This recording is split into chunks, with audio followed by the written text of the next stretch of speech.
right, welcome everybody. It's time for some collegiate finals here at Cav Clash 7. This is the main event for these teams who come from all over the country to compete here.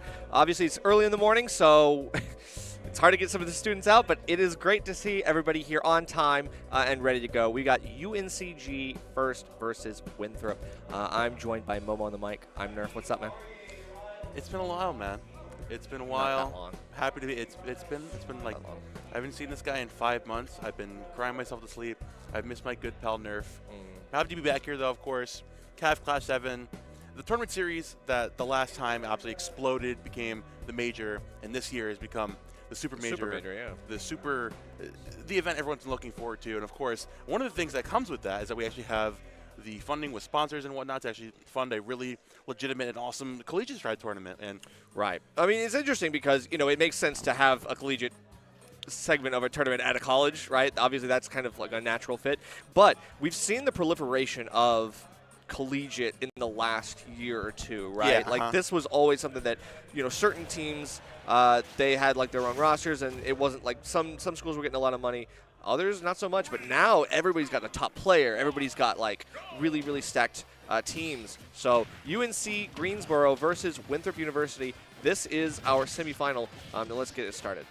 We're starting out here with Microwave on the side of UNC versus Twitchy on the side of Winthrop. Now, really interesting. You've got like two different schools of thoughts, no pun intended, school of thoughts for going into a crew battle. It's either you start with a consistent character who can cover most of the cast, like Pyra and Mithra, or someone who's like a little bit of an oddball to kind of like throw off the opponents in the very beginning, like Isabel. Yeah, that's true. You need the wild card sometimes. I don't know about going as the point man, though. Like, it's tough. Isabel obviously still having a lot of struggles against the Sortie. Pyra Mithra, the speed in Mithra, and also the incredible power in Pyra now starting to look for the stock. There's a lot of shield pressure here, so you are in dangerous poke territory. I'd be extremely careful here. That's going to be really nice, extended off that Lloyd rocket. Yeah, Microwave playing the matchup perfectly right now, not going to overextend into Isabel's traps and whatnot, but finally Twitchy getting some momentum here for the dash attack. Not going to find that one, though. Catch the high recovery with the forward air as well. Going high with that Mithra switch into the high recovery. Microwave playing this matchup to a T right now. And again, playing around the Lloyd rockets. You typically go for a down throw there instead. Going to go for the up throw to avoid the Lloyd conversion afterwards. Yeah, and it's interesting. We saw a little bit of a comeback there. I mean, getting a lot of damage onto Aegis is really nice here. You're still struggling a little bit because it's Isabel. You're always having to work a little bit harder for that stock. But, hey, going right up close and personal with that slingshot, that's a really great way to do it. And now we're keeping it even. This is actually starting to become a real close game. McGriff trying to go for that foresight there on the, not going to find it on the forward air. We'll play around that again. Now, actually, Twitchy utilizing Microwave's hesitation against the Lloyd rocket to her advantage, saying, you know what, I'm just going to let it rip immediately. I'm going to sit there and let you watch it. You don't have enough space to react to me jumping in afterwards. And then, again, you're seeing Microwave, he's not challenging it. He's jumping around it. Twitchy's trying to preemptively call out where he's going to go afterwards. He's playing a little bit scared around it. And I understand, obviously, doing that. Yeah. But Twitchy is taking that to her advantage. Yeah, so far. But she's looking for that forward smash. Not going to get any purchase off of that. Still a lot of damage being put onto Isabel currently. But, I mean, actually manages to get out of some of that danger zone. Great air dodge there to avoid the down air as well. So you have to be careful here. Now the grab with the fishing pole. Hey, you know, it's a reach, but it works. And unfortunately, you know, when you're stuck in the side beat like that, there's not much you can do. Grave trying to keep the momentum going here, trying to find the stock there with the Pyro right now. Catching a jump in, their own jump in. The I-forward air straight up better. Firing right through, and that slingshot was the downer conversion. Not going to find it, though. Twitchy, again, playing around these high percentages, playing around the Pyro Mithra win conditions, but actually Microwave going to challenge the grab up there from Twitchy, trying to catch her, dashing back in, recognizing where she's trying to play around that Lloyd rocket. In the back here, comes out, closing it out. Both these players have got a great handle on each other, and we're only 2 stocks in. Right, and remember, this is a crew battle format, so it's like you're going to adapt that much faster. Like, we are losing stocks on both sides. Like, it is starting to hemorrhage a little bit, but I mean, as long as it stays relatively even, only 1 stock left on each side. One of them has to go back, you know, and take the stock. Otherwise, you know, you're basically doing your team, putting them at a disadvantage. Bear coming out there again. Microwave trying to keep the pressure up and opting for that jab. Frame 3, by the way, on Pyra. Going to catch Twitchy, getting a little bit overzealous with that shield pressure. Again, that Lloyd rocket coming out. Microwave going to challenge it with a down air into the up air. Twitchy opting for that bait and switch for the latter half of the match, finally seeing that coming out, Michael saying, I know you're going to run in, go for a grab this time, and opt for the down air in, just like that. Give me the fan. Oh, yeah. Let me talk about this. Let me get that replay again, Kyle, if you would please. So, see, typically you're here, right? Twitchy stopping, sending the Lord Rocket, recognizing that Microwave is going to sit right here. She can run up, either catch a grab on shield, catch something going up with an up air, something of the sort. Microwave recognizing that. Isabel obviously does not have the quick enough option, so you're able to jump around there and find this downer covering all of this area. Pyro downer being huge. Recognize Twitchy is setting up this specifically to bait you out. It's the counterplay to your counterplay. Obviously, you find the up air conversion afterwards. Yeah. Classic kill confirm. But at the same time, it's interesting. A lot of that game was trying to figure out how to play around Twitchy's mid-range spacing, right? The slingshot making things incredibly hard to get in close. So finally, when you were able to do it and to capitalize like that, really, really well played. So all right, CJ Frozen up on the sticks. Now this is where things get interesting. Please tell me why. Well, tell me about the implications of Snake versus Pyro Mithra, if you would. Well, I mean, it's not just against this matchup, right? It is specifically, it is Snake's ability to create passive damage incredibly quickly and to just immediately delete a stock. Like, it's almost like it didn't, like the last game didn't even happen. If CJ Frozen plays this right, all you got to do is just literally play back. Don't worry about it. You have all the time in the world. All you need to do is just do this. That's exactly what he's doing. You mentioned that passive damage. He's setting up those grenades, waiting for Microwave to jump back in there, but the back air's conversions outside of that range, not a huge disjoint in the Pirate Mithra, but just enough to avoid those grenades. Again, any stock here for Microwave, and you're putting your team in a decent lead. Because Nikita as well, not going to find you on the ledge. Down air into up smash, isn't going to take it. Snake is a big boy. But the C4 to catch the jump in. Great read from CJ, and closing out that game 2.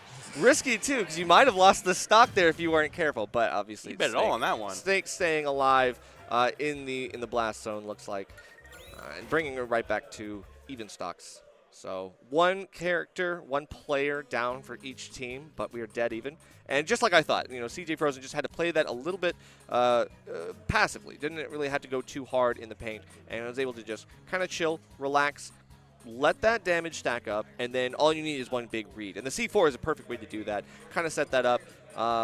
Despite the risk, it was a great play. And now we have the rest of our UNCG roster. Bro, I can't read your handwriting. Yeah, it's for me, buddy. My God. Put me on blast for what? Well, you put it in the middle between us. I assume it's for us. Tenemos. This is okay. No, I have to assume this is either Peabnut or Sephiroth. There we go. That was shot in the dark. I had no idea what Peabnut looked like. That's a hard read and a half for me. Okay.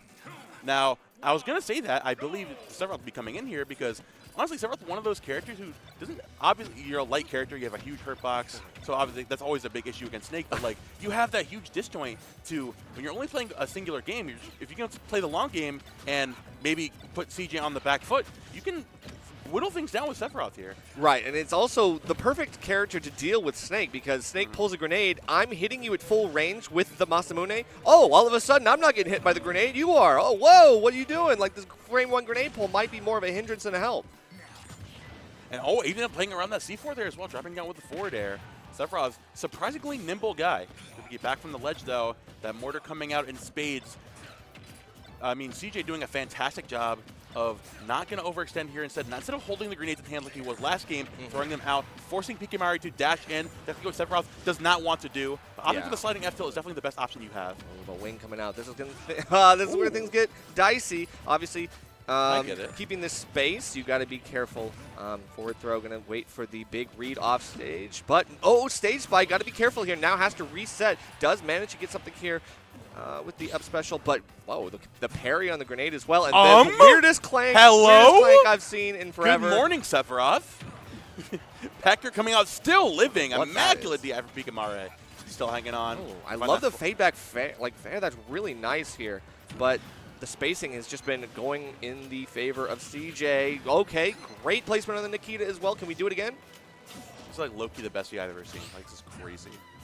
Hanging on barely with the Octa Slash as well. C4 on the ledge, but waiting a while. Getting a little overzealous with the dash attack. The grenade going to save you there. Max range on both these sides, but the up tilt going to come out. Absolutely eviscerate Sephiroth for that first stock. We have access to that neutral special as well. Play at that long range, saying, hey, CJ, if you want to keep running away, I have the option, but unfortunately, you get over-aggressive one time, and you eat so much damage. Yeah, a lot of dash attacks clanking, just hitting shield. CJ Frozen finding the right out of shield options, but also the pressure on his shield is starting to wane it down. I don't know. One stock down for each player. Now we have to play a little bit careful here because Wing will, make things incredibly difficult to survive here as long as CJ's still taking some damage.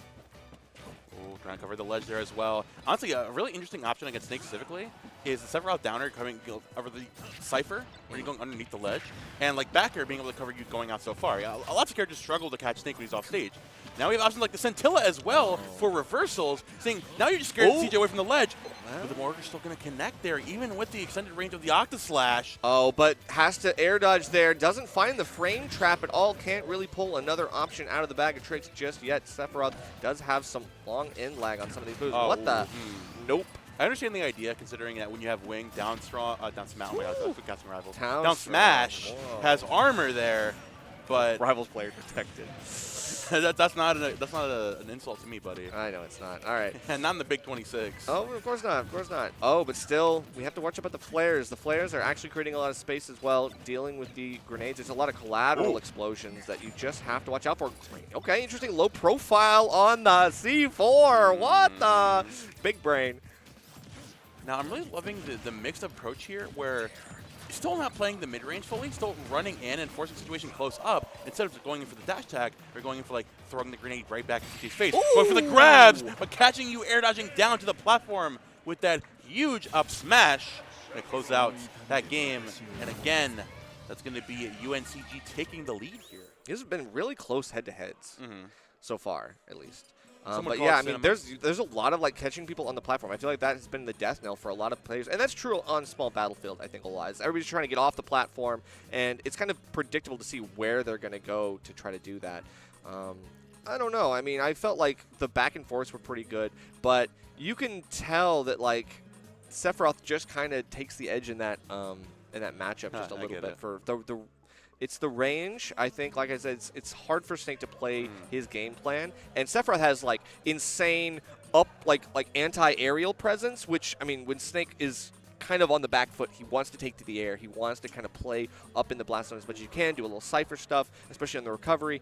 You know, it's not always going to be easy, but for Sephiroth, it definitely is. 100%, man. It's characters that are enabled by playstyles that can keep you. Wow. I get show up on the camera once, and Kale immediately gets that out of there. Said, none of that. That's absolutely not. Looks like we got Anarchy coming up, though. There we go. Anarchy. Greninja for Sephiroth. Obviously, this matchup makes perfect sense. You know, this is perfect counter pick. We're talking about characters that cover mid-range perfectly, that really they don't excel as much on the close range, and we have a character whose entire existence is being a slippery little reptile amphibian underneath your huge disjoints. Right. With dash attacks. I mean, you have to think about the 3-to-1 aspect, right? Wing coming out really quick because you're down 1 stock to 3 now. Oh, true. I didn't even think about that. So this is one of those things where you need a quick character that can get around the sword fast, and you also need someone who's a proficient player who has good fundies so that you don't lose an unnecessary stock. You just want a quick clean up. That's it. Here we go. Beginning of this game again, UNC up 1 stock here, just slowing things down. I think once you're down 3 stocks to 1, you get the wing at around 38-ish%. So, I mean, just biding your time, you're trying to set up with those side specials. Get the extra damage on the orbs going to be coming out. Oh, there we go, 35% online the wing. 1 combo, and you're like, all right, here we go. Oh, but wait, that's a great. Okay, well, I wanted to see the water box. Yeah, the water box might have actually made things hard for you to get back, but. Dude, I forgot the hurt box extending is a big factor in this matchup because like any multi you get hit by Sephiroth, his hurt box just goes all over the place. So most of your back airs, most of your up air drag, or you just die because you're also the weight of Kirby. Right, and then holding out, that's the get me out of here DI. That's the 10:30 and have breakfast DI. Well, I mean, look at this. This is like 73 over there. Bam! Before the hit. 73 before the hit and fair kills. Ew. And yeah, that's a really unfortunate way for that to go. Whoa. What happened there? Look at you with the. Yo, use the pen, bro. The pen's so fun. Use the pen. The Apple Pencil. I'm sorry. Yeah, no problem with that. Oh, we're taking the hoodie off. Okay, yeah. Lock beyond belief.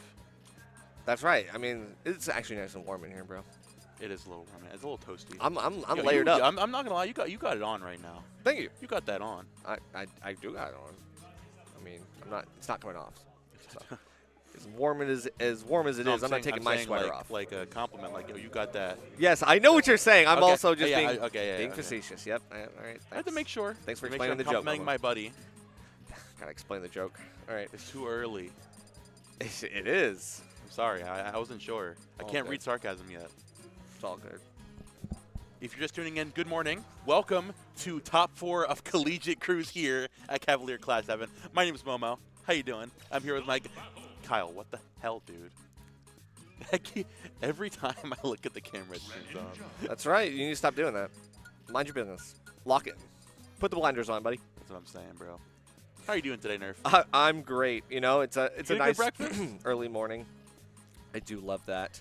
I hope everybody is enjoying the show so far. Remember, this is a crew battle to see who the best college at this tournament is, and there is a lot of college representation. Obviously in main bracket. We saw some big upsets in pools, actually. Interestingly, Certainly. we saw Certainly. Rutgers A ended up. I mean, believe it was the second or third seed of this tournament. Ended up going down to top 4. It was Fisher, Winthrop, UNCG, and then Stony Brook, actually. Okay. So really, I mean, like, the mix-up here, we still have a Tri-State school in there, but Rutgers A is one of the, like, obviously, you have, like, players like Farrow, like Pataya, who got the upset on Gluteny, right? True. Drowning in pools. That shows how stacked this collegiate tournament is. I know. I mean, you got to think about it. It's a super major, but there's not that many entrants. You know, this is all top players. It's kind of crazy. All right, but let's get back to this. We've got Endothea stepping up, and then this is what I'm talking about, right? Like, every team now has like these like heavy hitters, people that are known at least regionally, if not nationally. Oh, yeah. Right? Like players that you definitely recognize, and you're like, wow, okay, this player's on this team. I had no idea. And there you go. Well, it doesn't even matter. So Anarchy's like, I don't care. So considering that, what are your thoughts on the Greninja and Game & Watch? This is a very unconventional matchup here. Well, yeah, not one you see very often, but I think that's due to the dearth of Greninja players, right? There's just a select few people who are, you know, the mains of this character, people just representing this underrepresented character. Unfortunately, though, I do think that Game & Watch, in theory, should win, but the speed, I think, of Greninja and like the slipperiness is very, very difficult for even Game & Watch, who just has a very similar game plan, just can't really actualize. The most interesting thing here is that the character archetype that Game & Watch struggles the most against is disjointed characters, sword characters, right? Yeah. And what is Anarchy doing here mostly? He's utilizing that forward air, utilizing the up smash, and playing around, utilizing the max range, the cross-up of the dash attack. Right. So you're playing as a sort of pseudo sword character-ish, right? Utilizing the big range moves that you have to stay outside of the immediate threat range of Game & Watch. So Endothea is having to play preemptively, where Game & Watch players don't necessarily want to do that. You want to be playing reactively. Yeah, that is true. However, I will say that, you know, this is the struggle of Greninja sometimes, is that you need to find the right read, because all these resets where you're like getting a 1-2 piece and then having to reset because you can't get too much because it's just Game & Watch. Eventually, something has to give. You have to find the stock somehow. Is a throw kill, or a setup going to be it? I don't think so. I think throws can come on like 1. Okay, that'll do it. Or a counter. The substitute is going to work out perfectly there. Had thrown it out a couple times. I think that it worked out this time. I think that's one of those things that, like, Game & Watch is going to be pressing buttons. You know that. Oh, yeah. Like you're above Game & Watch. He will up special you, or he will up air you. Yeah. You can't blame him for that one. He goes up special there again. That's big substitute, even with the bacon as well. I mean, Anarchy is playing this matchup phenomenally, I must say. What a combo. Nair into up tilt. Yep, definitely going custom here, but got a little bit too close. And, you know, again, Endothea is kind of showing you what the game plan is, and you just kind of... Oh, okay. The game plan... Oh, wow, okay. Well, Game & Watch, very privileged character. That's okay. Even with the water box, didn't even matter. Still shielding out that forward smash. Got to worry about these nairs. Now the juggle begins, and at least the disengage has been relatively good for Anarchy so far. It's like you're not taking too much damage on the chin. So, man, if you can take a lead against Game & Watch, by all means, that's a win every day in my book. Down throw coming out. Not going to find the conversion off of that down throw. Waiting for Dothia to overextend. Nice back throw as well. Send him back off stage, force him to a ledge scenario. Going high that time, though. Catching Anarchy, getting a little overzealous. That down air in place. Not going to find the up smash. All right, He's just going for it, waiting for Anarchy to overextend. Anarchy is playing this game, biding his time. Not going to give it to him. Waiting for him to run into down smash, and he finds the fade back forward air. Yeah, that's a really good one. I actually want to see the replay on that one, that specific kill, because like, let's talk about this. So like, if you pause, like, wait, how do I pause this? You don't. Oh, okay. All right, so you see this. This is like the danger zone, and you instantly jump. You recognize the situation, you jump. Let's keep going a little bit, and then the high profile over that down smash. Like, it really was crazy to see that small space where you're just in the middle, and you jump, you clear the ground, you clear the danger, and then really nice fast fall into the flare. Like, that's kind of textbook stuff. Obviously, man. There's only like 2 avenues that Game Watch has running in there. Either you have down smash that covers directly on the ground, or you have up smash that covers directly right there. You've got the, I guess, triangle a bit where you've got like directly above him versus like right next to him. And that little space in between right there, if you know which one he's going for, obviously if you're trying to threaten an up smash, you're gonna get knocked out there. But if you're on like 80%, you know Dothia wants a conversion. Up smash isn't going to kill there, but the down smash berry definitely will. That's a great play there from Anarchy. That's true. Yeah, the initial like up smash kill that Anarchy did get hit by, I felt like might have been a DI thing as well. Like, that probably shouldn't have killed, but because you held straight, like, you didn't DI it, I think you probably unnecessarily died there, but it's not your fault, you know what I mean? But here, I think you knew that, like, okay, only down smash is really going to have the threat presence.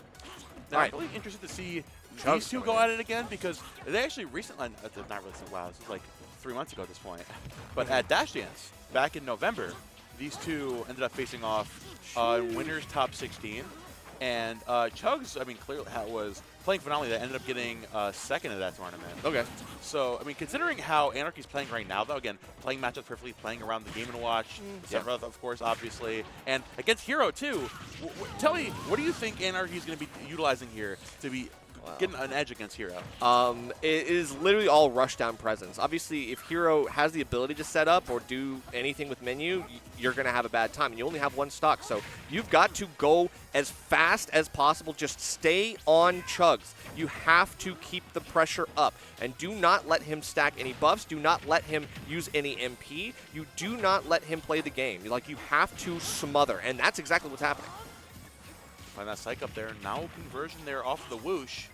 Waiting for a landing here from this Hero. Shield break. Bada bing, bada boom. You out of there. Okay, well, I think that's the danger. When you push a Hero into the corner and he's like, okay, I'm going to start top decking. You actually just, like, I don't even know how long we were on that menu option.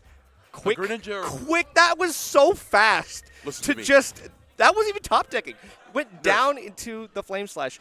Crazy shield damage. If a Greninja runs up to our door, and runs up to grab, and you think, I'm in danger? No, I have the Flame Slash. I have the danger. I have the Flame Slash.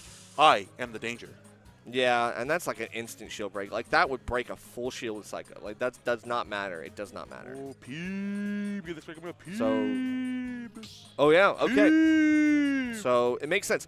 This, I mean, like I said, this has been such a back and forth, like, crew battle so far, because they have never been more than one stock away from each other. So Anarchy play, I think, it's got to be the MVP of the team at this point. Hi, Peeb. Hi, Christian. So now we've got Peabnut stepping up to the plate. Obviously, the anchor here for the team.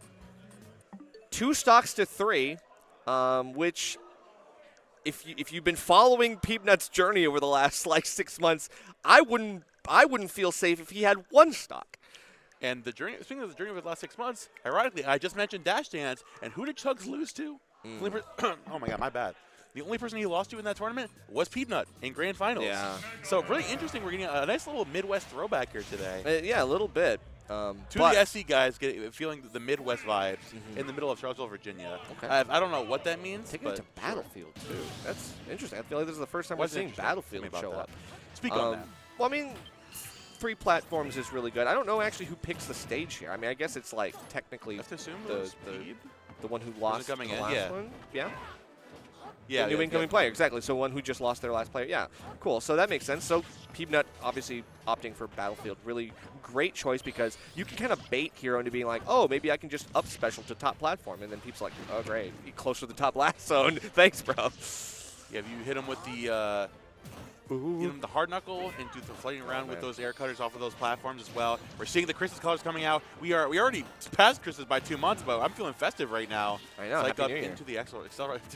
Isn't Chinese New Year like a week or so? Oh, I mean, it's a very Chinese time in my life. I'll tell you that. I'm actually feeling a very brown time in my life. Wow, I'm happy for you. Thank you, man. Meanwhile, we've got Falling Fair. I mean, obviously, Chug's putting up a hell of a fight. A lot of damage here and getting the trade as well. Perfect. Bringing it to 2 stocks on Peabnut's side. The air dodge as well through, kind of recognizing, maybe went back and did some VOD review from that tournament, starting to catch on to the habits. Peabnut unable to find anything that's really setting up the stock. Oh, there you go. Okay, just well, run down and just do it. That's the thing about Peabnut is that if there's one way I describe him, it's gumption. He's able to run in. He has the courage to run up and challenge these characters so close, as the mid-range savant, the character that Mega Man is. That was almost a crazy conversion, double up we air, go? and Oh the my up special. God! Yo, this is crazy, but he didn't get the kill. Come I'm so on. surprised That at would've been 107. That was so cool. close. How did we not get it? But that's okay. Looking for everything, flashing lights. I mean, I could tell you got to watch out, man.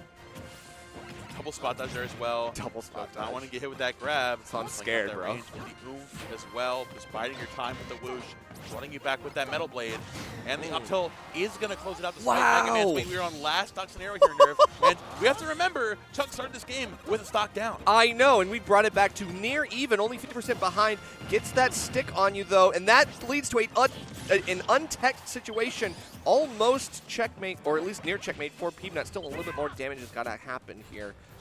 But the speed, can you even do anything? Pulling you back with the metal blade as well. Oh, he's not going to find anything with those up airs. I'm going to rush you down with the grab again. Peabnut just rushing you down, playing a CQC. The platform there with the up tilt. Got to be careful though. Full charge Faraga. You can find Faraga? I forgot. Faraga, what is? Whoa, whoa, whoa! I forgot the name. Oh my God. Okay, that's okay. Still Still gotta get the Acceleratle. Oomph. Okay, this is the part where you don't want to let Chug stack up these buffs. Oomph only gonna last for a few seconds though, so you can at least outlast. That's something you can wait for, but you do not want to take this damage, bro. Absolutely not. It was 50%. Like, Hero could just straight up steal your stock right He now. could kill you He's with looking thwack. for it. He could do anything. Like, he could Seen kill red. you off a whisper. Oh? Wait a minute. Accelerate coming back in there. He had to Finds the run grab. back and think. He's thinking about it. He's like ran back and was like, wait. Oh, the hard knuckle isn't going to do it. Accelerato online again into the zoom. Chug's going to get back in there immediately. And be careful going. Peabnut is smelling the blood in the water, waiting for one errant approach. One mistake. He can find it there. There goes the Faraga. He hovered over bounce, but he never pulled it. And I'm wondering, did you not want to do that? Sizzle, nothing good here.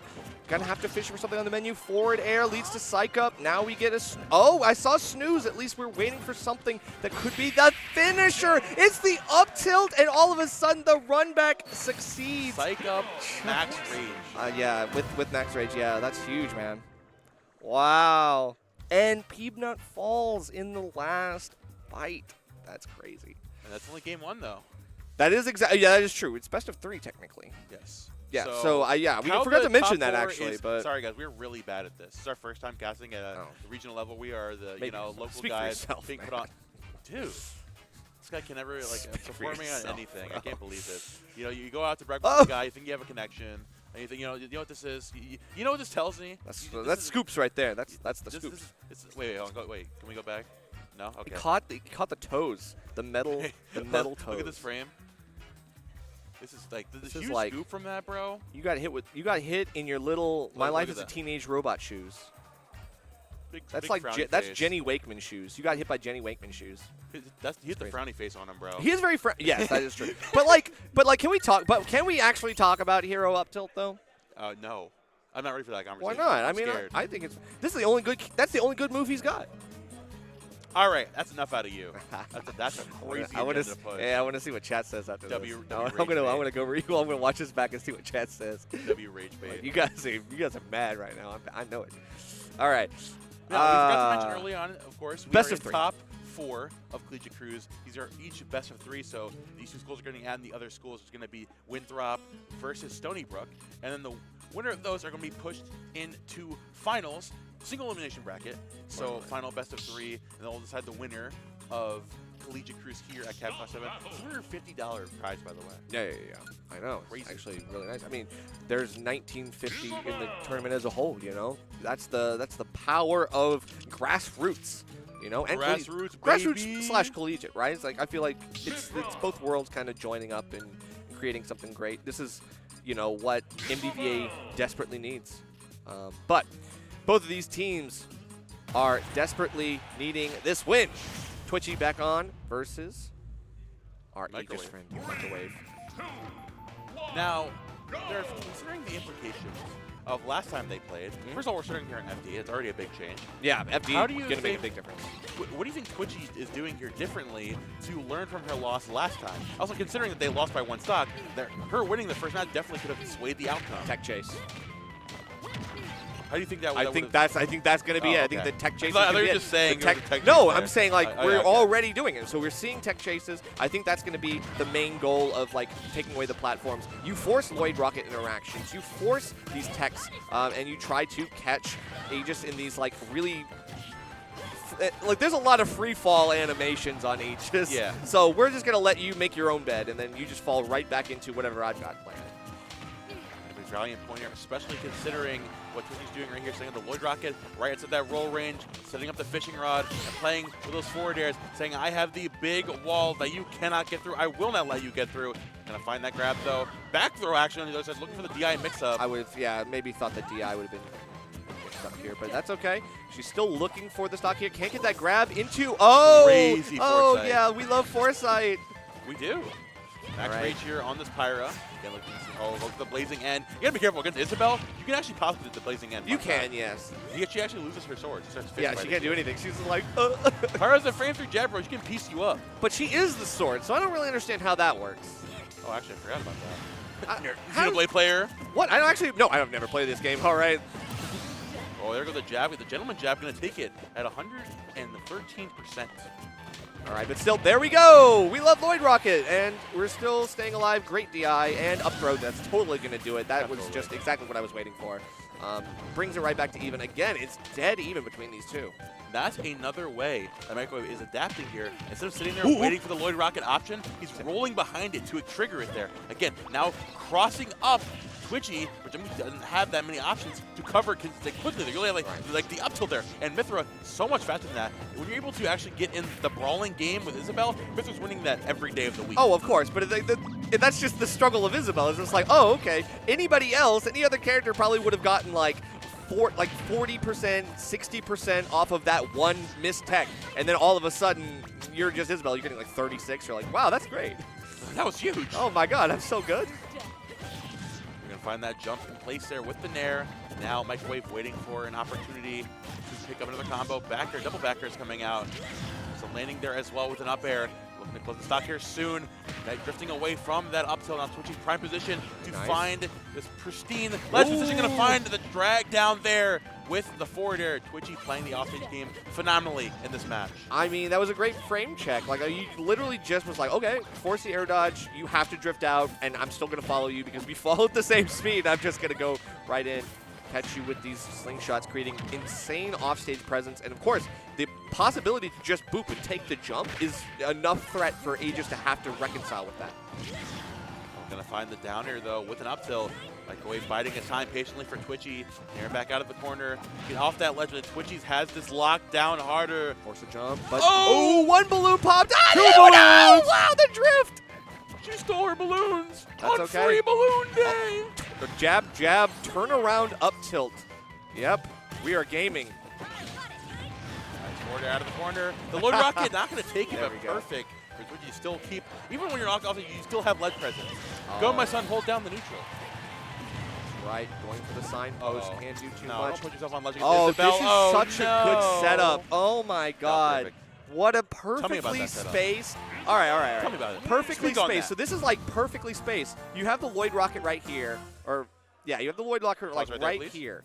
All right, and then the jump fade away, and then you land like right where it's perfect. You it hangs off the edge. Or not doesn't hang off the edge, but it catches your get up no matter what. So it catches roll, it catches like get up attack, and it catches neutral get up. So it also, if you jump, you might actually catch that too. But perfectly spaced, and you still have the Lloyd Rocket there for pressure just in case the roll does come out. I mean, that was checkmate. She's so happy.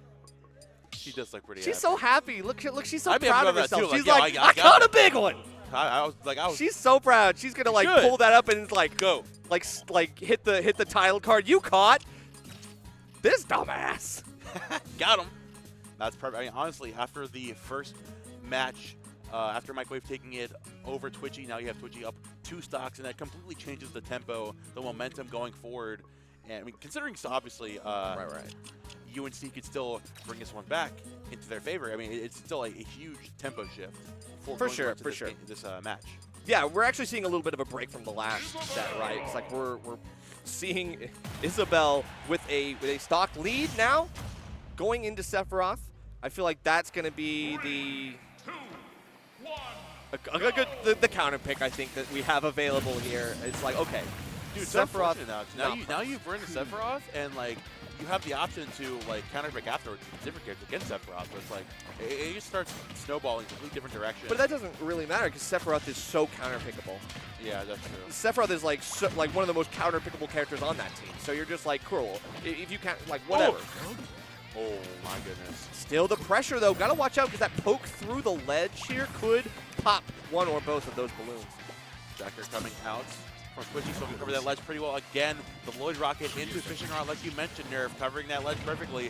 One Ring online. Again, the Hurtbox shift. Sephiroth with those multi-hits. He has plot armor. I'm going to call it plot armor. But just running up and hitting with the stop sign. Ran up and raw up smash, forced the shield drop, and unfortunately, they just kind of fell into it. I'm just going to be operating under the assumption that last match was just a warm-up for Twitchy because she is on a whole different level right now. That's true, bit of a warpath here. Isabel looking scarier than Sephiroth. Never thought I'd see the day. Whoa! Wow. You call it challenge that? That's crazy. Living life on the edge. Absolutely. Gonna catch that jump back on with the back here. The huge slice. Getting over aggressive with that reversal. That's trying to cover from the ledge. But you're seeing here still Peabnut challenging with those those back airs. Gotta be careful because once you catch you on the back foot. Speaking of back foot, the back air. Yeah. One Wing online as well. You gotta watch out because that air dodge might have been a little bit late. And still trying to catch these platform jumps, but not too worried. Gets out of the nair. No snaps for you.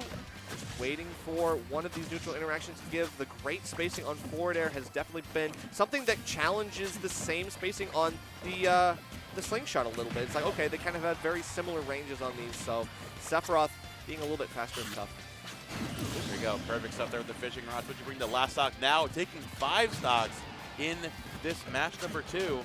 Back with the forwarders in the corner. Run up smash to challenge Sephiroth right in his face. Seems like a silly option, but honestly, considering the lack of burst options in the close range, Twitchy's got that unlocked. Okay, but the turnaround up tilt, great scoop there. Perfectly spaced. Really nice setup. Plank, we just reset. So, but Sephiroth can't do anything because Sephiroth's still in end lag. You are stuck. Who you got? What? A Broom or Masume? Who's going to win the sword duel? Clearly. Up tilt again. Looking to put Sephiroth above you so you can catch with those Lloyd Rockets or the fishing rod. So the One Wing hanging on just fine. The forwarder as well, making some good space in the mid-range. Not going to challenge Twitchy up close. You've learned your lesson. He'll rush you down, but it's a little over-aggressive one time. We're closing it out with a fat back air. Yeah, sweet spot there. Unfortunate. Being stronger in the middle. You can see just jump right into it. And then right there, right in the middle. Go back a little bit, please. So, yeah. It's like the space, considering obviously Isabel can cover the mid-range pretty well, right? We see right there, stop. So it's Isabel floating right here, and you've got the slingshot that goes to a little bit this range. Covers Sephiroth running back here, being able to try to catch you, like you're going for a lot of those up smashes in general, right? The thing about Sephiroth back here, just barely outreaches this. You got up tilt to cover you right rolling behind or whatever. You see this forward air coming out, again covering this right there. But you got the One Wing, you got the Hurtbox extension, you got that fat hitbox, which is completely negating the slingshot length. And of course, Isabel being mad light, gonna die. Not gonna Dude, I love the drawing tablet. Shout outs to Kitchen for bringing his drawing tablet. I'm having so much fun using this. I was the guy yesterday who broke the one rule for it. What's the one rule? He said, don't use it in a live match. The first thing I did was put it on a live match. I'm sorry, Kyle. I hope you forgive me someday. Oh, that's actually funny. No, I want to do that. I'm a really bad guy. I won't do that. Oh. All right, Billy.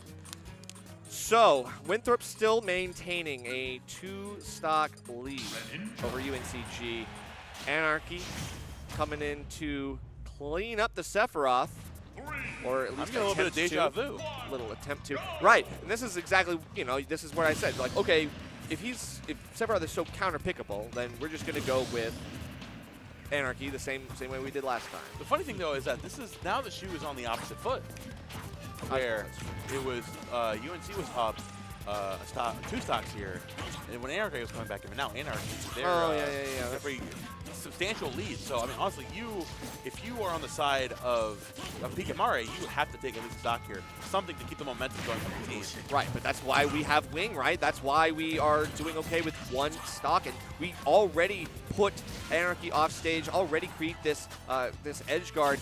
You have to bait something out here. Doesn't get the up smash, but now Anarchy's time to play a little bit. Gonna have to create some pressure, avoid the Octa Slash. Can't get the grab here. I thought that might have been what we're going for, but it's a good jump here from both players. They're both playing aerially very well. The down smash, definitely good call out, but we're charging up the player, just baiting something out. Now playing around patiently.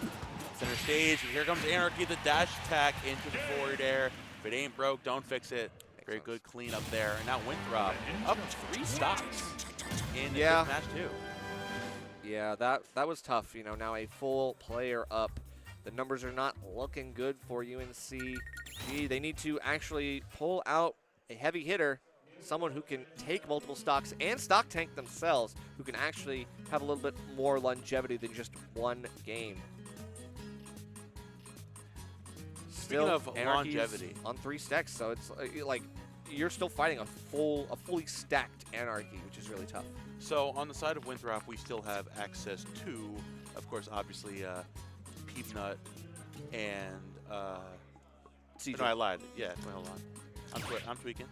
Yeah, Winthrop still having CJ and Peabnut in the bank. And, so obviously it's going to be tough for UNC for Endothea and Chugs to hold this down. Yeah. But I mean, considering the way that Anarchy was approaching the game watch matchup last time, was playing absolutely phenomenally here. So they're low key. I'm seeing the change of tag. I think Endothea pulls out a secondary. I know he has. Goes with the McChicken tag to go as secondary. I mean, what would we go? I mean, what do you think the McChicken tag implies? DK. Watch DK. DK? Bet on DK. Hell. Fox. Oh, you see the look on Anarchy's face? He's like, wait a second. Hang on. What? Oh, wait. What the hell is underneath this? the ice cream truck. Wait. Wait. All right. Hey, all right. Let's see. You got it like that. Let's go, Fox. I need you to roll up the sleeves, bro. So compared to Greninja Game & Watch, how do you think this one's going to go? Well, I mean, it's a much faster kind of game because now both of them are like, I want to rush you down. No, I want to rush you down. But both of them are going to be looking for the right openings. Good grab here and can't get too much, though. Feels like we're getting the 1-2 piece and then dropping it. We're just going to go right back to reset. A lot of stray hits. Yep, back here coming out from Anarchy, trying to force his way back in, down tilt into the up smash, cleaning this one up. Obviously, I mean, Anarchy was looking very poised in the Game Watch matchup, so I know that they want to avoid that, but dude, this is just a better matchup for his character. Man, you didn't want to go with a heavier who doesn't character. have Fox advantage? Like, you could have gone with a heavier character, man. It's like, oh, I go from Game Watch to Fox. Bro. I'm like, I would love to see, like, maybe not dying at 80. That would be pretty. You know when die at 80? That'd be optimal. You know when die at 80? Donkey Kong? I don't. Well, yeah, that's true, but it's PS2. You gotta watch out for these top blast zone kills. Very dangerous. Still, can't get that up smash. Gotta wait for something else. Nair into a technical situation. You know how it goes. Well, you're not going to nice get it. Smash conversion Up air, again. or up Anarchy smashes. on an absolute tear right now, man. The anti-aerial presence that Greninja offers is really, really good. And of course, where do you think Fox is coming at you from? Who goes out there for the forward air as well. Not going to find that down smash on the ledge. And Dotia can keep this Greninja at a distance, pressuring that shield safely with Nair, but no real, actual threatening presence to take the stock. And Anarchy is just playing around the shield right now. For sure. Having a joyous time. Ooh, wait, good parry though. Doesn't want to give any ground. Winthrop still fighting with that 3-stock lead. Now 5, I guess. Yeah. We're on the cusp of 6. Forward throw coming out. Anarchy going again with that deep water shuriken. No. Oh! Into the shadow substitute. The shadow sneak. Shadow sneak, Shadow yes. sneak. Shadow Yo, sneak, Nerf, yes. what's your problem, bro? Shadow sneak. I was waiting. No, I was gonna let you get it. Yeah. I was gonna let you get it. All right. Unfortunate for UNCG. It was a risk that did not pay off. Right? It was like, oh, okay, gonna go the secondary. It definitely caught Anarchy by surprise based on the initial reaction, but I think once the dust all settled, was like, oh, okay. It was kind of just I gotta do this or else. Because we really thought the Game & Watch was not gonna be the play here, but you never know. I guess we'll never know. I guess we'll never know.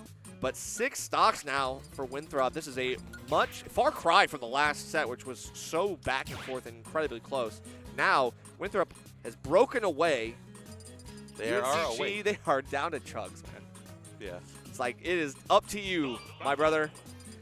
If there's any champion left on this roster to bring it back, then damn it, it's gonna be Chugs. We're gonna let's go gambling. Like that's how I'm feeling right now. Like it's all menu all the time. Let's roll the dice, baby. Give me the thwack, baby. Yeah, I need to see a thwack this. Oh. This. Whoa. Chug Sephiroth? Never mind. I mean, okay, like it's like the it's like by the associated property, I guess. You play all the sorties, but like Well, no, you play I have to Square Enix sortie at that. True. Square Enix But sortie, all right. I have to DLC I have to question privilege? the validity of going Sephiroth into Greninja here, man. Well, I do also have to wonder why you would go Sephiroth when Anarchy just beat the Sephiroth. Yeah. I was like, oh, we're gonna. Is this like a mental like go next kind of thing? It's like more of this, but I guess UNCG they're relying on the secondaries here to try to get them out of this this deficit. Which I mean, okay, wait, is a fair play. Hear me out. More power to them. Hear me out. What? We have if Winthrop wins this, we go to a game 3, right? Yeah. What if Chugs is trying to not go hero to give away more of his game plan? Oh no. That's got to be it. Come on, bro. That's got to be. Think about it. Why would you ever go Sephiroth to Ninja on purpose?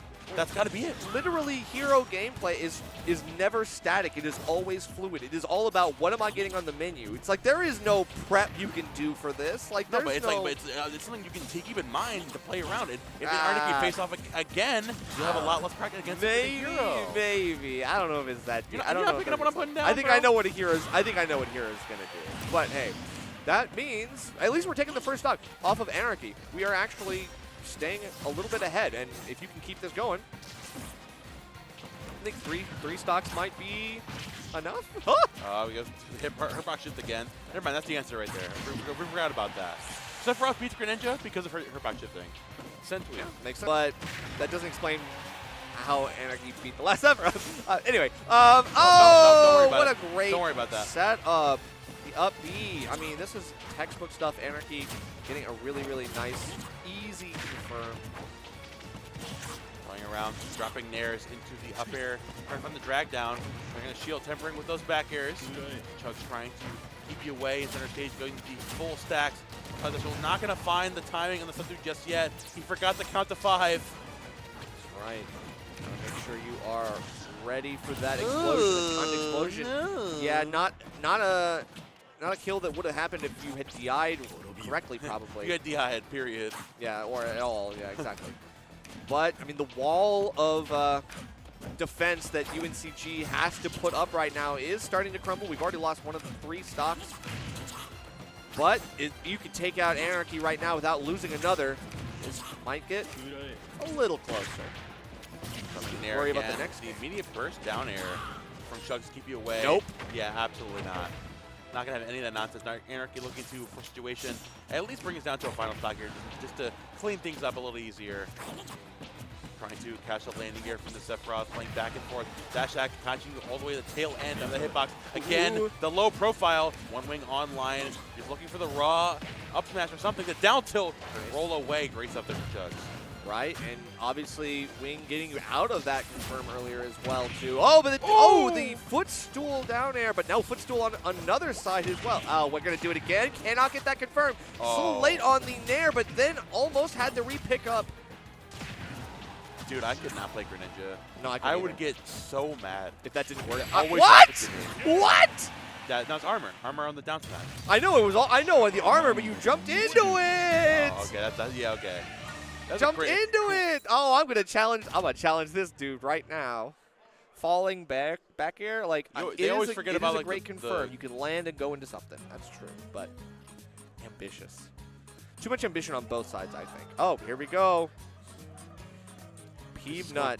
Looking to clean it up. Yeah, they want to finish this now and get to the next set. Just make it go next, 100%. No, but I'm saying, dude, I like playing Greninja, and like they constantly make the jokes that happens all the time. I would get like egregiously upset. Like Tariq and Anarchy have the patience of the gods. True. Of the one god. Oh, Ram. so we have to go to the music, but I'm wondering, could he go hero? No. He's locked into. He has to play Sephiroth the whole time. Okay. can't switch. Okay. Cool. It's one of those crew battles. Okay, that's fair. For collegiate, the consistent rule is. I think you should be able. I think if you beat a character, you should be able to switch and be like, nah, I'm playing hero now. The whole point of switching different people in is to counterpick the character that you put out there. No, I know. So if you're switching, yeah. No, I know. I'm just saying, like, it would be fun. It'd be fun if you could just be like, I'm really funny. I will admit to that. It'd be fun. You'd be like, never let your opponent know your next move, that kind of thing. But Peabnut, unfortunately, having to let you know his next move with the Leaf Blade. It's gonna be Pellet. That's the next. I promise. Shield there. Forward air, trying to temper you back away. I mean, Chug's playing a pristine defensive game right now, dropping down those huge disjoints. I like the weight. Very good weight there. Wait, come on. I think you gotta let it rip. Oh, the air cutter drag down. Back in there with the leaf shield, keeping you back away with those back airs. Whoa! They still got the stick on you, though. You're gone. You're that gone. was You're gone. Yeah. That was actually not that worth it. You went through the crash bomber, but you guys it stuck to you. So big scintilla proc there on that pellet. Now, I mean, you want a stock for the morale, I guess. Ooh, wait! Almost had the back air set up there, but Peeb just a little bit quicker on the draw. Zip. Multi-hits. There you go. Falling out of it again. Sephiroth, the Sephiroth Classic. Back with the Crash Bombers. In the down smash as well. Just keeping Peeb in the corner by any means. Metal Blade in hand for Sephiroth. What will he do? Well, throw it down and actually get a air dodge over the ledge. Very American air dodge there from Peabnut. But still the drag down. That's what you were looking for, Momo. Now we're getting some fruition. And Wing coming out makes it kind of go away. Air cutter coming out again. Big hard knuckle into the up tilt. He gets some insane shield pressure right there. Jumping away though, Chug still hanging on. Ooh. Leaf shield all the way out there. The one wing, he floats out. He's looking for his target. Oh my! Still good. And the falling up air. I think Peabnut starting to get a little bit desperate for the kill. Just wants to close it out. Doesn't really want to work too hard. Just wants to find the path of least resistance. But there's a lot of resistance coming out of Sephiroth right now. A lot of pressure here. Cannot challenge that. Definitely going to get overzealous there. Catching that jump in again. The big nair. Oh, into the Octa Slash. But you die? Aura. But you... Aura. Not going to lie. That was crazy aura. He got that. You lost the match. All right. Aura. Totally worth, right? It's like decides, okay, that's fine. We'll just run it back. It's all good.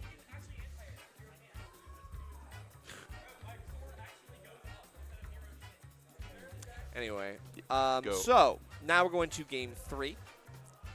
Match 3. Well, yes, match. I guess I don't even know. I guess you call it match 3, whatever you want to call it. Battle number 3. This is the best of 3 that we were talking about. This is great. Like this is crew fully battles. for the glory. 2 battles must Goat be won status. to move on to the next finals. What? No, I'm just saying that Alka Slash was fully for the aura, for the glory. Got the stock, meant nothing except for the vibes. Yeah, I guess it's Hype just like, moments of all aura. right, this one's for the homies out there, and then just. It was for me. I enjoyed it.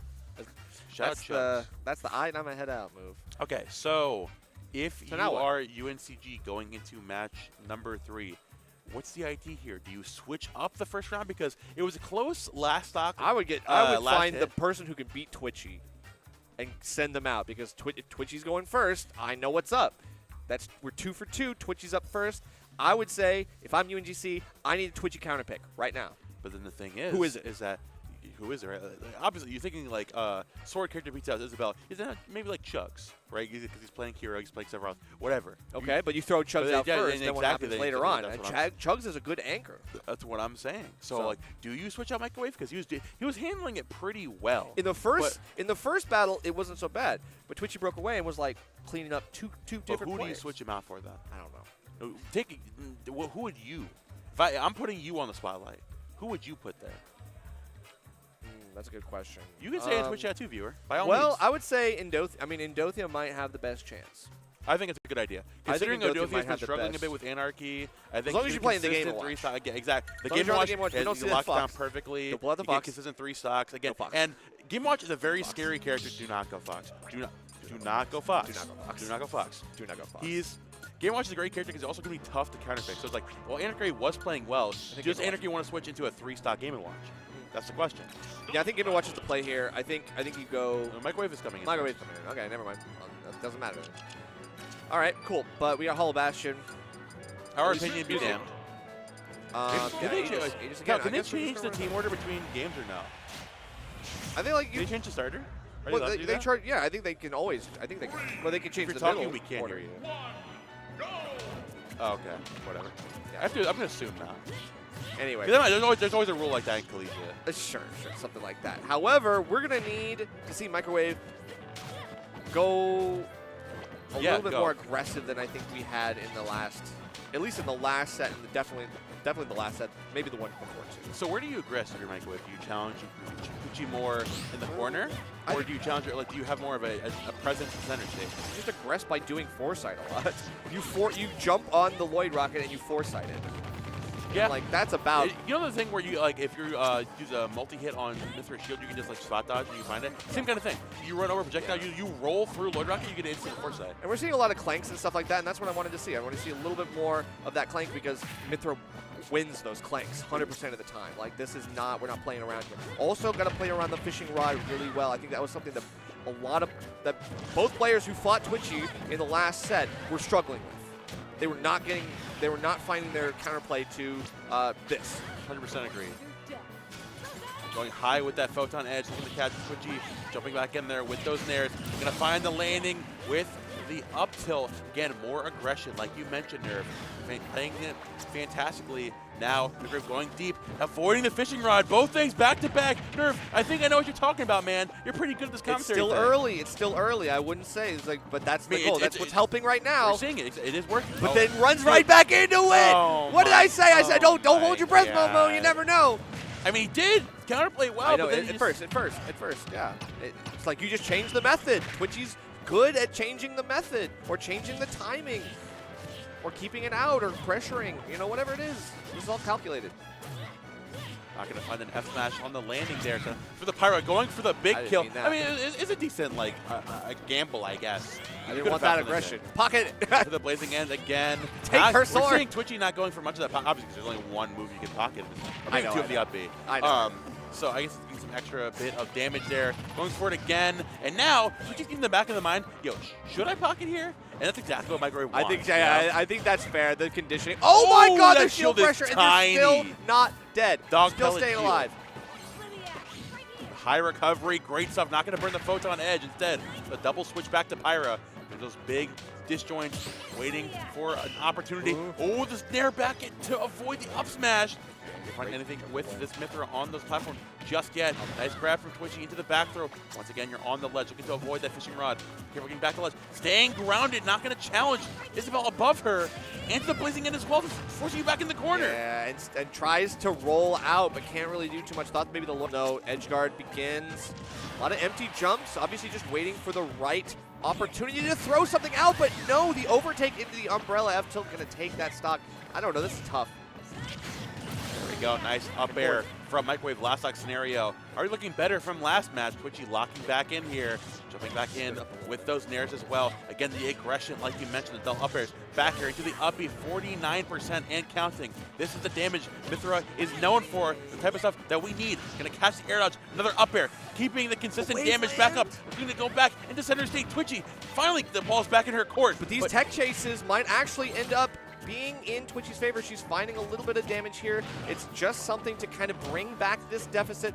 The Lloyd Rocket placed behind. We're going to go for that forward throw, waiting for something else to roll in. How many of these tech chases can we set up? How can we get this edge guard off? We're going to find you going low with Pyra. Oh, into the down air. That was techable. No tech. That was techable too. That's crazy. No, the frame traps. I'm serious. You force that air dodge out and then right above the ledge. Oh, okay, right. Right above the ledge, you get triple turnips. turnips. Beginning of that, right? So. Oh my God, okay, turnips up. Absolutely insane on a Sunday, dude. Twitchy covering the entirety of that space, threatening fishing. Okay, sure. Here's the ledge, right? Fishing rod jumps down here. Actually, let me draw on my hand. This is gonna be insane. Next level right here, right? So this is the ledge. Here's Isabel. She's chilling up there, the little bun, right? This thing. Fishing. It's so sick, right? Fishing rod jumps down there, right? Mythra's down here.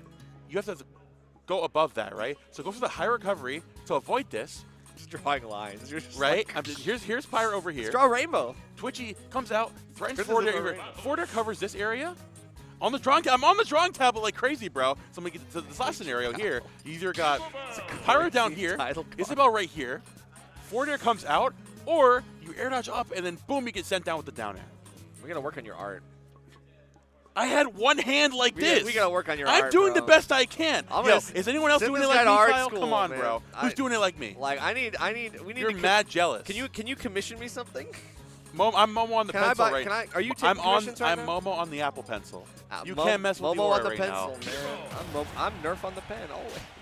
I know you are, pal. Hey, I can tell in your how casting. it goes. Hey, shut up, hey, shut up. All right, we were talking about this earlier. Let's go. The Chugs counter pick into Twitchy. We were talking about this. I know. This is exactly what I wanted to see. So we have Twitchy with the one stock versus Chugs. Chugs now having to do the counter pick. I mean, it feels a little too late, though, for me. I feel like this would have been better in the last set. But to his credit, Microwave held his own, took two stocks. Twitchy didn't completely, like, sweep like last time. So that's good. Good, we like that. A little heal, every little bit helps in these crew battles when stocks matter. Here comes Zeke Colorado into the psych up. Twitchy, of course, looking for any way, anyhow, to take a lead here for her team. Dash attack out of the corner as well. Big snooze. Well, good night. Oh. Yep. I mean, you mash faster out of it when you're in the air. Yeah, so exactly. as long as you're in the air, you can get out. Lands on the platform, but just in time to get not crit up smash, thankfully. Letting you back away with those forward airs again, trying to force Chugs to be above her, constantly trying to keep our opponent above her for the Lloyd Rocket, for the fishing rod, for anything that comes with that. What an angle on that dash attack. Well, who would have that? Yeah, you don't think, oh, the projectile dash attack coming right back at you. Like, whoa, whoa, whoa, whoa. I didn't take your pot back, buddy. Like, oh, my God. Yeah. Deleted. Good night. But that's the Chug special. Getting a buff into Flame Slash has been very, very lucrative, I will say, right? So you go oomph, and then this is going to just crush you like a freight train. Crush like an apple, man. Just like oomph, and then you have a hitbox the size of Wyoming. You're running up on me? That's OD. You're running up on me? There's a word for that, OD. Why'd you run up on me like that? That's crazy. Flame Flash is like a frame 6 move. It's crazy. It's like a little dog like ringing at you. You're like, rah! Rah! Get away from me. Get on my property, buddy. It's like, get your little dog away from me. Even stock counts here. Anarchy coming back in. This is the first time Anarchy is facing off against Chugs with 3 stocks apiece. Now, considering how the way Anarchy's playing, I fully well believe he can defeat Chugs here. But if he doesn't, it's a piece of Winthrop's game plan that's completely out of it. Yeah, but I mean, it's the same kind of concept that we were talking about before when we saw this match. It's speed that rushes you down and smothers you. And that's kind of like what we need to see, because even when you zoom, Chugs has already been conditioned to be like, oh, I got to scrap, I got to scrap. No, you don't. You're full stage. You don't have to scrap. But he runs back in anyway. Psych up coming out into a Sizz as well. Like you mentioned before, Chugs with those buffs, the double Don't red. get it. Don't get Do not it. shield. Do not run shield. Oh, down, go for the down smash. Oh, interesting. Bro's just trying to let it rip. He's like, yo, give me the hit, give me. Right, I want he needs something. He needs something. He's looking Let for me like at the up B, up tilt special or something like that. Oh, good no. night. But that's a lot of damage off a jab. I mean, that's still. That counts. That's valid. That's fat. Psych up there again. Chugs just trying to find some kind of momentum. But Anarchy is playing. Oh! Oh, that was crit. That was a crit too. Well, no, it wasn't, because if it was a psych up crit, it would have broke. It would have really the one hit down smash would have broke. I think so. I think no, because it slowed the shield down. I think that was. Yeah, I don't know. That's crazy. Regardless, Accelerado into a buff again. Ooh. Christmas, Merry Christmas. Not gonna close it out with the up air though. Yeah, Up air drag down, not gonna find the down smash. Down throw. Still looking for something to call the landing here on Anarchy, but Anarchy gonna get caught there by the Kazapple. The Kazapple. Is that not? Is it not? No! What is it, man? It's Zapple? It's Zap, Kazap, and I don't remember the other one. Is it not Kazapple? Is What's it the last Kazapple? one? Whatever. What's the last one? I don't know. I don't remember. Anyway, Okay, man. we Didn't still even know what it's called. Just wanted to correct me so badly. I do want to correct. I do want to correct you so bad. All right, so Zoom gonna get you back in 143. That's really living really far as hero, but not for long. Now a full stock up on Anarchy's side. Psycho coming in could make that a little bit more dicey. Doesn't go for the hatchet man, just goes for the straight up forward smash. Oh, Snooze going out there. Oh, Anarchy opposite middle to match out faster. Double buff once again. Anarchy having to play life on the edge. You do not want to challenge this whatsoever. Accelerado again. Nice back throw. Keep him out of the corner. Right air coming out. Oh, Whoa. Aaron goes Where are you for going? the errant down air. My goodness. Okay, it's Zap, Zapple, Kazap. Zap, Zapple, Kazap. Okay. Yep. Okay. Yes. All right. All right. Whoa! Well, we go off stage. Really good offstage pressure. I mean, that's Greninja in a nutshell. Obviously, you miss one thing, you can just jump right back, reset, wait your turn, and then as soon as you see something like that, obviously, the missed zap is so textbook. You're like, okay, I'm looking for a quick, short-range move that is enough pressure and actually knocks you up perfectly for like something more, like a reversal or something like that. But a quick jump, and because Greninja is always jumping, you know you're going to be able to get around that easily. Anyway, yeah, sorry, I had to think about that. I was like, Zapple, Kazap. Yeah, that's it. I forgot you're a Dragon Quest nerd. I'm a big Dragon Quest nerd, actually. That's true. Shoutouts to Dragon Quest 1 and 2, the remakes. That actually captured two Really of your good greatest games. passions: Dragon Quest and Nerding out. correcting me, making me look like an That's idiot. true. Actuallying you. I really wanted to actually Me you. specifically. Well, you're just making up words. Kazapple? Is that okay? I've heard before that there are like spells that are left out from the Dragon Quest games. Do you even know about Giga Zap? Oh, is that the fourth level? Or Giga Slash? Is Giga Zap the fourth level? Giga Slash is the slash version of a Zap move. No, I'm It's a saying lightning sword so. I know the first three levels are Zap, Zapple, Kazap. Yeah. Is the fourth level Giga Zap? There is a Giga Zap in one game. I would assume the fourth level would be Kazapple. No. No. That makes sense, like chronologically. Well, you gotta understand, not all Dragon Quest games have the same naming scheme, okay? Like, you gotta understand, like, some Dragon Quest fellas have different naming schemes. Okay, all right. Right? All Like, right. See, I don't know. Like, the ol ending usually means that it affects your entire team, and it's not just a one-person buff. So, or ol means that it hits a whole group of enemies, like a crackle. That's pretty intuitive. I did not know that. Yeah. Oh, nice. All right. Well, anyways, back to not Dragon Quest. We're back to Smash Brothers. Oh yeah, this is more interesting than whatever I was talking about. You're right. Absolutely. But now, as we've seen before, obviously Anarchy had a pretty nice handle on dealing with Indothea with the Game & Watch. Now Indothea realizing it, hey, I'm going to keep the Fox away today. I'm going Game & Watch right now. Yeah. So even if I can lose a stock here or whatever, if I have a handle for the next opponent coming in, whether it's CJ Frozen, obviously, on the Snake, or I have someone else in the back pocket. Oh, my goodness. That was crazy. The delay on both of them, and then the drift out in Dothia. What a good recognition of the situation.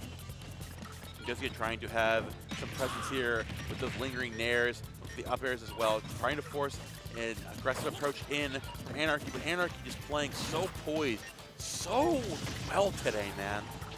For sure, but still getting caught by the fade back airs. A lot of damage on Indothia's side, but unable to get the stock so far. Anarchy trying to set something up, but the air dodge just passes right through.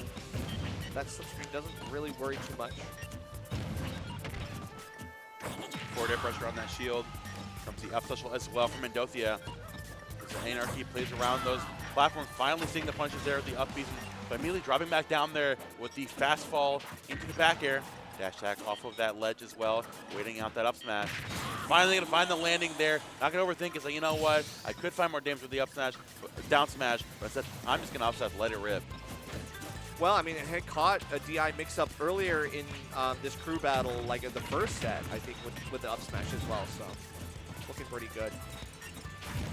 Now biding her time here. Anarchy tempering patiently with those water shurikens, the forward as well, and the down tilt playing at max range. Stay away from the Game & Watch death stare. Gonna find the down tilt conversion into the forward air. Yeah, I mean, even Game & Watch with a quick up special can't get out of that in time. That's pretty frame tight. Forward air dropping on that platform as well. A lot of forward air. Oh, you're gone. Wow. Unfortunate, tried to kind of play around that space a little bit better, but you were at max range, and that berry was definitely confirmed there, so unfortunate. Like that kill was so gruesome, we immediately skipped that replay, saying, nah. It's like, viewer discretion is advised. We all saw what happened. It's okay. Yeah, we don't need to see the tapes again. It just makes me a little sick to my stomach. Yeah, exactly. It's okay.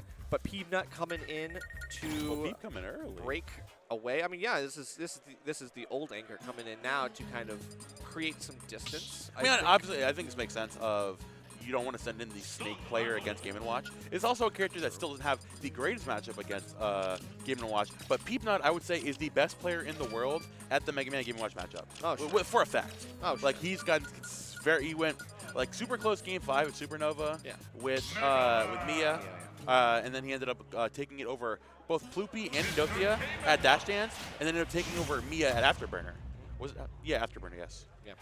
Yeah, it's pretty crazy. So now, I mean, there's not a lot of Mega Man players to compare to. You know that, right? MPG. Yeah. Don't forget, buddy. Don't disrespect. I mean, but don't I don't joke think. with the goat. But you're right. There's between the two of them, I think.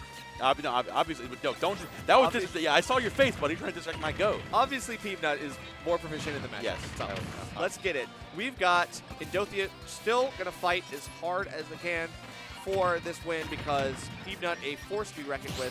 No disrespect taken.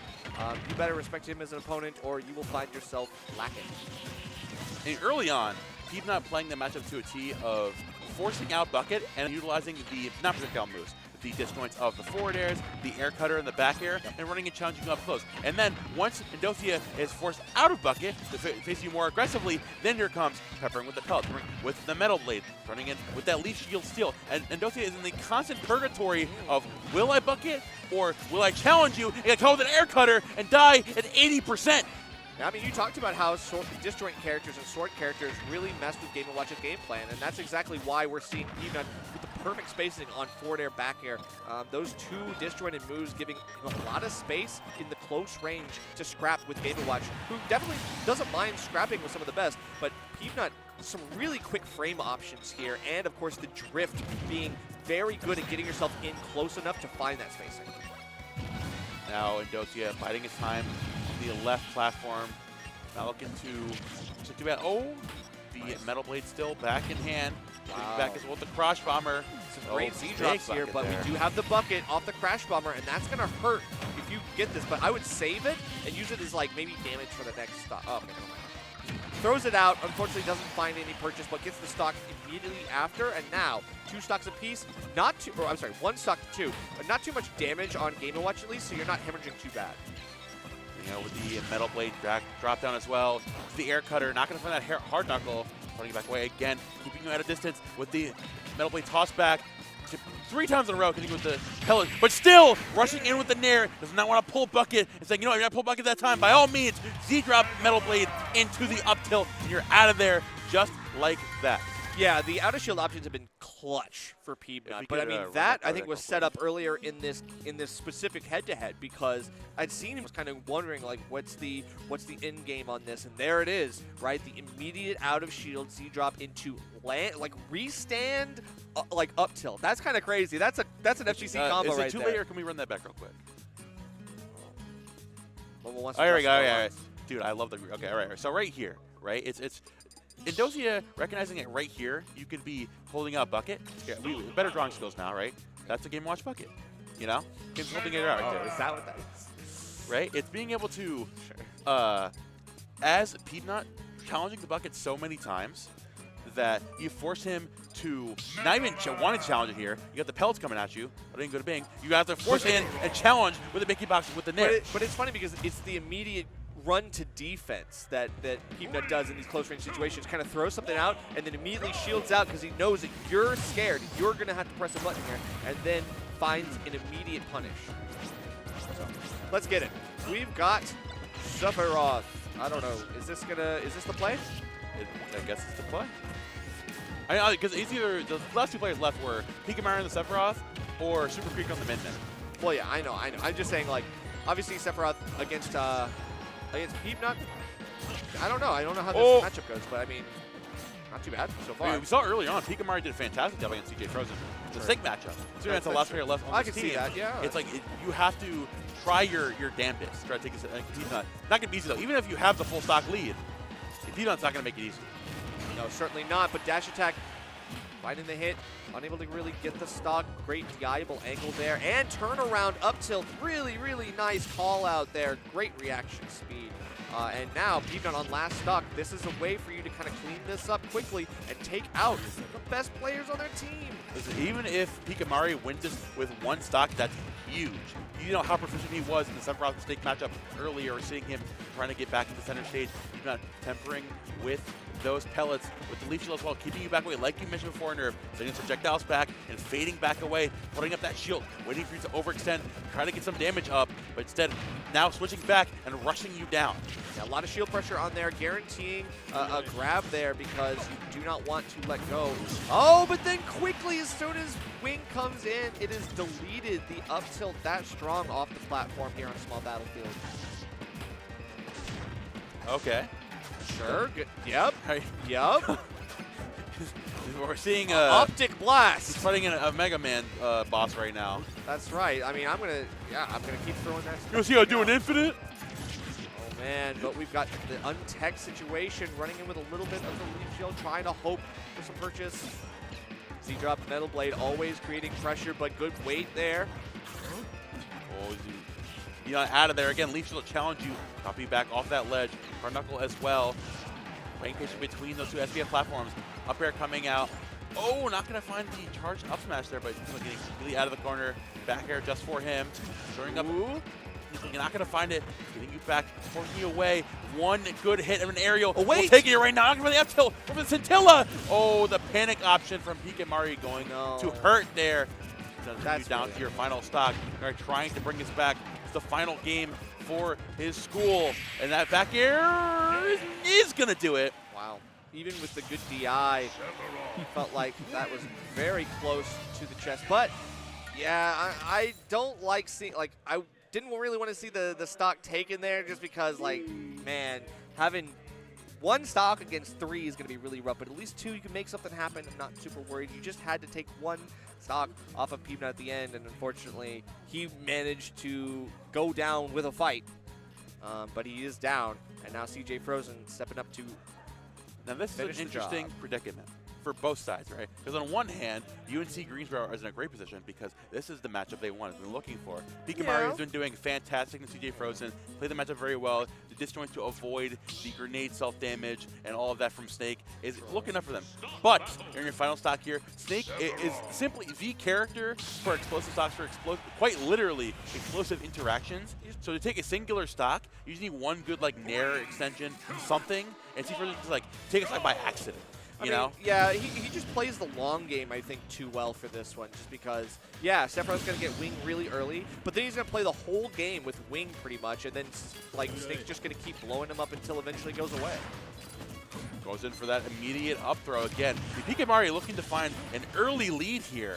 And we see right again, like you said, playing the long game, with that C4, chasing up that big damage, and the Wing. I mean, your last stock, you already burned the Wing, so you'll have it for a long time. But if we bring CJ from the last stock, you won't have access to it anymore. Exactly. That's what I'm worried about. As long as CJ Frozen plays it cool, he can lose a stock. He can even lose 2 stocks.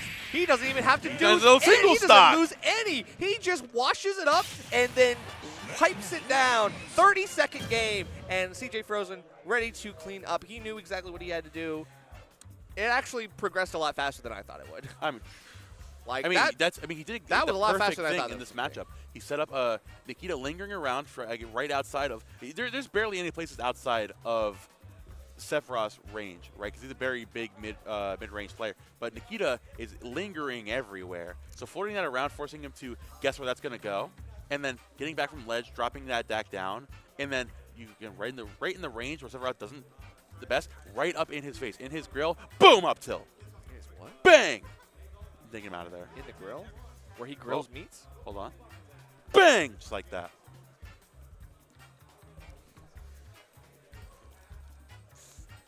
Okay, yeah, Whoa, what's your problem? Speaking of which, let's talk about all of the things that made this tournament happen and all of the people that have helped make this perfect storm of a tournament occur. Like KML. He's the guy right there behind production. He's running the production and his whole team as well, helping out behind the scenes, on the sidelines, and everywhere else.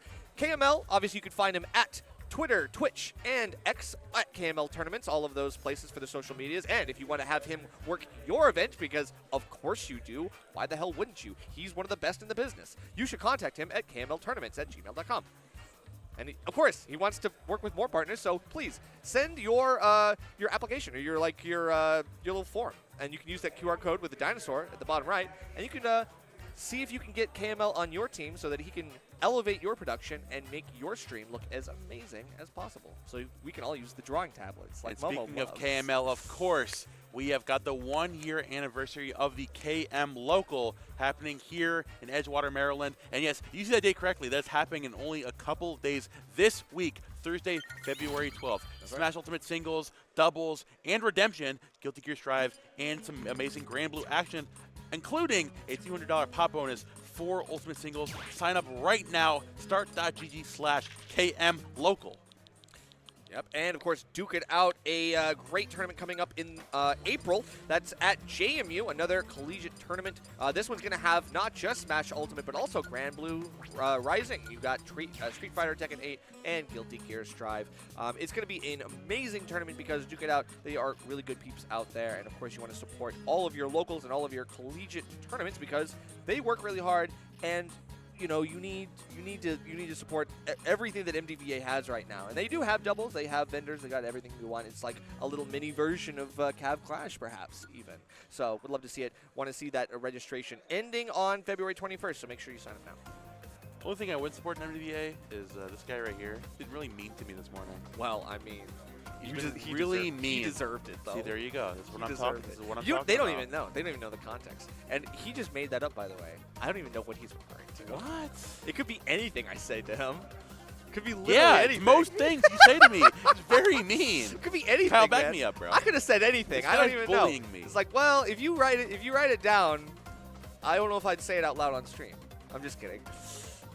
He doesn't even know. See, he doesn't even know what he doesn't even know what he's referring to. How could they know? If I speak, big trouble. If I speak, I mean, Big trouble. Big trouble. I really prefer not to speak. I prefer not to speak. Prefer not to speak. Big trouble. All right. Who we got up next? This is the other winners semis, I believe. Yes, it is Fisher College versus Stony Brook University.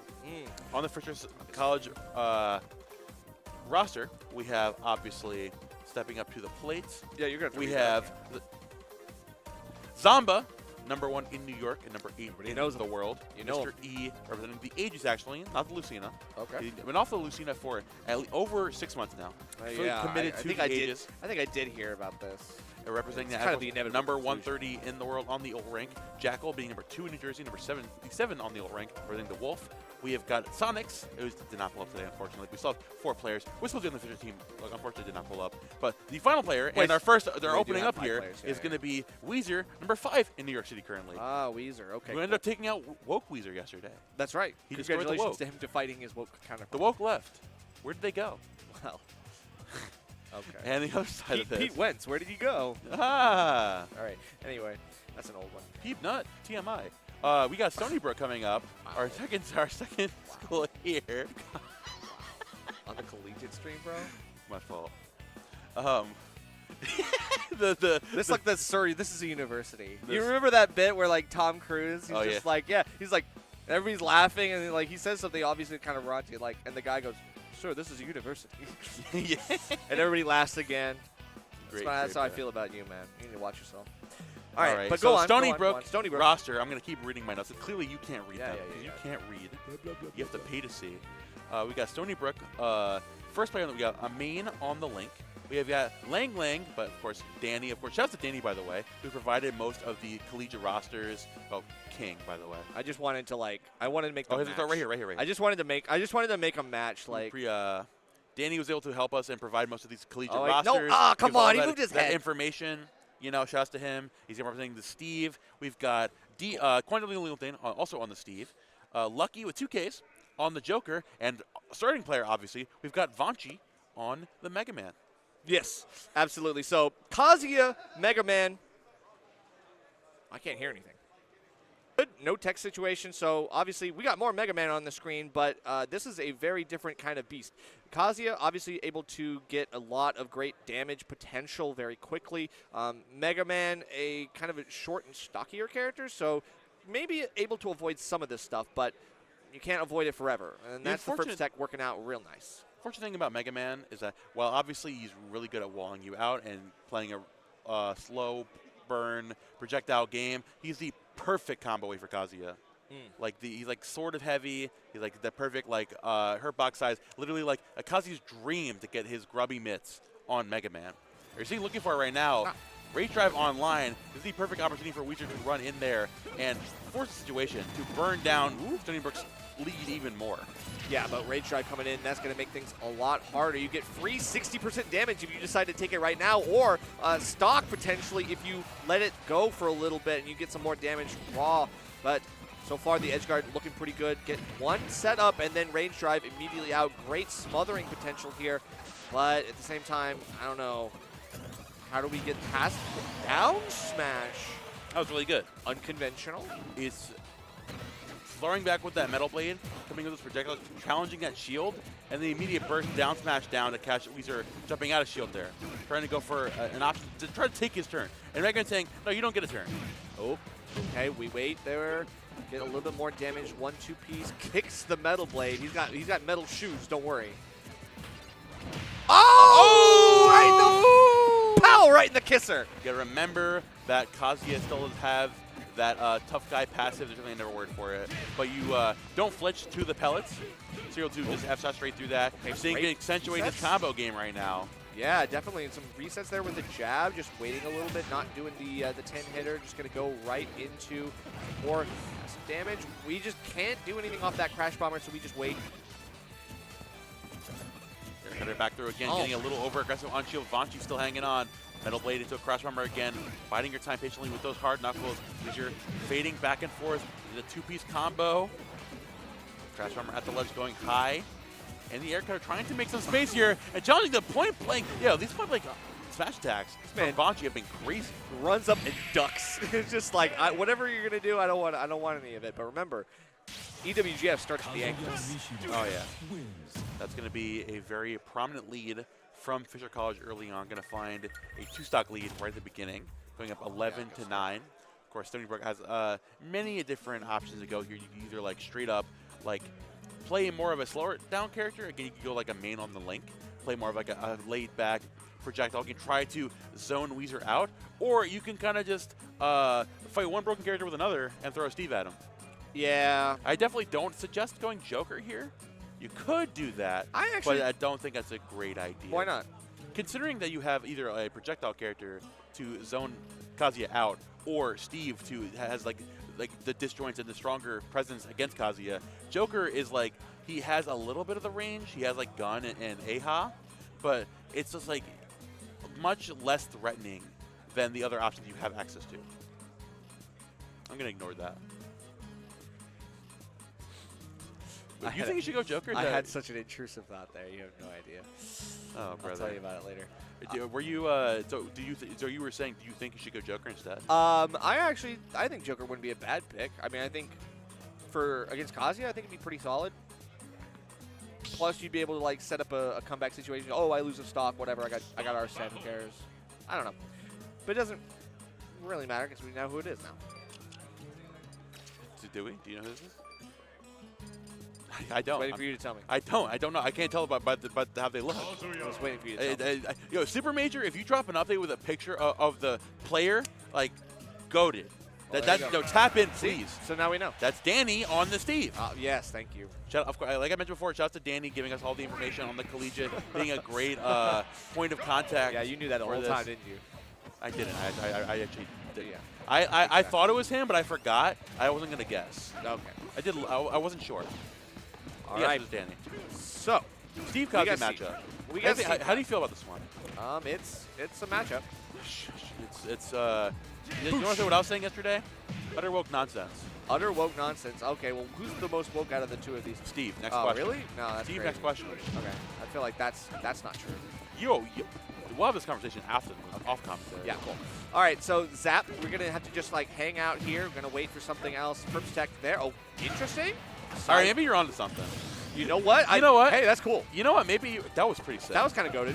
It's like, oh, something different. That's cool. Oh, but why did they grab? You saw the, I don't know. I took the grab, I guess. The thing about playing Steve here is that Weezer, the way he lives in New York, he lives on Long Island. And there is a plethora of Steve players out there. So he plays a little bit Steve himself. So there's Smurf poster out there. There's Quandale comes out sometimes. You know, there's a lot of Steve players out in New York City that he's got so much experience. He knows exactly where you want to play around, where you're going to be using that laser off stage and threatening the range with that side special. Very committal move. But you know where Steve's want to be? By all means, you can opt for that committal move. Wow. Yeah, definitely. This is bananas. Gonna watch out for that back air. Still a lot of pressure to be on that on the platform like that. It's risky, you know, especially against Steve. So got to be careful with how you're playing with your spacing here. Obviously, Rage Drive giving you at least a little bit of like extra pressure, but doesn't matter because Steve is feeling bold and doesn't care. Burns that pickaxe there, trying to keep you back away, swatting away with those jabs. Old school's online, faster frame data, but less durability. Durability, yep. Less durability, but it's just it's the frame difference. You want to be able to like go super fast, but I don't think being fast enough if you can't get the first initial hit. Kazuya obviously setting up a great up special finisher. The combo could kill confirm, and now got a lead forming. Weezer with, I believe, the greatest lead of the day so far. Yeah. With a now Double Fisher's up 4 stocks against Stony Brook. Oh, they're setting up the big guns early on. They're saying, one Steve didn't work. By all means, we got another one up. We'll just keep throwing Steves at you until you lose. That's just a pretty effective strategy. Squidward pulling out the extra Steves out of his closet. Oh, you break the Steve? Here's another 50 Steves. You like firm stack, don't you, Squidward? Oh, very good. Thank you. Hey, when you said he was from Long Island, I was like, hey, I'm mine caught in here. You know? I drive it on the New Jersey match, Quandale Turnpike on my mine caught. Been slowly coming back to competing. He's been focusing on school. It's easy to make this guy angry. God, they're just like passing around that crown, bro. Is that a Burger King crown? I don't know. Is it? It's like it's Girl the Boycott. It's the big guy crown. Girl the Boycott. SpongeBob Big Guy Pants is Okay. You know that's the I know, but I it's don't like even a dance. Like, this is the SpongeBob Big Guy Pants Okay dance. You don't know that, man? Is there actually a dance? This kid's not on TikTok. Are you for real? This kid's not on TikTok. Are you trolling me? Or are you for real? You better. I don't know. Look it up. On TikTok. Look it up. I will look it up. I don't. Maybe gaslight. Well, you're not an American propagandist. Okay. Chill. All right. Oh my God! What's this guy's problem? Hey, whoa! I didn't mean it. Okay, it's okay. Whoa. All right. Kazuya versus Steve. Hey, I just saw this. Yeah. crazy. Amazing analysis from the best caster in the region. Thank you, nerd. Well, that's an interesting way to describe me. I have a name, you know. All right. Yeah, Nick District. Okay, so we've got Kazuya. He's trying Make it look a little different, man. trying to punch. Trying to punch. Oh, and good tech. Rage drive though. We just blow. My main I goal didn't is get a chance to blow talk about it because I was rage baiting you so hard. You were. But my favorite thing about Quandale specifically as Steve, he is the TNT Steve. He's been doing that since day one, since he first came onto the scene. Oh, I'm the TNT Steve. Oh yeah, and that makes you so much better than the minecart Steve or the forward smash Steve. What would you rather go against, Steve Minecart? I'd rather go TNT? against forward smash Steve. Really? Yeah. Are you sure? Yeah. Bring on Jake. Bring him Jake back. F Smash forever in our Jake F hearts. Smash. I mean, that's he believe he literally passed had away. it in his name, bro. Like, but every Steve is like, oh, if you're really good at this one thing, I'm like, but that's crazy that you can win off of one game plan alone. But the TNT. You're like, I only F Smash, and I'm like, and you're gonna get top 8. The TNT was so much cooler though. Anyway, yeah, the TNT is cool, I guess. Sure. So you blow up. My main goal is to blow up and then act like I don't know nobody. Mr. Edward stepping up. Mr. Encyclopedia. Thanks, Riff Raff. Mr. E. Aegis. Yep. Yeah, like I said, The new hotness. Lucina. Well, it's not that new, but Keeping it's up new with- to him. Yeah, no, drop Lucina is consistently sticking with this for the latter half of 2025. And really So the for last Lucina falls. Exactly. That's right. Where's Leon and friends? Send her back to the glue factory. Back to Awakening, bro. Stay in that game. That's right. You're not getting the S support. You're not getting anything. Yeah, there you go. You're getting a bronze sword for the whole game. You're getting that training sword, pal. But here we go. I mean, obviously, Mr. E has also talked about it a lot in the past. He consistently talks about how much he puts time into the Steve matchup. So, like always, he's talking about cracking the code, and I feel like the Aegis is a big step in Yeah, that. I can see it. But also Yeah, I the can see lackluster recovery. Oh man, puts you in a very scary position. It's going real well. Man, like, you know, you still get caught with every single thing, and that's the worst part. You're like, wow, I've practiced Steve so much, and they're just like, yep, are you ready for this? And you're like, well, I thought I was. I thought so. But avoiding the TNT this time, not going to get caught by that, forces a roll out, and now taking stage control, or at least was. Not anymore. No sword required right now. Finally get built over to the stone there, pulling you back away with the pickaxe. Just high with the blazing end. And now Mr. E trying to get back in there, have some sort of strong presence with this Pyra, keeping Quandale back away. Getting those materials slowly back up though. Jumping in with the Mithra as well. Really into that block there with the Elytra. Yeah, I don't know. I'm seeing like, I'm seeing a lot of like mining. So it's like there's a lot of resource gathering, and I feel like Mr. E is unfortunately kind of just letting it happen a little bit. Like there's moments where you can go in and you can kind of like bait, but obviously doesn't want to get caught by like the obvious stuff. Like, okay, you know, just stop mining and then hit you all of a sudden. But I don't know. Surprisingly, We're one not of the best denying. options as Aegis against Steve or behind a wall. Photon Edge. It hits, it breaks the wall. Yeah. It also hits Steve behind the wall. That's true. So obviously it's a very committal move. So like if they see it coming, it's a big punish coming out. But it's triplats. This is the best place to do it because you can land on the top platform and not worry about it. Rest watching back away with those F tilts into the forward air as well. Trying to keep Quandale here at the ledge. This is the part where I'm like, okay. The Photon Edge behind the wall, like I'm talking about, challenging you in the corner. Good stuff, good stuff. Thank you, Mr. E, for illustrating my point. Appreciate you, dog. Tools, though. But then he's right back on Pyra. He's just looking for something, but it's 58. I'm like, are you going to get anything with Pyra at this point? I mean, also, he's just looking to keep Steve away by any means necessary. The get-up attack there as well, trying to swat you away from the lead. The F-tilts with those down tilts. Nice dropping out with a reverse forward air as well.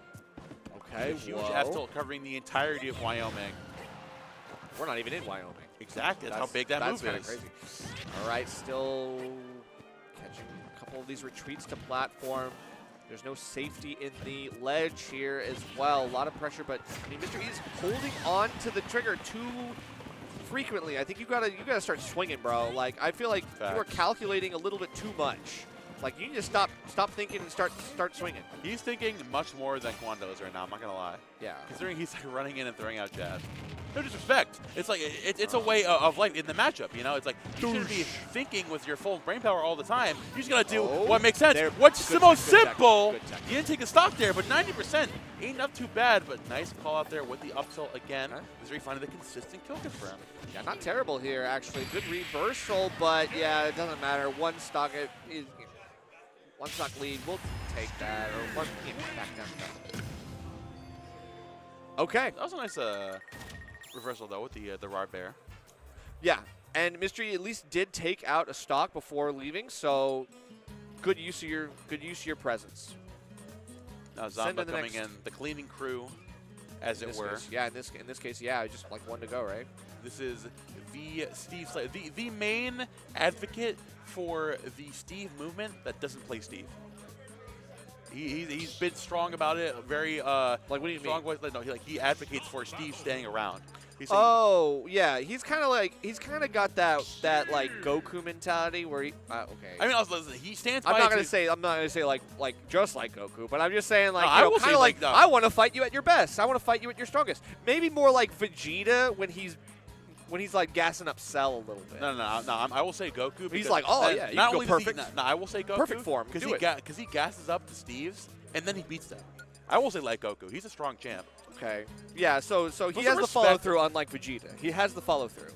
Yeah, exactly. That's fair. He's like, I'll let you get your perfect form and then I'll still win. But technically, anyway, I don't know. See, we can't go deeper than that because I don't know that much about Dragon Ball. See, I recognize that you don't know what you're talking about, so I can't really delve. You make the joke. It's fine. I can't delve into this with you. He's so mad.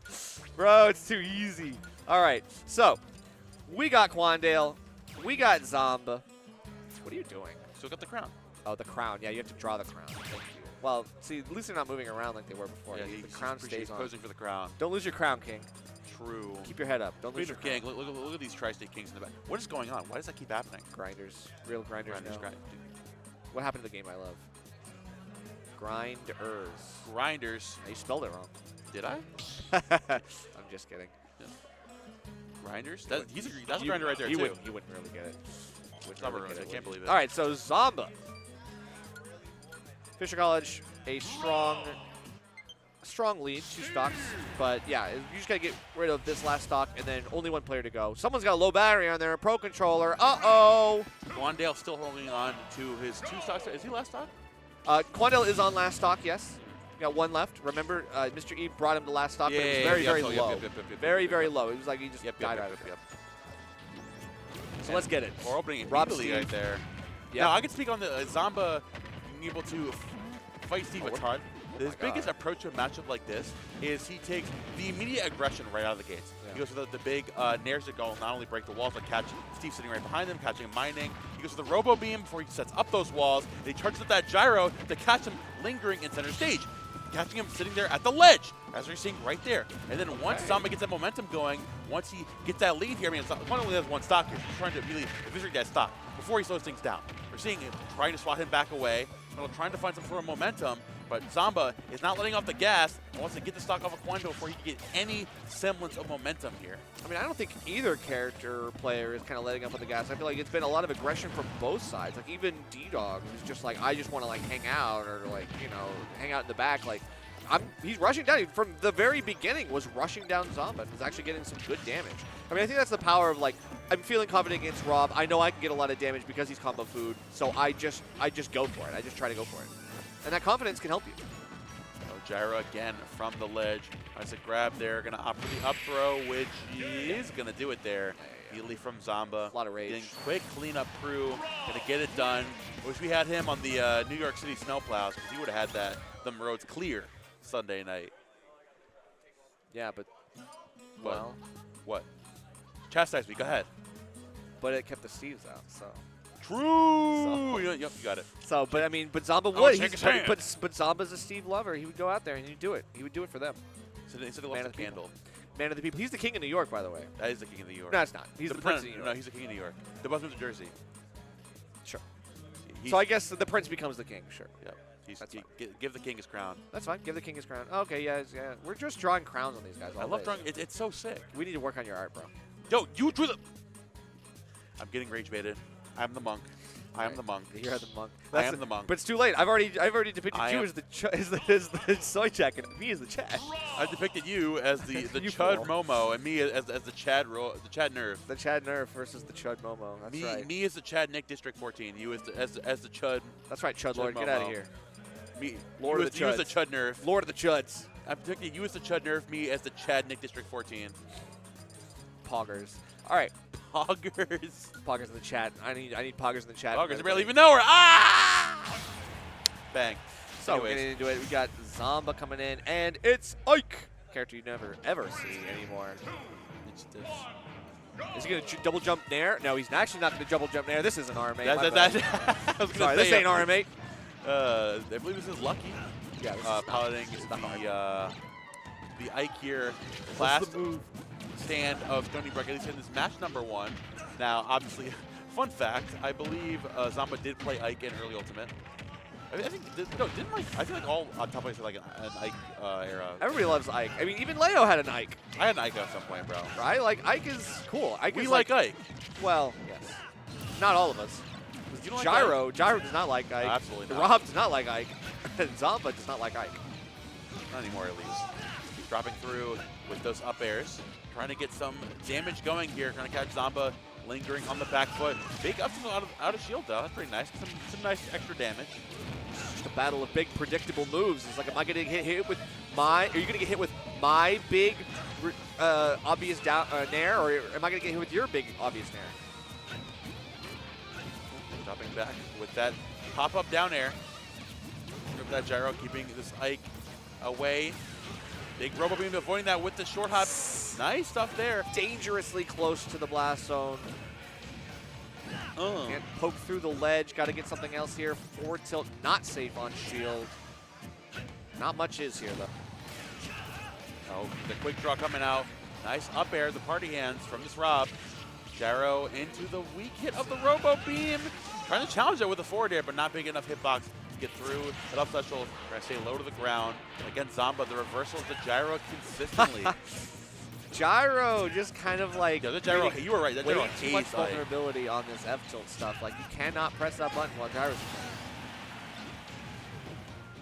Here comes the... 3-1, though. I mean... Oh, wait. Side B? Oh, come on. That would have... What? Oh, my God, bro. Oh, my God. Oh, my God. My God. This ledge is full of gyro spinning. But drink cola. All right. I want to recover. All right, well, this you cannot recover, German boy. That's right. Oh, my God, this ledge is full of Zomba and Robin. You've got to watch out here, though, because, you know. Little German boy, no! Who's next? I think he's a little German boy. Zomba nodding his head like, yeah, I knew you were going to do that.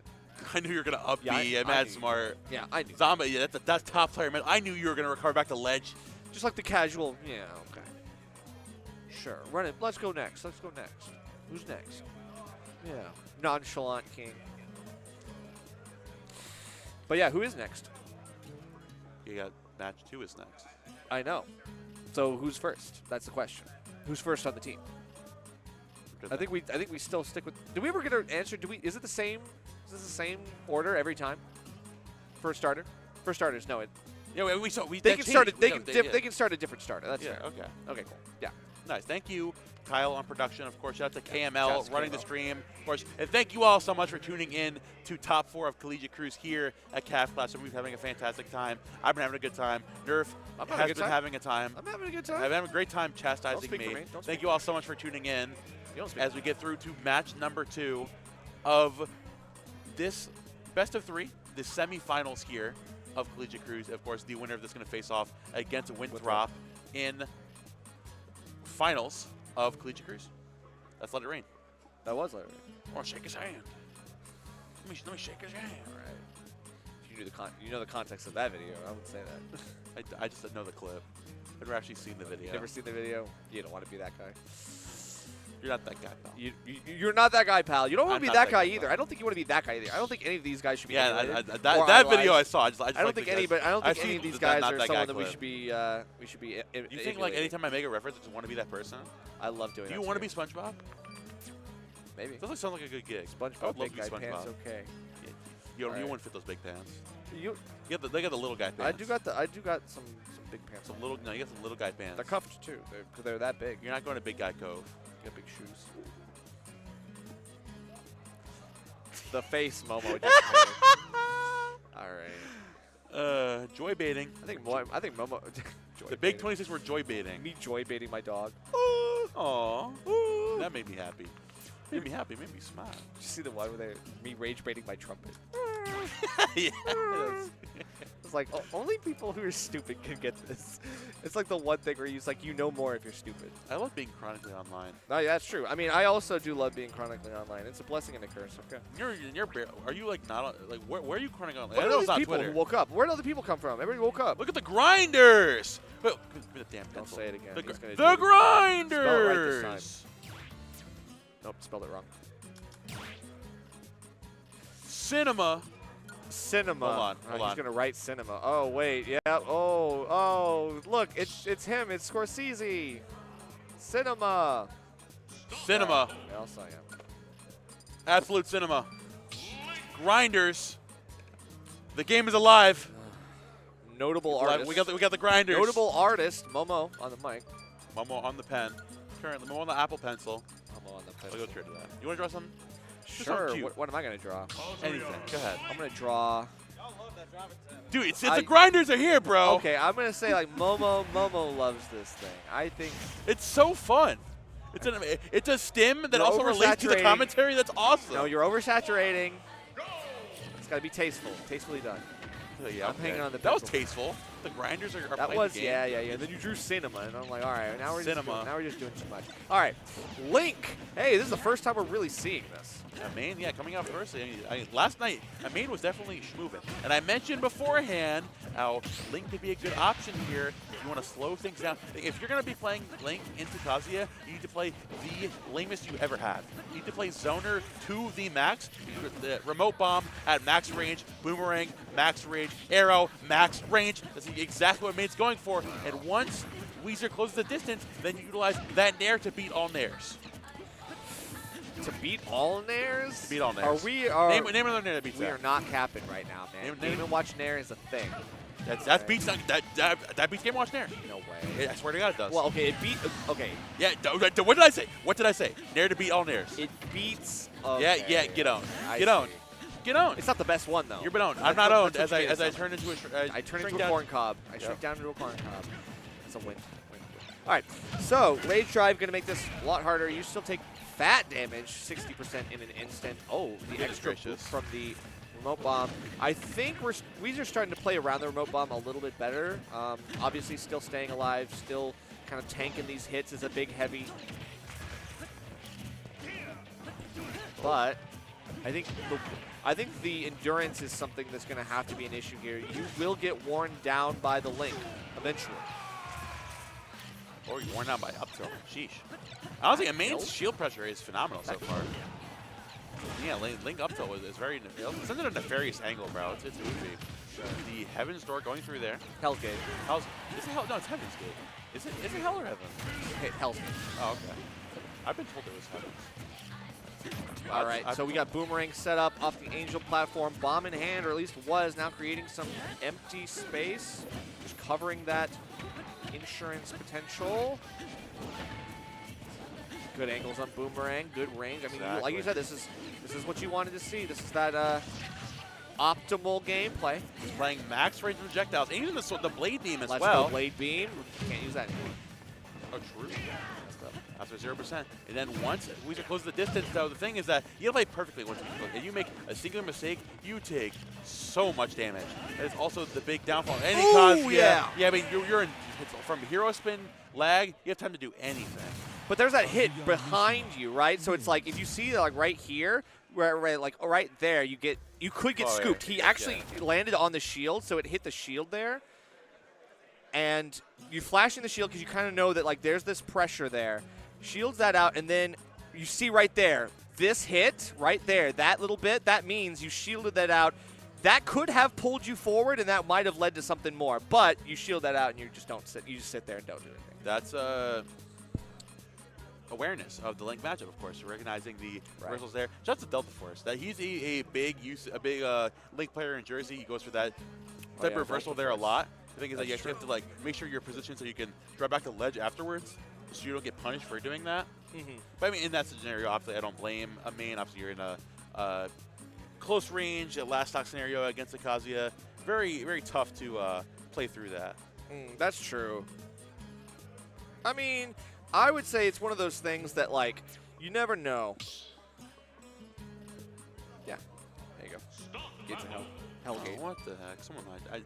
That name. Hellgate. No, Hellgate. Because I was cast one time, and I said Gates of Hell. You made me question myself. No, Yes, no, because I said Gates of Hell. They're like, no, it's Gates of Heaven. No, you said Heaven's Door. Or Heaven's. You said Heaven's They Door. said Heaven's Gate, and I'm like, are you sure?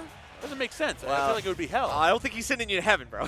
I think that's what I said. I don't that's think what I said. You're just like, I don't think you're going there, bro. That's what I said. Nice one, though. And I doubted myself. I don't play, Nice try. I doubted myself because I don't play Tekken. Clearly, I should have looked it up. All right, not ball knower. Clearly not. Ball not knower. Or sorry, I don't know. Ball not knower. Ball all right. not knower. Put the commentary in the bag. Ball unknower. Put the matchup knowledge in the bag, bro. Tell me about Ike unknower. Kazuya. Tell me. Put it Hey, in the man, bag. at least I know my names. All right, well, we got all this damage coming, and don't. Ah! GG's, go next. GG's, run it back. Well, okay.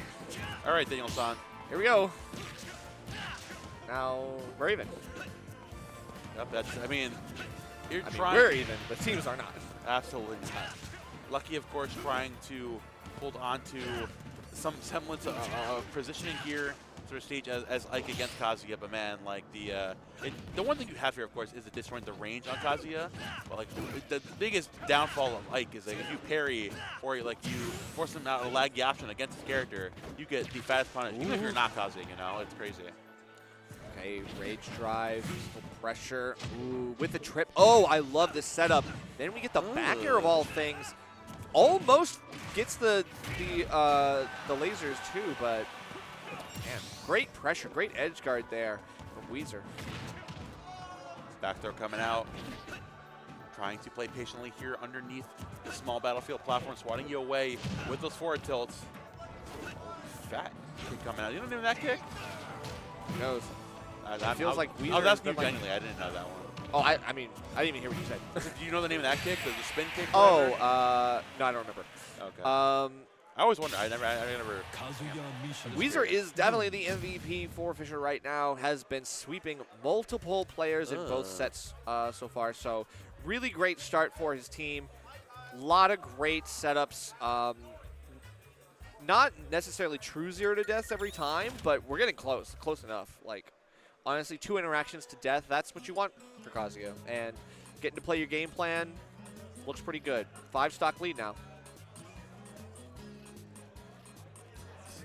So, what do you do if you're Stony Brook now? What do you do if you're Stony Brook? Sheesh, bro. It's so tough. Yep. I mean, like, who do we have access to even left? I mean, we, of course, have 2 Steves. We have the Mega Man. I mean, you send in Vanchi. Yeah, that is Vanchi, I believe. Vanchi, yeah. Yes. Cool. There you go. That's Danny. Never mind, I lied. Oh, okay, we're getting Danny. But Jigglypuff? Oh? Low key? Low key. Is that a terrible idea? I mean, I think any character that can stay in the air is really good against Kazuya. Yeah, I was going to say that's... Kazuya loves fighting grounded players, grounded characters. If you can just, like, float just above his, like, EWGF range, he has no anti-air beyond that, really. He doesn't really have anything. He can, like, jump fair, but, like, that doesn't do anything. That's just, like, a single hit, and he just resets. So, Jigglypuff, the ability to kind of, like, be a mosquito and kind of poke and get your nickel and dime hits, but then also getting some decent combos can be really good. You just got to worry about your drift, your air drift, and make sure you're not getting clipped by these EWGFs because that's going to hurt. Yep, into the up special. You're seeing Danny trying to find some momentum here out of the corner with those forward airs. Man, the EWGF into the up B, man. I mean, this Kazuya is putting an absolute tear on this school. Oh my goodness. 20 seconds to kill pretty much every single time. It's What do you think a Stony Brook student fears more, finals week or Weezer? I don't know. At this point, it's not that time. It's not final season yet, so probably this right now. Oh my god. Wow. Little Gemmin boy. Don't like float to turns around neutral. and laughs at his team. I'm like, damn, he knows what's up. He's like, I'm having a great time over here. Not this. Okay. Wow. There was an attempt. Are you sure? There was an attempt. Are you sure? I saw it with my eyes. That's not how that move works. Well, it's not how that move works, but for the schedule. For the schedule. For the schedule. Yeah. All right, so we are just gonna speed run the rest of this one. I see. Weezer is trying to hold it in, bro. Weezer's like, yep, this is my life now. Go. We have the final player stepping up. This is Vanchi, I believe. Vanchi, yeah. It's not Quandale. I'll say that with confidence. I don't know. They kind of look like twins. Yeah, I will hurt you for this. Yeah, for sure. All right. I will hurt you Vanchi, for though, carrying the hopes of Stony Brook. 3 against 11. It's going to be fun. A 2-stock Kazuya versus a what you got? 3-stock Mega Man. Wario. No, not Wario. Terry. No. Wario. Wait, Wario. Yes, Wario. Wario. Okay. We are we're speed running. I guess for the schedule. Shoot, we're speed bro. running this for the schedule. Bro, I mean, we're going to the be in schedule. finals Puts the by crown on. 12:20, man. Puts the crown on and is like, all right, let's go. Let's run it. I mean, if we have anything of value to add here for Kazuya. Remember the last time I saw this matchup, man? Was yesterday, Pataya reverse 3-0 Glutony. Yeah, that's so I feel like Wario players. definitely are very opinionated about Kazuya right now. yeah. I know they are, but at the same time, you know, everybody's always got an opinion about Kazuya. I gotta respect Ludo because he tweeted afterwards. I was almost convinced it was gonna be a Kazuya Soul tweet. It's like, yo, I'm playing bad. Go, like, not blaming anybody else. Let's go energy right there. Yeah, blaming yourself and not the character or the player or whatever. Like, Reverse Rio, clearly you messed up. There was something that went wrong there. Of course. But Vanchi now down in stock. Still got to work wonders with the Wario. Oh, up air coming out. Kazuya up air poking through off of that ledge. The reversal there for the grab. Oh, race drive online. It doesn't go for the command grab just yet, but we're going to wait. Wants to get a drag down something there. Oh, there we big go. raise drive out of the corner, though. Not enough to kill, though. So Wario kind of heavy, and that was mid-stage. So extension off the bike has got to be a worry here for both players. Nagacha high jump with a back air. Machi taking the lead here. Immediately swimming back to the zone back air. And now Weezer 1 stock away from the full sweep. Oh, and this might be the combo he needs to find the sweep. Yeah, looks like Weezer going to be able to beat every single player on Stony Brook if he takes this stock right now, and one interaction away from doing so. Doesn't want to go too crazy. Okay, man. Just let it rip. Man. And All right, dude. Fisher College going to be moving on. All right, bro. Is this allowed? Is what allowed? He just did win Godfist like 4 times in a row to close it out. Well, I mean. He just let it rip, bro. I mean, that last one was up smash, right? No. No, it was going to. Oh, okay. All right. The last hit looks like the same We're thing. just throwing I mean, yeah, we are throwing stuff out, and that's the thing. You know that Wario is going to be kind of in your face, and they're he's going to land in there. That's fair. Yeah, that's fair. It is what it is. But that means Fisher College can be moving on to face off against Winthrop in the finals. Yep. It's a single elimination. Yeah. So best of 3. This is it. Whoever wins 2 matches won the entire thing in $750 pot for their college. Yeah, it's really nice to have like a pot bonus for collegiate because you'd think that like, oh, well they're college team, so they already have money. Not true. Not always true. As a current college student, not true. Well, okay, now I'm talking about the program, not necessarily the students themselves. No, but also the program. I'm speaking about the program. Yes. Speaking of the program. If I speak. but they're not the only ones who need the money. We need the money yeah, too. Exactly. Actually. There you go. We gotta get some money. And one way that you all can make a little bit of bank and be enriched in an experience is to go to Dr. Insano's Bonfire. This is the third one that's happening, and this is an invitational series. If you don't know, Dr. Insano runs this pretty much every year before a big tournament or something like that, usually, or sometimes in this case, it's happening on February 10th. Which is like this Tuesday.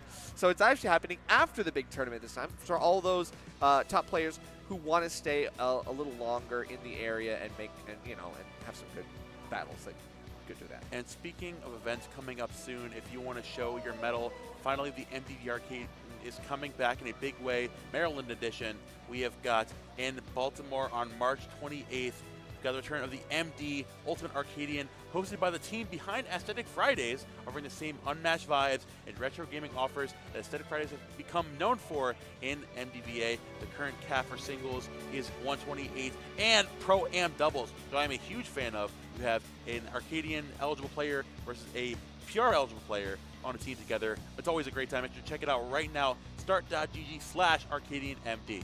Yep. And of course, Genesis X3, the big tournament going on Valentine's Day weekend, is going to be going on in San Jose, California, as always. The registration has closed, but make sure to tune in at twitch.tv/GenesisGG and, check out a spectator pass if you're actually going to be out there in the area. You might not be able to compete, but you can still go to the event if you go to start.gg/GX3. Obviously, Genesis is one of the biggest and most prestigious events of the year, every year. So if you have the chance to go, it's a once-in-a-lifetime experience. You absolutely should. Absolutely cannot recommend enough for these insane tournament experiences. Speaking of West Coast Major tournament experiences, man, Cavalier Clash gets better every time. Certainly does, actually. That's actually like verifiable. Like, you can actually fact check that. Fact check what? That it gets better every time. It gets better every time. time. What you said. No, sorry. You said it before you sneezed. Yeah, sorry. It was like a 10-second brainwave. I was agreeing with what you said. That was a strong enough He's sneeze. like, wait, what is? Dude, the sneeze was bad. You heard it. The sneeze, yes, the sneeze was verified. It was fact checked. Thank you.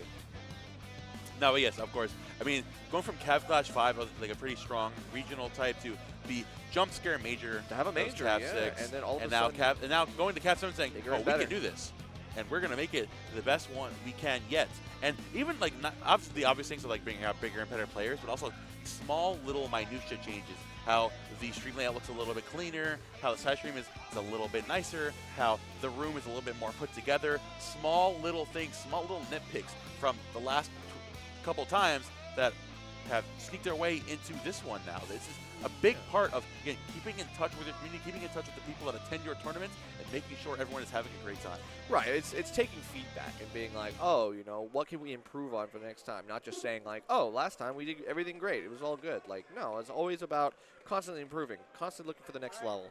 And I'm really glad that this team continues to step up their game. It's like really cool because this is something that a lot of people in MDVA have tried to do for a long, long time, to create a super stacked super major like this, where you have incredible players, even here in the collegiate bracket. Like, these top players are like all competing for a collegiate team. It's really cool to see. Oh man, seeing Weezer open up here against DJ Frozen, I know just recently, I mean, it was a month ago, but it was at the Fireside Open at Rutgers. Weezer ended up facing off against Aloe, but he was playing Snake. Ended up going in game 5 set. And he's been like relatively comfortable against, there's like the Snakes in New York with Bobo and whoever out there. Being able to play this matchup is being able to thread the needle and being hyper aware of where grenades are present. If you don't have it immediately in hand, you punish him just like that. The second he drops it right there, you hit with a fat up smash. Great call there from Weezer. And of course, auto turnaround helping you a lot there, because the Snake tries to overtake. You can't ever cross this character up. You can't jump behind and hope to just get out scot-free. So obviously, Weezer going to put on the pressure. A lot of rage drive pressure indeed in that, but I think if there's a character that can get rid of it, it's Snake. You just kind of just patiently wait it out. You slow back down the pace. You don't let Kazuya get any of the stuff, and even the long range stuff that Kazuya can do, you wait that out too. You have some responses of your own. Oh, but speaking of the cross-ups, though, the super long-ended back air into the up tilt. Very good stuff there from CJ. I mean, being able to run in against the gumption of challenging Kazuya that up close, and where he particularly isn't expecting you to run up there immediately, is part of the mix-ups that you need to keep a foot ahead in a matchup like this. Ooh, okay, just shrubs. Speaking of a foot ahead, my God. Forward air there. Oh, but right back in the face with the grenade, keeping the pressure up on the ledge. Obviously, Weezer's still getting a little bit of this extra damage, but the grenades are starting to take up some damage as well. It's keeping it even. CJ Frozen looking for that C4, just out of range though, unable to get purchased, but it's all good. The anti-zoning dash attack gonna give yourself a little bit of a setup. Dash attack out of the corner, setting up those grenades as well. Race drive, online as well, being able to set up for a big kill here. So at 130, Weezer on the prowl for it. The footstool. All this like overwhelming pressure that CJ Frozen is doing is crazy, but it doesn't matter because we just muscle right through all of those explosions, get that rage drive command grab, and take that stock. Staying alive here, 140 though, you gotta keep it going. You gotta get some extra credit on the board. Try to set yourself up so you can get one interaction away from taking the stock, taking the lead for your team. Dude, the people playing around Snake today are just like playing so well. We saw that Weezer used the up smash there as like the one little bit of distort you have to outrange Snake and get away from that grenade. And now we have him running back in there trying to keep this Snake at bay. Big electric out of the corner there. Oh, back down. The fourth row.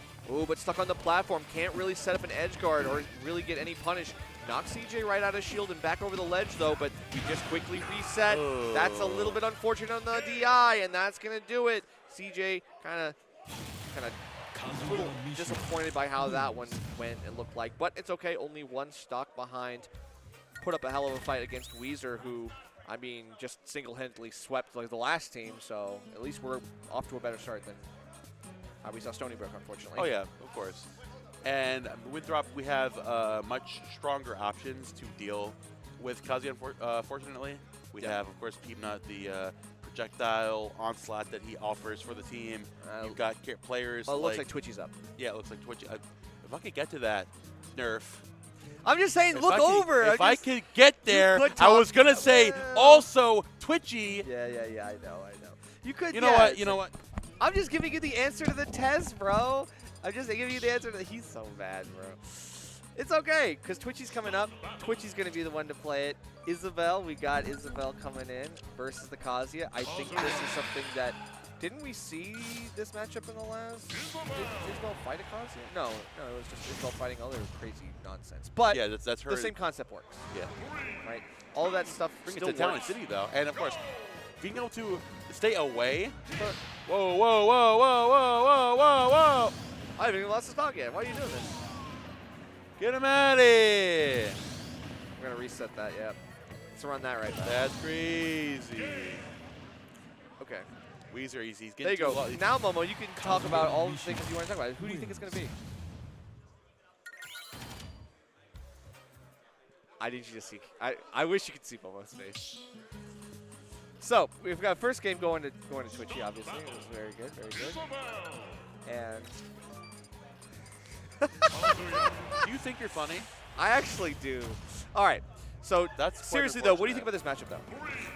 Okay. So we were mentioning things earlier, the thing that Twitchy was utilizing against other players like Microwave, right? Setting up that Lloyd rocket, trying to bait the aggressive approaches on Twitchy in the corner. And that's exactly what Kazuya was to rush you back down, get all up in your grill. Well, obviously, Isabel isn't that strong in that close range. You can keep you out very well. Trying to spot you back away with those backers of the sword, and once he has you on ledge, then you have access to dash attack and that fishing rod.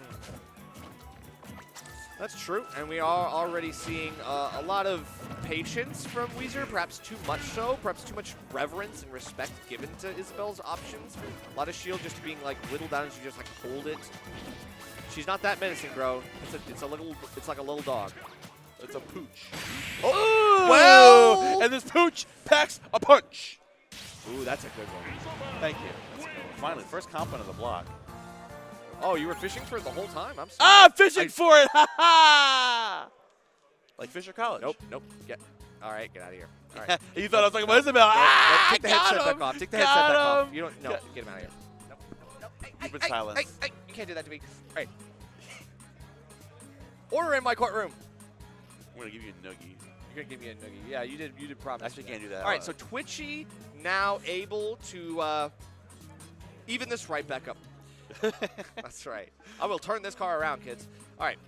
Winthrop and Fisher. This is definitely a battle that I think a lot of people want to see. Oh, yeah. Right? Everybody knows that these two are like the best teams that we have in collegiate in the world, but at least, especially nationally.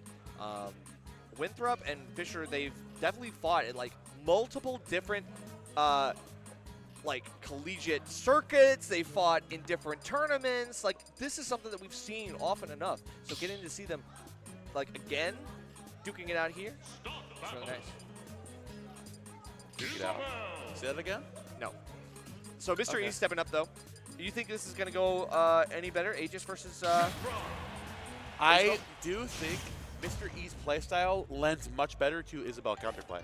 The way that Mr. E typically played Lucina is played much more of laid-back and methodical way of slowing things down, of having a presence over neutral once you have of a lead. And here right now, the thing with Mithra is that you are encouraged to play much more aggressive out of the gate. And once you have a lead, slowing things down. And Isabel forcing you to approach is a situation she never wants to be in. And that's what lends itself to Mr. E's playstyle so well. Yeah, that's a good point. But we still have like really fast speed, and Mithra can get around some of these like setups and stuff. So it makes me wonder like how much can Twitchy even get off of these like elaborate Rube Goldberg machines that she likes to build. Unfortunately, I don't know. I will have to see. Because still high percent, but no first blood yet in terms of stocks. Both really kind of like fishing the same sort of thing. We've seen Twitchy get a lot of good stuff off of fishing pole, but so far, Mr. E's not letting her have it. Mr. E now present at the ledge again. The gentleman jab, the tried and true. Closing out there perfectly, trying to set you from center stage. But here we see, like I mentioned before, once Mr. E has the lead, he's slowing things down, baiting out the aggression option to Twitchy, and posing here with the flow state. Or, oh, there we go. Okay. We're good? Okay. All right.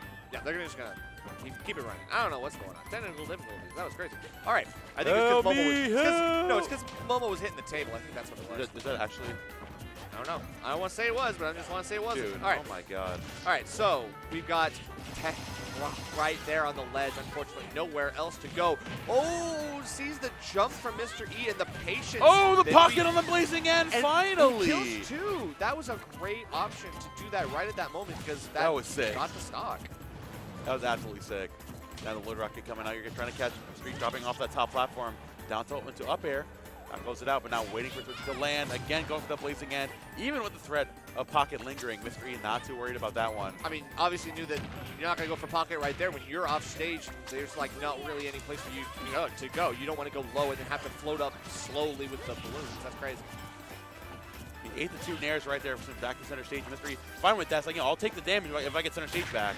But that also means you're jumping and getting super aggressive. You have recovery that time. No, he won't. Go straight to the ledge.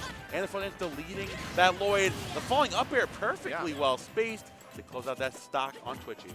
Yeah, not even taking the damage from the Lloyd rocket either. Just snapping to ledge. Really nice from Mr. E. Still got to watch out there. Backs off and waits for the launch on that. I think a good knowledge of the Isabel's game plan, obviously, here. She's still just waiting for the get-up option.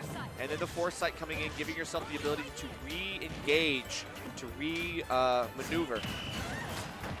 The run up there to avoid any of that damage from Blazing End. Very well played there for Twitchy. Again, playing it super close, trying to overwhelm Mr. E any way you can, especially in the last stock scenario. You have some semblance of a lead here. Bringing back off ledge, the one place Pyra and Mithra struggle when they're off stage with their lackluster recovery. Yep, and then the tech in place, getting caught by dash attack, going low for the photon edge, but whatever that is. What, the Mithra side B? Yes, I mean. Photon edge, yes. Yeah, photon edge, yeah. And then we end up getting caught here on the platform. Unfortunate, but that down tilt on shield not super safe. The out of shield option, and then tries to go. Yeah, I mean, great idea for Mr. E, honestly, to space, fade right? back to avoid the nair, but you fade back a little too. You overcorrected exactly to avoid that. Cut out there, like you see, just out of range was of jumping the down here, tried to drop nair. Yeah, the jump back and you didn't do it. fade back. Yeah. Yeah, you can see him jump back there off the ledge, and then the turnaround, that like you can see the jump turnaround, like the way that like Twitchy changes the way that she's facing is actually crazy. Like you can see how like Isabel is like quickly facing around with like the back air and and then also turning around with the up beats. I think that's crazy. So very nice stuff to keep her options open and just like make sure that Mystery can't predict what move is coming out or what spacing he has to worry about.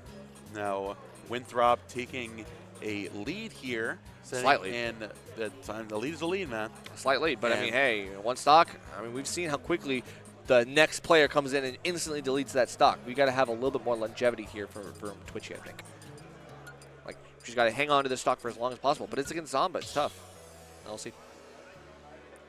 I mean, yeah, Zomba, a very strong player, like we said before, number 8 in the world, probably one of the best players in the U.S. Yeah, I think the best player in the U.S. Yes, he is. As of right now, this current moment, Sure. time. I mean, sure. Is this like the bit like, oh, he won No, the last I'm tournament? So it's serious. like the top 10 best players in the world are the top 10 rankings for the last tournament. No, I'm serious. Like, yeah. he's 8 in the world, and the only players, like NA is like Sparg0's above him. Like, there's no other NA. That's fair. That's fair. No, So you're right. U.S. You're fair. U.S. Yeah. All right. I'll take that. Thanks. All right. So they say that's true. But you think that's going to matter here? Yeah, I definitely think it's going to matter. I think Zomba's going to – he's putting on a tear on this Isabel so far. I mean, I think the last time they played, they went game yeah, actually, after Twitchy beat Zomba. I almost forgot about that. So do you think it matters? Right now, if there's one stock to 3, no, it doesn't matter who it is. Zomba's a very good player. He'll delete that one stock. You might be able to get like some extra credit here. But like, extra credit doesn't matter in a crew battle. Exactly, because you're losing that stock. And Zomba evening up the stock count just like that. Yeah. Only 29%. Not really worried at all. Just kind of played that nice mid-range spacing game. And, yeah, Twitchy, unfortunately, not able to find that longevity. Goes down pretty quick. And we're ready to send in the next player. Who do you think it is? We have Anarchy, Peabnut, and Nico the Ike. I have to assume it's going to be Peabnut.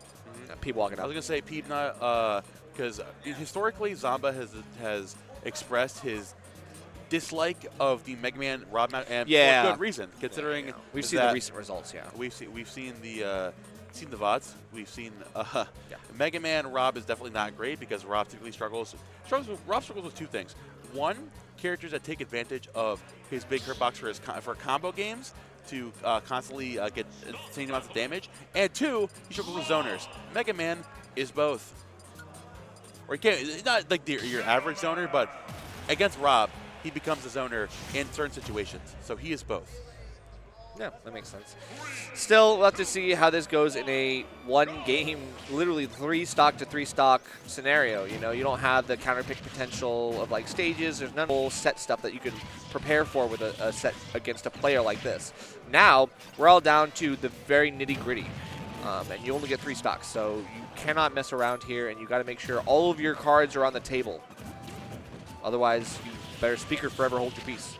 Absolutely. And now Peabnut trying to force the situation early on, chasing Zomba back off stage. Metal Blade tossing it back down again, giving the pressure up off of this ledge. Playing patiently here, biding your time in center stage, dropping down the Metal Blade into a forward air. Once again, the Crash Bomber, the Metal Blade all the way deep, knocking off the stock. Great DI to avoid the follow-up there from Peabnut. Oh, burning a lot of that fuel. Nice tech. Amazing tech. But that gear cutter is going to do it. Yeah, 1 stock down for Fisher Zone. Unfortunately, it does mean that Peabnut at very low percent, not going to get caught. Well, that was crazy. Rotary, yep. Utilizing the rotary arm onto the rush. Onto the rush. I was like, wow, he was moving, but he didn't keep going. I think he didn't cancel the animation, so it's like he stopped rotor arming it. Yeah. Here you go, Zomba extending again with the down tilts, trying to keep Peabnut in this, trying to take the stock here, if anything, because once Peabnut gets his footing back on the ground, it is just so hard to wrangle the reins out of his hands once again. Okay, but still waiting for something here. A lot of damage. Good setup off of 2 Leaf Shields, and with Metal Blade in hand, Obviously, Zomba is taking a little bit too much damage. Going to have to handle this, and 156 finally gets the stock off of Peabnut. But look, Peabnut already on ledge, ready for a finishing blow here on this stock. Cannot get it, though. A lot of patience, a lot of kind of evasiveness from Zomba, but not for long. Pretty big high hard down knuckle, going to knock him down. Yep. Peabnut doing a great job of floating around, utilizing Rush to again have that dominating aerial presence. But it was just so important against robbable characters. Especially since you can act after up B. It's very important Yeah. here. You want to be able to like have your maneuverability and still have options. Now floating back with that crash bomb too, up tilts into up air. Still isn't going to do it, but again, Okay. Mega Man is a pretty fat character, you know? Yeah, he's heavy, you know. The issue is like 122, like, I mean, we can still get caught by one of the classic stuff. Like, if you get caught by like a berry, you probably die. Maybe up throw on top platform will definitely kill. Like, stuff like that. Like, the usual stuff that might mess with anybody else who plays in shield really well. The defensive play might actually hurt you sometimes. Coming on that leaf shield, utilizing that big omnipresence, destroying right up in Zomba's grill, chasing him out there. Rush dropping through the Crash Bomber, going to the other side of the stage. But you have another Crash Bomber. You have same-day delivery. And Peabnut taking down Zomba. Moving forward. That's so Winthrop. funny, man. Crash Bomber on one side, then runs across and is just like, Ring doorbell. what if I do it again? Ah, look, a second Crash Bomber has hit the wall. There is a stranger at your door. Like, the Ring oh doorbell. my goodness. Notification. Boom, bam, boom. Oh my god. Insane. That's insane. Okay, so nowhere is safe. Nowhere is safe. You go onto the stage, I follow you to the ends of the earth, and then to the other end of the earth. Yo, if you look at a character like Mega Man, you think he got a movement like that? Well, I don't know. Is there a running man that he takes his powers from? Does he run fast?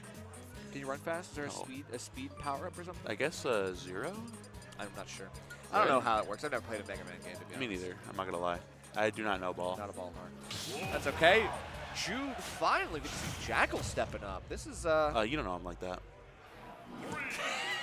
It's his in-game tag, dude. All right.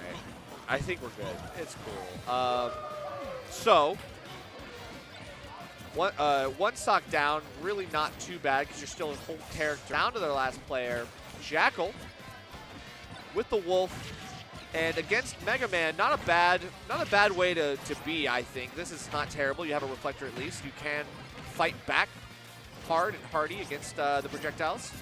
Yeah, it's also the priority of your aerials are really good against Mega Man. Yeah. Being able to go through a lot of those pellets, have a lot of the lingering priority to go to get your combo get started up, and also the combo weight. Like I mentioned before, for Kazuya, also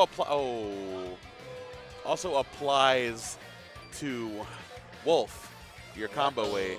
It was Peabnut. Oh my guts, bro. Do we take the stock? Or is that a thing? Are we taking it in the crew battle? Oh, good man.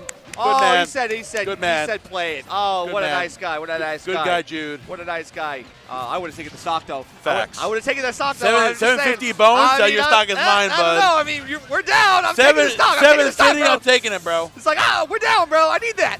Give me that. Good guy, Jude, man. All right, well, that's okay. We're still rocking with it. Jude, nice guy, a little charitable guy. My glorious king. Charitable guy. Fair play. Not me, though. All right, but we've got the shield angled up. Don't want to get caught by any of these poke territory. Know that you're kind of like playing a little too defensively, but can't really help it. Wolf, kind of dangerous.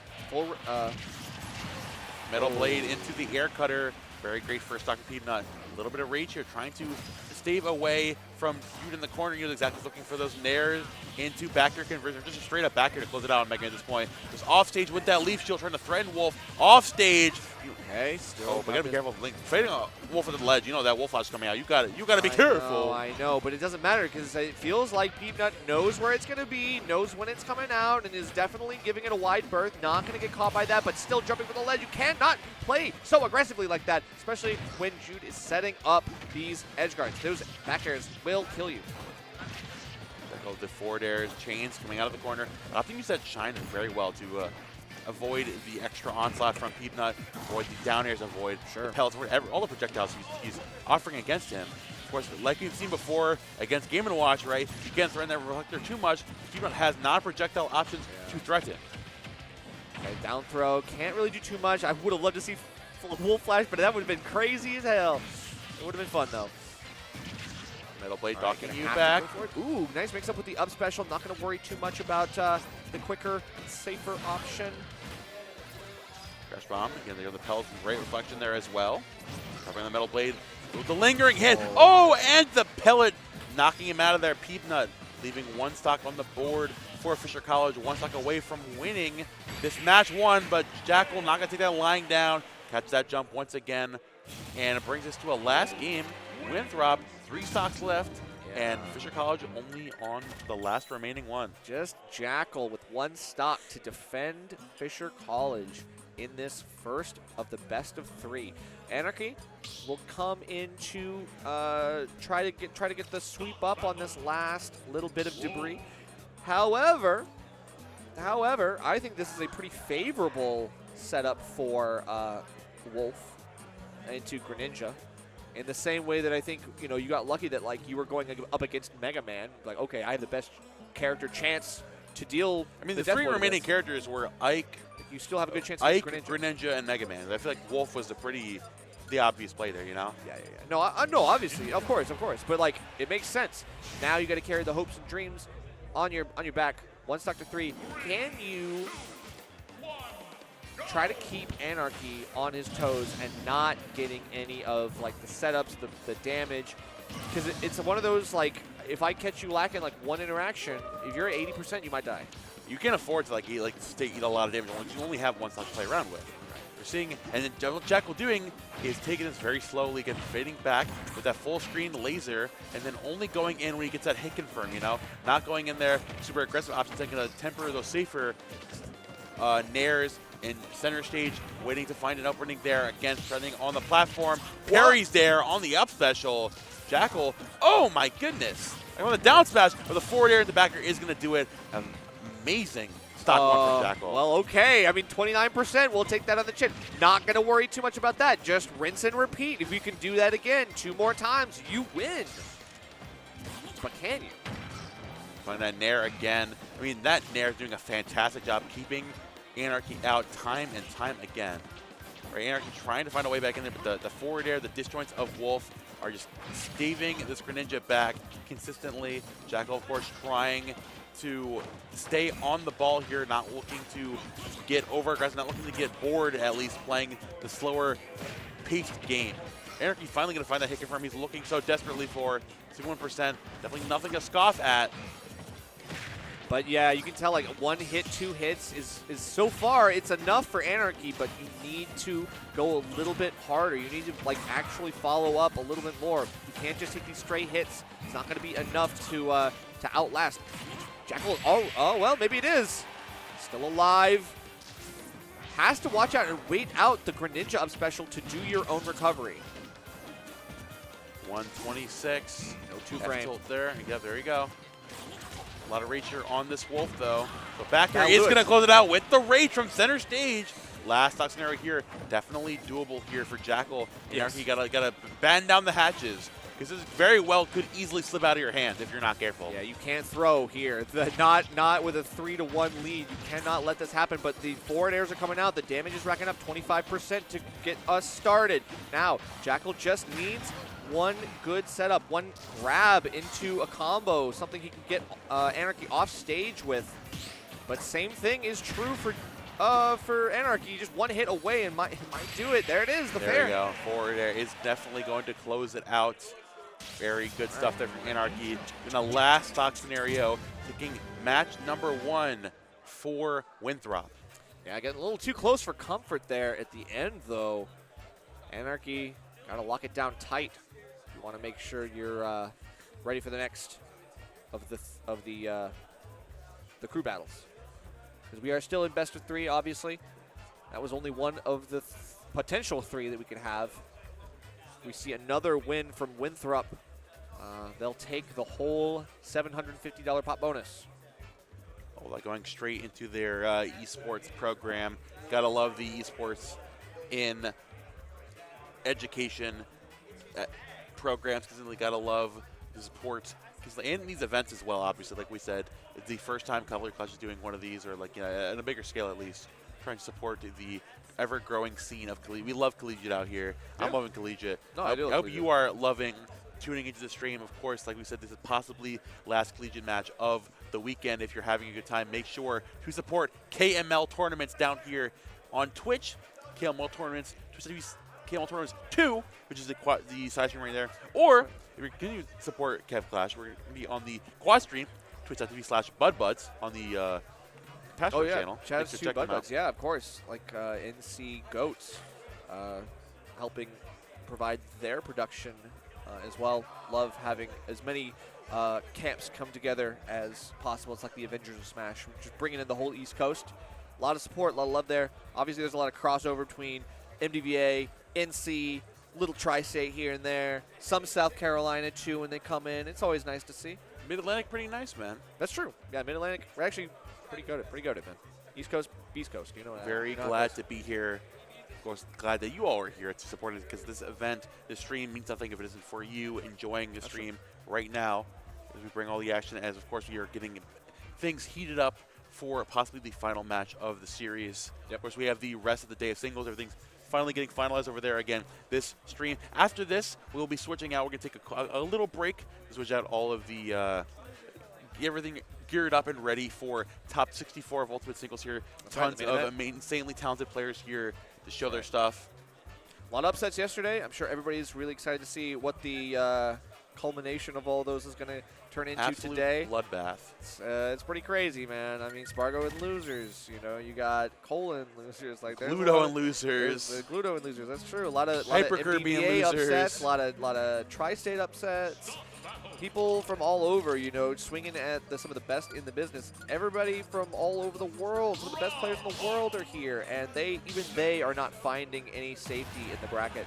But we've still got the rest of collegiate to go through. It's Zomba as the point man for Fisher in this one versus CJ Frozen. Now Zomba going in here for first. I definitely agree with this idea here, considering that you feel like you can't get the most value out of Kazuya going into a snake. So I feel like as Rob, you have access to gyro and the robo beam. You can play the long range game, and you can still punish the aggressive snake very well as Rob here. So I feel like if Zomba's on his A game, you can definitely run CJ over. But that's tall order considering CJ's been playing very well today. That's true. But I mean, Zomba plays really well with a lot of momentum, you know. So if you can get him with the ball rolling early, he will sweep. You know, or at least he can. That's the idea. So if you give him CJ Frozen, he'll be like, all right, if I win this, I'm gonna keep it rolling. Like we just snowball, we snowball. You give him an inch, he'll take a mile. Coming out the burner boost, not gonna find the back air just yet. Going all the way up again, trying to challenge Snake, lingering in that top blast zone. From the low profile, that gyro toss as well. Frozen still hanging on here. Air dodge, get back onto that ledge. Zomba consistently challenging Snake here, but he thinks he's safe. Oh, he tried. No. Almost, though. It looked like he almost. It was an attempt. All right, but rolling into the gyro, can't be doing that. Too much projectile play. Zomba playing the smothering playstyle, cannot let CJ pull these grenades, cannot let him throw those grenades. Can't let those grenades enter my space. Just got to keep him over there in the little bomb zone where he is. Oh, yeah, we go. Gonna catch him in that Cypher. And Zomba playing the matchup to a T. One of the only characters in the game that can challenge Snake in Cypher. Rob's gonna do that. We're gonna find the landing there on the Rob with an up tilt. Zomba, we're trying to hang on to these two stocks, but CJ Frozen definitely can make this game and bring us down to a last stock scenario at least. Right, for sure. Fortunately, dropping the C4 right on Zomba's head. Got to be careful. And no tech on the platform. Unfortunate. Gives Zomba a reopening. And now looking for that C4. It's stuck on you, but gives you a chance to recover. Going for the RPG of all things. Okay, wants something possibly to two-frame. Big explosion, a lot of collateral. You back away, throwing those grenades from the opposite side of the stage, trying to play a patient game. But Zomba can play that game every day of the week. Down tilt going to come out. Even waiting out the crossover on the dash attack, just let it rip immediately on the opposite side. A great air out from CJ Frozen. Down slash, he's going to find it though. Take Chase out. It's going to be a 2-stop for game number 1. Yeah, the air dodge, maybe on anybody else it would have been a good air dodge, but yeah, going straight back to the ledge, and Zomba just dash forward a little bit, lets it rip, knows how to create those panic situations where you're like, I put your back to the wall, there's no other option, that's checkmate. So, gonna lead off with a 2-stock lead here. Gonna try to set up for a different story than what we saw in the last one, right? We're already off to a better start. Zomba, as I expected, going to be able to get the early win, and like I said, now the momentum starts. Now Zomba starts snowballing, but looks like Peabnut's coming up to end that, be the roadblock. So I think that's probably the best case scenario for Winthrow. You know, you literally want someone who's like, I'm going to slow down the pace, I'm going to make it annoying for Zomba, and as soon as Zomba goes out, we obviously see Peabnut is the counter pick here. Like, yeah, this is 2 for 2 now. It's the character that not only quite literally stops the momentum, but even in game, you know, exactly. It's like you ice him out, force him to force him to play slower, much slower, play in that long range where you can do that, but it's like you have to fully commit to that. And even then, like as we've seen, like the grounded game that Peabnut can threaten, he can run up there and make the long range into the mid range very quickly. Of course, we already saw it in the first set. I mean, it was back and forth, right, between these two when they did fight in the last of these games. Still, I mean, you know, maybe it was a warm-up. Who knows? You know, you're always guaranteed with a second time around. You know, you get a second chance now. Zomba did just barely lose that last one, so it's like maybe he might keep that momentum. You never know. You never know. That's true. Let's see. He's going starting out here on Pokemon Stadium 2 in a very much a zoner-focused stage. You got the big atmosphere. You've got the platform layout perfectly. And Peabnut early on playing around those PS2 platforms with the Metal Blade in hand. He's ready to have the zone off. For sure, for sure. Right, going right back down. Getting that extra damage off the gyros as well is Peabnut. Unfortunate. Gotta, you know, fight back. Gotta send something, a little bit of that damage back to sender with the lemons. There we go, the air cutter dropping back through. Designing those pellets. Leaf Shield as well, getting the extra damage up close where Rob wants to be to close the distance against his Mega Man. But Peabnut saying, hey, I've got the magic circle, and once you get close, I will make you explode. I mean, Peabnut is doing a really good job of preempting these nairs. You see twice now that Zomba has been caught in the startup animation. So, obviously, Peabnut's wasting no time, knows when to pick his shots really well here. Air cutter again, get the extra damage back off Peabnut, trying to hang on to this first stock as long as he possibly can. Forwarder coming out this way, and the Crash Bomber get the extra damage here on Zomba. Up air as well into a Leaf Shield. There we go. Yeah, wanted that up air, get some kind of juggle going. Obviously, Rob loves going high, but you don't want to do it in this matchup because of how much anti-air presence and pressure Peabnut can put on. Still not dead yet off of that. Charging up a little bit of the gyro just in case you want to have it for later, but Zomba unable to get this stock, and now a reversal in the making. Can we get that down air? No, 0 for 2 right now. Not going to find the hard knuckles and fighting back. Center stage with the forward airs. Up airs as well to pepper some extra damage. Metal Blade into the uppercuts, double roll in, and you're good. No, still oh good, my still god, good, wow. Still good. Very close though. A lot of rage. Yeah, you never know. Rob's a heavy fellow, man. That's crazy. Definitely is. All right, but 203, yep. Technically worked out, was able to just barely evade that Flame Blade. I mean, I don't know. One of those things that fair can be really dangerous for Peabnut, but I think it also might be a false sense of security sometimes. There we go. Not going to find the air cutter, just barely going to find an up throw though. It's extra damage. Zomba looking for the patented Rob, like stock steal right now. He needs that. He needs a robbery. Yeah. Oh, the gyro, get that out of here. Good air dodge grab like that. 2 birds, 1 stone. And wait! Oh, man. Zomba trying to get around the Metal Blade, and that was perfect because the lingering hit of the forward smash, perfectly spaced as well. So you can see, like, obviously Metal Blade right there on the ground, and trying to get away. You want to reposition yourself with the back air. That's always the classic. But I think Peabnut also kind of short character, you know? It's like Mega Man's kind of a short character. And also, you know what's also helping that too? Short character, and Peabnut is constantly weaving in those crouches. He's ducking, yeah. Mega Man love ducking because it's incredible low profile. Like, he cuts his height by like half.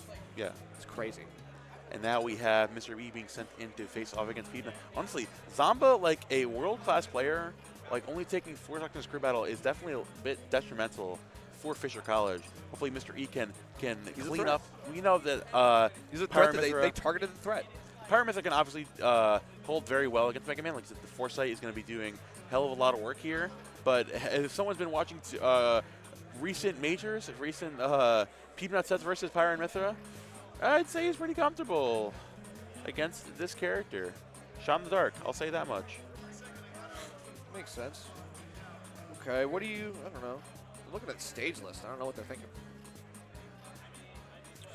So Mr. E going on the Aegis now. I think, you know, this is just a revolving door of like who's going to neutralize the threat. It's just constantly like that. Okay, we bring in Peab to deal with Zomba. Okay, Zomba's been dealt with. Now we bring Mr. E to bring in to deal with Peabnut.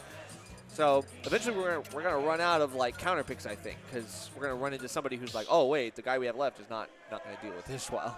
So you got to think about the long game. You got to think about like who's left in the tank. Like who do we got that's on the bench that's ready to go, that can be ready for whatever is left on the other team. You never know. You still got some strong players in front of Fisher, you know. Oh, the Lucina, wow. And so the last Lucina returns. Mr. E, when his back's against the wall, he's like, will you play Lucina for $750? Is his back against Will you the play wall? Lucina with $750 on the line? Is his back against the wall? I wouldn't, you know, No, I wouldn't say that. Let me get my narrative off, damn it. Sure. My God, man. All right, parries that, though. Good timing. I mean, obviously the fundies for Mr. E are going to have to carry the day here because you got to play the bullet hell and survive. What? The spacing, bro. Up air kind of like giving her the hurt box like malfunction. I like that. Probably going to put the crash bomb there. Leaf shield pressuring that platform fantastically. Ooh, the big dolphin slash out of a shield is going to be great for the shield pressure. Oh, that Mega Man offers. No way. Also, it's a very quick move. They got you on lacking. That's great. The tech presence. Yeah, got to be ready for that. But it's a 2-frame move. Like you think you're ready, and then it happens, and then you're not ready. You weren't ready. You got to be looking for it. Unfortunately. There we go. Double forward airs again. Mr. E wrapping this up. Back up with the crash bomber. Nice forward air as well. Whoa. Down air into an F smash. Oh yeah, Great Mr. E is moving right now. Great call out on that spot dodge. Making Peabnut play a little scared, and the pop-up in his chair. Mr. E just kind of went crazy, bro. He was like, he knew exactly what was going to happen, and then like, look at the, I have no choice but to give it up. Oh, man, that was pretty aura like pilled. I will say. Aura pilled. Aura pilled. Aura. Get back to the retirement home, please. What? Aura pilled does not know. That was aura pilled. That's not how that. All right, man. Just taking the aura pill. So old. Jesus You Christ. decrepit geezer. Okay, well, guess what? You know, I think Mr. E's probably about as old as I am. Yeah, probably. So guess what? Who cares? That's why he knows his place on He's the still on the sticks and not on the mic. And somehow he's still rocking with the kids. That's the harder thing to do. Playing in the reaction speed game I'm with the saying kids. He's crazy. He's a demon. That's I my know. goat Eric right there. Bro, and Pretty listen, good. man, he's been working on the Aegis for a long time, and it's been proving pretty well. But like in this situation, you know damn well Peab had really good at the Aegis matchup. Putting Lucina out there was pretty smart. And I'm seeing right there, obviously the time away from Lucina has not impacted it at all, because he was still moving very well there. I think he's playing even better than ever. Honestly, Last stock, I was like, oh, okay, so maybe the time on Aegis has made you just even better, Probably. like fundamentally better. I think that is kind of how it works sometimes. Not true for everybody, but I remember back when I used to play, like I played Aegis for a little bit and went back to playing Donkey Kong. I'm like, yo, I'm just like better at the video game now. It's like you're playing like a grounded character. and like having to adhere to like neutral and you know, like the simplicities of the game. Yeah. Obviously, like Lucina still fits in the same kind of like basket, but like it just obviously has like a little more minutia to set her apart. But I think that's a valid point. Argentina stepping up though, down 3 stocks. Obviously, if Fisher does end up winning this match, we still have a game, match 3 to go to. But I mean, they're still not out of the woods just yet. Winthrop is definitely still able to bring this back to their favorite here. Right.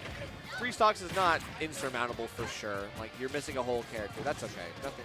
We can find little bits and pieces here where we can like stack something up over the next couple games if necessary. Still, I mean, Mr. E's playing really well. We've got, like you said, some of the best we've seen Mr. E play versus some of the best I've seen Anarchy play. Anarchy is playing phenomenally this morning. It's afternoon now. True, true. Playing a little bit more patiently, more calculating.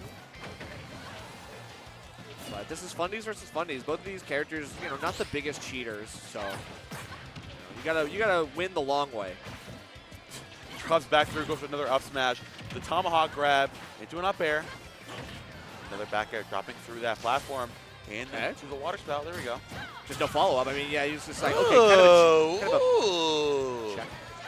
Sitting at the most nefarious angle. He's definitely going to take that Dolphin Slash out of shield, though. He's trying to keep him back at ledge. Goes for the Trump there. Yeah, threatening the Trump is interesting because it's like that's the pressure. You know, you don't actually grab ledge. You just want to force an expedited get up. That's why you do it.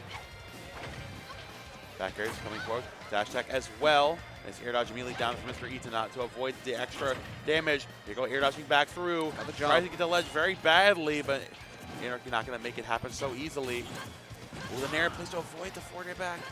I feel like there's moments where Anarchy is kind of like not swinging. When you see end lag on Mr. E, I feel like we're a little bit hesitant on the reactions to start swinging and take our turn. You see, this is exactly what I'm talking about. Both of them, neither really wants to swing first, but Anarchy is definitely the more defensive of the two right now. Oh, the fade back with the forward air. Falls out of the Dancing Blade. But the up tilt is going to do it there finally. Okay, can't get anything with that up air off the Angel platform. Your one free shot misses, and now you got to reset back to full stage neutral. Oh, the footstool again, trying to bait Mr. E into getting aggressive right now, but the way he operates his playstyle, just throwing out those tilts, trying to cover an area where your ninja might be lingering, again with the fade backs, forward airs, those up tilts, and then whenever you get over aggressive, then the extra damage with the Dancing Blade. Both of them really playing very aggressively now, like scrapping really close range and stuff. Like you can see Mr. E kind of passing through Anarchy, just barely avoiding the fair, stuff like that. These spacing issues might add up eventually, but you get one combo, no real juggle. Mr. E just retreats back to the ledge, goes low, and then instantly up special. So no worse for wear. Running back through, getting it back with those water shurikens. Down tilt galore. Oh, and the jab as well. Like the immediate burst up option to challenge. Oh, but the down air to shark through the ledge. Mr. E, an amazing catch and snatching the lead back from Anarchy. And that's like the 50-50. He's like, do I go for the Trump or do I just fade back, drop zone like air, do something like that? That's the good stuff. Oh, Anarchy tried to force out the forward air underneath the ledge. So you're going to punish him for that. The substitute as well. Yeah, going to take this out really badly. Looking for the counter, but I mean, I think that's just egregious, unfortunate, like, just optimism. Okay, still alive. 150 finally has to go all the way out there, but does finish the job, puts the nail in the coffin. Anarchy doesn't waste time. He's trying to take this game here, get some sort of momentum here for Winthrop in this match number 2. Back with that water gun again.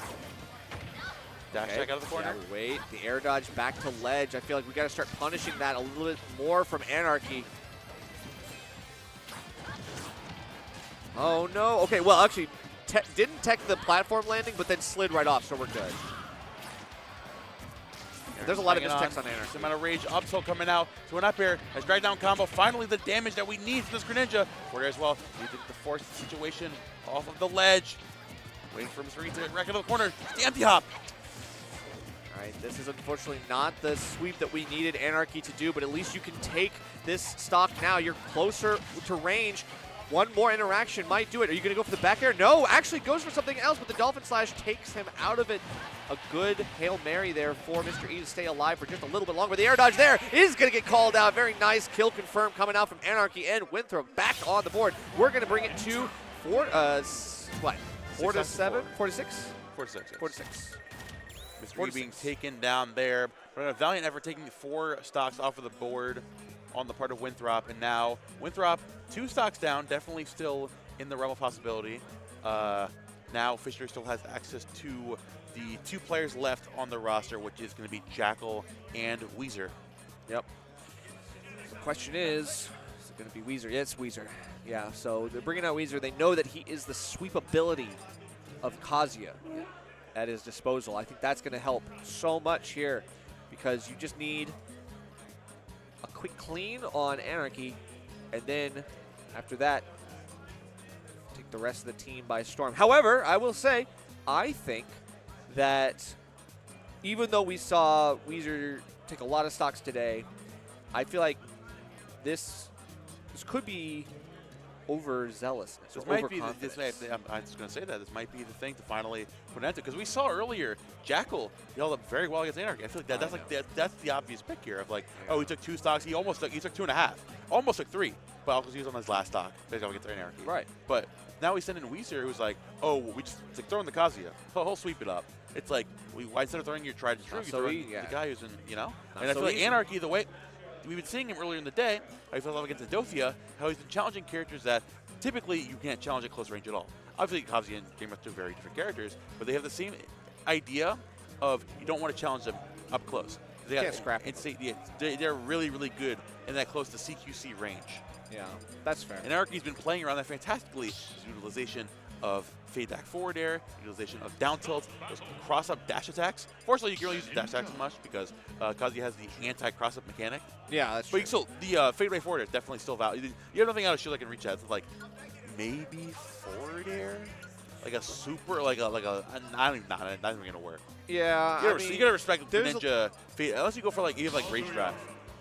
I'm not sure. I mean, there's a lot of intricacies of this of this matchup that we'll probably, many of which we might not see. But I think the main thing that I'm going to be looking for is to see if Anarchy is able to kind of stay in the air long enough to like actually get in and find the in on Kazuya, right? Like it's the same kind of thing that we saw from like the Jigglypuff attempt earlier. It's like, okay, yeah, aerial characters that can get in fast around the EWGF, great. You have a great chance.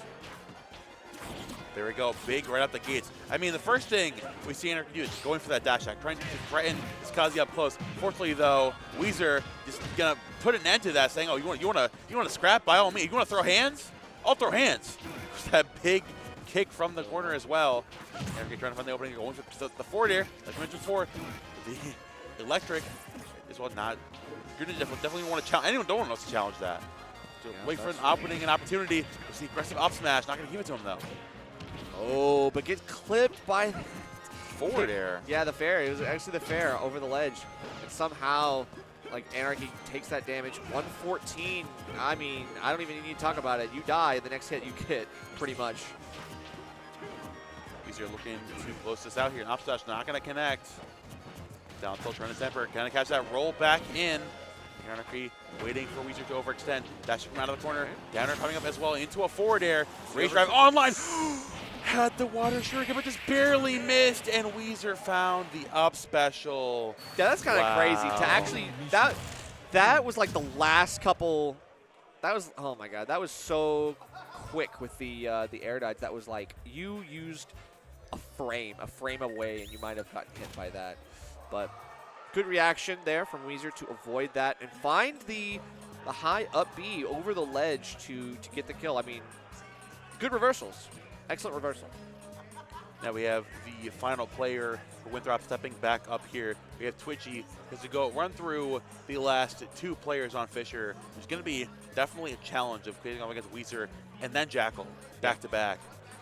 But yeah. I mean, it's possible for Twitchy to do it. But I mean, it's going to be an insane limit test to see if she can pull it off. Right.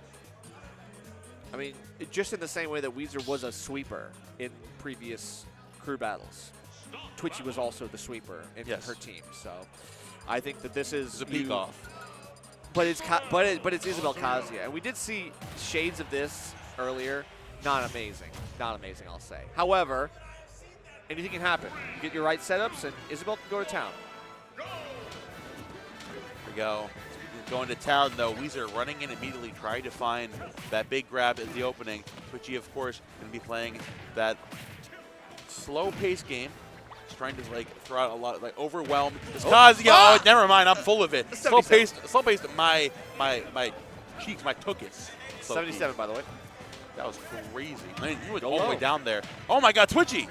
She's going insane right now. Definitely wants to take this for her team.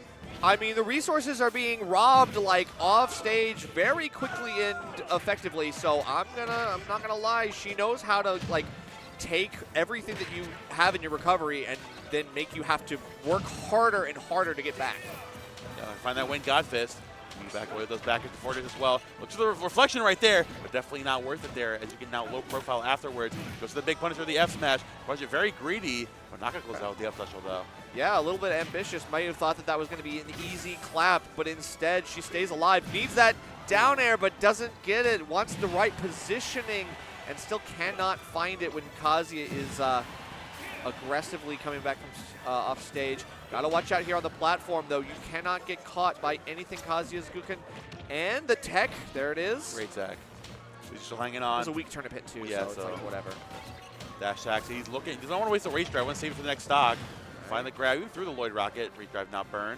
Going all the way out there. That's going to be open. Playing with the razor, but yep, the backer as well. Nice. And Twitchy, max rage here. Honestly, very well. But we just need a singular hit. A singular hit, but can you actually get it? Can you get the hit? Yeah. Like, oh my God. Backer as well. Twitchy is going insane right now. Holding on for Winthrop. Dash out of the corner. Part of Weezer. The Lloyd Rocket again to the up air. They're Lloyd as well. Trying to hang on. Not for the up B. Very close, very close. Still staying alive. 159 has not taken a single hit in like the last 30 seconds. Now Rage Drive coming out. Oh, the fishing rod! Oh my God! To catch the air dodge, and Twitchy takes down Weezer in a 3-stock. Yo, that's diabolical, bro. There's no way you get hit by that. Look at this, like. Nah. Full Kevin, range. Kyle, give me that replay, bro. Oh my God. Give me that. I got the pencil in hand. Oh, I caught a big one. All right. It's what knocking you up. The this? Lloyd Rocket knocked you all the way up here. Your Kazuya floating back around, looking back to reset, looking to reversal because you're at 159. You have to get rid of it immediately with the race drive here. What do? You cover air dodge with fishing rod covering all of this. That's like Darkseid grabbing the cape. Like, where do you think you're going, bro? Snagged, like hooked, and oh wow. I'm thinking. You know what? I've said it. Huh. That was kind of lit. I'm gonna say, Twitchy might be my new coach. How do you do that to Kazuya? Oh, everybody's complaining about Kazuya. Well, how do you explain this, Kazuya haters? That's some insane aura. Explain this, Kazuya haters. All right, well, good stuff to Twitchy. Now feeling very invigorated after that sweep on Weezer. Now Jackal coming in. It's even between the two teams, and we had thought that this might have been a little bit more of a wash. We would have gone straight to game 3, but Twitchy's showing us that might not be possible. Might just close it out right now. As we slow things down just a little bit, trying to figure out some little bit of technical difficulties. We got some time. Don't worry about that, Chad. It's all right. But Here do we how do we feel about this matchup? I feel like Wolf does very well here. All the species do very well. Not going to play Ryu. All the species do very well into Isabelle because of, obviously, the Shine is very well into most of her shenanigans. You can reflect fishing rod. You can avoid that. Yes. Now don't worry about her aerials. Don't worry about Lloyd Rocket. Most of these are non-issues. Even when it goes to fishing her off stage or whatever, yeah, the biggest thing she has is like fishing rod on ledge. Get you off, which she's been very good with. But the combo against faces, like once Wolf gets his hands on you, he puts on an absolute tear on this character. So I think while Jackal has the inherent advantage here, considering the aura she's carrying right now, All bets are All off. bets are off. Yeah, that's fair. It's up to God right now. That's all it is. We got to see who is going to come out on top. Obviously, got one stock versus the 3. Oh wait. Jacko with her JV4. Oh, yeah, oh my JV4. God. Yeah. It's fine. My fault. It was right there. Old joke. Okay. Old. So yeah. Okay. Battlefield though. Triplats. We just saw how good Isabel is on triplats. So Oh, yeah. This is a danger. I'd be careful if I'm Jackal. However, it doesn't matter. Let's get it. Now, so like I was mentioning before, what do you think? Does Jackal take the slow approach here, or does he like straight up run this down? I think you're getting run down right now, unfortunately, because you're caught by all of this stuff, and even then, down throw forward or dash attack is your bread and butter. You can at least rely on that. You know the one saving grace of not having access to most of your tools here, considering the implications with Shine, is that you can focus on the straight up scrapping. You know what makes the most sense here, and you're going to be focusing. You're not even worried about setting up a load here. You know it's not going to be too much of a factor. You said there's like a lot of downtime, maybe. See, she's running out pocket a lot more. She gets time to temper with those dash attacks, with forward airs as well. Oh, the nair! Knocking you off stage. You have to jump here. You have to up special. Still no follow-up, no 2-frame attempt from Twitchy. She just kind of lets it go. But the damage is good. The no tech, though, unfortunate. With the Lloyd Rocket there, when you have the iframes, you're going to catch Jackal jumping between those platforms. Nice double forward air into an up air as well. Good shield pressure, but can't get anything after Nair. Nair on shield is not going to be enough to win you this battle here, unfortunately. And standing too close to the ledge, got to watch out. You're on notice. Oh, yeah, fishing on the shield, definitely a little bit overzealous. Just trying to hang on, gets back. Fishing rod grabs the ledge. Forward air at the corner as well. Goes to that fishing rod. I'll be all the way out there, barely with the magnet hands. The Nair gonna knock Twitchy back and hit the Lloyd Rocket. Okay, but there we go. Jackal already 3-1 lead forming. Has the ability to close this out and take us to a game 3 right now. All of Twitchy's hard work against Weezer might be all for naught. Forward air off of that ledge. Jackal still looking to accentuate this momentum that he has. He's pressuring that shield there patiently with the late nairs again. Back with that back air. Bubble, pop, balloon going right through. Nairs as well. Again, Jackal still keeping it up. Not slowing down anytime soon. Goes to the fisher looking for something. Like Jackal just stuffing everything out. And again, the lack of 2-frame option, like we're mentioning here, is just coming to bite Twitchy over and over again. Yeah, because, I mean, Wolf can just hang out on the ledge and not really do anything. Even then, I don't think you can catch a ledge hang with much either. It's too risky to even try it. But we finally got a stock taken off of Jackal, and it's not going to matter because a back air to the face, even mid-stage, will bring us to game 3. We've got another of these to go. We've got a match 3 coming up here. Winthrop and Fisher bring it all the way to the end. We're going all the way through. We're having a fantastic time here. I'm in for the long haul, man. We've been casting since 10:15, but 17 we're black. Keep it going, bro. Yeah, throw it down 17 black. Let it ride. Let it ride. You don't get that ride. You don't get that reference. I don't need to get your reference. I understand. It's. Let it ride. Let it ride. Nick, let it ride. Let it ride. I don't know what that means. Let it ride. I don't know what that means. I know what it means. I just don't know what you're referencing. All right. Let it ride. Cool. I'll show you after. Guys, we have Winthrop and Fisher for our final match of the weekend for collegiate. I promise you, no more collegiate after this one.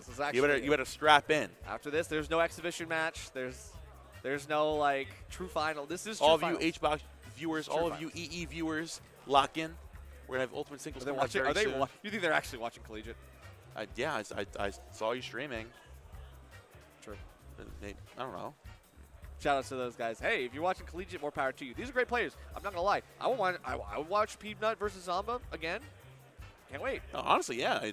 We get like the quick little spurts of like top player matches of like Peabnut Zomba, Peabnut Jackal, Twitchy Jackal. Oh my And god, it's like 3 boom, stocks. bam, It's like, bam, oh, boom, wow, boom, cool. boom. Like 3 stocks of this. And I'm like, great.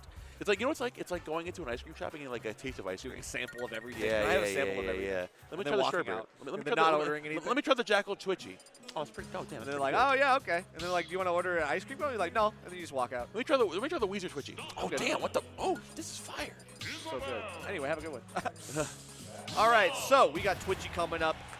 Obviously proved her prowess in that last one. 3 stocking Weezer.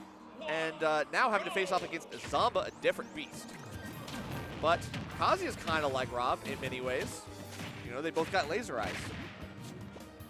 Name another. Superman? Like, I don't know, in this game? Superman. Like, in this game, laser eyes? They have laser eyes. Yeah, I don't. Is there anyone? Is there another one in this game? It might be. No, name another. Character with laser eyes. No, name another similarity between Rob and Kazuya. Oh my God. Okay. Never mind. There isn't one. That's why I was so confused of what the bit was. Cool. Well, that first stock did not go that well. So Zomba starting off strong for Fisher College. Now taking 1 stock, but taking a little bit of damage too. It's not all just free stuff here, right? Honestly, like I mentioned before, Rob still struggles with like the. Isabel obviously isn't like a zoner, but she has like a lot of projectile options, and the setups with Lloyd Rocket and Fishing Rod can keep her like at bay. Oh, So when you're gonna trying to go high here, but now Twitchy is ready for that. You're ready to land here, or 1 errant option, the double forward air getting some extra damage up, and you're burning a lot of that fuel, and you catch that fat turnip down.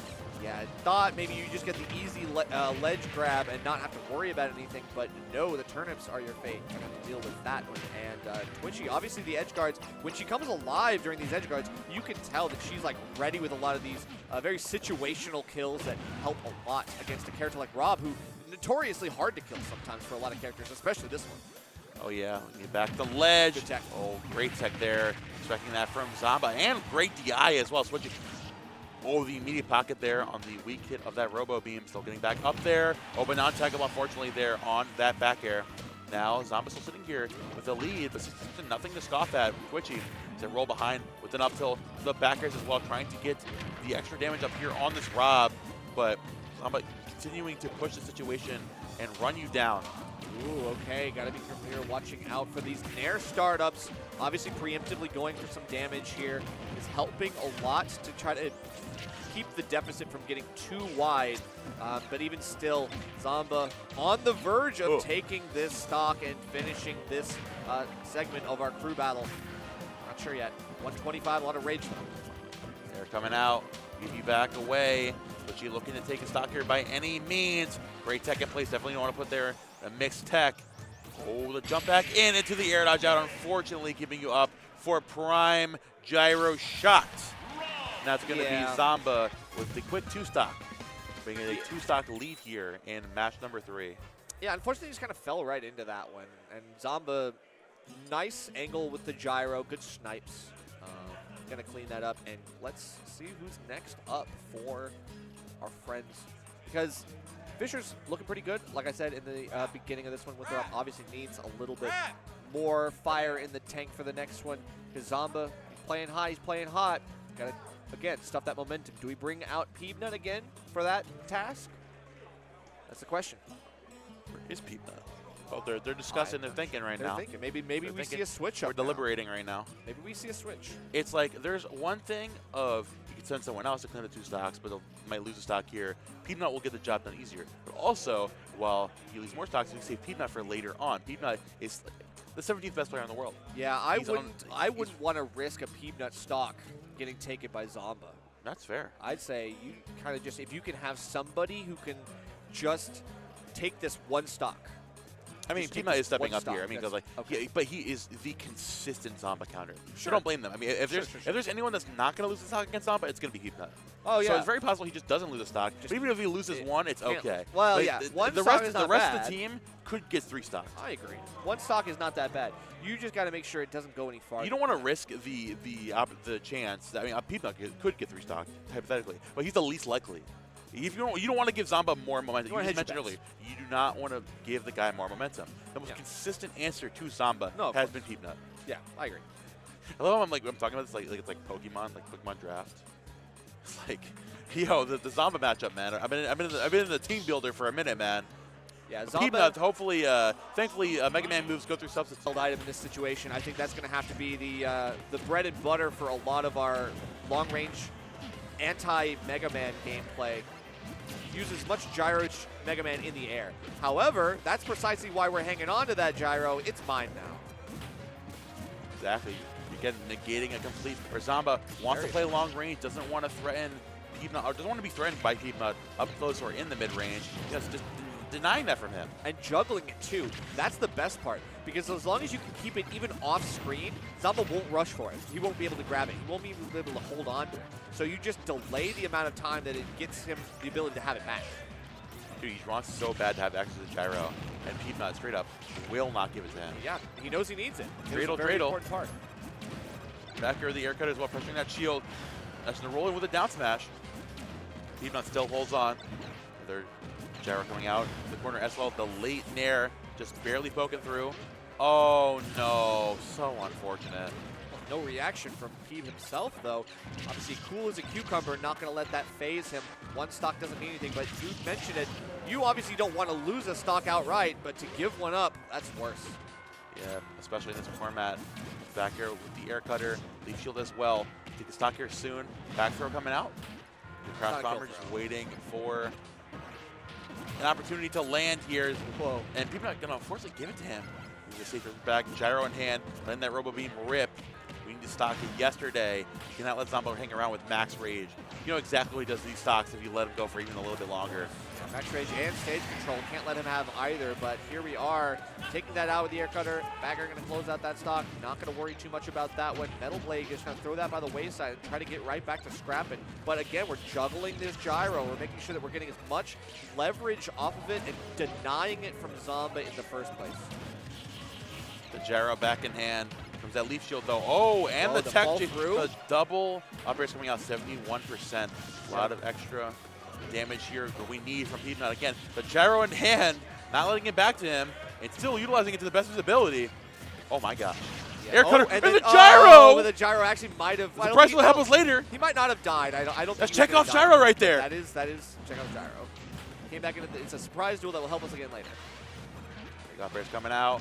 Oh, the landing into the Metal Blade, into the up smash, and that's the perfect summation of Mega Man coverage. Especially against a bigger body like Rob, like that's a good confirm for bigger guys. Like you can't hit that on everybody, but like you could definitely that scoop on that little tiny hit on the side with the up smash definitely sealed the deal there. Good stuff from Peab despite the SD. I feel like that was a really clean finish. We just need to see him a little bit more composed and make sure he doesn't make any uncharacteristic mistakes in this next one, because obviously Mr. E will give no ground. Absolutely, and we saw last time we were all expecting the ages. He pulled into Lucina and 2 stocks. Peabnut doesn't even drop a stock there. Peabnut, I definitely feel like is the more prepared for Lucina right at this point, at least mentally prepared for Lucina at this point. Sure. We'll have to see where this ends up taking us. Oh. Why haven't we doing that? Is this where you're supposed to do this with this? I don't know. Because it fits perfectly. Is that what that's for? I mean, it makes it so much easier than... Chad has no idea what we're talking about. All right, let's talk about the game. Well, there's no game. Well, let's talk about the matchup. Okay, so yeah, let's talk about... Gotta talk about the game. Let's talk about the matchup. So, Mega Man, Lucina. We're still sticking with the Lucina. Interesting. So we've actually just dropped the ages for this format right now. We are all Lucina for the foreseeable future of this, however long Mr. E's playing for, I guess, for this crew battle. Yeah, for sure. Oh, whoa. He's like, hey, hang on. I know the stock count. Don't mess with me. I know what happened. I saw that SD. You can't let that slide. We count that. We take those. You do. Now right. Mr. E trying to get on the stage immediately there with that Dolphin Slash. Not give me. Nope. Oh, Peabnut. Any momentum there. Back from the ledge. Dude, that Dolphin Slash being such a quick option is so good. For immediately recovering back to ledge there. Not giving the opponent any opportunity to a ledge grab. Especially as Mega Man, he gets so much momentum off of the ledge. And taking that away from him, it hurts a lot. That's true. But it doesn't mean he's not going to do it again. just going to find his different timing, find something else. I can't imagine what is going on over here, but MTBA is popping up. Okay, I don't even know what's going on. Doesn't matter. Let's go. So we've got Peabnut still fighting to get past the defensive wall that Mr. E has set up. 104 on percentage, so we've got to be extremely cautious about what's coming next. Leaf shield. Oh wait, going too low potentially? Yes. Now it's an SD on both sides. Really unfortunate. I mean, he channeled the essence of right there. Dash attack cross up on that shield. Stuck there from Peabnut, still bring this back into his favor. He gets a roll in there. The back throw, Mr. E looking to take a stock here soon. Now when Peabnut get any more of that momentum, Crash Bomber knocking him back off of that ledge. Biding his time, waiting for this Mega Man to land back in there. Here he goes, slotting it back here with that metal blade. Forward airs, nairs, everything out of the kitchen sink. And, I mean, the S-Master getting it back though. That's right. Full rage now on Peabnut. Could make this dicey for our friend Mr. E. Be careful here, a lot of damage here. Gets the edge guard. Now we set up this longer edge guard. Air dodge burned. Okay, but we get the great tech yet again. And still staying alive, but falling there. It's all it takes. And then Peabnut now forced to last stock. As even as these two teams have been up until now, it's even more even right now, but Fisher College starting with a slight lead. The Crash Bomber again and again, keeping you back there. That hard knuckle still not going to connect. You going for that shield breaker there. Metal blade will everything. Peabnut looking to take a stock. Brings to a last stock scenario. I'm going to grab the metal blade, and Mr. E taking it for him, saying, yo, you want to take my friend's projectile? I'll take yours. But it doesn't matter because a lemon will quickly get rid of it. It doesn't even matter. Great timing on the forward smash release. Getting that and almost any other get-up option I can think of.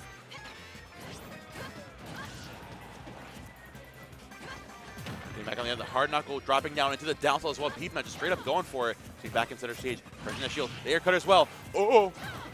He thought about the up smash. He's like, wait, I'm not playing Pyro anymore. Rush getting you out of the danger zone though. That's super good for Peabnut. Not going to worry too much. And then text that down tilt. That can't get out of this last one, but that's okay. We just quickly reset. Landing on the platform, but no follow-up from Peab. Now we get a back throw, and it's full rage yet again. I can see how Peabnut could steal this away. And there he does! And he does, just like that! Wow. Great call, Nerf. Yeah, the parry into turnaround up tilt. We've seen that from him earlier today.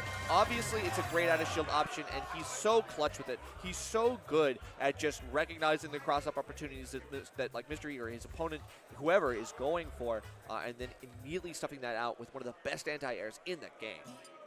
And a completely sway from the last match where Mr. E found a 2-stock on Peabnut. Peabnut is standing strong, and Winthrop has the lead. That's Do right. not look at the score. Overtakes. Don't look at the score. It's a slight lead, though, but it will take it, right? One stock can make a huge difference. We've seen... Oh, I see now. Oh, I get it. I said don't look at the score. Well, I'm looking at your hands, and you're doing the thing. What are you talking about? What thing? What are you talking about? What are you talking about? I'm gonna say something very unkind. What are you talking I'm gonna say something very unkind. You're the monk. You called me old earlier. I'm gonna say you are an embryo. And I'm 23. You're an embryo. Embryo? You're an embryo, bro.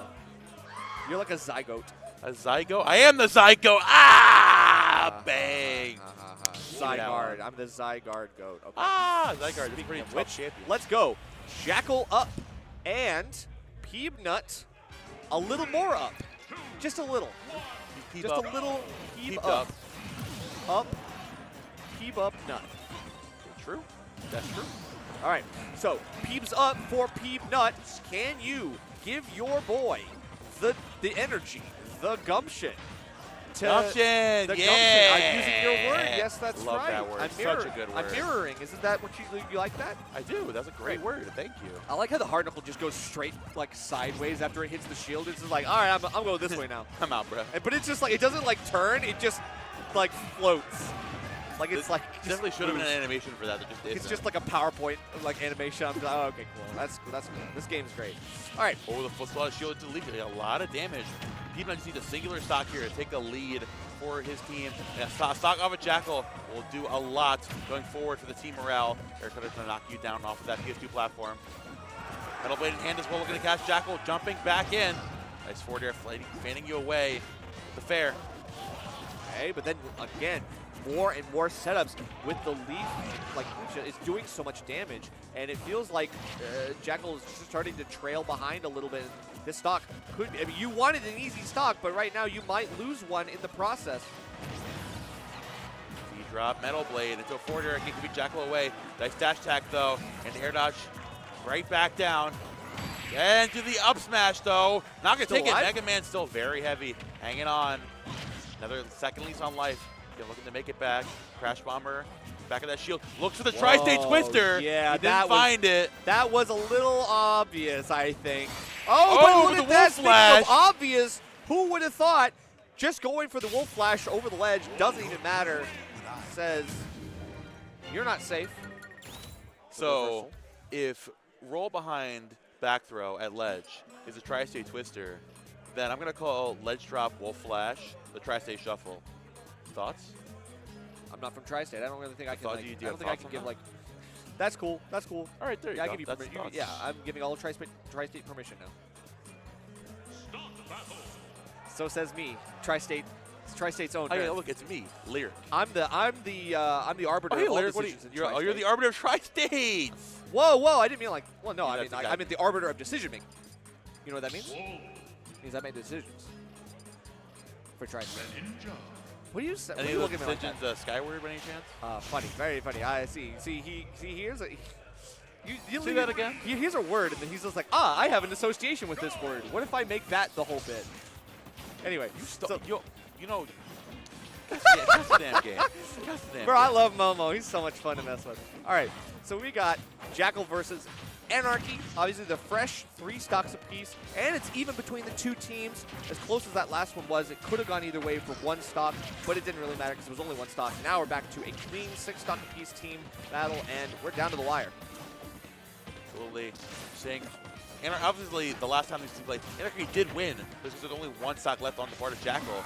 Now sitting here, he's, again, the renewed vigor here to a lot of this extra momentum, trying to chase this back and keep it up against Jackal. The late nair to the F-tilt, so Jackal has been playing on the money all day today. Has not been dropping at all, honestly. Every time he's been put in the hot seat, he delivers. That's true. But, I mean, right now he's kind of getting delivered to the blast zone, and I feel like Anarchy is playing the right kind of, like, mid-range game that's, like, helping against a scrapper like Wolf, where you're just kind of outside of his range, where he's just kind of throwing stuff out and hoping that you'll run into it. But if you're not, you get that punish, that whip punish. And you get, like, that full hop in to the late nair to find that combo afterwards. Comes deep back air, forcing you straight through. Nice dash attack into an up air. Back air, coming out once again. Drag down late nair. Very good. And then, wait, you had it. There we go. You had it, bro. More damage could have been had, I feel like, but then I think jumps and doesn't end up following up on the roll. And you knew that was happening, though. You read that. Anarchy jumping out of the corner to the landing nair. Down tilts from Jackal, where he's looking to. It's one of those like repositioning moves, because you like to for a quick reaction from you. And of course, Anarchy going to be able to pass the QTE, still hanging on. Run up into roll behind as well. Just constantly, again, playing outside the reach, like you said, that kind of keeping outside of that danger zone. If you're in the danger zone, Jackal's just letting those back airs rip. True, but still trying to play around the platform, trying to funnel Jackal into some of the preferred approaches that Anarchy wants to see. Can't get that fair confirmed, but even the dash attack on shield, I think, hesitant to take his turn. Anarchy's got to be quicker on the uptake for some of these. Down throw coming out. No, great DI out there, but maybe a little bit too much, because then you have nowhere else to go and you're off stage. Go, and that forward throw, of course, you're going to then be back off stage. 133, a lot of rage, also just one fell swoop into like a forward air, back air. Honestly, you're out of that range, looking for an air or a back air at this point. Definitely to eviscerate this stock. Anarchy playing as poised as ever, dancing around that shield, not going to force anything out of hand. Whoa! It's going straight to the nair. Yeah, for sure. I mean, that's a pretty good call. It's a long-lasting move, so you can at least kind of like float in, and if he gets in your way, okay, he gets hit. I like that. Tilts back away still. The American air dodge gets Jackal by just briefly. Air dodging back in. Nice forward throw from Anarchy. Dash attack from Jackal is going to take it. All All right, but a lot of pressure on Shield. Holding Shield on the platform, doesn't want to get caught by anything. The freebie off of the Angel platform just waits. Good patience there, doesn't want to pull the trigger too fast. But then the jump called out. Now what do we do? Goes for the Shadow Pick got it, Bray. Forward air, double forward air. Jackal's hanging on. A lot of rage. Energy getting himself out of the corner. Got to be careful for that dash attack, though. Late in air on that shield to cross up. Again, Jackal throwing a lot of these nairs to try to challenge Anarchy. Where he's jumping in. Last action air, both these players above 80%. It's getting down to the wire. Yeah, short hop back air definitely going to be a little bit bit it reads the double jump in place from Jackal. Anarchy calling it out with precision. Finds that forward air. And a huge turn for the final player here for Fisher. That's true. We got Weezer coming up. Weezer is going to have to carry the day. Defeat Anarchy's one stock, and then take the next player after. And as simple as that sounds, it's very much not so. Because as Kazuya, you have to get your hands on a slippery little frog, and that's really hard. It's really hard because Anarchy knows the score, knows what's up. Just has, I have to play keep away, I just have to whittle you down. If I take a stock, great. If I take 2 stocks, even better. But if I can stay alive long enough to like completely diminish your ability to play against my next teammate, we win. You just have to delay.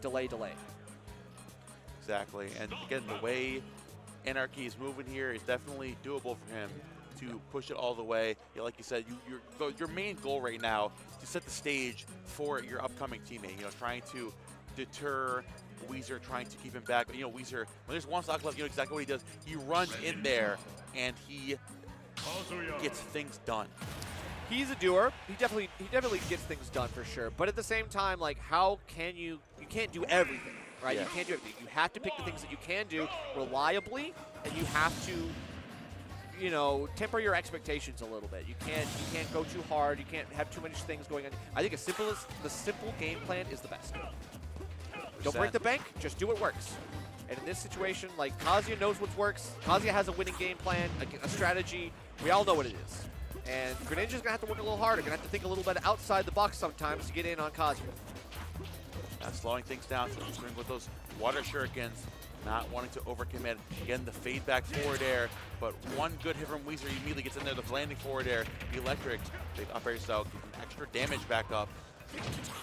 So scary, but Anarchy, you just have to like completely negate the feeling of fear and just get in there and do your thing. Ooh. Back in there. Oh my God, man!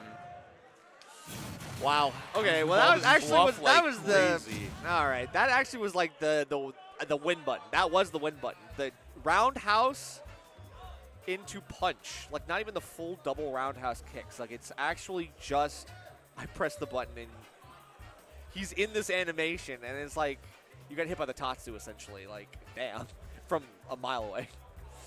Unfortunate, but that does mean that we're back to 1-1. Shouts to Blue Rose Story for an amazing photography job. She's over there.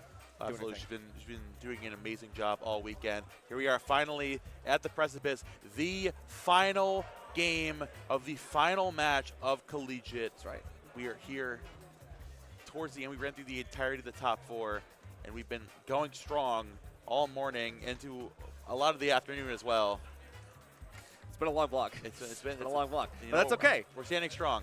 It's okay. We're going to keep it going because there only 3 stocks remain between us and hanging out over there. And drinking some water. Drinking some water, yeah. Water. This guy. Haram. This Haram. guy, Haram. water. Haram. Sure, man. Haram. Speak for yourself, bro. All right, I'm calling God. CJ Frozen going to be stepping up to the plate. The snake, the anchor, the Capitan, El Capitano. Nosito. What? El Capitan Nosito. Cito?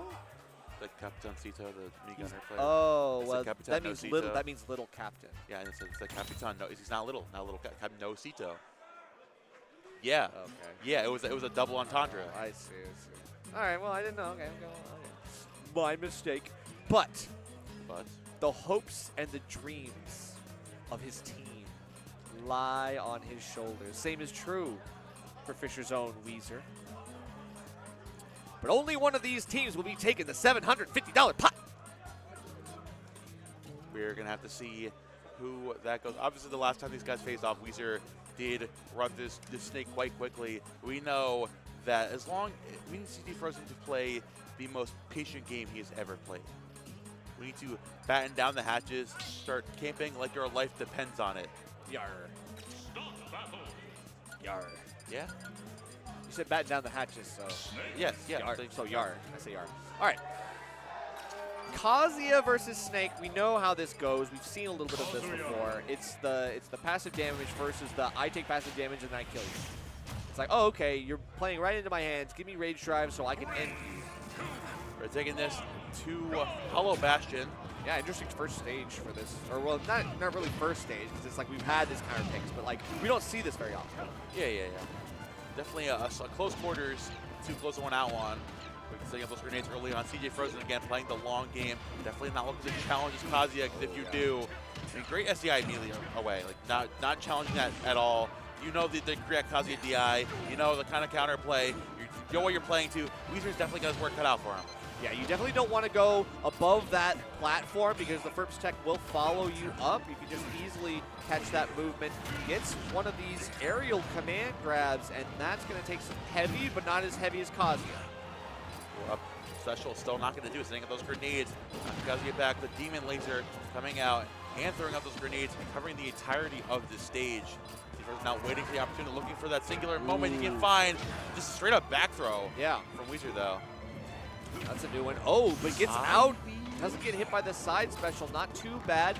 And CJ Frozen resets, takes stage control, floats that Nikita down, and now we just, okay, take the laser, but we might actually be able to pick this right back up. This edge guard is not over, but it's a reversal coming from Weezer. Hey, you know, you can't ever sleep on your laurels there, man. Big race drive for him, exactly. You don't want to challenge him at all. CJ Frozen looking back in there. We're pretty close to like a grab percentage over down throw into up tilt. Especially right here, if you just find a grab right now, but if you're finding a grab on Kazuya, you just isn't done, for sure. With max rage in Kazuya as well, you definitely don't want to mess them too badly. You have a lot of options that just go from a range, or it's down throw, up tilt, yep. That's a true confirm, by the way. Yes, true above confirm. 160. Impossible to get out of that at that percent, so yeah. Don't ask why, though. Pray. But CJ Frozen, if he makes a mistake, that's not as easy as you think, right? It's up to you just not to fudge it, you know? Anyway. So, Kazuya is still taking a lot of damage. Like, I mean, this is the part where, oh, got it. Yeah, that's the dangerous part, is that CJ Frozen will just sometimes do that. Yeah, tossing back those grenades, go high with the Cypher. Frozen looking to play patiently here, but constantly the presence of this Kazuya locking him down in the corner with his aura, the rage drive as well, no, the electric. Big grab on those shields. Oh, the grenade to save that recovery. C4 still hanging on. The other side, C4, okay. We do! Oh, no! But it kills him! It's not enough. He takes the C4, but it's off the top. His Hollow Bastion, low ceilings. You cannot do that forever. We got the DI back correctly, man. So unfortunate way. Still throwing out those grenades. Weezer is not approaching for dear life. You still have right drive in the back pocket. He's peppering the laser. 96 minutes, we got nowhere to be. Yeah, I mean, you get like a free 60%, but if Frozen takes any more damage, I mean, he's gonna be in danger of getting command grabbed to death. For sure, you definitely do not want to play around. Kazuya has this option in his back pocket, waiting for the one opportunity to be given. Grenades, doesn't got everything. Running this all the way back to the corner. The grenade! Waiting for the one opportunity from ledge. Oh, wait, there he this goes. is tough. Oh, no command grab. He actually gets the roll out, and it's enough to give him time to up tilt. Absolutely. CJ Frozen not out of this yet. Second lease on life for sure from CJ Frozen. But a lot of extra damage. Let's fall down up here. Oh! Flow profile, the electric. Crazy. It's in there. Wait a minute. Catching out the ledge. Attack for the dash attack. It's coming out as well. This is the mortar. The patience. Going high. Attacking for the command grab. Electric coming out. Up B still going to do it. Snake pretty heavy. Waiting for the landing their grenades coming out in spades. Weezer waiting for a landing here from CJ Frozen. The command grab is not going to do it. No. Not. He's still hanging on. Hollow Bastion. Incredible DI. Dashing out of the corner. 148. Max rage here around the corner on CJ Frozen. Special again. Okay, it's a down smash! Oh my god, comes to Nikita! Is that gonna do it? Yes, it is! And CJ Frozen, by the skin of his teeth, takes it for Winthrop University. Yo. He's like happy, popping off.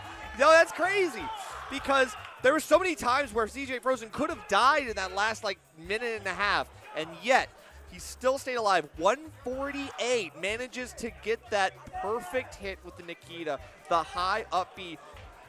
Weezer kind of did himself in, unfortunately, by saying, like, it was a call out. I'm going to go high. There's nothing you can do about it. But, like, there is something. This is Snake, bro. There's something else. We got some ads real quick. Oh, we got to run through. We got to get the ultimate singles. That was crazy. Or shout-outs to Zenny. Zenny bringing a new style to Cavalier Clash, offering affordable contacts, prescription glasses, blue light blockers, sunglasses, and more. If you need a new pair of shades for your vacation or just want to change up your daily look, you can save 10% site-wide when using code TAVClash. So check it out, zenny.com.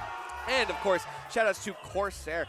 They're giving they have these new Nova Blade. You can do a Cav Clash for a 10% off. That's the code you can use. Shout-outs to Corsair. Obviously, I definitely like Corsair as like a company. I use their like headsets and everything like that. So you should definitely it's crazy we got the Corsair sponsor as well. Shout out to Farflash for helping Cavalier Clash end up finding the connections for Zenny and Corsair for this tournament. Check them out. They help dozens of brands and events every year, up the game on social, build partnership strategies, and create community connections that last for a very long time. Whether you're a TO, market for your own business, or just work a day job in marketing, they're going to check out Farflash. And if you have time, you should check out Comic Palooza as well. They have the Fight Club in 2026. $8,000 in pot bonuses down in Houston, Texas. This is going on May 23rd and 24th. And, of course, you have the Clash code that you can use for a 10% off discount if you want to sign up today. Make sure to do that at start.gg/Palooza and check them out because we love seeing more tournaments. We love seeing majors come out of that need them.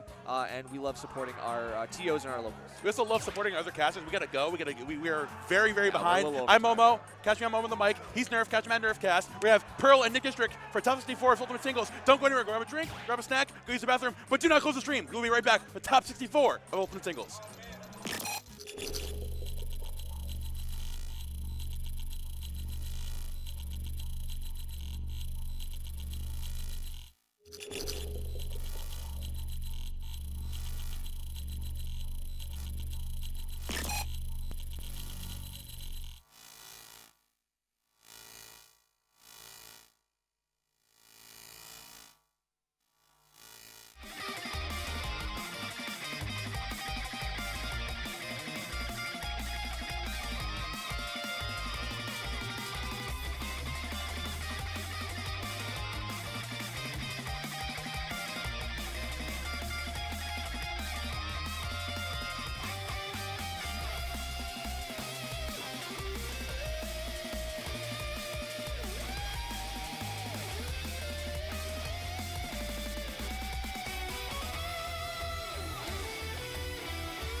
And good afternoon, everybody. Today we are in Charlottesville, Virginia, once again at the University of Virginia, bringing you top 64 of Ultimate Singles here at Cavalier Clash. My name's Pearl, I'm joined by Nick District, and we are ready to bring the hype. How are you feeling? I'm feeling great. We had the cruise, so we're a little bit behind. But the atmosphere for these losers matches, which you can watch on the Bud Buds channel, as well as the Came Out tournament too, also does have some winners. But it's been electric to say the least. Like I think you may have seen me turn my head because there was just a crowd watching that quad stream over there. They're yelling for Toon versus Apollo Kage right there. But up now we have Omega versus Ashimo, which I will say I was near Omega this morning and he was warming up quite a bit versus Jazzo, and yeah, he was playing a little bit of Cloud, actually, for that. That's interesting, actually.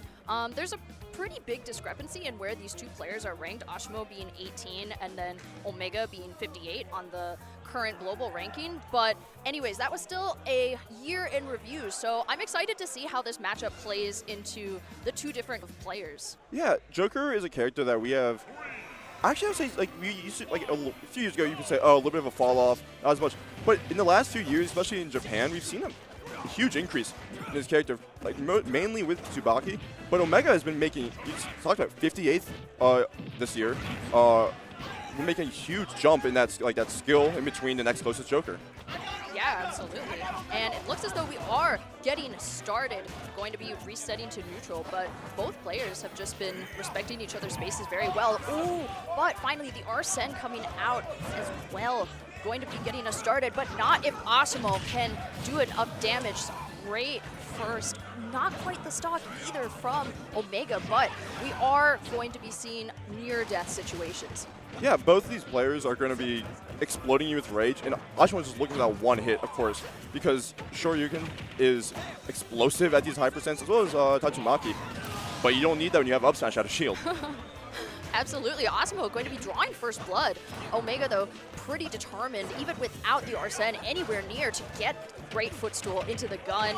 It's a big up air chain as well, but not going to be able to find the stock just yet. 113%. It's going to be a little tricky without his buddy Arsene. Yeah, right now we're just seeing this, looking at his footsie dance. We all know what Omega wants right now, and that is fair one. Because that drag down is going to be explosive, especially if you can get into the up smash, or even if you need to, that the chain, right? And Ashimo is well aware of this, and is trying to get his way in, a little bit of fireball, but eventually fair one will come and it will hit. Absolutely, and just as I was saying, the Arsene really helping out a whole lot. Hopefully Omega is able to get a lot more damage off of while the Arsene is online in order to make up some of the damage. Great counter there, but sending out a whole lot more Shakunetsus from Ashimo, trying to get a little bit more space, but difficult when you are attempting to recover against Omega. Yeah, these huge hitboxes are going to be what kills Ashimo in the long run. You have Nair, which you just saw can be used. It's a big circle. It lingers for quite a while, and with that back air, that's going to be one of your main neutral tools as well. But you can't get too close, and that's why you're using the Nair and the back air.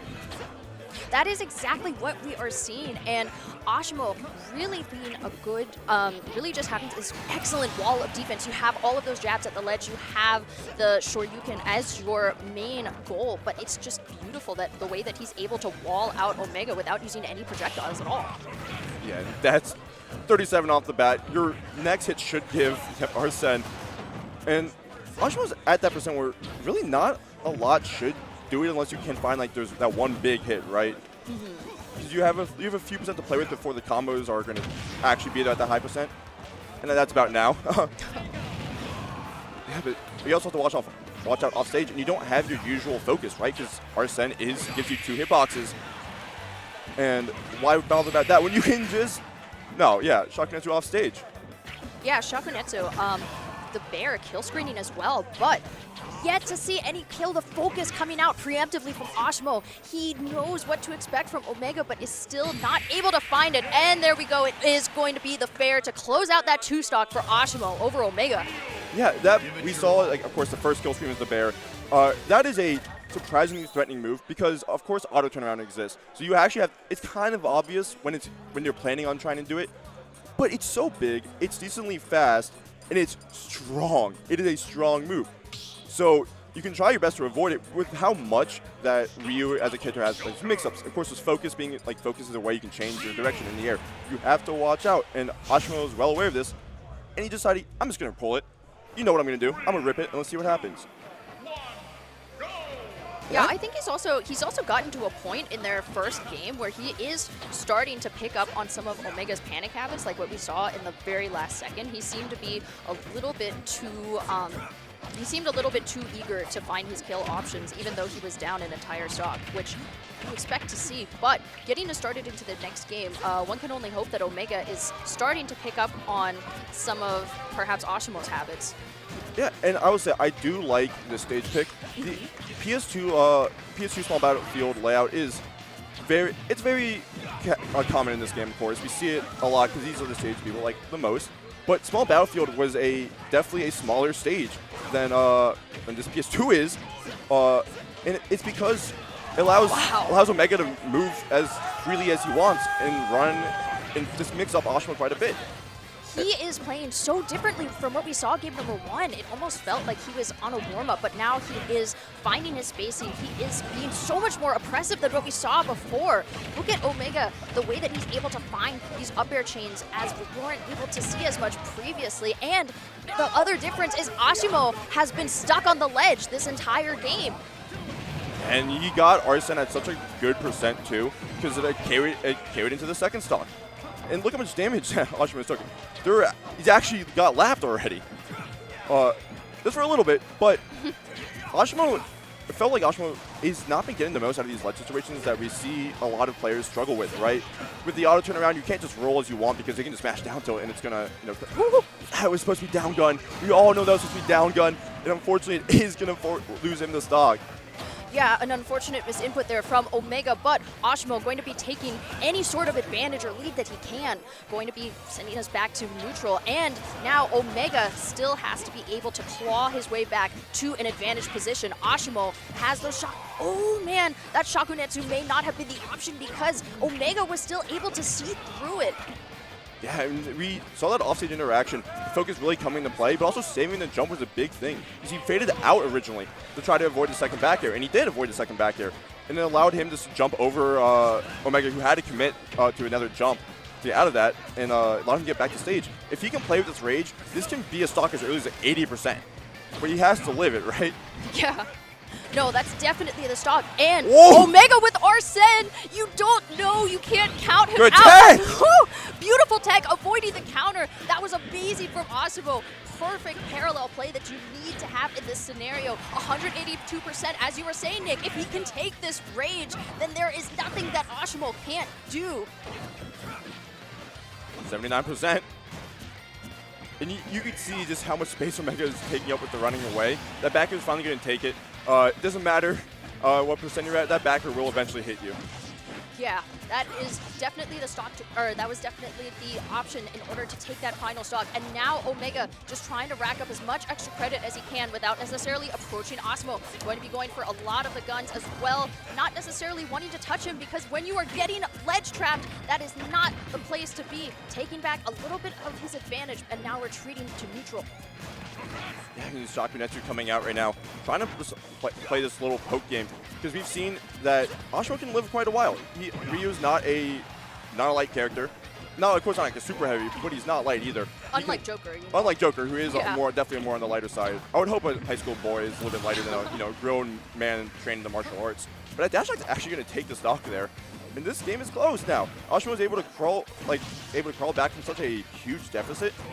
And if he can build up his rage a little bit, he can, once again, we can see another situation like on the second stock where he can do quite a bit of damage. Not going to get up that time to it.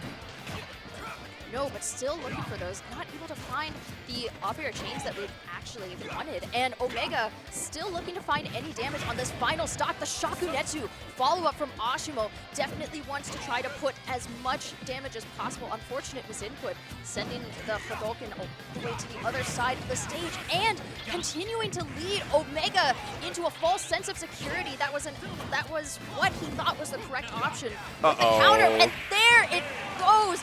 Finding the very end of that great stock from Ashimo, being able to close out this game 2-0 so far. Yeah, we've been seeing I was talking about how Ashimo in the first game, a little bit in like going into the second one, was actually not getting most of his kills at the ledge, right? Omega was getting grounded pretty well, mostly with those wall jumps, mix-ups, and just keeping Ashimo on his toes. And Ashimo kind of just realized that he has a lot of options to cover your ledge, even more than we thought at first. Including that the F-tilt into Bear is going to take it. Yeah, the stage pick seemed like it was working very well for Omega, so I wonder if going right back to PS2 is going to give him the chance that he needs to find more adaptations. Yeah, he's managed to find like this middle space, which is so good for him because, once again, to not want to fight any FGC character close up if you don't have like, really good moves. And Joker's not exactly that type of character. So if he can look at his space, he knows when disadvantage is about to come, concur, and just keep neutral. Just keep your neutral. No, that's exactly where you want to be, especially at this percentage when you're not looking for a kill option, but when Arsene is out, that is what you are looking for. That stock from the upper platform is absolutely going to be eating Omega. And he got it on pretty early into that Arsene, and he has quite a bit to play with. Could get as much as 40% right now. Could get as little as another 20 if he can lose the stock right here. Only getting about like 30, which is not terrible. And No, not terrible. When you have, especially when you have almost an entire stock to play with, that is what you want, but when you have him off stage, this could not be the stock for Omega. Unfortunately, not going to be making that tether, but Ashimo going to be trying to take advantage of the situation as much as possible. Immediately getting more than half that damage back.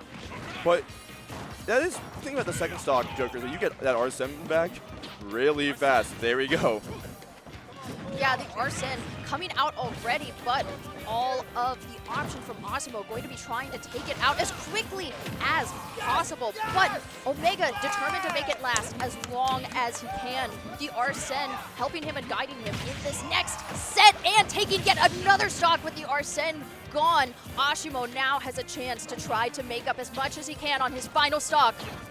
Yeah, we're just going into the chase. Yep, that's the old classic FGC. Wait for you to panic and just follow up with your really fast down tilts. Yeah, great follow-up from Ashimo. Going to be trying to lead us back into possibly a game 3, but not going to be stopped just yet by Omega, as he seems to be finding him off stage. Not enough just yet in order to take that stock. Oh man, I got a little scared there for a second. Yep, play with the gun, play with your side B. Just keep Ashimo out. He has that rage now. You do not want to interact with it, especially because you can take his look how much damage he just took in the last 4 seconds. Getting sour spot. Oh no. All right, playing a little bit at the ledge, and again, it seems as though Omega is a bit emboldened to approach with the Arsene, but I wouldn't really rely on it too much. Missing the hit! He missed it at the final second. Omega, though, took advantage of the situation, and that is going to be his first game on the board over Ashimo. We did see that the air dodge come in. Just a lot of the main issue with a lot of those combos, special combos, is that there are sour spots that exist, and not even sour spots. There's just weird hitboxes.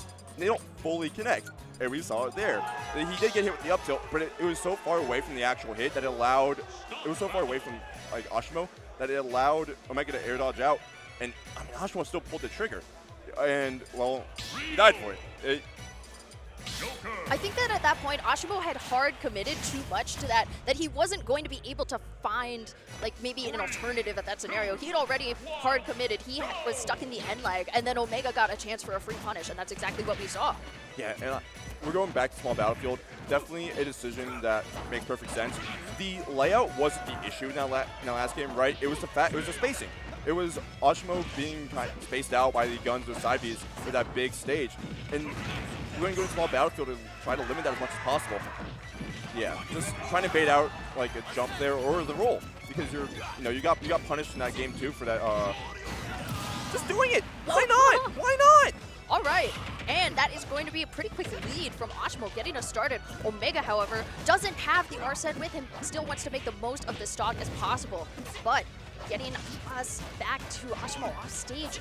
Going to be looking for this opportunity where he can. The Shakunetsu, though, doing so much for Ashimo as Omega seems to be intent on rolling in the wrong direction. Yeah, also just a side thing, we've been seeing a lot of these like footstool out of shields, either to try to combo into like the down gun, or just as an escape option. And it's actually been helping quite a bit in these like shield positions that FGC characters love to have you in.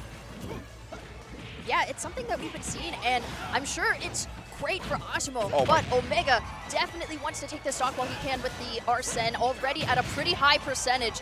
Not enough to take the stock either. Ashimo going to be living to see almost the ledge, not quite just yet, and the Arsene is gone. Now Omega really has to pull out all the stops if he wants to find this. The back air not going to be enough to follow up either, as Ashimo seems so determined to live. Omega finally following up, but not quite enough to stop the bleeding. They didn't get the strong spot there on the Shoryuken, but one gets still at this ledge position. If getting the down gun's a grab, get this early combo damage, and he hasn't even gotten an Arsene. Oh my god. He hasn't even gotten an Arsene yet. No, he's actually pretty far away from Arsene, and Ashimo still pretty close to taking that stock, as we were just about to see there. And Omega just Omega's been getting caught in a lot of his, in the way that he techs it, he rolls away, and Ashimo has been picking up on that so much, and that's exactly why Ashimo's been able to rack up so much damage, enough that he's able to kill Omega faster. Yeah. And one thing back to his poke game, the issue is you are down, right? You have to already force Ashimo to come in originally, but if Ashimo's just going to play back, he will, right? He knows that you have to be the aggressor, because with this rage, if you build up this percent, it doesn't matter how campy you want to play. You only waste more of your time. Yeah, that's exactly correct. And Ashimo, though, he's almost had that jab. I was looking for that follow-up, but still knows he's in the position of the aggressor and not going to be following up with that stock. The focus coming out. That is going to be game number 4, going to Ashimo, 3-1 over Omega. Yeah, and I think that may have been the first time we actually saw focus being used on stage. We usually saw it in those off-stage situations to avoid edge guards. There's just classic F tilt, try to poke and get that back here. But we did end up, let me see this quickly. You're so far away, and actually, no, he didn't special cancel. He ran up a little bit. But, yeah, see, ran out of Arsene. The up smash was only one hitbox there. Oh, no. One heavy, I think that's not a heavy F tilt. But just comboing into the Shoryuken with rage. What are you going to do about it? Die? Yeah.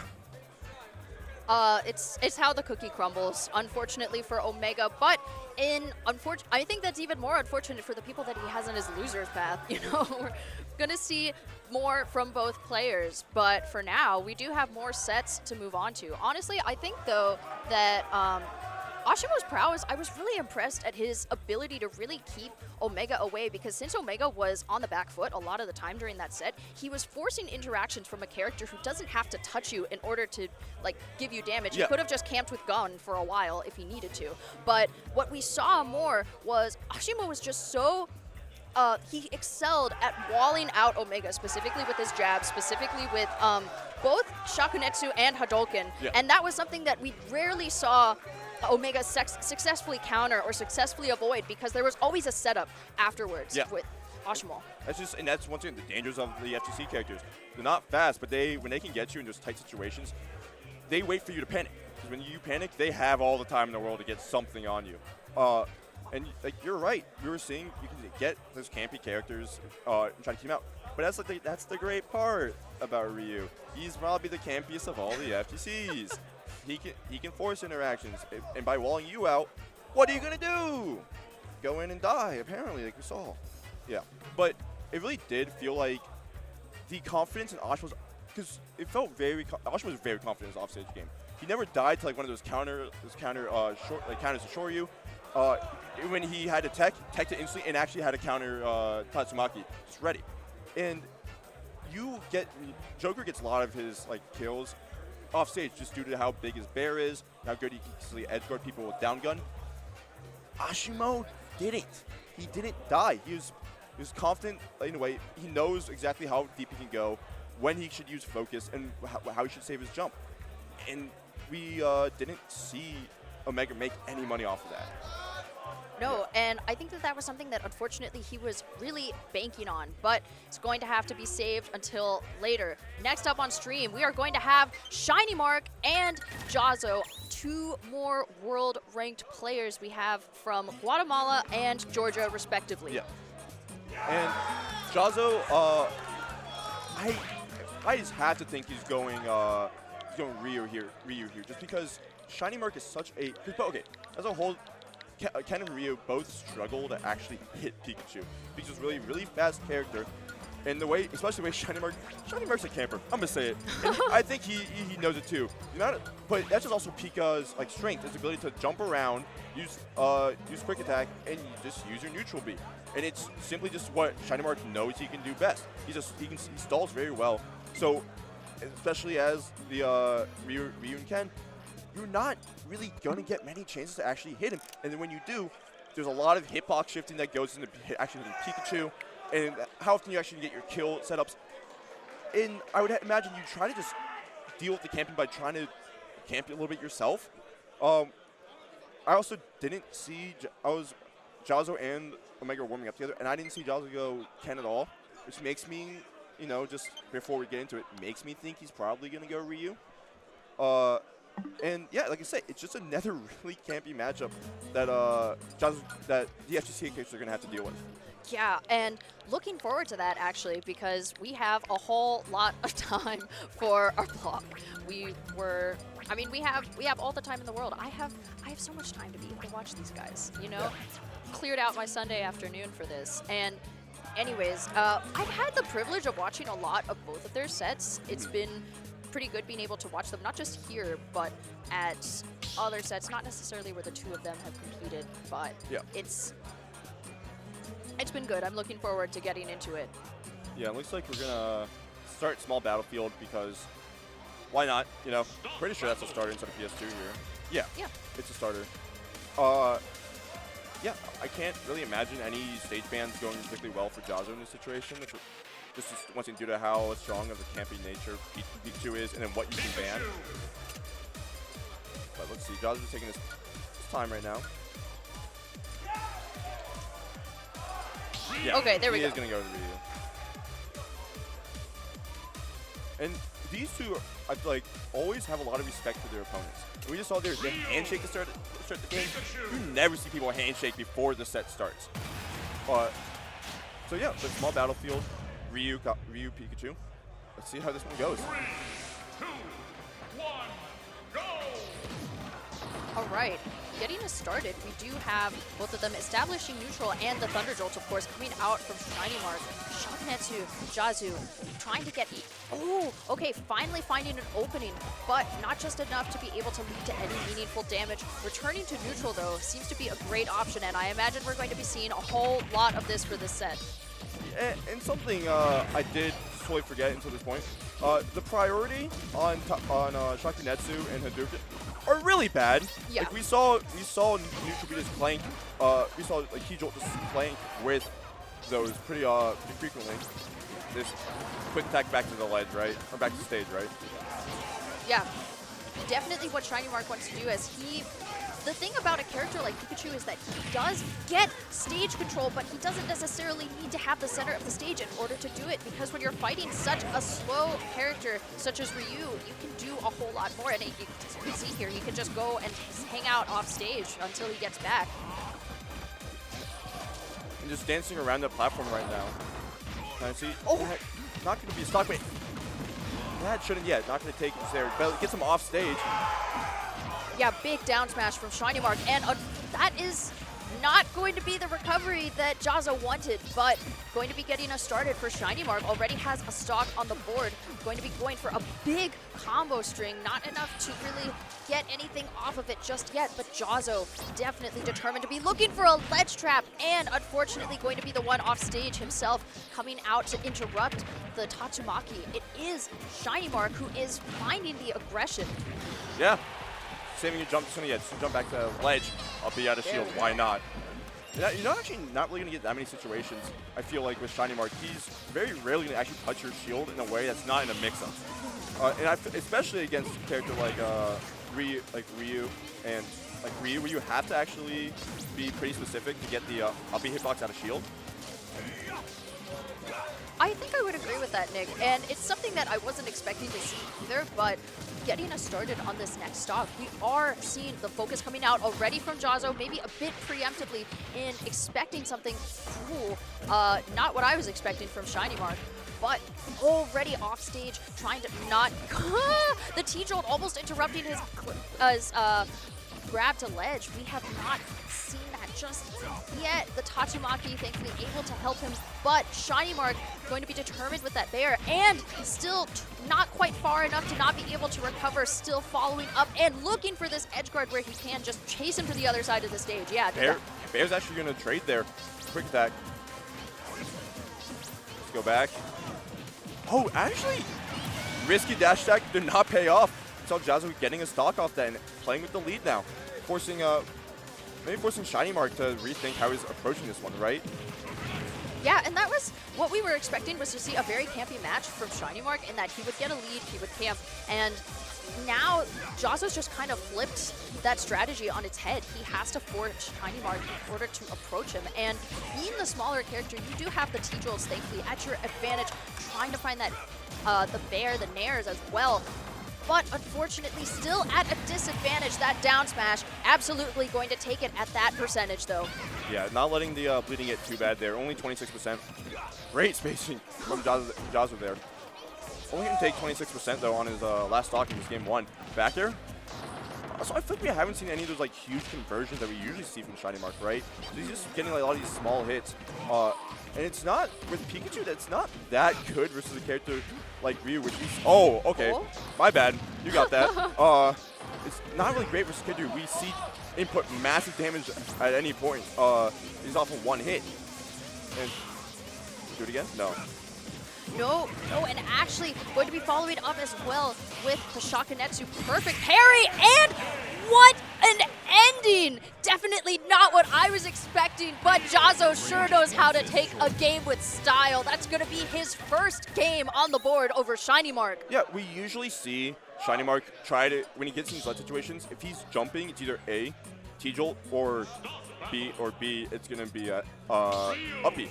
And you know, Jazo kind of taking a guess there of what's he going to do. Either way, the action could probably be the same. It'll probably, I imagine F-Smash beats T-Jolt out, but typically Shiny Mark has the same kind of pattern where he goes straight into the middle and then kind of down at a little bit of a down angle to get you back to mid-stage. And, well, not that time.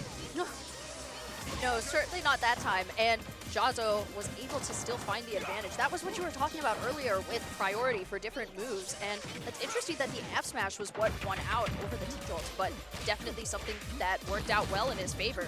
Shiny Mark wants to be taking this game in his favor as well. The Tatsumaki order to recover, but stuck at that ledge for a little bit too long.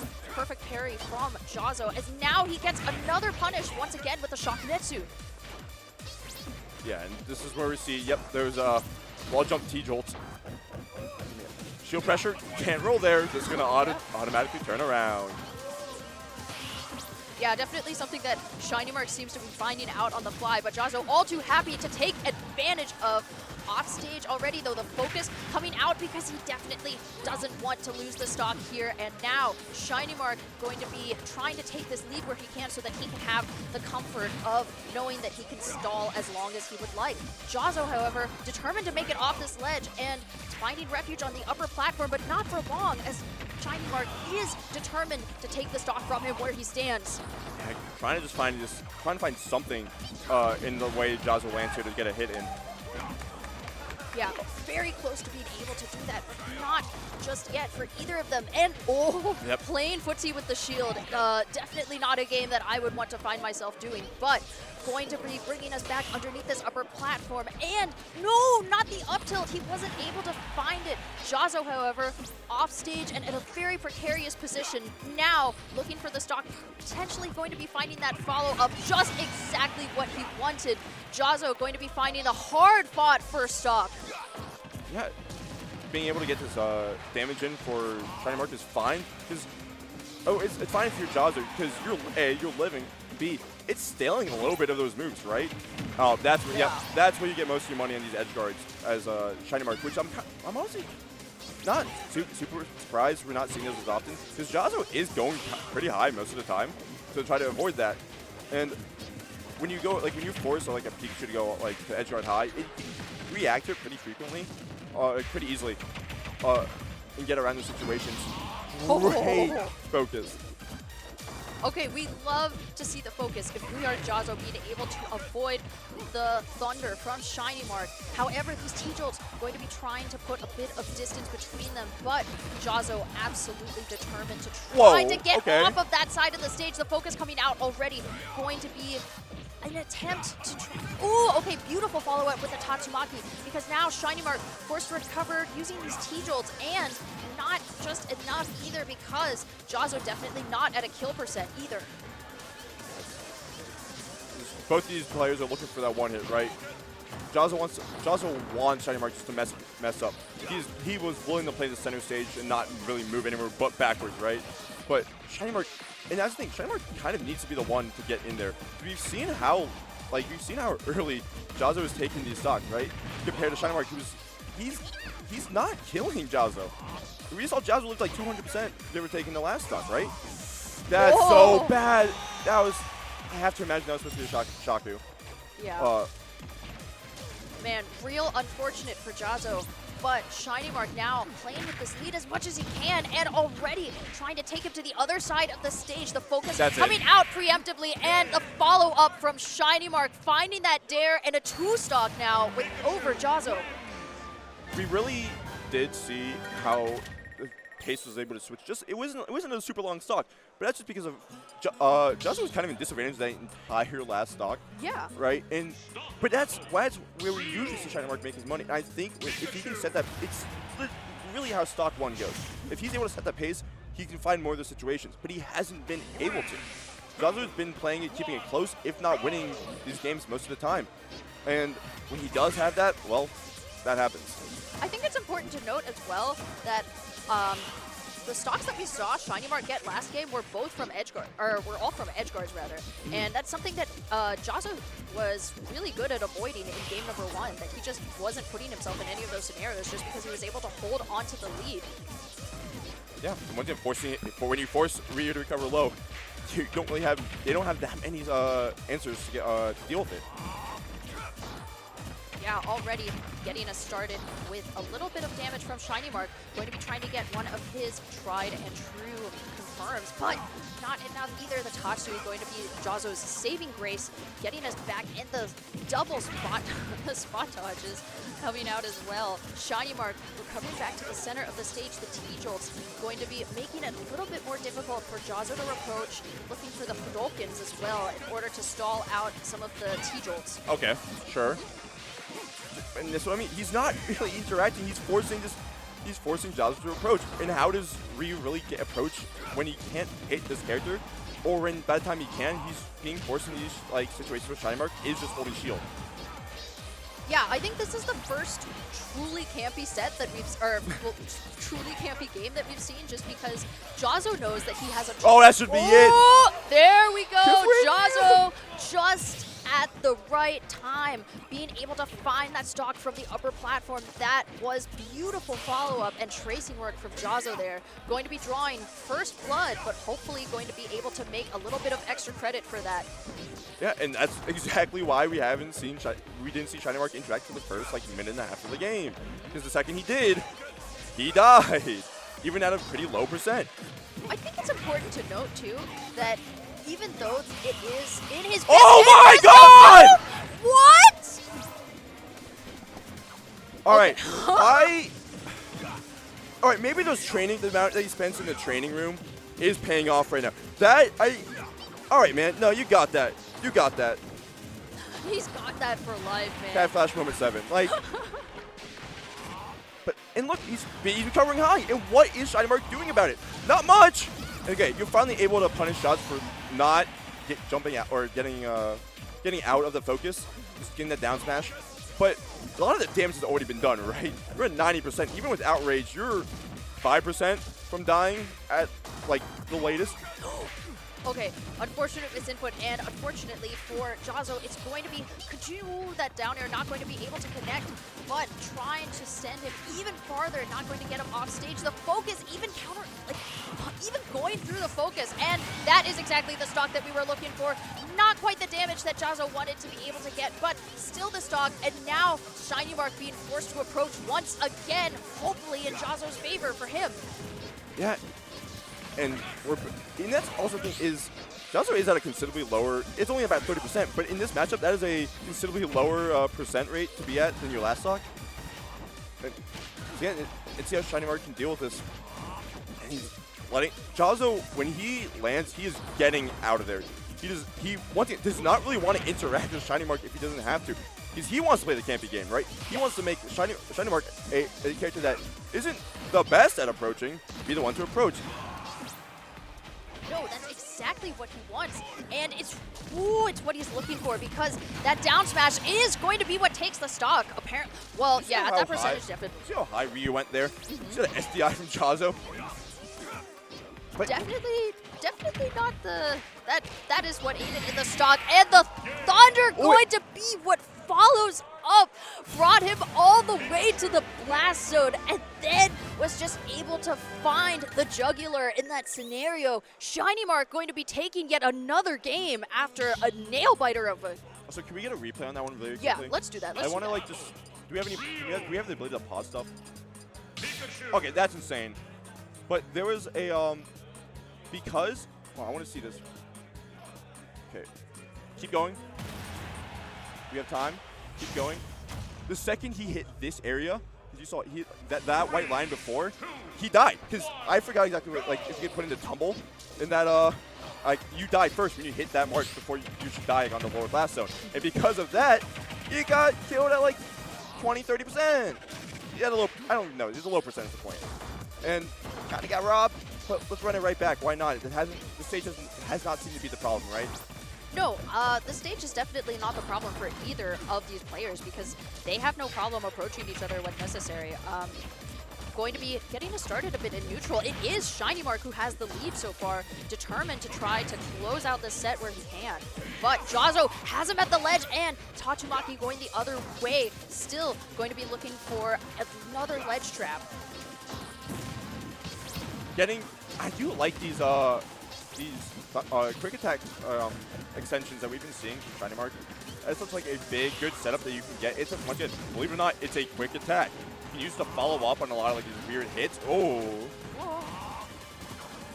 Going high and finding a way to mix up Shiny Mark once again.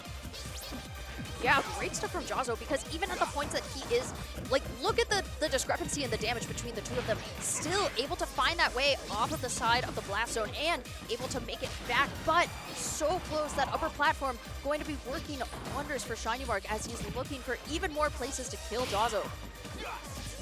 Yeah, and Jazo is trying to push the nair, but Shiny Mark is finding a way to keep Jazo on that ledge. All right, and Focus Blast coming in right before he snaps to ledge. That is great movement from Jazo. Still, Shiny Mark going to be the one to take that stock, especially at that height. That is it. Shiny Mark now has the freedom to camp. Yeah. I wonder if Shiny Mark uses tap jump. We've seen a few interactions where he gets a drag down, and normally we see up smash follow up, but he's been getting on like these jump up airs out of the conversions, and they're not doing it, although there could be a conversion there that he gets a right hitbox. No, but either way, it's kind of costing him a few of these earlier stocks that he could be getting, if it is that case. And we're back to this. Play a bit. Great parry, and you're gone. perfect parry from Jazo, going to be leading to that stock. Still not quite at a percentage lead yet, but if he can find that approach, that is exactly what he is going to do, following up the Shakunetsu with the Hadouken, and going to be finding himself under the stage. The perfect spacing as well with the T-Jolts, as well as being able to find those parries. This is something that has saved Jazo so many times and able to bring us right back to even percentages. Yeah, just going to jump back, get that, yeah, we're just going to see ShinyMark try to find a way to put on some more damage with these, like, spacing of these fairs and bears out in neutral before we reset, right? Really make Jaws be the one to approach you, force him to mess up. Kind of there? Sure, okay. As we get back to the center of the stage, we do have the T-Jolts and these parries once again that Jazo is still able to find as he's trying to put ShinyMark in the disadvantage, getting him on the back foot, forcing him to overextend himself. But it is Jazo who is forced to recover from the ledge. ShinyMark now has the freedom to do what he wants. The T-Jolts are going to be enough. Not going to be going for something flashy. The T-Jolt was absolutely the move to go for. ShinyMark now up in a stock. Force him to go low. Once again, since the only thing you needed there was that T-Jolt, because recovery without that jump is not great, not particularly good. And now we're going to see, yeah, ShinyMark kind of keep advantage before, oh, no, he's going to keep advantage just right now. Jazu just needs one hit, right? At 99%, Pikachu. Oh! Oh, I think he also got a Phantom jump there, but. Yeah, he went a lot higher than I was expecting in that scenario. But no, he's not looking for. It's really just ShinyMark who is playing to the fences, going to be going for a whole lot right now. Jazo just needs this stock, as you were saying, Nick. Oh, okay.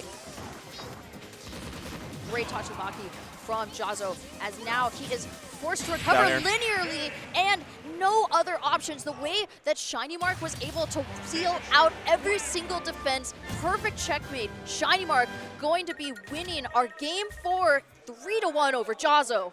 And that is one of those situations where it's kind of, like you said, it's kind of it's pretty. ShinyMark knew how he was going to recover, but because of Ryu's ledge, he doesn't grab ledge instantly when you uppies if you're in that middle situation. We saw Jazo have to go lower down, and that takes time. Too much time apparently, because it allowed ShinyMark to go react in down air. Crazy, I know, right? Yeah, it's also important to note that there are so many placements where you can set up in order to change a person's position, and we're finding out about the tap jump. Sorry, okay. What were you saying? No, it's fine. Did he say he uses... He doesn't use tap jump, so maybe interesting. once again, maybe just intentional up airs that didn't get good hitboxes or just didn't kill like he thought they would. But yeah, so what were you saying?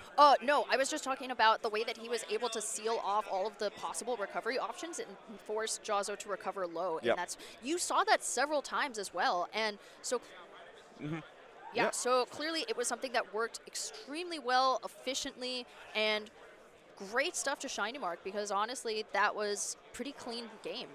Yeah, especially because you don't want to go to losers. And speaking of, you want to stay in winners. And speaking of winners, let's talk about KML right now.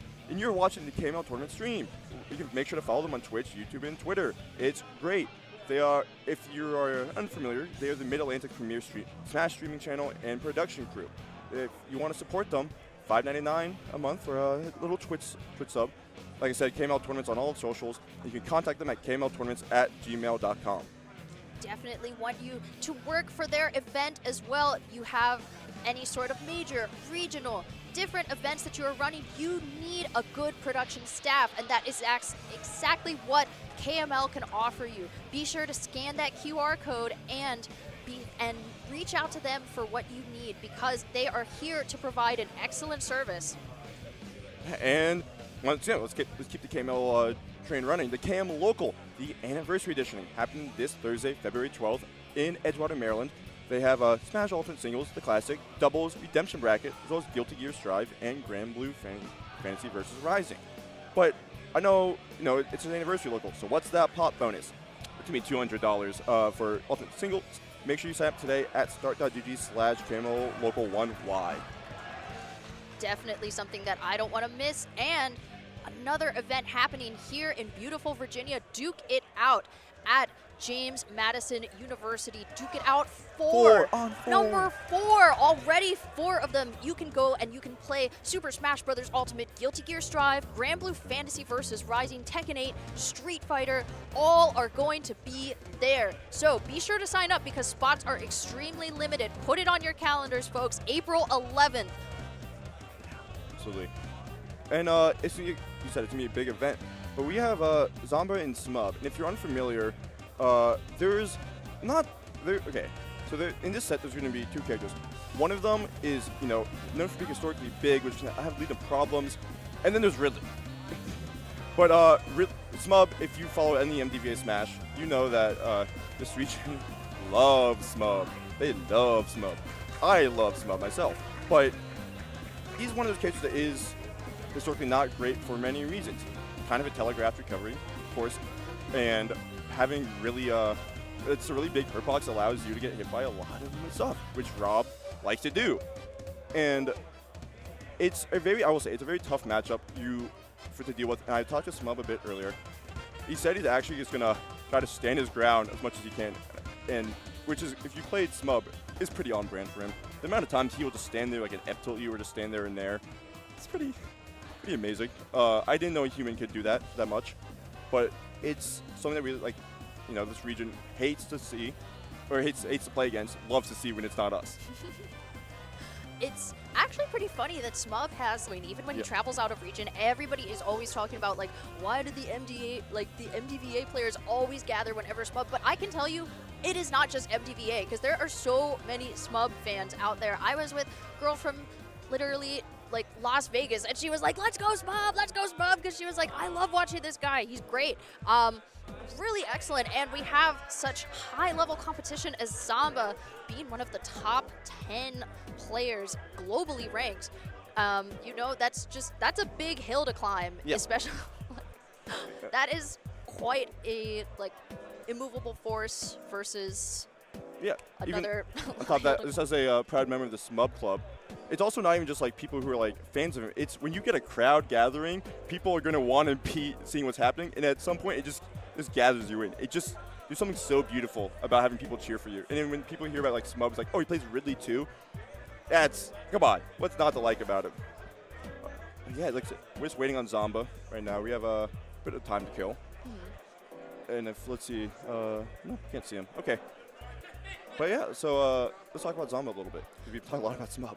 Yeah. In order to bring up more stuff about Zomba, I don't know what to say. He's a college student. He has his driver's license. He has his driver's license.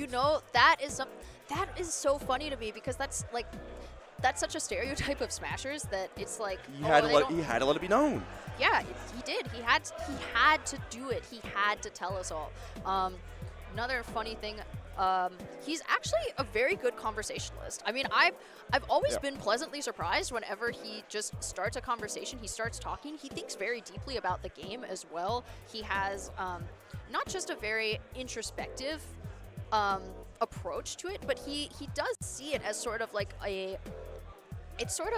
it's a sport to him. It's more of just this inner technique, this inner mentality that he has that he's able to use, and he's able to apply it to other aspects of his life as well. It was really awesome because he was talking to me a few months ago about commentary and in general about how it contributes to your understanding of the game. And I think that it was great that he was just able to help out so much and give you such great advice. It's really funny because he historically has had a bad Valorant accent, right? You know what I'm talking about? Yeah. And it's I've heard a lot of Val accents. I don't exactly, think of great conversationalists when I hear it.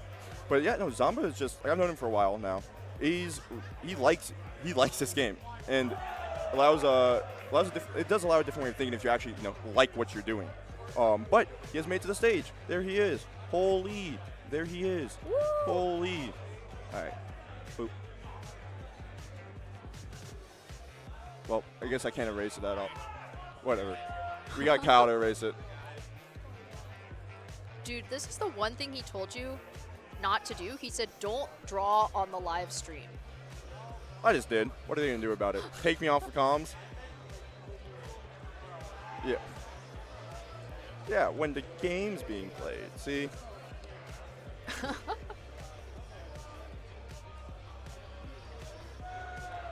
I was kind of doing that yesterday during dubs. When we were waiting for people, I was like finding like where's Waldo, like people that like names that we recognized, which was pretty fun. Oh, all right. Oh yeah, they're getting started. They're straight in. Zomba's name, which we did see like, in the crew battle earlier, was already in, so we don't have to worry about that. And you can see here, the red really versus the blue Rob, or one of the blue Robs. I can't imagine we're starting anyone that's not small battlefield. Yeah. Yeah, that is definitely the stage pick of the day. What? What is wrong with you? Stop it! Already trying to go for that Space Pirate Rush, but not. Oh man. Okay. Great, able to recover, and Zomba not looking for the edge guard that he wanted, but the nairs and the jab coming out from Smub as well. Going to be trying to keep a little bit of ledge pressure on Zomba as making sure that he's able to recover, but Zomba's nair is just going to be beating out Smub's nair in the battle of frame data. And another thing I do want to talk about, we actually just saw like in this one interaction, is that Smub gets a lot of his mileage by making people like recover low, right? Rob doesn't have to. Like, oh my, both of them are reading something, and both of them are reading wrong.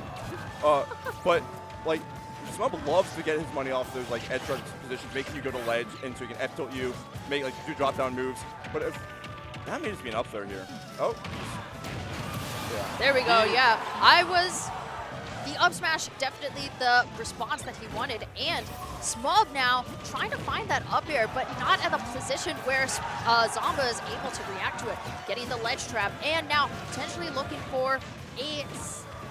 Oh man, this is exactly what you were talking about, Nick, because he doesn't have to recover low. He just goes as high as he wants, and now he can avoid Smub for the time being. Zomba now able to make it back to ledge, but Smub finding the ledge trap, and not enough to take the stock either, but still going to be stalling out. That is the gas tank empty. That stock is gone, and now Smub only has a... I don't know about the percentage, but Zomba pretty determined to make back this stock as fast as possible. I want to talk about having a limited recovery. I'm pretty sure he used all of his jumps already, but does not matter. The wings are invincible, so it's actually clanking with the gyro there. Oh, okay. Really smart move in order to roll away from that down smash. Just not going to contest that at all, going straight off stage. Smub finding his way back to stage, and not enough to take the stock either, but way past full rage, hasn't put a dent in Zomba just yet. Yeah. Another thing to note about Smub is that he does jump from ledge a lot. Actually getting it later, but yep, he had to throw the gyro off stage. Makes it back so free, not even like close. Thank you. All right, now Smub looking for his ledge trap. Zomba going to be recovering high, as we saw earlier, and finding that nair in order to persuade Zomba from not attacking him, going solo in order to avoid the side B from Zomba. Good air dodge in. That was definitely the right option in order to go back to recovery while Smub was trying to get him from the ledge. When I talked to Smub, he said it was something he was going to try to stop doing was up airing so much. You have one more jump, and you actually are going to get back, but there's that, again, he's getting hit with these lasers a lot when it's just nairing in place. That is going to be another his ledge up situation. Yeah. He's jump fairing from ledge. Like I said, he does that. He has a habit of doing that a lot. And when you can shield it, you can react. You can react to it. It's not exactly the safest move on shield. And that's actually not slow either. Yeah, unfortunately, for Smub, in that final interaction that we saw, we did see him go for the gyro, which was the setup from Zomba in order to find that stock. It was just the sense of misdirection in order to get that 2 stock going for game number 1 to Zomba. I did not get a chance to see the stage selection, but yeah, we're running it right back. I don't know why we're doing that. There's not really many stages here that Zomba, like, are going to benefit Smub that Zomba didn't ban, and you're dead. The stage did not matter there. All right, a 10-second 0 to death going to be starting out this game number 2 for Zomba, but Smub going to be showing a few signs of life. Maybe some resuscitation could help with that, but perfect finding the grab and just stood there. Didn't even, like, just made him wait for it, man. You know, it is The world is your stage. You are showing us your timing. And Zomba now, though, going to be finding those up airs, man, coming in with that. And Smub just has to get off this ledge once again if he wants to have a chance of facing Zomba. And he's struggling to do that right now. He has to jump, but didn't save him. He actually is going to die from that. And there's that situation. You can punish really. His jumps are not good. His uppies does not have him. It has 4 angles, and they're not great angles. It's pretty easy to force Ridley to stop, you know? Yeah, I mean, every single time, Zomba's just been forcing Smub to recover with his linear recovery, and it's just not, oh, okay, big Space Pirate Rush, but not enough to take the stock just yet. The full rage and a perfect tech from Zomba, actually, going to be saving his life there off stage. Yeah, that's another one. Should have taken that time. Yeah. That move is surprisingly, like, you think it's so much stronger than it is, but it's, he wanted to, I feel like he wanted to do another side B side B. Like, you think it's a lot stronger than it is, but this does not really kill with that rage. No, it doesn't. And still going to be coming back in with that rapid jab. Zomba just trying to find it where he can, but a perfect parry is going to lead to yet another punish for Smub. Zomba air dodging away in order to land, but did it a little bit too soon as Smub was still able to find his opening. Going to be trying to stall out a little bit off stage, but the nair from Smub and staying with that back air, that is going to be a stock in succession for Smub. Zomba is waiting there for the roll in from Smub. Now we're back to the ledge position. When you roll in, you're heavy-ish, so you can make it back, but you have to try to avoid this. That's right, you're so big. I don't think you live this one. No, right at that final stock, 150%. Smub going to be falling in the second game to Zomba, now up 2-0. And so one of the things like Smub gets a lot of his money off is cheesing. But a lot of the cheesing relies on letting him get a side B on you, which Zomba is not letting him do that often. At least 90% that's cheese percent. And going low because of that the up B has a spike hitbox if it's angled down, and you can get hit by that quite a lot. But if Zomba is not letting him do that, and by the time he's taking these stocks, it's pretty late for a pretty late stock. Yeah, it certainly is, and that's something that Zomba has been relying on so much in the set, and something that still seems to be working for him, but Smub going to be finding those nairs where he can, and potential looking for an edge guard, just trying to keep him off stage as long as possible, and that is, yeah, he should have plenty of time to recover, but still trying to force him to stall his options. But Zomba able to make it back, but just finding himself all the way at the other side of the ledge. The gas to make it back fully, yeah. He's gonna have to go high, and there's that up air finally. Smub finally getting away to hit it. Yeah, great on Smub for being able to find that up air in a situation where it benefited him. Zomba now trying to look for anything that he can in order to make it back, but that up tilt going to be securing that favor for Zomba back to the center of the stage. Now Smub trying to go low in order to recover, and that forced linear recovery still going to be coming out over Zomba. Yeah, these hitboxes. You just down aired on him! Why? He went for the up B as well. It's going to be bringing us right back to the center of the stage. Smub now just able to go straight through the gyro. And, bro, what? Okay, going right back. And underneath this upper platform, we still have Zomba going to get stuck there. Coming right back. And, oh, man. Oh, actually jumping over the side B2 and getting the gyro. Now we're off stage, hiding out the ledge situation. Don't fair. Hey, he got the up B hit. My goodness, man. He makes that back, but that definitely would actually explode Zomba if it hit. However, you can just get back to stage and play the game the normal way. Yeah, he's trying to. Definitely what are we something doing? that he wants to look to do. You know what? At that percentage, that's not surprising at all. Just goes for a raw down smash. Why don't you? When you had the invincibility. Still a couple perfect parries from Zomba. Oh no, oh no, oh no. Definitely not the safe situation to be. A side B from here could be Getting what sour takes the spot, but look stock, at this really awkward angle he had to take. Great parry, and you actually went for the side B. He mashed out, but he's. Oh, I don't think that was even good DI there. Yeah, he's gonna keep going for this side B, but we've seen how much that side B is, I mean, that angled up B is what's getting him back that stage, really. But that was such a good first stock from Smub, and Zomba has brought this one back quite a bit. Dump from ledge. It's fair, yeah. Yeah, Zomba finding that backer from the center of the stage is going to be enough to take the stock. He's trying to cheese. Don't get reversal here, please, Smub. Smub still looking for those options and going to get a whole lot of the Nair chain coming out from Zomba. Not going to be following him off stage. Instead, looking for that. Not able to get the stock either because of the tech, but Zomba going to be finding the up air and not enough to. Yeah, that's gone. That's gone. Not going to be enough for Smub. Zomba, though, going to be the one to find the 3-0 on our winner side of top 64 today. So, I've talked a bit about, I said quite a bit, Smub is a cheeser. He's trying to cheese. And I do think putting himself off stage for that last stock in game 3, when he tried to go for an angle up down B, didn't work. And he also DI'd that really poorly. Crazy, I know, right? That's a hard move to DI. I'm actually not going to give him that much for it. But he was finding himself in a lot of these awkward situations because he's forcing a situation that he doesn't need to force. Like, he had Zomba on the back foot for, he could have kept the ledge, right? Zomba was doing pretty good at getting off the ledge. Actually, no, that's not true. Zomba was, the most time he was getting back to the stage was because he was going high. And when you force Zomba to ledge, you can wait because Smub is really good at playing against you on ledge. And it just felt like Smub gave up on his game plan quite a bit to try to force a situation they didn't need to be forced and try to force like a win. And I think he felt that if he didn't get it now, he wasn't going to win that game.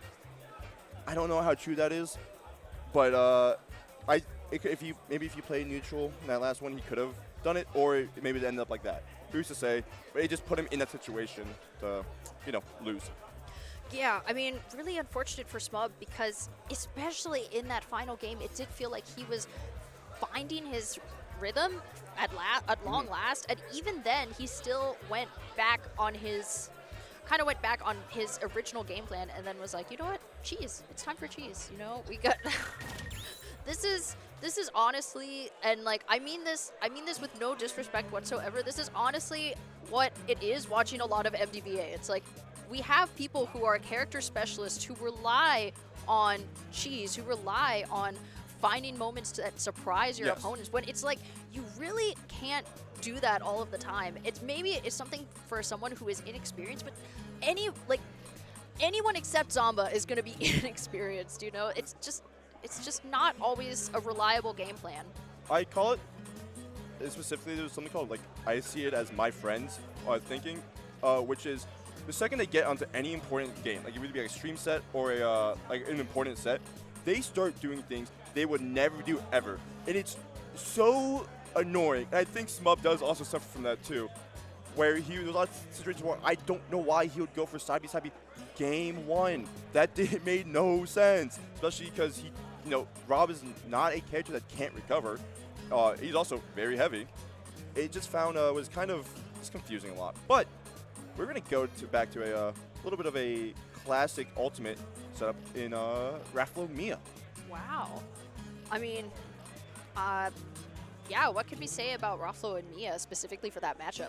I'm 99% sure Rafflo beat Miya at Genesis 10. So it's a matchup that's been played since, pretty much, let's say, the ultimate, because it did take a few months for Game & Watch to be seen as that guy in this game. But it's been around for quite a while.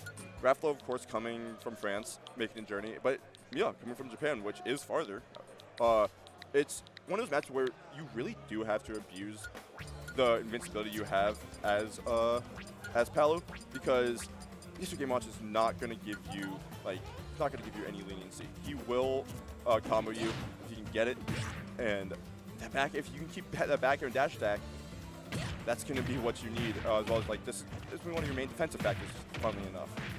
Yeah. Yeah, I think that's really important to keep in mind going into this next set, especially because both of them are considered very, I guess, high-tier characters in Ultimate. That is another thing. And then both of these players being pretty well-ranked representatives for their characters, Miya being one of the very best in the world. It's definitely something that will be a spectacle, something that we want to be seen coming up next to the set. Oh, there we go, getting the stream right back. Miya came on the stage just to leave instantly. Yeah, I think he came on to unplug the stream, possibly. No, it's not exactly what he did. I think he just seems to be, oh, he had to go get something, probably like perhaps his headphones? I don't know. Yeah. Grabbed. Yeah, it looks like he's just on the graphics tutorial right now. Maybe I had to talk to the translator about something real quick. But, yeah. It's, what can I say, classic matchup.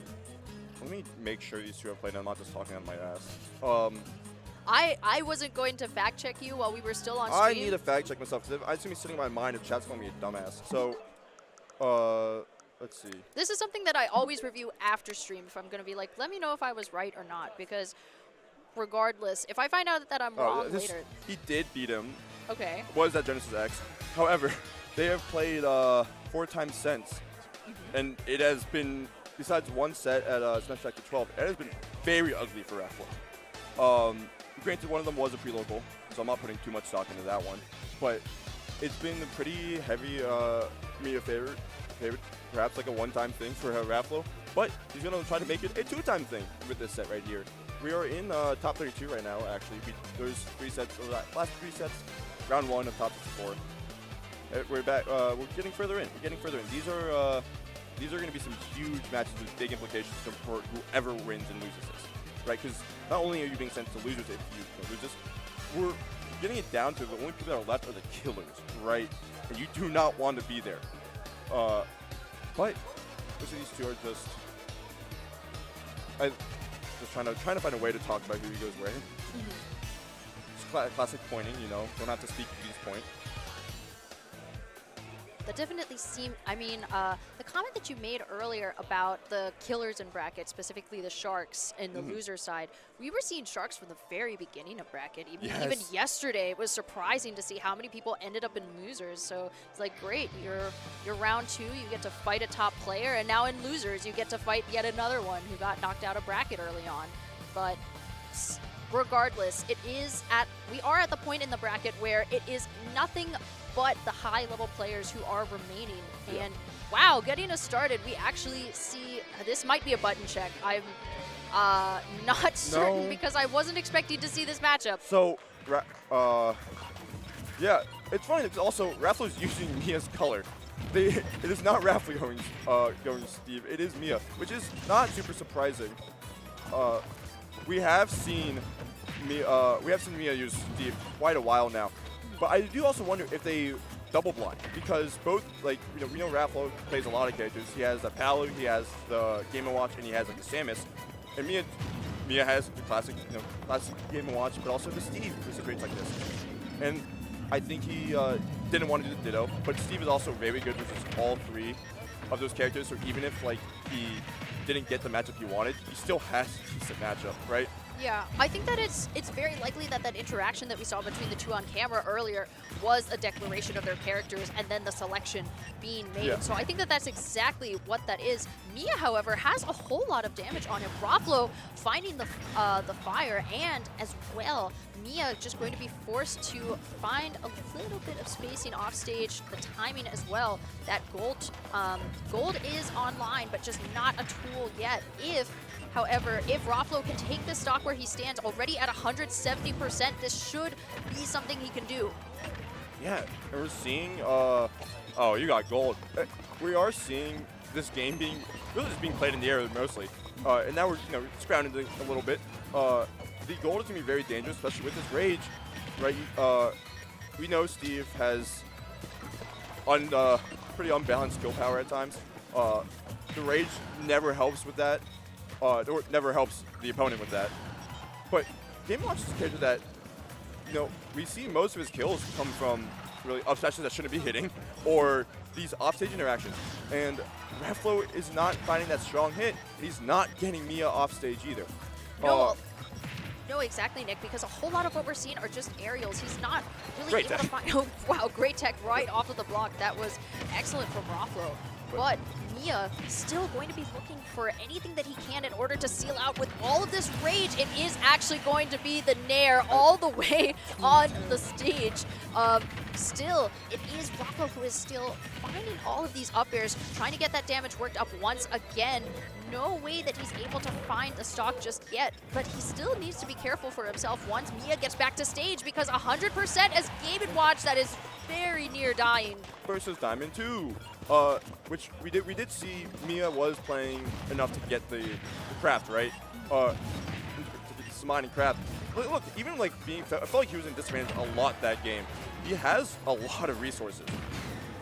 F-tilt went straight through the cart. Did you see it was enough to hit him right over the minecart? And then that was where the minecart exploded, and Miya actually took all of the damage for that. So great move and perfect frame data finding from Raflo. Oh, I do like that from Raflo, not trying to go in. The hitbox was still out on the back here after it hit the bomb.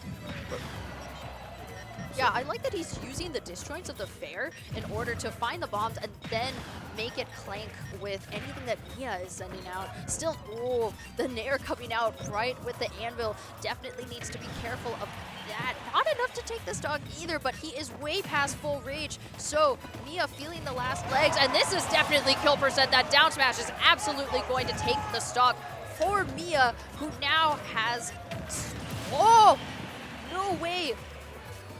Dude. This is, you know, both of them at 0. It's, I'm like 90% sure that Miya has taken double the percent that Raflo has, and it's only a one stock game. But finding your early combo is what you need for both these characters because well, we already saw Miya hit him like 3 times. He's already at 26%. And this diamond's so scary. Like, you don't want to take all this damage. Miya did not think he hit that. No. No, and as you were saying, Raflo has just been played so carefully. At the point that he has Miya in the air, though, not a whole lot to be afraid of just yet. Did you see that he was able to store the minecart? So that might be something that we see later from Raflo. Going to be that tool that we use when we need it. And Raflo's actually doing a pretty decent job at avoiding these minecarts. A lot of it is just like the letting it hit shield and rolling in. But you Steve does have some like counterplay to that. I do wonder if that's going to be something that we do see later on. Just back here? Yeah. It is going to be something that we see later on. But Game & Watch that percent if you get hit by an up tilt bear. But why even bother with that when you can just footstool down here? Yeah, definitely what Miya was looking for, and though he is at a pretty high percentage himself, so he definitely needs to be careful. And as you were saying before, it does seem that Miya is using the minecarts more as a kill option and not exactly as something in order to recover, as we saw there. But it's not really something that he's using as for any of his setups. So I wonder if that definitely seems to be a habit, perhaps, that Raflo has picked up on. But don't get that special ledge, please. No, Raflo able to go back to the center of the stage. Miya super determined to stop him where he is, 59%. This is a little mashing dangerous out, still. holy! Whoa, able to mash out. He doesn't have a whole lot of damage on him just yet. The fire as well going to be chaining into some up airs, way to avoid that dare from Miya. And you should be able to, you had such a high, no, 186. You said like when Miya was like at 100%, that it was like such a high percent for a Game & Watch. I mean for Steve, I feel like 100's been like his mid range, right? We're constantly seeing Miya live upwards of like 150. That he got around that. Okay, I do wonder when these. What?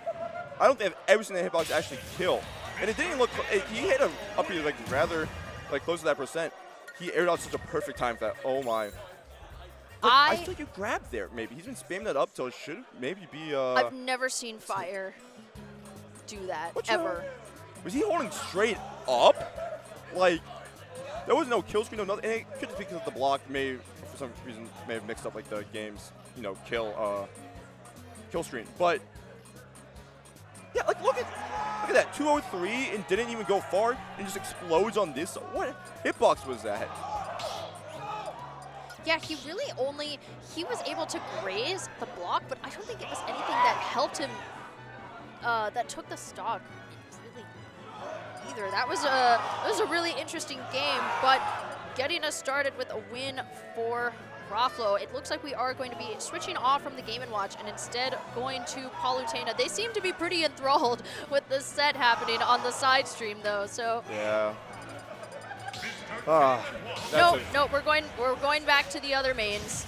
Yeah, wait, did Miya pick? I guess Miya did lose that game, so I think he was not, Raflo, I can imagine, was not really happy with how late he was killing, and also maybe thought that Miya would be going Game & Watch to try to ditto, although I have seen Miya in the past not even do that. But Miya obviously reacted and it's like, yeah, it looks like Game & Watch to pass it. Game & Watch is the answer. Yeah, definitely specifically something that he wants to go for going into this next set. We are seeing a pretty early combo there from Raflo, going to be getting this ledge trap going. Miya still hasn't been able to get too far back into stage. The down air, though, going to be his saving grace, and now Raflo forced to get off this ledge, and bringing him back the fair, going to be doing a little bit interrupting, but enough for him to mash out of it. Yeah, and we're seeing once of these backers, one of Palu's also main kill tools as well as a neutral tool at this point. We're seeing the down tilt backer classic, and this is a lead you have. You're playing around. You can play around this pretty well, because you're at 85, and we've seen how long a character can survive against Game & Watch if they're not letting them, if you're not finding the situations where you normally kill one, where you normally kill as Game & Watch. Raflo has had excellent spacing because you see a lot of the times that Miya will go for like a bear or a fair, he has something waiting like right as he has it out. So it'll be something like a down tilt of his own that he's able to combo in order to like follow up with a down tilt nair, like all of those sorts of things that we're seeing. And it's just really perfect frame data knowledge from Raflo that he seems to be able to do that. So there's nairs right now. Do you have your jump? I don't know. Either way, you're just nair down, and Miya kind of lets you have it. Interesting up tilt there. Yeah, a little bit confused by the up tilt, but Miya off stage, though, definitely not in a spot where he wants to be, especially at this percent. Raflo going to be going for the nair, the fairs coming out, and not enough to do anything for Miya. Miya just has to cling on this ledge and stay here for as long as he can because Raflo doesn't seem to be eager to let him in. Finally getting his landing nair. Not going to want to this chance go where he can. That's, and yeah. back air definitely going to be sealing things out for Miya, taking an unfortunate amount of damage for him. But Raflo now has Miya in disadvantage. Once again, a perfect crouch actually going to be making it impossible for Miya to be hit. And finding not quite the stock just yet, but a ledge trap for Raflo could be big, and that is going to be the stock. Perfect follow-up for Raflo, going to find himself an entire stock lead above Miya. So, and another thing that I have been really impressed by is Raflo's ability to land versus Game & Watch. Yeah. He's been mixing up these teleport recoveries really well, or just just straight up mixing up how he's recovering here, and it's not letting Miya get hits in.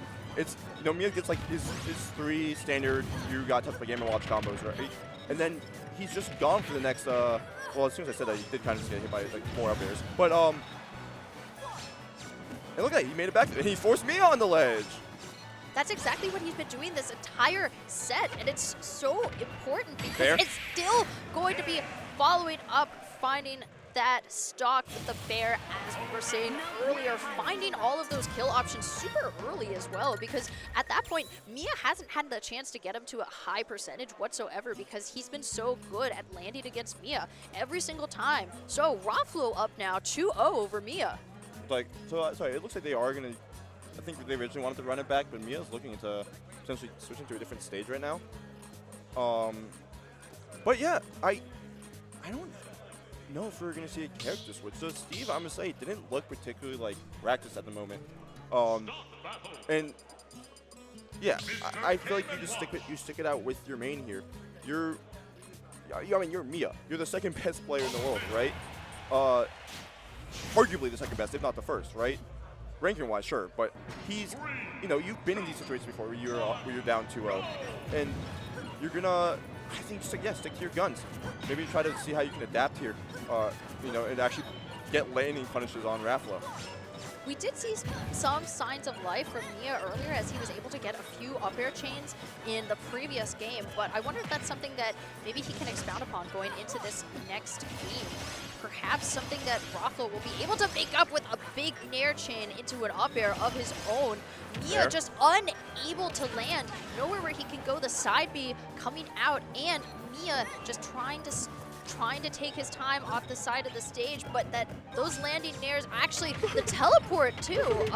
Not expecting to see that to that upper ledge, but Miya's definitely taking that and finding that counter, exactly what he needed to lead into the up air. Raffalo going to be taking that stock to the bank.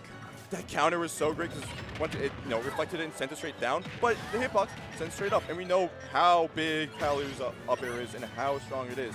When you're that high up, especially as Game & Watch, there's not many characters, if any, that live at that percent, right?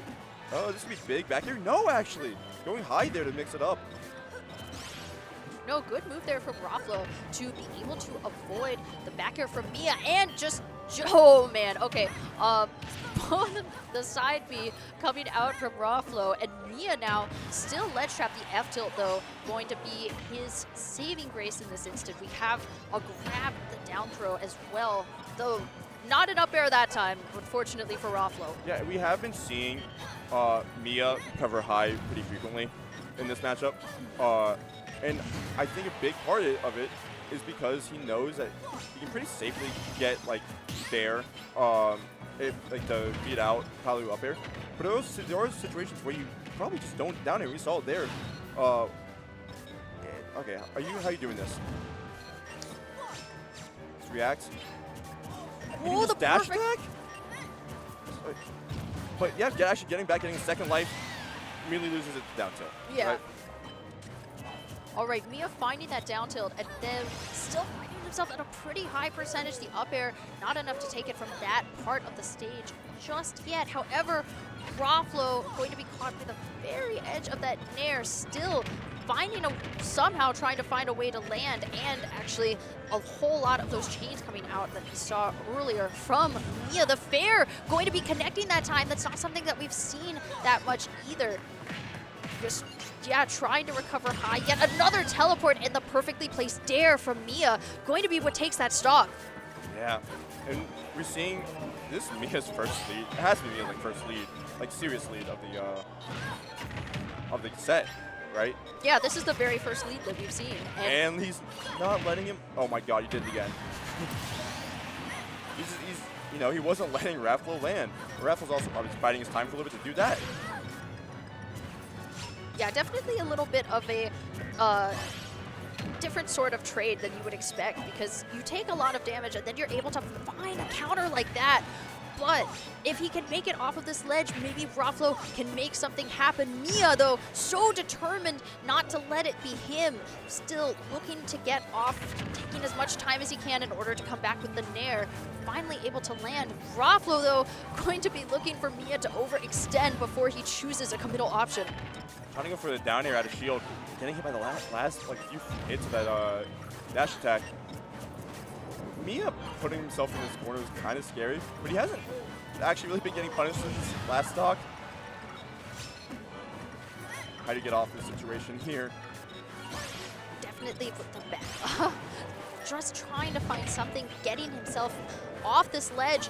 Miya just going to be, oh man, the perfect air dodge there in order to get back, finding those invincibility frames. Miya just looking for anything, this grab as well. The back air not going to be something that follows through, as Raffalo's timings with his teleport recovery have been incredible. Crouching in place, something that I would recommend, but Miya still not able to find the stock as he seems to be determined in chasing down Raffalo. The nairs coming out, not enough either, and a perfect parry. Not a dash attack, though. That's still not going to be what takes the stock. Grab? No. Back throw? Not this one. But I mean, if you get off wrong, you're dead. Great parry. You dash attacked out of that? You got away with it? Wow, okay. I cannot believe Miya has been got out of that situation. Raffalo has been so good at dealing with, like, forcing Miya to panic there. And he did panic. He dashed. Kyle, do we have a replay of that? Okay, so that's what we have. Just catching the jump out of this position here. Yep. Because you don't really want to run straight in the game and watch there, especially at this high percent. Because you have dash attack, F tilt, and we have seen Miya loves to pull down tilt, right? So what's your option there? Jump. But yeah, you also like really shouldn't. We also have seen like Raffalo use teleport to get out of there a few times. You don't want to risk it because that has a decent amount of startup and a decent amount of end lag. It's just, it was just a big trap of Miya, and a lot of options he could have picked, and Miya chose the right one, and Raffalo chose the wrong one. But I do also think that game felt a lot closer than it was because of a lot of literally because of those two reflect skills, right? Yeah. First one led into the fair, and then the second one led into the up air, and the second one was like the wait and react back air, and it definitely helps set the pace a little bit. But yeah, you're giving me a little bit of momentum, and that might be all he needs to speed it up. Back to Hollow. Don't think this is a bad stage to go back to. Yeah, this is an interesting choice for Miya, and wondering how it's going to play into what we could see from this set for both of them. Spacing with the fair, trying to find a nair to prop, potentially convert into back air, just to get that damage in. Fair dash attack. Yep. Fair. Oh no, he's gonna take 20% and go nowhere. Getting that damage in though. Yeah, and again, Raffalo being able to recover by utilizing his teleport in a way that times out the spacing of Miya, and Miya just going to be going a little high above that. Finally, that fair connecting, the nair coming out, getting hit by the very tail end of that. Miya now finding the ledge, finding himself being ledge trapped, and ooh, okay, good teleport option there so that he can give him another chance at an edge guard. Raffalo just lying in wait, just having Miya exactly at a spot where he just recovers with the nair. Of course he didn't. Just let it swing, baby. And I do like these down tilts are actually so scary from Raffalo because if you're at ledge, it sends straight up. If you neutral get up into it, you just die outwards. Down air kill? Yeah, Sour Spot is strong enough to take it off the top, I guess. Did he just taunt? Am I tripping? Alright. Dash attack. How do you jump? You do. Okay. Yes. But you don't hear. You should still be able to make it back unless Miya edge guards you, yeah, which he does. Those teleport recoveries are pretty easy to, actually edge guard when you force them to go low and they don't have a jump. But I mean, you still took the stock first if you're Raffalo, so yeah, it's gonna be great because you're about to take a lot of damage back. Yeah, not a whole lot of damage, thankfully. Raffalo being able to get out of it, but still, the ledge trap from Miya is strong, and he's just going to be chased to this upper platform. The up airs coming out as well into the fire. Not going to be taking the stock at that percentage from that side of the blast zone, but still going to be finding that down throw, and Raffalo trying to find his landings as well. So yeah, looking for a way to get this thing started. Forward air dash like is a way to get your get this advantage state started. Oh, getting the down to reading the neutral get up correctly, but not gonna be able to actually hit it there. Missing the chair. Yeah, definitely going to be looking for another ledge trap for Raffalo. That is not going to be enough to take Miya's stock either, but if he can just draw this out a little bit longer, get a couple more hits in, could be that Miya's still able to get off the ledge, and now he gets his own ledge trap scenario. But Raffalo's just being sort of sent from side to side, and Miya has found that fair, and that's actually what does take the stock. Miya at 82%, so Raffalo going to be trying to close this out as fast as possible, not letting him build any extra credit if he can help it. That F tilt is big. And that backer, once again, it's invincible. Shocker. Oh, he wanted the panic option, and there it was. There's a down. He was going high. He's trying to force finally catching Miya on it. yeah, great response from Raflo, being able to find that stock where it was, and Miya now just trying to bait out another panic option. The Nairs coming out, a footstool. Away. Yeah, put it Get out away. of dodge. No more of that. Raflo going to be finding the dare as well, and Nairs, Bears, just anything looking for us to get an approach, not enough to overextend. Well, also, another thing is, even with, like, I would say Miya playing a little more disadvantage, Raflo has been backing up more and more. But how are you going to get off this ledge situation, Miya? Just like that, by jumping there. Exactly, that is what seemed to be working for him previously. 25%, give or take. Getting off ledge in time. Now Miya in the ledge trap, and it is going to be the back air to follow it up. Raflo showing that through perfect tracing and timing, that is how you close out the set. 3-1 over Miya. That back air is easily the MVP of the set, right? We're seeing it a lot, so just... That's not true. I believe I'm 99% sure it's not true in Game & Watch.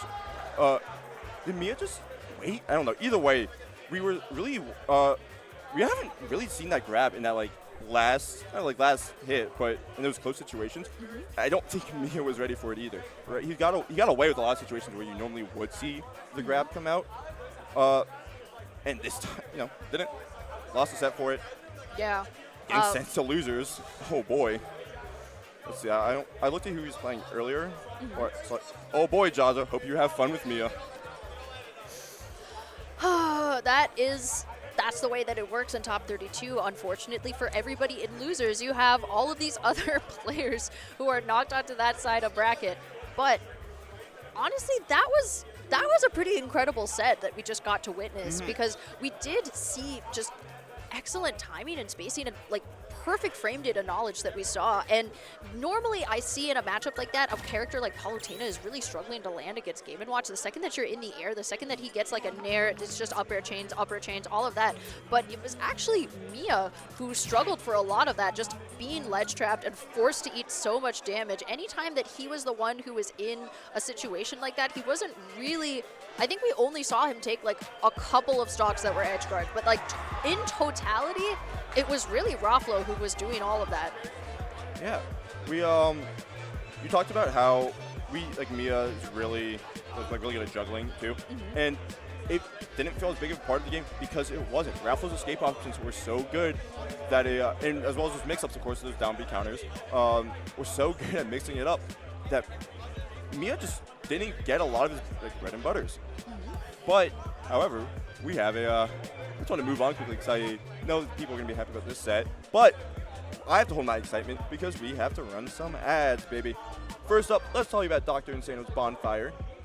Happening this, I believe this is Tuesday, right? The 10th? That's correct. Yeah, the Dr. Insano's Bonfire 24-player invitational happening on this same Twitch channel, twitch.tv/KML Tournaments. It's featuring pretty stacked list of players, right?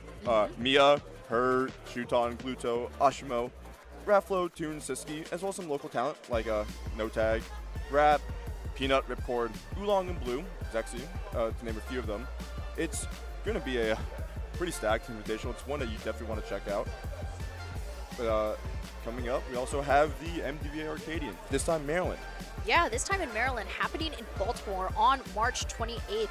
This is an incredible event that you definitely want to get to. Ever since the loss of Xanadu, we have been finding Arcadians both in Virginia and Maryland. So if you want to join, put your hat in the ring for Arcadian singles. There is a 128-player cap, so be sure to sign up where you can. Pro-amateur doubles, a way for you to team with your ranked buddy in order to farm the bracket. So be sure to sign up on start.gg/Arcadian Maryland if you want a hand in it. But we talked about how the Arcadians for more of the unranked players.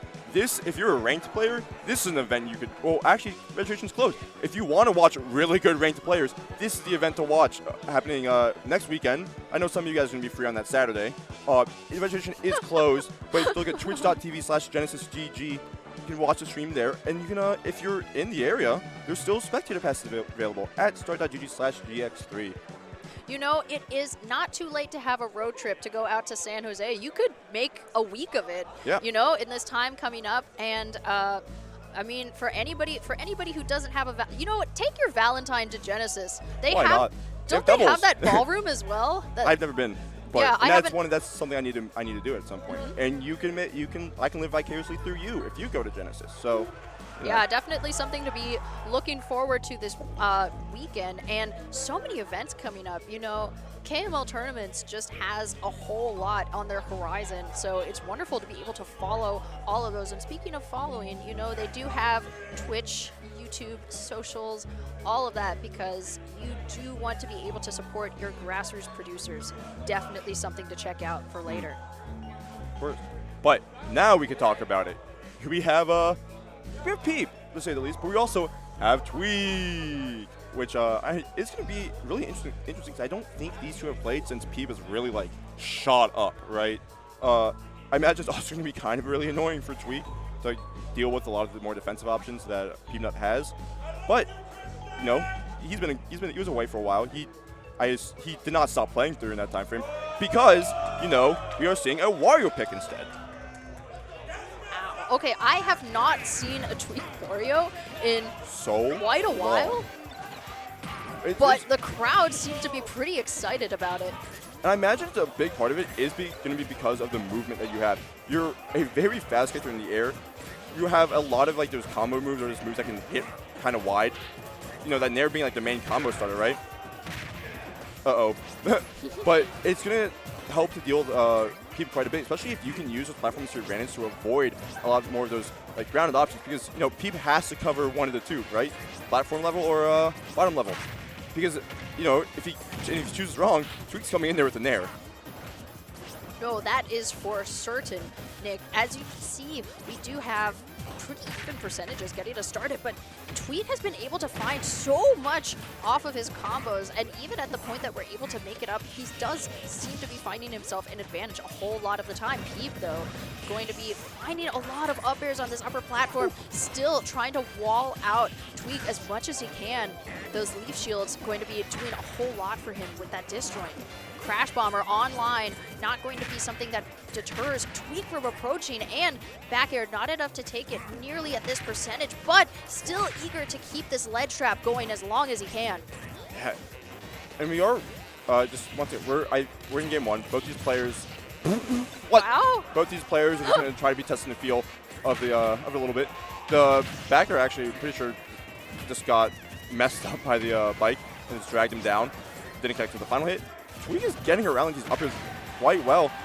Dash attack not killing just yet. Mega Man does have some weight on him. No, quite a lot to see. Both of the dash attacks just sort of counteracting each other. Ooh, not going to be able to take it with the fair just yet, but that leaf shield off stage is actually going to be what keeps Tweak from recovering. So Peabnut up a stock already in order to get us started in this game one. Yeah, the bike was still is all the way on the other side of the stage. And it, you know, when you can remove a jump from there, that bike, if you don't have bike, you're not recovering really well. But that back air is going to take it, and look what we have. A little bit of waft, if you will. Yeah, definitely some waft that Tweak is going to be trying to save for later. These up air chains, though, going to be doing a whole lot for Peeb, as he is looking to get Tweak away, not trying to approach either, just trying to wall him out, rather, with projectiles instead, because he does not want to be anywhere near that waft.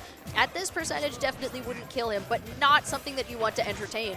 So we have seen Tweak rolling into like the leaf shield quite a bit, and I think it's mostly just because, to be fair, he's only also getting hit by the last hit of it. I kind of wonders how much staying in shield could work and not get hit. But he's also not really getting like hugely punished. Yeah, down air dash attack, why not? Still being able to recover, and the Metal Blade and the up air coming out. No up tilt for Peeb. But as we're coming back to the center of the stage, that up B actually saved his life, because that up air could have done so much for Tweak. He's going to roll into the F smash right there. Goes low. Oh, this is actually not going to be looking what you're looking for, which is the explosion to send Tweak.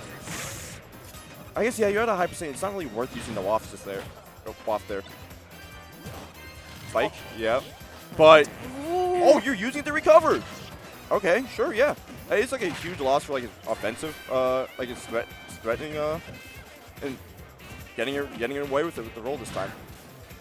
Yeah, I definitely think that the waft was the right option to use at the moment. Having the bike as well, definitely a boon for Tweak as he is looking for this ledge trap. Peeb, though, able to get back by going high the dare, going to be proving a little bit of a challenge. The dash attack as well from Tweak, the crash bomber at the ledge in order to pose a challenge. And having the bike between them, definitely a really good option for Tweak in order to have something that Mega Man can't grab with his Down air kill? Whoa, a downer from Peeb is going to be what seals out that stock instead. Peabnut, having the Metal Blade in hand, definitely going to be a challenge now for Tweak to approach. On top of that, something just to note is Wario does not have great out of shield options, right? That's why he's a very floaty, like a really fast moving character in the air. So that's why we see him just kind of move around quite a lot. But it's also why Peabnut can kind of just mash on him a bit, because what is Tweak just going to do about it? Most of the time we're just seeing Tweak use his out of shield options to get away. Yeah, I think that that's a really interesting analysis in order to make, because it's something that seems to be playing really well into this game, and I wonder if it's something that either of the players are aware of either. But, oh my goodness. Okay, getting us started back into neutral. Peabnut off stage at this percentage, definitely trying to seal out the stock where he can, but this wall that he has of projectiles has been working so well for him. That down air, and going for the up tilt too. He didn't land. He was able to get out the animation in the air, so there was no real ending lag, and Peeb got kind of away with it for free. Yeah, definitely not something that I was entirely expecting, but going to be blowing up that bike. Definitely do not want that resource to be there for Tweak. Sour spot. Yeah, unfortunately. But something to note, we are back at a full loft, but it won't matter if Tweak can't find a way to take the stock right now. No, and Peabnut absolutely knows that, not wanting him to approach either, having a lot of the fares and the leaf shield disjoint in order to try to wall him out at dare once again. Both players at full rage, and with the waft online, it could be Tweak's stock very much if he is to utilize this. Also, with Tweak's percent, I don't exactly take this. Actually, no. The way P plays, the timer is at about 45 seconds as right now. So this could go to time if Tweak can't find a hit and Pete decides to play more of the defensive style, which against Wario is actually kind of scary because he does like those situations where he can just kill you because of waft. So you have to watch out. Yeah. No waft quite yet at this percentage, but definitely, since it is something important to note that we are close to going to time. Peep just going to be finding a whole lot of these pellets, not wanting Wario to approach, but Tweak has the bike out. The bike could be so big for him, but as we return to the center of the stage, having his advantage once again. Big air dodge coming out from Peabnut. He is scared and not quite at the time yet. It is him who is going to retreat, and there's a wall. He was looking. It looked like a sour spot, even there, to do something. But Peeb, well, I guess the timer did have something to do with that game there, and it really did just show though how important those small interactions that are building up that builds up percent is gonna be, because we saw Tweak start that last already at 130, and that waft was. A lot of people may be wondering why I used the waft to live. I feel like it shouldn't be that hard to understand why, which is there's no point in having the waft if you're not even playing a second. You can't even get Peep to a second stock. The only way to do that is to survive. And, well, he ended up getting a second one anyways, which, could have helped. But, Peep was at 160, he was at 160 before he lost his stock. And it was hard to come back from. And that first stock is the momentum setter, especially with these two types of characters.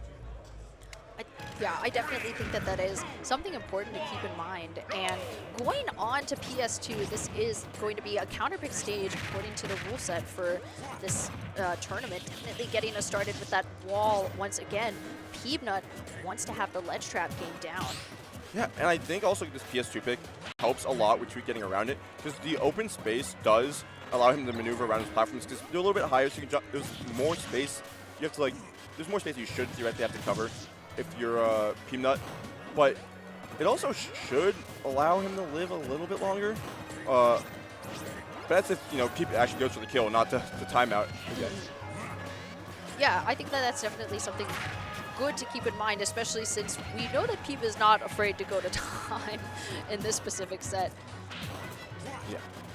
All right, getting us started back at the center, we are going to have a whole lot of neutral coming out, and actually that up air not able to make a whole lot off of it for Tweak, but he is fighting against this wall of attrition rather that Peabnut is starting out of Metal Blade, and actually going to be missing his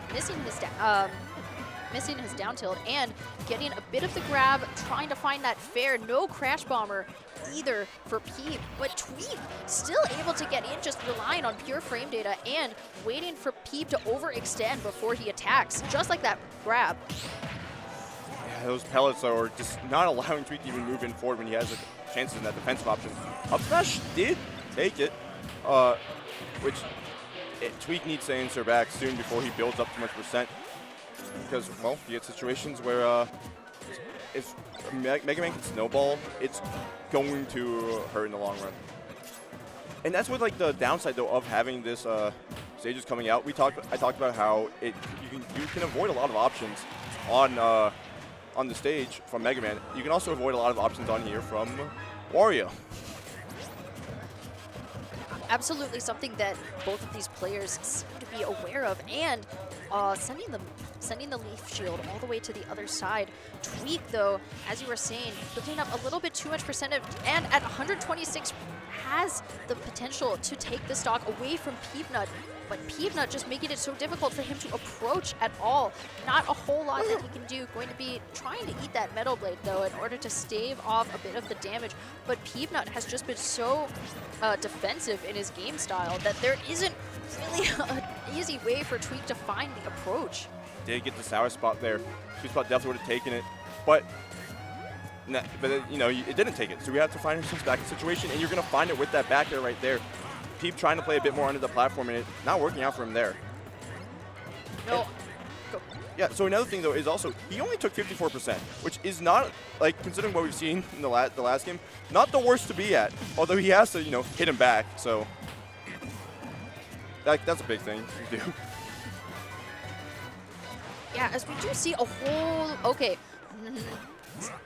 still going to be looking for something to get himself started. The up tilt could have been really big for Peep, but not able to get a stock off of it either.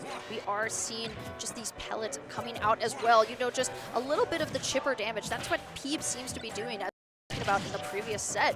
He just builds up slow damage bit by bit. No up smash either. That is going to be missing. Tweak not able to find a big punish, but that dare absolutely going to be doing that. And finding that punish right off of the crash bomber, trying to recover with the bike, but still getting caught by Peabnut in his setup. Great stock. Yep. But I think Peep's also, he's not letting himself get hit by a nair, I like to think, but he's at that percent. Whoa, he got hit by a nair. Does Walt get comboed in there? So I do think if it does, that's easily a stock. Not even a question.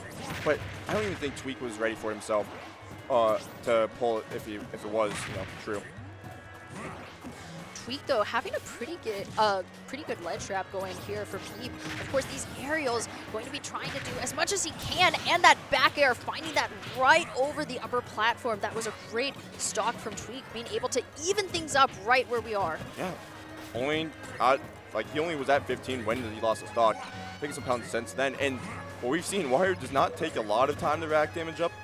It's just, can he do it? Can he get around this defense that Peep has set up, right?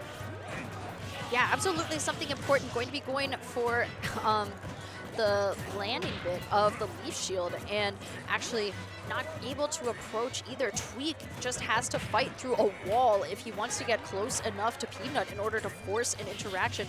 Peab, though, having the Leaf Shield, and that has been doing so many wonders for him under this upper platform, giving him a false sense of security. Tweak, though, going to be coming in close, looking for the closeout option. We do have the center of the Pokeball in his possession. Once again, the Metal Blade in hand, rather. Yeah, just look how he's also getting around it this time. He's using that empty space that was opened up thanks to PS2. But And I thought, there was 2.5 minutes left. There's no way the time could have anything to do with it. I don't know, man. The way Peep's playing, he's not going for anything like kill moves. He's going for pokes there. That could have been a combo there. But it's giving Tweak some more time to breathe. If he can find one of his combo moves, that Rage is going to start having some big impact on that Waft. Honestly, I think that the timeout setup seems to be working really well for Peeb, because realistically he could just set up a wall of damage that Tweak just has to sort of skirt around in order to avoid. If he wants to approach, not going to be getting very much off of that Nair. Peabnut trying to make it as difficult as possible with all of these dares as well. Tweak though at the center with the Leaf Shield, not able to get anything off of it just yet, but Peabnut just trying to chip away at this damage.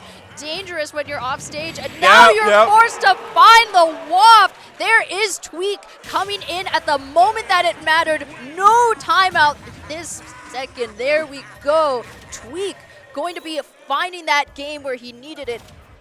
And you commented earlier about Tweak's ledge trapping. We haven't seen a lot of that this set because Peep has been recovering so high. Guess what? Forced to recover low, you go straight into a Waft there, and Tweak was ready for that situation. We just saw him go low. You saw him go low too, and well, avoided the timeout. Was down by quite a bit, and it looks like they're just talking about bans right now. But if Tweak can keep finding situations where he can force Peep to go low, I think once again forcing him back in the ledge is going to be a big part of keeping up this momentum that he hopefully can get from this game too. That was exactly what we needed, because literally at the point that he was able to get that Waft, we had 20 seconds left. So anything possible. And at the moment that he had Peabnut off of the stage, that was exactly what he wanted, because he forced the low recovery as you were. Oh, Kalos. So alrighty. I talked about open stage in the last, the amount of open space in the last stage. Kalos has that in quite a bit of spare. You have the it's the FD layout with those two side platforms, which can actually it can punish your landings quite hard, and that's where Peep wants to get a lot of those a lot of his money, because he hasn't been hitting to a lot of those up air situations. We see him get a lot of his damage against other characters, and you also live quite a while, and I think Peep maybe wants to keep that going, because what helped him a lot in that game one was just how long he lived. How much it took Tweak to finally find a kill. And you're a heavy character, and on Kalos, those blast zones should be able to help, as well as having a little bit of a wall to help your recovery if you have to go low and mix it up just a little bit. Yeah, definitely something that was thought of by Peabnut in order for him to choose this stage. And the very tail end of the back air, being able to find that stock and drawing first blood for Peeb. All right, it does look, though, like another ledge trap for Tweak, going to be able to go high that time, as you were saying, Nick, in order to recover. We have the Leaf Shield once again. Dare. It's interesting how he's still going for Dare when there's not a platform in sight, how he has Tweak underneath him. He's still able to find that positioning. Dare is a very safe move. It's one of if you can find a way to land it, if Tweak shields it, that's even safer. If you hit it, hey, you got some damage in. But it's not the worst option to throw in those situations where Tweak also doesn't really have a real defense. There's the wall jump, and you also use the wall there to recover, because he used the missile against the wall. He went very low, used the wall jump, upbeat it again, and was able to make it back. It lived just a little bit longer, taking some more time off the clock, but did not do much damage. Yeah, actually, Tweak is only at 18%, which is really nothing going into this next stock, especially now that we are back at the percentages. The Crash Bomber might make that a little bit more, but even so, negligible damage. And now Peep, though, finally finding the approach, still going to be not essentially timing him out, but just going to be retaining his space, setting up a wall of projectiles rather, and Tweak just being forced to play the patient game, finding his space around them, just sort of maneuvering around a floor full of Legos. Yeah. Is really the way that Peep is playing, that he's forcing Tweak to approach where he can, and then limiting a whole lot of his options too, because these could be big setups for Peabnut as well. I do like that from Peep, just going off stage there to even hurt Tweak's chance of punishing him even more. And look at that, Tweak has not done any percent on this stock yet. No, not a single bit. And actually, able to recover, but the Leaf Shield just running out of invincibility frames. Tweak finding the right option with the roll get-up, and still, though, not going to be finding any respite as he can in the center of the stage. That Nair could be big as he was able to interrupt the missile, and still Peabnut going to be able to find his advantage once again. Good grab as well, leading into the back throw, and actually going to be looking for his approach once again. Just going with the chomp there, get your damage in, and once again we can avoid this whole disadvantage state by going high. Yeah, definitely something he seems to be doing back air, not enough to take the stock either, but we do have him way past full rage. Tweak pretty convinced to stay alive though, and oh man, that was just not the right hit of it in order to take the stock. However, we are coming back to the center, the Leaf Shield out, and the grab, actually that was the bait. That was exactly what it was. Peabnut able to get it and not just quite getting the stock. It's such a scary situation to be Tweak when he has both Leaf Shield and the Metal Blade. Oh, that's just stock. Yeah, Metal Shield. He has Leaf Shield and Metal Blade active because you can cancel out of it too, and you don't know what he's gonna do. It forces you into shield, and you can act out of it. You know, as I said, as Peep, and find your just punish Tweak for whatever defensive option he does. And this is one of the situations where Kalos, the side platforms, are really going to come in handy when you just need to run away for a little bit. Yep. Yeah, definitely what Peeb seems to be doing, and actually not going to be able to find the fair, but anything he can is just chipping away at this damage of Tweak because he is on his final stock already at a pretty decent percentage as well. Peabnut has been playing the patient game, and it seems to be paying off going into this game. Just trying to find that grab, not going to be able to do it. Didn't tech the ground, going to need a back before it too. What do you really do in this situation, right? You have to find your way back in when Peeb has been covering a lot of these options really well. Yeah, it's just making it so difficult for Tweak because anytime that he is forced to approach, still finding that aggressive option, not something that we saw previously from Peabnut. It is going to be the fair to close us out. Miya Raffle, that's what I'm talking about. But we did see the fair come out there from Tweak, unable to take the stock off of Peep there, further allowing Peep to live longer, play on Kalos, and make that game 3 not particularly close. No, not. Unfortunately for Tweak, not close, and really the thing that we've been seeing so much from. Oh, okay. Yeah. There we go. I think it's one of those situations where we're in version 13. Oh my God. It's one of those situations where the other option isn't working. What is probably the better matchup of the two is not working. And even if, you just should probably stick it out with your best character. It's, once again, probably on paper, not better, but you as a player know this character way better than the other one. The other thing that I think should be considered is that Tweak has now had three games now against Peabnut, so it's given him time to adjust and maybe decide in the meantime what he is going to do once he has Diddy Kong in this matchup. So something important to be keeping in mind. And actually, so far, Tweak does have a tiny bit of a lead. Yeah. He's able to get those loose hits in, plus because a lot of his early hits do combo into quite a bit. Yeah, just back up, play around Banana. I don't imagine that we'll see Tweak trying to approach that much. Yeah, putting himself at ledge though.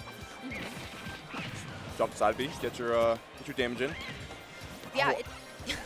The really interesting thing is that the banana gives him so many different options for approaching, whereas with Wario, really one of his big approach options was like Nair if he didn't have the bike, and then bike can be a tool sometimes, but honestly, he has so many more options at his disposal now as Diddy Kong rather. But also, being able to hold on to the banana, we're seeing how crucial that banana is, really threatening space and scaring people a little bit. Because when Peeb had that banana, he didn't throw it once, and he made Tweak feel a little bit of pain there. Yeah, really important, and still trying to hold on to this lead as long as possible, potentially looking for a stock as we're getting up now into the higher echelons of percentages, but going to reset us back to neutral yet again with just this wall of Bear and the Leaf Shield, as well as the pellets coming out from Peeb. Still has to be so careful of that banana, because as long as it is in Tweak's hand, which it isn't, it is going to be a pretty big challenge finding the monkey flip, and no stock either. But now with a ledge trap, we do have the potential to see something from Tweak in order to find the stock against Peeb. Yeah. And okay, how the wall cleaning? Okay. Banana on the stage right now. Can Tweak find a way to keep this little bit lead that especially the lead that he had to start the game going? And he dropped Banana. Oh boy. All right, but he still does have Peeb off stage.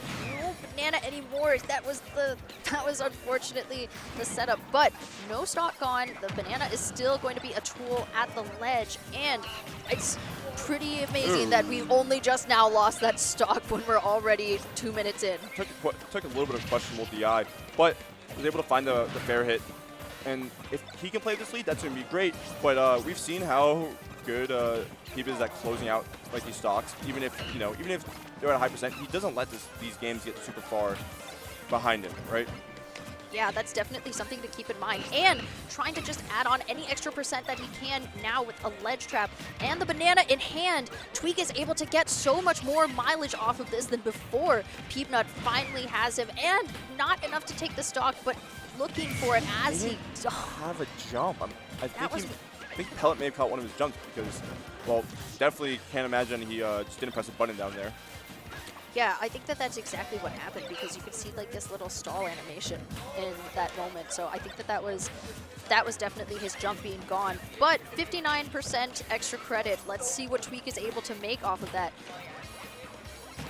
I do like that from Tweak. He's also sometimes just letting the banana hit the ground. He's not always going for it in the air, because Peeb's at times been pretty good about taking away option routes, using that. Oh, that is fortunate. Now we're playing this Sparg game. Yeah, doesn't have the banana in hand. Not a situation where he wants to be, and neither of them having it now. But for the moment, it's still on Tweak in order to recover from the ledge. Going to be, Just up smash out of shield. Yeah. One of the few options he actually has that's going to be able to punish how safe a lot of the Mega Man moves are.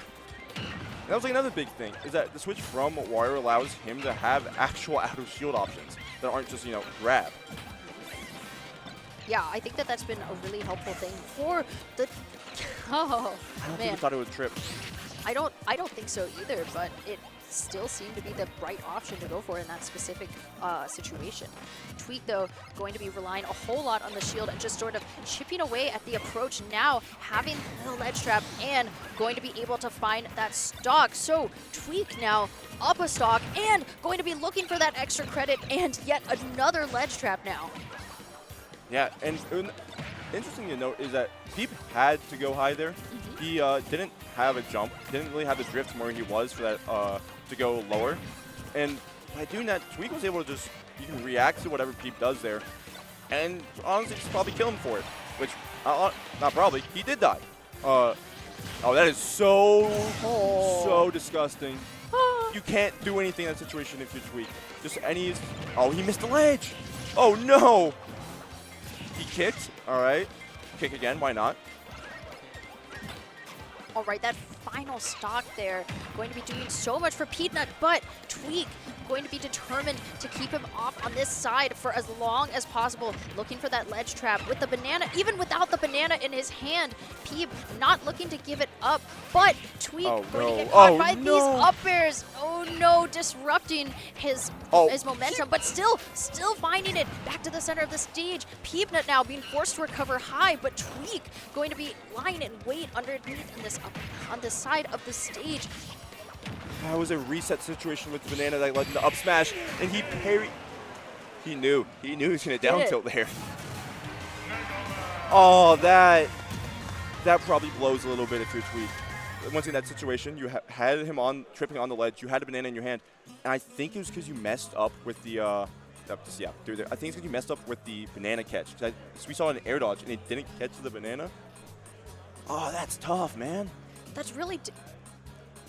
That's tough. That's so difficult because he knew exactly what it was that he wanted to do. It was just one small mistake that led him to creating the bigger mistake where he was able to go for the down tilt that actually cost him the game. That's just so unfortunate because you try to correct for one thing that turned out to be pretty minor, and instead you just lose the entire set. Yeah. I mean, We did, and that was just showing like how, how computer-like Peep can play sometimes.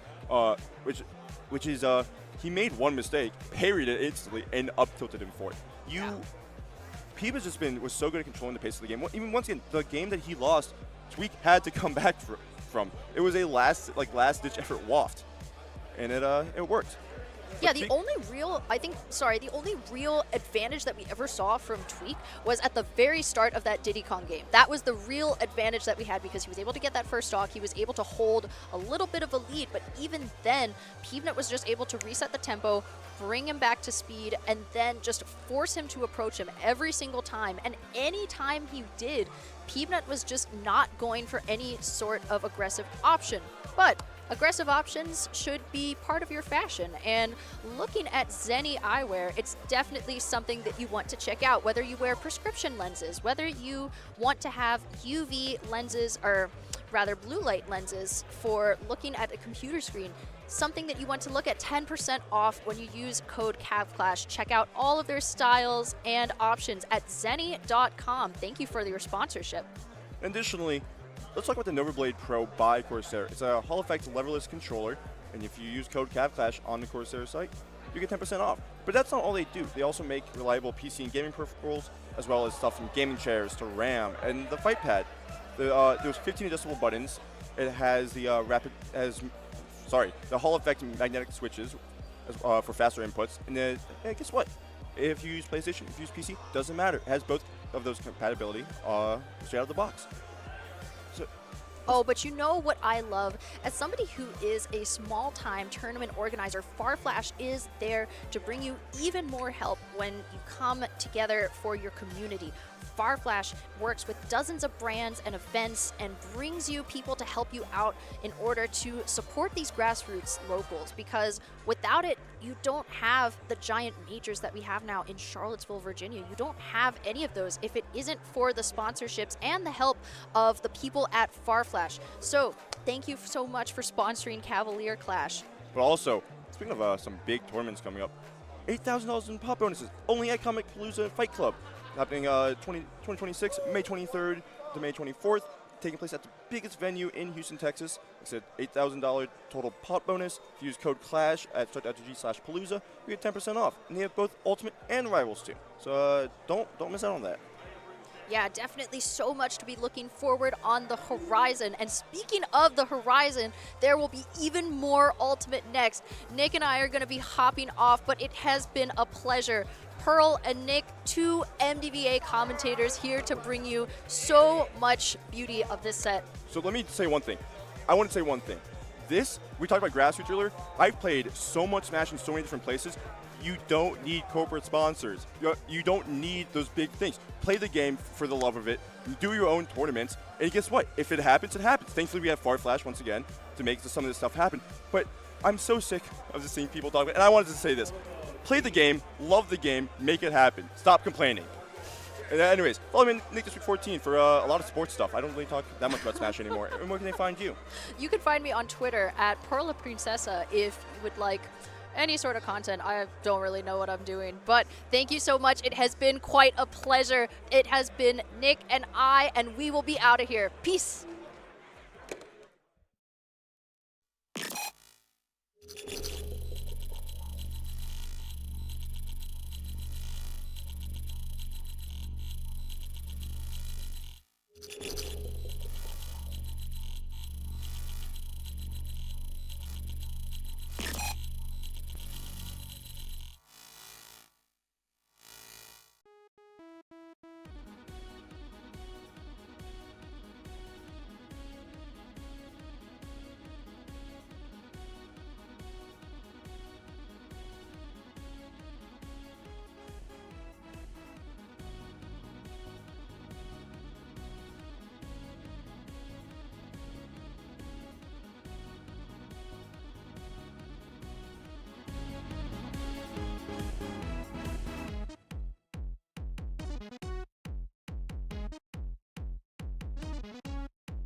Hello, everybody, and welcome to Top 12 Ultimate Singles here at Cavalier Clash 7 at the University of Virginia here in Charlottesville. I am Leonard Rain. I am joined by Prince Ali.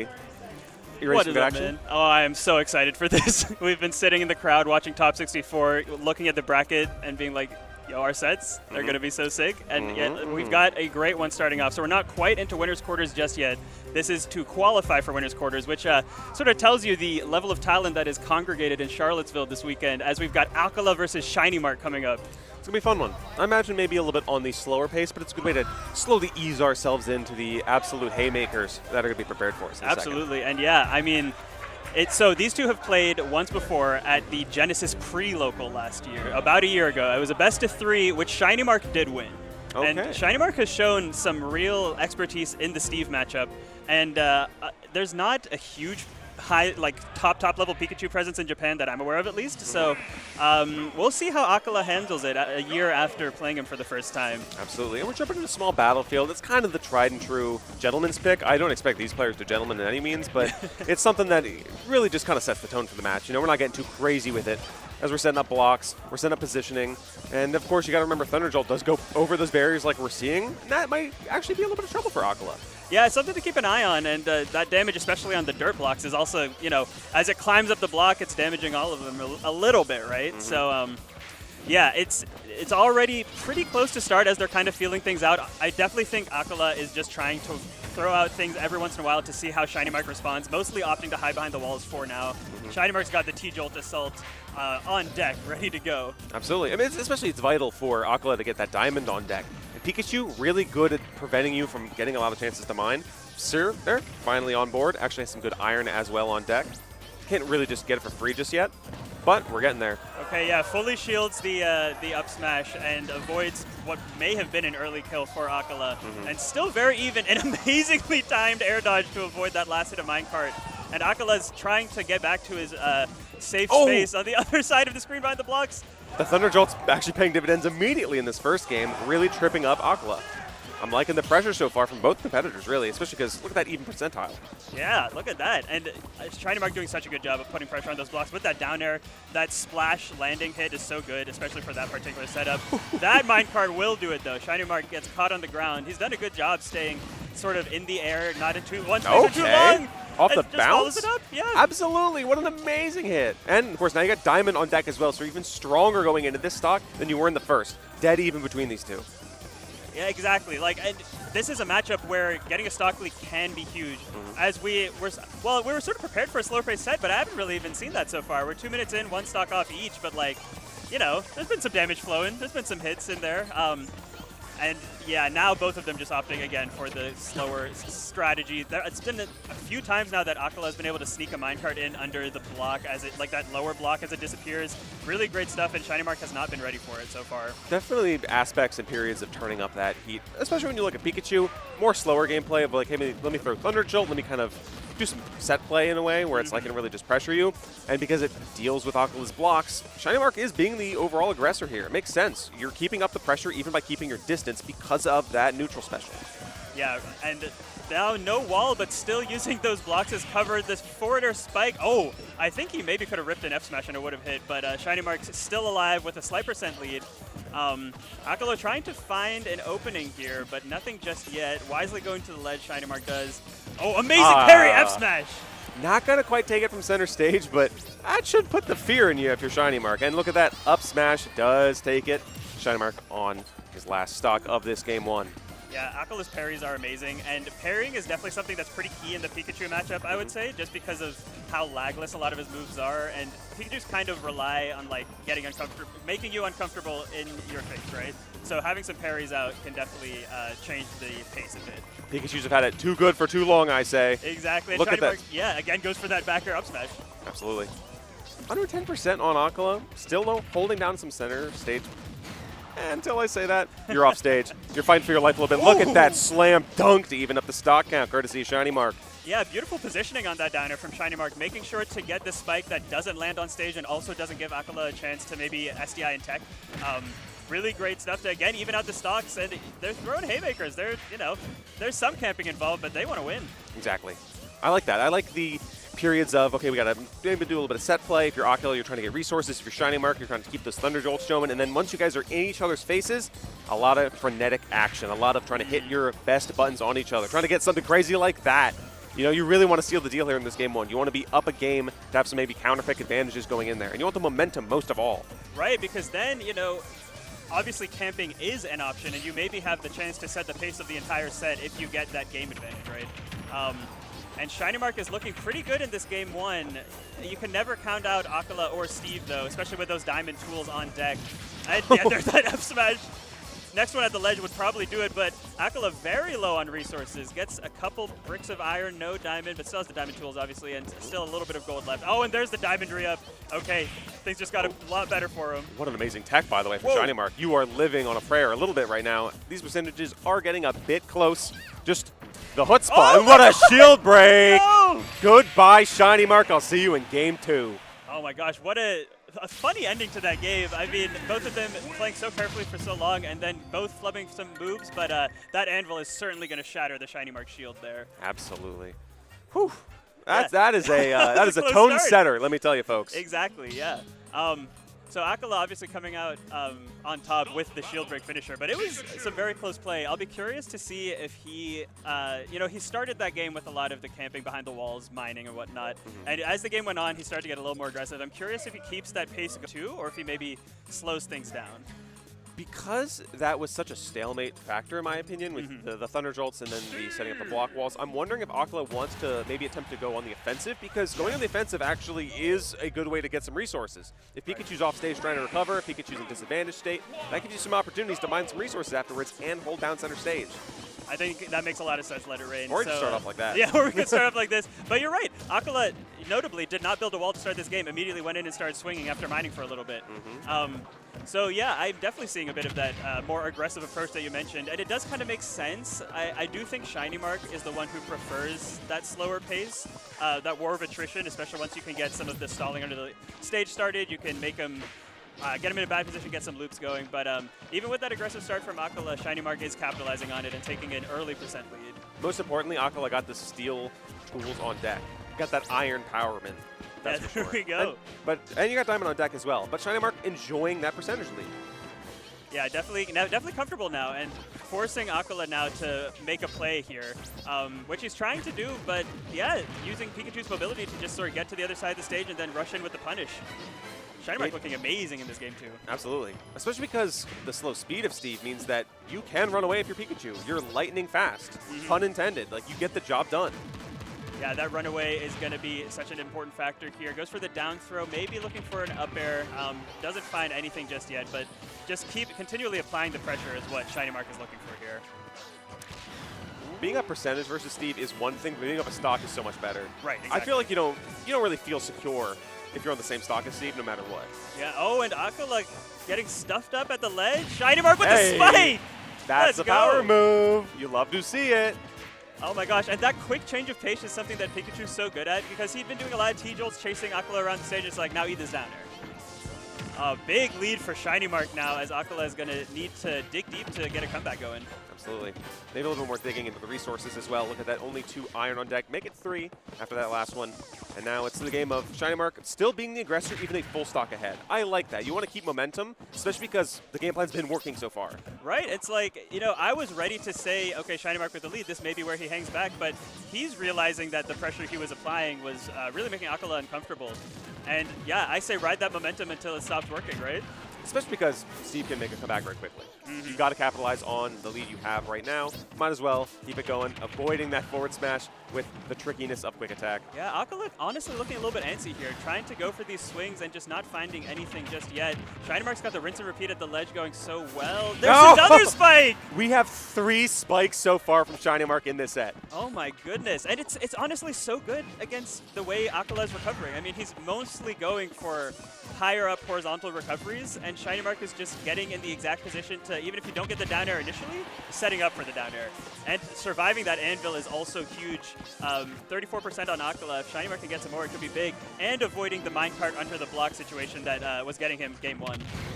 Finally, 3 minutes into the game, Acola takes the first stock. Oh my goodness. There's so much to go from here. Look at the momentum Shiny Mark's taking. Look at the damage. Look at the lead. Oh my gosh, Raid, it's looking disgusting for Shiny Mark right now. Just hit after hit, damage building up, but now it's Acola's turn. Okay, 58%. Honestly, that's not too bad. Turn into 83 as well. If you get that diamond on deck, you have the kill power now with the pickaxe and the sword. And yeah, sometimes you just gotta let it swing too. Yeah, and we do have gold on deck as well, so he hasn't pulled minecart in a second, might be coming soon, but you've got to get your footing if you're going to try and do that. Another downer on the minecart. I mean, it's so good because hitting the minecart is already a hitbox extender. And yeah, the Pikachu downer is so big already, but speaking of big downers, another anvil. Courtesy of Acme Corp, Acola takes that stock 133%. Shiny Mark 0. Uh-oh. What are we doing here, folks? What attack from Shiny Mark as well. Yeah, beautiful awareness, ready for the tech there. Definitely could have gotten ugly quickly for Shiny Mark, but now back on stage. It's scarier, but there's the up smash. All right. I love that. Just an immediate call-out response. Don't touch my shield. You get up smash.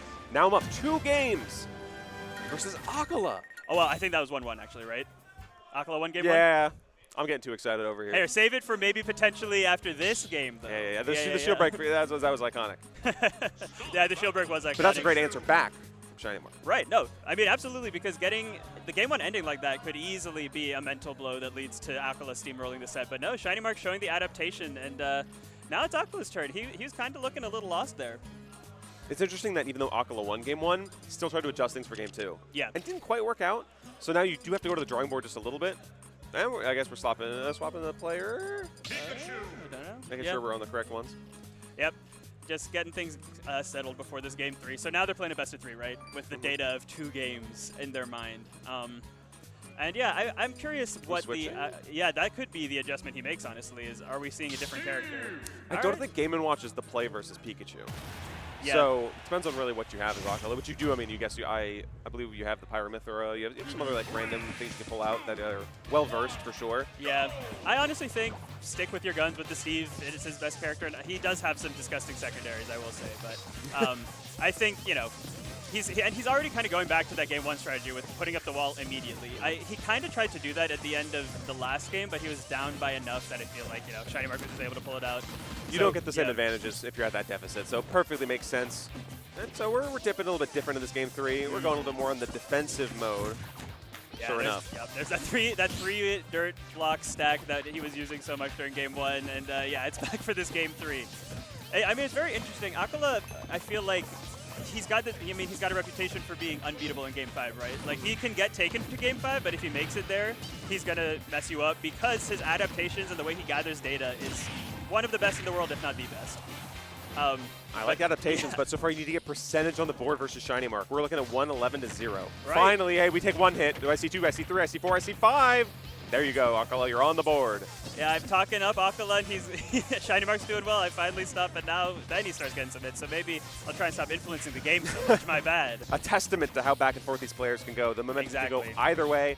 The drop of a hat. Yeah, and Acola opting for the gold tool right now, going for that speed. I think very helpful in this matchup. Already able to sneak in more hits than he was getting beforehand. Can you get the diamond? You are lacking a little bit now because one of your tools has already been broken. Yeah, and now off stage, high up. This is where Shiny Mark's done so well. Jumps out of the minecart early this time. Really smart from Acola to avoid getting killed there. Needs to replenish that pickaxe, though. Yeah, because this character does also have a kill throw, in case you didn't know. Sometimes you just got to toss them. And at that percentage, of course. Yeah, that is definitely going to do it there. And it's such a fast throw as well. You're not ready for it. Great stuff from Shiny Mark to take that first stock.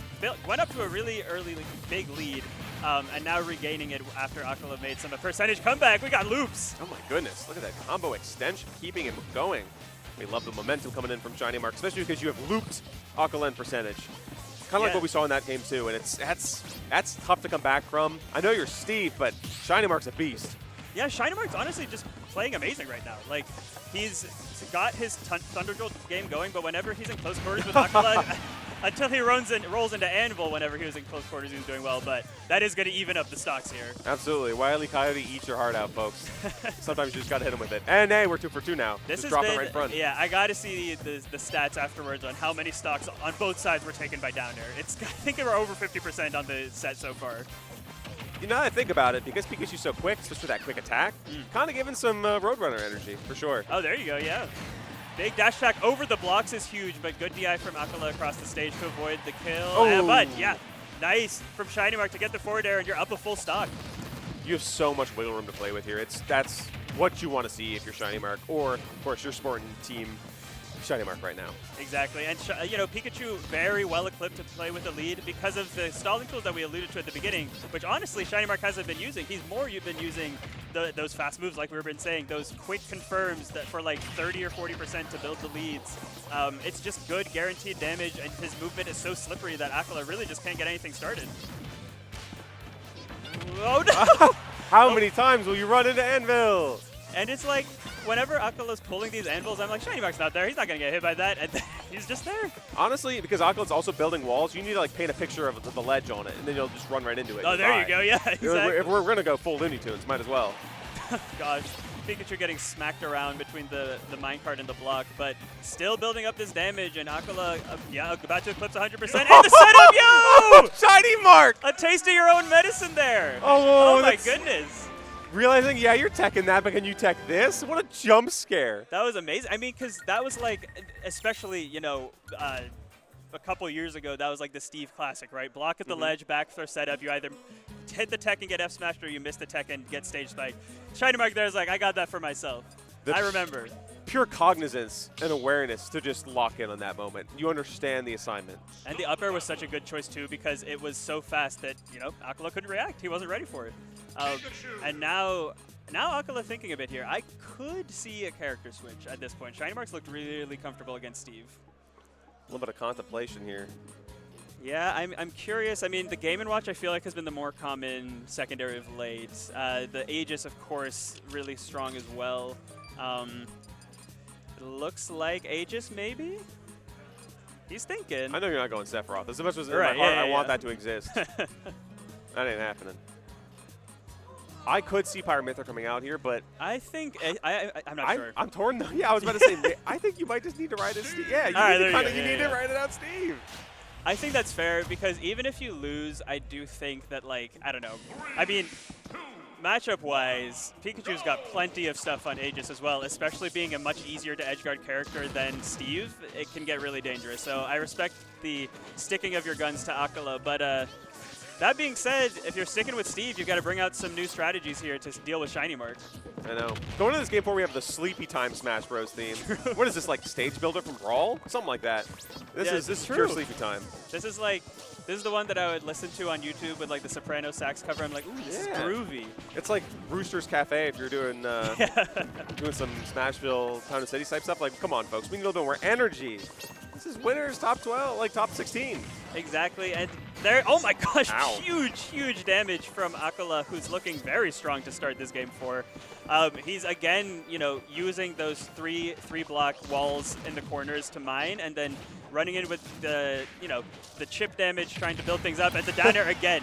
It's just the best reversal tool in the game, I guess. It's so potent. That thing hurt. Like, I get it's an anvil drop on your head, but, like, come on, that hurts. Oh, no, yeah. And, Shiny Mark as well, who's going to be so prone to being airborne and right underneath Acola while he's comboing. If you can get the downer out, it's huge. And gets some blocks up. Shiny Mark does not make it back. Oh, my gosh. Crazy moment. I guess you're so far down, you can't quite get the angle you wanted because of that block in place. Acola's turning up a little bit for this game 4. Definitely turning up here. I mean, we wanted, we said he needed to show us something different to change the pace of the set, and we're getting more than that in this game 4 right now. Feels like Acola's been reborn as someone anew. Yeah, it's like he's getting the damage a little bit easier, and he's finding those early kills. And this huge damage, 66.7%. This is looking rough for Shiny Mark in game 4.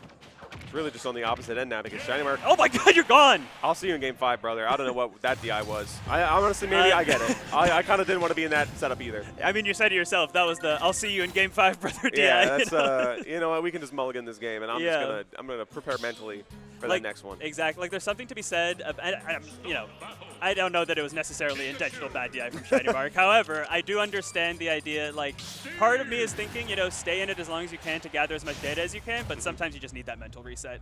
And talking about a reset, I mean, we're back to game 1 essentially, except now it's winner takes all the marbles in this game 5 to start off our block reign. They've had a crazy back and forth time to adjust with one another. You've got a lot of time to maybe make something magic happen on this final game. Right now, it's a little bit slower here. Yeah. Making sure that no mistakes are unforced. You do not want to overextend yourself here at all. Yeah, that is an amazing point about the overextensions because both of them have shown that they can get so much off of one hit, not only guaranteed damage, but just maintaining that advantage, maintaining the stage control. So yeah, you definitely don't want to give either one of them an inch. If there were a game to go to time, I could see it being this one, but we'll see. Especially for Acola. You know, I feel like you have more to prove here, in a way, especially because you've been down a bunch this set. The history between you and Shiny Mark, it might be a little bit tough. Oh, wow. Just drops out of the forward air there. I don't know if that was funny Steve Tech or if he just fell out, but either way, that was quite this change of pace for Acola as Shiny Mark was really starting to build a bit of a lead, but now it's back to even. Very even on in this early percentage. Okay, a little bit of spot dodge action on that grab, staying alive. Yeah, I mean, it's some cool mix-ups on those jab trains because at the end of the last game, Shiny Mark didn't spot dodge and got F-smashed, or got grabbed rather. And so maybe, you know, adapting this time with the spot dodge to avoid getting grabbed, I should say. So great stuff to Shiny Mark to stay alive as neither player has taken a stock yet. Oh, okay, no, what a call out. I appreciate that up smash reaction. And you got 2 diamonds on deck, so you can upgrade now if you get the chance. Yeah, might be really helpful. That could be huge, especially as you're playing with the lead here. Shiny Mark trying with that aggressive up B to center to get something started, but just misspaces it a little, and Acola was there with the up smash. And the diamond damage is building here. Shiny Mark needs to get something started. Very wise going to the other side of the stage to avoid that block setup, that spell of doom in game 4. Absolutely. Pikachu does have the privilege of saying, no thanks, I'm good, and goes the entire other part of the stage. Exactly, and I do love placing that block to just force Shiny Mark to stay in the corner there, deal with the pressure that Acola had built, but Shiny Mark escapes and is now trying to find a kill as Game 5 is starting to slip away. If you're Shiny Mark, you need to get the stock in the next, like, 10 seconds. You can't take much more damage before it gets really bad, and now you're in triple-digit % of the second stock. You're effectively looped here. This is where it's so hard against Steve and against Acola specifically. I mean, this is why he's so good in Game 5s. Like, he can take a stock and then he can just shut you down with his defense. He is such a well multifaceted player. And Shiny Mark is too, to his credit. It's just, it's not enough right now. And that F be the dagger. The diamond dagger, but Shiny Mark responds. Okay, he's staying alive here. That's going to be very important. Acola has to remember, if you give a mouse a stock, he'll last for a game. And if you give a mouse a game, he'll last for the set. And you can't give him the set. You can't give him the set, Acola, but Shiny Mark's getting some damage built here, 42%. Keeping the damage building, that T-Jolt, just keeping the advantage state, keeping Acola in disadvantage, I should say. But finally, you know, it's just you just need one of those diamond strings to, you know, make Shiny Mark a lot more uncomfortable due to the lead here. Absolutely.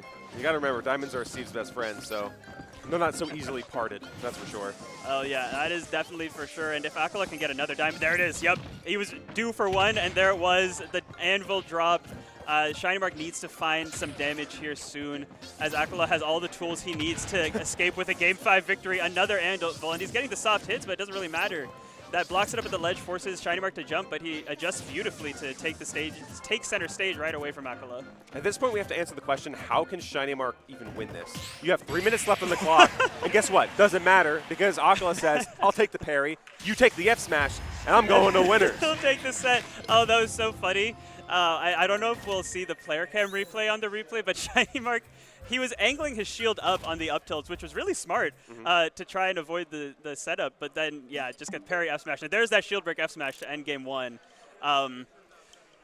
Shiny Mark looked really strong for a lot of that set, but Acola, as we've seen him do so many times throughout this game's history. Boom. Yeah, there it was. Yeah. Amazing. And then after that, I was kind of thinking Shiny Mark just might run away with the set. But again, as we've seen so many times, Acola is just ready. His adaptations are probably the best in the game. And yeah, Shiny Mark with the reaction there, very, very funny. He was not prepared for that. Yeah, he's wiggling around a little bit. Yeah, boom on that last hit, the awareness. Oh, he's pogging. He's pogging. He was not expecting it either. Oh, that's too funny. But hey, sometimes it'd be like that. He was looking good. He was starting to come back in that Game 5, but Acola too strong and books his top 8 qualifier matchup against Peabnut. That's gonna be fun. We'll get to that soon. That'll be an amazing set to watch. But before then, we've got a full fleet of top 8 qualifiers for the winner's side. And I think it shaked out as we were thinking it might, where the whole thing from top to bottom is, all right, no, not quite yet because Zomba and Shuton are still playing. Okay, okay. Is that, who do I spy up there? Is that Syrup? It is Syrup. So, okay, so Syrup must have won Game 5 versus Pattaya. I know that set was happening while Yes. we were commentating. We're getting Hurt and Syrup next, folks. All right. Snake versus Ness/Steve. Yeah, this, I need to check the data on it because I know these two have played a few times. I certainly know they've each taken sets from each other. I will be curious what character we see from Syrup because Hurt has shown he's very, very adept at the Steve matchup.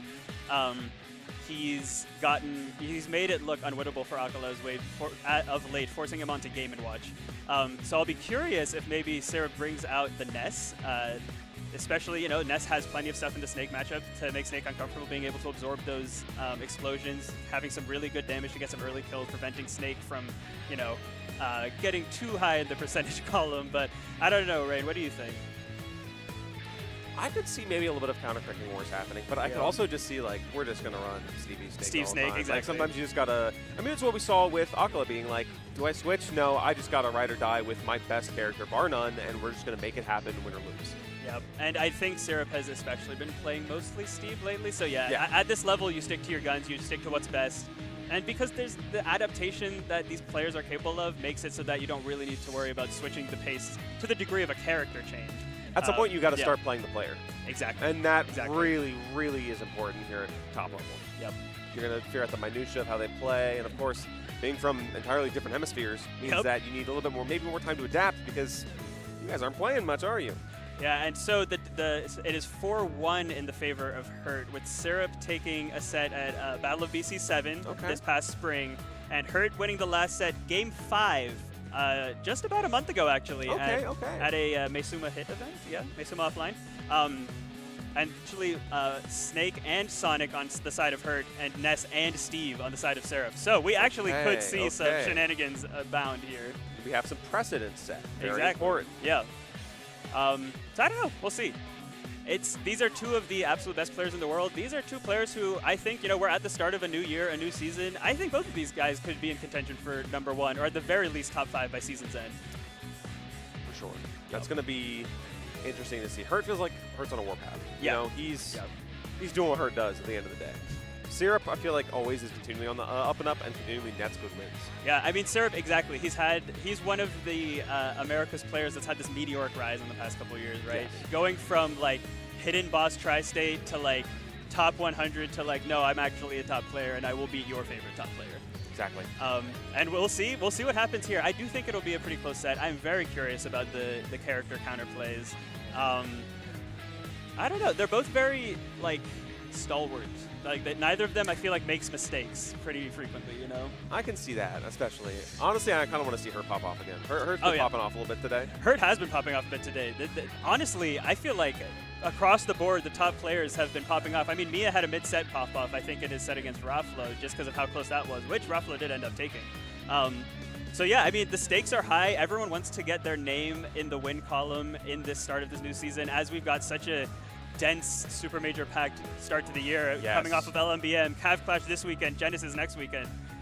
There's a lot of... You can really stake your claim these next few weeks, Absolutely. Especially because looking at the upsets that have even happened at this event. We were talking about how Gludo got 33rd today. Right, yes. It's crazy. 33rd. It's one of the best Europe has to offer, and you got 33rd. Not to diss Gludo, but to kind of enhance the level of this is all the condensed talent we have here at this venue today. Oh, exactly. And both people that Gludo lost to went on runs of their own. I mean, Gludo losing in winners to Pattaya, who just dropped down to losers right before this, losing Game 5 to Syrup, losing in losers to Anarchy, who I know was on a good run. Absolutely. So it's the top player level is obviously consistently getting higher, but obviously still top player, but just below level is as difficult to contend with as ever. And so to have made it to a winner's top 8 qualifier, both of these two are playing hot, for sure. And I do see the Ness on the screen. All right, we're starting stakes. Okay. Yes, I love it. Sometimes you got to absorb some grenades, you know what I'm saying? Yeah. All right, we're getting Hurt, we're getting Syrup. One of these players gets to ride it all the way to winner's side of top 8 here at Cavalier Clash. Time to see who will come out on top in the Thunderdome small battlefield. Yeah, and we've got the international battle, one of America's best versus one of Japan's best. And Syrup already starting with the grenade absorption there. So obviously that is a very important factor on the side of Ness, but being small and, you know, kind of light, it definitely can be tricky against Snake once he gets the hands on you, as we're seeing right now. Just a leg swipe. Okay, C4 coming in real quick. I think that might have been the timer, because Yeah, right around 30 6:30. seconds in, yep. 6:30, so it's like, yeah, first thing Hurt did. There was. Oh, Hurt, I think, was getting ready for the parry on the get-up attack, but Syrup delays it just a second and avoids getting up-tilted there, still alive. I love how Hurt started by pulling grenades, and he immediately is like, all right, put on the boxing gloves, let's do this. I appreciate that Ness does have some good scrapping tools. Oh, Surprisingly, yeah. Like, Ness look at is super shield. scrappy, yeah. Hey, look at that up tilt, though. That's going to be something that you will see again and again. This set, this tournament, Hurt with the up tilt. Snake is an absolute powerhouse, what can I say? I mean, you're exactly right, Letterrain. And, like, it's tricky for Ness specifically because of that double jump, which, you know, once it gets started, it's slow, you're floaty, you're just stuck in the air. Ooh. And there's about, you know, 1,500 frames of up tilt that can hit you. So, like, there's a chance, no matter what, if you're double jumping above Snake, you're probably going to get hit. And Syrup perfectly recovers against the onslaught of projectiles there, but is down a full stock and lapped in percent right now. I love that little tap with the down tilt into the grab there. I love that the sidekicks in this game have some of the best throws. It's the power of telekinesis, I'm telling you. So true, yes. It's fantastic throws on the sides of the sidekicks. And Hurt does make it back, but Syrup able to build up some damage with Hurt above him. And yeah, I love how he's just baiting him. He's trying to get him in for a grab or a poorly spaced aerial getting punished by an up tilt. But Syrup, to his credit, is playing footsies beautifully and now is maybe about to even up the stocks here. Okay, can we get something off of that? Not quite. Hurt playing so evasive, even though 152%. Hurt is so slippery. He's one of my favorite players to watch for that reason. Obviously, Snake, not necessarily known for being small and fast, but with the B reverses and the ways he can move around the stage in the air, it's really impressive to watch. And Hurt has gone up 3-1 in this game one. I love that the only time Hurt's been throwing grenades is when Syrup's at 0. It's like I don't lose anything here. I might as well just start tossing them, and if I get some percentage, I come out net positive. That is such a good point, too, because like you're saying, he's kind of using them as a bait, right? He's like, I'll throw out this grenade, but you've got to time the absorb at the right moment, or else you're just going to be stuck in the air, and I can come in with an aerial. Who cares about the grenade, you know? Speaking of aerial, look at that out of shield pressure from Hurt. Down air does so much damage. It's so good. All of Snake's arrows are good. They literally all are good. Down air and nair both doing like over 20%. Oh my gosh, look at that up tilt. Next one may do it. He's got the C4 set up on the right platform. Definitely going to try and catch Syrup lacking there. Well, this could be part of that setup. Okay, yeah, doesn't quite have the distance to punish the roll with the C4, so a wise move from Syrup there. I also respect that Hurt has double full stock, so he's like, I'm going to go for the mix-up on the down throw versus just sending off stage and dealing with that. True, and so much shield pressure. Oh my god, what do you do? That's amazing setup. That is. That's clean. Yeah, it's like you are basically, your conclusion is this is going to poke, or this is going to hit you. Well, this is going to flat out hit you, or it's going to break your shield. Mm-hmm. I win no matter what. At best, you get like a double parry, but like, look at that timing on that. That's absurd. That's fiendish. That's devilish. That is exactly right. And Hurt was looking devilish in that game one as a whole. Not giving any credit to the side kid there and sending him to detention, sending him to grounding him there. Yeah, the devil of Babylon disguises himself with the cloak of the righteous. What can I say? Hurt looking like a fiend. And we are sticking with the Ness, maybe? Oh, no. Okay, we're getting some deliberation. I think... I actually don't know. I'm glad I'm not in Syrup's position here, honestly. It's a bad position to be in, I'll be honest. Like, it feels like no matter what you pick, you're still in the back. Right, and it's tough because Hurt looks so comfortable around Ness, and we know how comfortable he is against Steve, so it's like, you know, I do respect, again, we've said it throughout, but like sticking with what you started with has been good. I do believe that Syrup can get some adaptations going to build the damage better, but Hurt's neutral and his wall was just so hard to deal with. I mean, Syrup really just didn't get in. Look at it's just the armor of Cypher. It means that Hurt just gets a free head out of that. Look at the parry as well. There's the parry, yeah. It's a power move coming in. That's also a power move. Didn't hit, but kind of puts the fear in you. I really like Hurt putting the fear in there because there have been a lot of times where Syrup's kind of lingering at the edge, going for maybe an air dodge before you grab there. And that is the kind of thing that could be interrupted by an F smash. So maybe just a kind of thing to discourage Syrup from being so free at the ledge, you know? Okay, Sean, now you're stuck at ledge. C4 sitting there. Look, what a pivot grab. Yup. The power. I love the way he just wiggles the Nikita. He's taunting him. His smug aura mocks me. Ooh, Syrup. Oh, yeah. Well, okay, still gets the nair, still gets the nair. I was about to say didn't quite capitalize on the PK fire, but still puts Hurt in a bad position. Air dodges back to ledge, and you had the grenade ready to cover you. Beautiful stuff from Hurt. Back throw does a kill. It does. All right. My goodness, you're gone. Yeah, great stuff from Syrup. Now let's see how he plays with the lead. Okay, still alive. So we might get to see how he plays with the lead. That Ness air dodge goes so far. It's so useful, but... Back to even. Yeah. Unfortunate. You didn't really get the chance to get off of ledge there. I mean, the Amoy can you do so much versus Snake. Hurt's been adding layers upon layers into this game, especially when you're stuck in the corner versus him. I love that little, like, quick crouch to feint like you're going to down tilt, forcing Syrup to hold shield, and then just going for the quick grab. Hurt, his reactions are incredibly fast, and like with Snake, that is really hard to deal with. Syrup, though, building up a lot of damage here, Let It Rain. Yeah, having some actual percentage lead for once, which is going to be really important. So, as you can see, something has been adjusted between games 1 and game 2. Syrup finding some footing here. It is turning into a very big back and forth, though, so definitely not guaranteed, that's for sure. Yeah, he's getting those shields up. Oh, he's got some cute tricks going, but unfortunately doesn't lead to anything. All right, goes in for the nair, gets the grab. It kind of looked like Hurt was going for a pivot grab, but he got grabbed before he could pivot grab. I think that's exactly what happened. So very, very funny situation, but Syrup's Nest will get the best of it. Oh, there it is. What a call out! Hurt, you madman. I mean, there's that laggy double jump from Ness, combined with being unsafe at the ledge. He just was sort of stuck there in the air for a second, and that is going to get punished by the down smash. Hurt at a very high percent, though, so Syrup is definitely close to even. Okay. Nice. Power of the yo-yo coming in clutch. It's really unfortunate for Syrup that forward air, because it's a bunch of smaller hits, doesn't break Cypher versus something like back air or probably even neutral air. Yeah, I think both of those would have worked, and Syrup was unfortunately not in the position for either, but still came away with the kill, and we've got a much more even game 2 here. Syrup proving that sticking with the Nest was the right decision.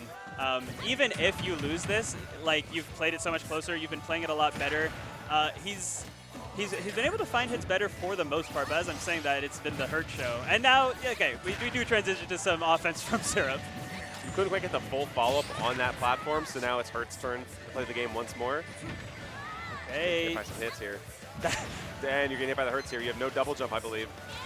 The power of Nikita. It's crazy. Oh, and the fist pump from Hurt as well. Like this means something to him. It does. They want to get this top 8 winner's side because you do not want to go down to the bloodbath that is losers right now. It's a shark pit. It's a shark pit, absolutely. If you guys, you can check the bracket. Oh, and I see. Speaking of, I see Zomba in losers. So I think Shuton would have. All right, yeah. Shuton makes the. So we'll see Shuton here in a second for the winners qualifier set. But we've got at least a few more games, maybe. Hopefully more than one game. I want to see some action here. We are onto PS2, so changing the stage a little bit. What do you think? Pokemon Stadium 2 makes the best games. It makes the best games. Of course. I think maybe a little bit of the wider area might be better for Syrup to get around some of like the choke points that grenades and C4 can provide for Hurt. So I could definitely see it. Maybe get a little bit tricky with kind of the pineappling as well for Cypher. You know, maybe you got some weird options. But at the very least, it gives Syrup some more wiggle room at the end of the day. Yeah. That makes a ton of sense. We saw some really great damage on the side of Syrup, but Hurt just tracking the roll and looking unstoppable right now. As many tricks as Syrup has pulled out and as good as he's looked for so much of it, Hurt is looking unstoppable right now. Okay, but Syrup does get that forward air to launch Hurt off stage, and he really hasn't been able to take advantage of when Hurt is above him. There you go. There it is, though. Finally, being in the position to get the back air instead of someone with forward air, has the kill power. And hey, speaking of kicks, guess what? Hurt answers back another up tilt. I know he's a super soldier. How can he stretch like that? That's such a good point. And I mean, you did set it up perfectly. That was an amazing decision to get the back air on the Cypher. But yeah, we are right back to an even game. And those hits from Snake just do so much damage. It feels bad, but Ness is certainly capable of making that up in a hurry. But once again, the lack of grenades still being so powerful for Hurt because it's both I mean, yes, you're not using grenades, but Syrup doesn't have access. Oh my gosh! You remember that Syrup rolls in from the down throw from game 1. Look at that. And I mean, yeah, it just all goes to show that Hurt is processing the data so quickly and making it so hard for Syrup to even gain his footing. That's what we in the business like to call Chekhov's gun. There it is. Maybe a little bit of foreshadowing, perhaps. We love to see it, folks. Oh man, such a God, C4 on the platform is so scary. But Syrup, to his credit, makes it around it. Okay, up air does not kill just yet, and the down air to clank with the up B, I love it. Avoiding the grab, you get the back throw and turn. It is enough wow. to kill. Okay, That- even Hurt surprised a bit by that. I think that may, I mean, obviously I'm not number 4 in the world. I think you could have DI'd that a little bit better. However, doesn't matter. Oh, it's Syrup DI'ing the Nikita well. Let's see if he can make it. One hit trigger- away. No, Oh, look the at that! other side. No! Hurt with the Syrup- pop-off. Yeah. Great stuff to Hurt. I mean, using the Nikita to clank with the up B, I think. I mean, beautiful stuff. Beautiful stuff, Let It Rain. I mean, we saw him using that side B to deal with Ness off stage as it does so well. But yeah, Syrup showing the Ness. I do think that the Ness is the right choice in that matchup, but Hurt was too strong today. Exactly. Okay. That's some cheering for Hurt in the crowd. I mean, just look at this. He Yeah, goes all right. for the right instead of the left. And Oof. Hurt going with the pop-off immediately. Honestly, I wonder why Syrup went to the right there. I'm not sure if it was maybe a misinput or if he was going for like the long way around to try and delay the up B a bit, because we saw at that end of that game too, you know, going straight into the up B, trading with the Nikita, losing the stock because of it. So yeah, not sure if it was a misinput. I don't know. Bit of an unforced error spells doom for poor Syrup. Hurt taking it 3-0 though, punching his ticket into winner side of top 8. You love to see it, folks. And of course, while we're transitioning to the next match, let's transition to some slides and some ads, folks. Guess what? We're at KML Tournaments on Twitch right now. And later on, you'll be hearing me talk on KML Tournaments and YouTube. And guess what? Yes, he has Twitter as well. So you go, follow him anywhere at KML Tournaments. If you're watching right now, just hit the follow button. It's easy. It's simple. You get to see a lot of good events, a lot of good content. Yeah, if you are into Smash Ultimate, especially right now, and you're not tapped into KML, you need to as soon as possible. And what a good example of that! They are spreading not just outside of not just within MDVA, but outside as well. Sponsoring events around the country, bringing that A+ top tier production talent. And event partners are wanted. So if you are running an event and you're interested in getting some of the best Smash production you can ask for, make sure to reach out. And shout out to the KM Local happening this Thursday. It is the anniversary because it's been one big old year. Congratulations to KML. It's going to be a good time. And you got, of course, the usual Smash Ultimate double singles and even a redemption bracket, but you also got some fighting game side events as well because guess what? KML Local does rotate through some side events and they're awesome. So if you like Guilty Gear or you like Grand Blue, it's going to be there as well. There it is. Whether you're playing, watching, or listening to fighting games, follow KML. True. That's our GOAT. All right, and I do see Acola moving up to the stage, I think. Oh, wait, no, we do still have, I mean, speaking of some great events, we got to talk about Duke It Out on the JMU campus, so not too far from here. I remember passing it on the way on April 11th, they'll have their Premier Regional Series with Smash Ultimate, Guilty Gear, Grand Blue, Tekken, Street Fighter, something for all you fighting game fans, so definitely head to JMU for that event on April 11th. I went to the last Duke It Out. It was a good time. All right, there you go. Also had some Ultimate Singles, but it's like I'm kind of there for the Street Fighter. Hell yeah. That is true. I did get top 8 at Street Fighter. Hey, let him know. Let him know. I made winner side top 8 and got like immediately blasted in both my sets. That's to top okay. 8. That's okay. The results screen just says 5th. They don't know. True. They don't know. We love DJ, folks. We love DJ. Street Fighter's right. so much fun. Yeah, Street Fighter looks. I wish, like, I love watching all fighting games, but I'm so bad at traditional fighting. I'm just really bad at video games, honestly. So. You know what? First of all, we got to work on that self-talk. We got to up-talk a little bit more. Okay, we're happy to be here. We love what we love, You're and so right. anyone can improve. You're so right. And I think Street Fighter was kind of the first fighting game I actually was like trying a little bit at, and so a little bit of a learning curve. But I'm like, we're cooking now. I made High Master like a month or two ago, and I'm like, all right, I can kind of press the buttons well. Yay! Let's go. We love to see it. What if you wanted to approach DJ and DJ said maximum? That's my guy right there. That's the GOAT. Love That's me the GOAT. DJ. So it's going to be Acola versus Peabnut. Oh, let's go. I have had this set circled since the seeding came out. So Acola versus Peabnut. We've got former best player in the world, current number 3, if I'm not mistaken, and always a threat to be the best player in the world, always a threat to win whatever tournament he is at. Acola versus NA's fastest rising star in Peabnut, terrorizing top players left and right here. Honestly, He might. I mean, it's might going to get be Peeb. interesting because Peabnut has shown he is really good at the Steve matchup. He is fine to, sit back, chip damage, let the, break down blocks, don't let Steve get too comfortable. And Acola, again, I mean, we saw a close set against Shiny Mark Game 5, so he's shown that he can bleed, but he's also shown that the adaptation is on today. So we'll see if that kind of stuff from Mega Man is going to mess with Acola at all. I think I saw that these two have only played once, and it was like 2 years ago. It was an Acola victory, but that makes sense. I think Peabnut's biggest rise has been the last year and a half. I think that's a great point. Sure. And yeah, I'm curious. What do you think? Because Peabnut's got such a unique style, not just of Mega Man, but his own style, and it can be a lot to deal with for the first time. I'm trying to think of any notable Mega Mans in Japan off the top of my head. Like, of course, Kameme was kind of a big one, but that was years ago. So I'm trying to think of how much practice does Acola have. I think Repo. I think the tag is Repo is Mega Man, and I know has, again, been like one of the premier Mega Mans in Japan. Mega Men, if you will. Of course.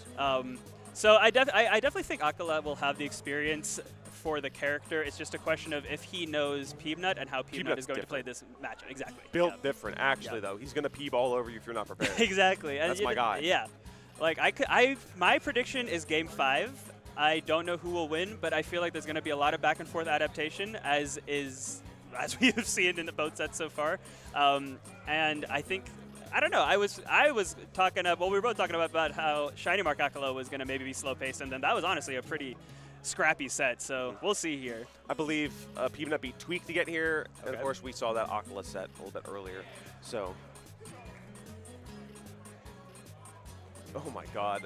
And if you guys also have the quad stream up, you will see Sparg0 versus Shiny Mark duking it out for 25th place. You can actually see it on that page there you go. in the background. You can see that cross slash going in. And You'd love to see it. I do think this is Sparg0 on the verge of a reverse 3-0 because I know that Shiny Mark was up 2-0 in this set. So that'll be really interesting for the losers bracket. But that's just, we talked about how you don't want to fall into losers. That's why. Sparg0 started in losers today. He started in losers top 64. Yep.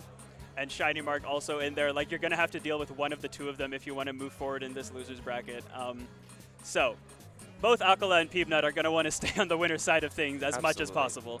I believe that Acola is definitely the favorite to win this. Yeah. I think that Peabnut, at bare minimum, gets on the board. I think so, too. I think he can win. I think, straight up, I think Peabnut can win this. But I think even if Acola's still winning it like Acola does, Peabnut's still going to get on the board in some fashion. I think so, too. I think this will be really interesting, and I'm curious to see how both players react to the other style. Because, again, Peabnut, on the other hand, as good as he has been against Steve, he has not played Acola before, and I'm not sure if he's played against any of the Japanese Steves, at least recently. So there could be some stylistic differences that he's not ready for. So either way, they'll be feeling it out in this game 1. Yeah, the architecture over there is slightly different, so maybe his building pattern will be changed. There you go. Yeah. Maybe he's gonna, drop something different. All right, and the quad stream I believe is on. Is it Buds? Or is it, because KML2 is running, I see Asimo versus Toon right now. Something like Buds. Yeah. It should be linked somewhere nearby to have on hand. All right, cool. So that event's going a little bit kooky over there. We love to see it, folks, as we gear up for these two competitors. I think this is going to be an important match. It wouldn't surprise me if Peabnut again finds himself in the winner's side of a top 8. That is a very good point. This could be huge for bracket considerations because let me go to see who they would, who the winner of this is seeded to play. Okay, yeah, so winner of this goes into Hurt. That could be, that's massive for Hurt specifically. Yes. Because of his recent history with Acola and his recent games against Peabnut. So there is definitely a lot of bracket implications here, a lot of ranking implications, a lot of bragging rights implications, depending on what hemisphere you're from. So I am incredibly excited to get started here. And notably, we're on Battlefield. Yes. We're not going to the PS2 or small Battlefield to start. That's what I was thinking as soon as I saw that, since we start off in this winner's quarters match between Peanut and Acola. Battlefield of all places. How do you feel about this stage, Ali? So I know that Mega Man, I definitely think will like this stage. There's a lot of ways that he can ladder his projectiles and his moves up to the top to maximize damage. And if you're not careful, lead into a kill. That being said, Steve, obviously, good on pretty much any stage. The juggles could come into his favor as well, and they also provide different landing zones for Acola to recover. I think that the Battlefield pick will benefit Peabnut more, but I'm curious to potentially be proven wrong as Acola starts to cook. 89% still neck and neck between the two. Love that it's so back and forth. Okay, yeah, and Peabnut positioning right below Acola, which is turning out great so far until the anvil comes down from the top of the screen. Oh no, I kind of thought Peabnut would be ready for it, but just gets caught in some lag, and Acola is there riding his anvil to a first stock lead. One thing I'm really interested in seeing in this set, while Acola gets some great damage on, is that Mega Man feels like such a disruptor type character, you know? Like he just, the pellets kind of messing up your movements and flow. Oh, you wow. die What a from that. What a great lava bucket coming in from Acola here. Up 2 stocks right now. Maybe you're close to losing this one, but that means you still are up a full stock. Oh, no. Actually jumping out of the Sparkman up smash right there. What the heck? I don't think that was a turnaround neutral. I think that was an unfortunate misinput on an attempt at a back air, which would have closed out the stock. And the snowball effect is in full display from Acola right now. Forward air shield poke will finally do it. Such a strong move, but Peabnut's got his work cut out for him in this game 1. Hey, if nobody got me, I know Flame Sword got me. You know what I'm saying? True. Thank you, Swordman from Mega Man 8 for bringing the good move in, because that and Slash Claw are some of the real hard hitters for Mega Man, especially in those areas. Oh yeah, those moves are fantastic. Both killing early, both so fast. Great little movement tricks with the leaf shield, getting the downers from above, and trying to catch the Elytra with the Shoryuken. Doesn't quite get it, but Peabnut activating a bit here. I love that he just is waiting for Acola to land and just grabs him point blank. Yeah, I mean, he knows that, you know, when Acola is above, that is when he's in danger. And especially for that reason, because both with minecart and up B, Steves like to be a little bit ambiguous on where they're going to land. And if you throw an up air under them, you can really screw up where they're trying to go. Oh, there's that forward air again. Peabnut mounting a little bit of a comeback, let it rain. I feel worried, though, because at this percentage, I know Acola's working with some very poor tools, but at the very least, something can go wrong. Okay, waiting, up throw. Okay, we're going for some stage advantage, some stage presence here. Nice. Oh, gets clipped by the and dunked. side B, but gets the dunk anyway. All right, we do have last stock. Diamond on deck, almost got just eating it point blank, but of course, not worried is Peabnut. Oh yeah, shredding that iron wall pretty quickly, honestly. That flame sword is so strong. I mean, hey, I guess it's hot enough to melt iron, so power to you. All right, yeah, the research has been concluded, guys. And Peabnut trying to get something started with the metal blade, but clanking with the up tilt, that might do it. No. Okay. That felt like such a game over moment, honestly. I know, it really did, but Peabnut still alive here, using that leaf shield and crossing Acola up by not crossing him up there, avoiding the up smash. Yeah. Exactly. It sounds weird, but it's like, okay, it's just kind of a mix-up of where you're going to land from that. Yeah. One strong hit is all it takes. A sham god, if you will. True. Okay, Mega Man building up the damage. Acola with no resources here. Does have the diamond tools, but Peabnut, this is getting scary for Acola.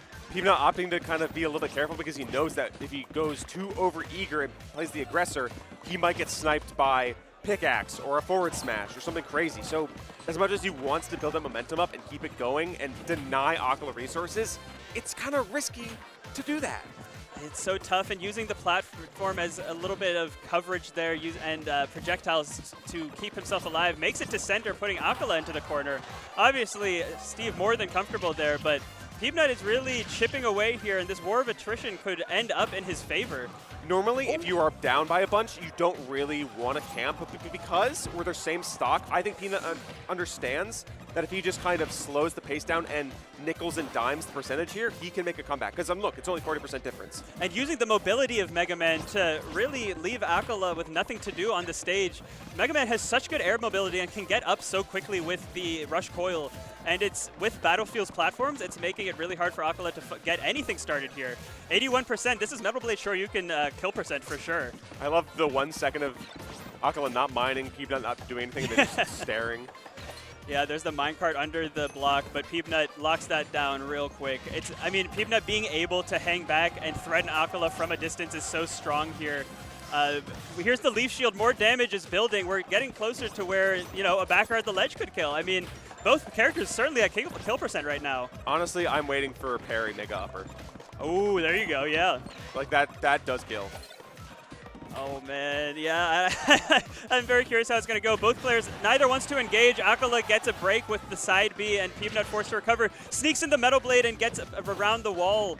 Okay, still alive here. Acola swinging, trying to find something. Everything will kill for Steve right now. But Mega Man gets the down air into the over! Tornado off the top gets sent to Oz, and Peabnut takes game 1. Sometimes you get peeved, folks, and that's exactly what happened to Acola. Peabnut understands the game. He's same stock. I can just nickel and dime you. I don't need to rush it. We have a timer for a reason. I don't need to worry yet. Sure enough, he finds it. He finds it, and it's kind of the same strategy that Shiny Mark was using in the Acola set, where he was nickel and dime and getting that guaranteed %, but Peabnut and Mega Man have an extra X factor of early kills, of being able to threaten with so many different types of projectiles, and it works in Peabnut's favor as he takes the lead in this set. All right. Already living up to the hype, in my opinion. Dude has played near perfect for those last, like, 2 minutes. Yeah. I mean, he went down Straight 3 stocks to 1. Amazing stuff from him. And now Acola left thinking. I don't think we've seen him. You know Steve, yeah, right? he's not going to switch characters. I don't think at all. I don't think Game & Watch is the solution here. No, I definitely don't think so. I think the Steve is the move, especially as we saw in the Shiny Mark set. It's like even with these particular archetypes of gameplay, there's more than enough tools that Steve has and that Acola has to come out on top. And now we are switching on to PS2. I do think that Battlefield pick, especially at the end, was huge for Peabnut, as there was nothing Acola could do to get a kill, and Peabnut was just hiding on the platforms, leading to that down air, up air. So I think it makes sense for Acola to remove that top platform and go to the more neutral stage. Something you also got to keep in mind, this is going to affect how Steve mines, because of course Steve has different mining patterns on each stage, which can be kind of a headache to try to remember, but once you kind of get the gist of it, you get used to it. Yeah, the mining patterns on this stage, I do believe Steve likes. I don't know the exact percentages, but I know that this is a favorable one for him, at least in terms of like iron and whatnot, if I'm not mistaken. And a % lead for Acola right now, we've seen that leads don't necessarily matter too much. Oh my gosh, that pressure with the rush coil and down airs. Yeah, I love There's that. just so many tricks that Peabnut has, and he capitalizes so much on each of his openings. It makes it so that even when you're down 60%, you're scared. Like, this still feels comfortable for Peabnut right now. Right. I truly think as long as it's the same stock, it's doable for Steve, but especially I think it's doable for Peabnut specifically. Not Mega Man, Peabnut. Ooh, But now he goes down to stock, you got to change it up a little bit. Now you're working from behind. Yeah, it's doable, but Acola has something to say about it with a nice setup to get a meaty kill. Peabnut gets the down air into the lemons, and the down air specifically has been really good in this matchup. Acola hasn't really been ready for the threat from above, and Peabnut has capitalized so much on it. Such a good tool in Mega Man's arsenal. Upper? Yeah, turn around upper, baby. Sure you can. That's what Peabnut is just thriving on, is kind of get a good parry into the position, and you see he even gets the instant turnaround for it. This happened earlier on in the set with Tweak. That's how he won. Oh my gosh, yeah, the end of that Tweak set is a beautiful example of the Peabnut parry, Shoryu. It's such a game changer. I mean, that move specifically is such a game changer. I think in that set, it killed Wario at like 80-something post-hit. It's a jump maybe scare. 90. It's it is crazy. a jump scare, let me tell you what. Yeah, so I mean, it's obviously Steve has those moves and has that volatility, but to get a character that both has the volatility and has the tools to, disrupt Steve from a distance, to nickel and dime, it makes it so that I feel like this is probably a tough matchup as a whole for Steve. I don't know what the Twitter matchup chart says, but it looks like it could be a challenge. Sometimes it feels like it's rough, though. Look at that. Look at that diamond back air power. Mega upper not quite getting it, but not really getting a hard punish either. So, honestly, okay. I'll take 16% for trying to risk it for the biscuit. Yeah, it kind of looked like he was a little bit slow on it almost. Wasn't expecting to get the right drag down. But like you said, only took like 16% or so from it. Definitely wants to find something as soon as possible and catches Acola and shield. They're just so scared to press buttons, so they're just kind of flickering shields at each other, and then, hey, guess what? Peabnut does catch you out with the shock spark, or whatever it's called from Sparkman. Yeah. Spark plug? I know it is the Needle Sparky Spark. Needle upset. Spark. Needle Spark. Maybe? Something, I don't know. I'll call it the Needle Spark. I'm playing Mega Man in a month. I'll get back to you on that. There you go, yeah. That move is really a really nice catch. It's a multi-hit that scoops, and it's a decent kill move that I've noticed Peabnut specifically likes to use as like a gotcha. It's like you weren't expecting this. And it works beautifully there as Peabnut evens up the stocks and is, once again, getting closer in percent. This is so doable for Peabnut. Oh, it Just totally every time. is. He was in this exact deficit earlier, like 6-7 minutes ago. He absolutely was, and I will Stop. say... Don't. Okay, Melson. It's my fault. Production going crazy My right fault. now. I should have said the evil words. I will say, with that in mind, okay, does get the down air into the back air. I was going to say, even though Peabnut has been able to bring it back, Acola so far in this game has been able to find the kill first with a back air, with a minecart. He's been able to sneak in those explosive hits. And we'll see if he's able to do it to close out the game or if Peabnut's going to capitalize and go up 2-0. He's getting so many hard knuckles. Like, there's so many dare spikes coming out. It's crazy. It's been arguably the MVP of the set so far. It's set up into so much. He's gotten so many kills off of it. And Acola has had no answer because he's trying to get these up tilts and up airs while Peabnut's above him, and Peabnut has punished him every time for it. Rush coils out of there, and we're still alive. Let it rain. Peabnut is so good at being aware of the burst range that Acola can present. Just straight up. Like, he understands minecart positioning, he understands anvil. It takes a master. What can I say? That is a great point. The spacing game is very critical, and it has been on full display so far. Acola grabs the Metal Blade, but unfortunately for him, Peabnut has the perfect counter to Metal Blade, which is Lemons. Yes. So not much that he could do from it there, whereas Peabnut has his win condition in his hand right now. Metal Blade back air, Metal Blade forward air even, Metal Blade sure you can certainly, all of them will kill. As Peabnut knows this and is content to let Acola mine because you know that anything from Steve is going to kill you. This is getting a little bit dangerous here, folks. Off the back, still go. Guess what? Even if you didn't kind of tech, you're still living from that bounce. It's okay. Still living, but so close here. Peabnut trying to get that Crash Bomber onto Acola to put him in a bad position, but Acola staying strong right now. 1:41 on the clock. I don't think we'll see a timeout, but at the very clock least, is ticking. Peabnut understands the win con now. Hey, I'm up 40%, and it's kind of not easy for you to grab that at this percentage. You don't really have a lot of free combos. It's going to be a lot of stray hits, even with Diamond. So you can play defensive for the next 90 seconds and win. I don't think Peabnut is like going to do that fully. He's probably going to mix it up a little bit. Yeah, gets that air dodge in. The damage is building. Back throw at the ledge will definitely kill right now, but up throw might kill too, up actually. Throw could kill, but Akola's fine. I mean, he just needs to get one opening, and that's it. Peabnut throwing the arsenal at him and gets hit by his own Crash Bomber. Whoa, wait, no, where we he's going? off stage! And yeah, Mega Man uniquely equipped to come back from that. This is anybody's game right now. Acola with the swing, but okay, and now we're back. We're back both behind the wall. Oh my goodness. Ironic that now Peabnut can use the walls that Acola have been building. No, exactly. It's like, it goes for both of them. It's a little reset as they try to find the swing. Acola throwing out some back airs, and Peabnut gives him nothing. The back air of his own does it! Peabnut is up 2-0 on Acola! Again, I just can't speak enough about the awareness that he brings to the table. Yes. Just straight up. I mean, he knows the angle. You said it yourself. He knows both the spacing for Steve's threat range, and he knows the angle for all of his setups. He knows if you get hit by this hit or Crash Bomber in this situation, I can set up into this.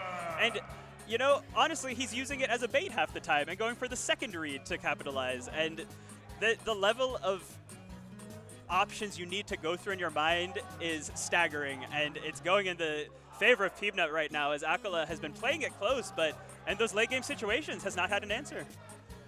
I think that one of the linchpins in this plan is the fact that because Peabnut understands the burst ranges that Acola can bring to the table, guess what? You're steep, so you're very slow naturally. So now I can dance circles around you, like we saw if you want to play defensive. Because of Rush Coil, you can get some double jumps on him as well.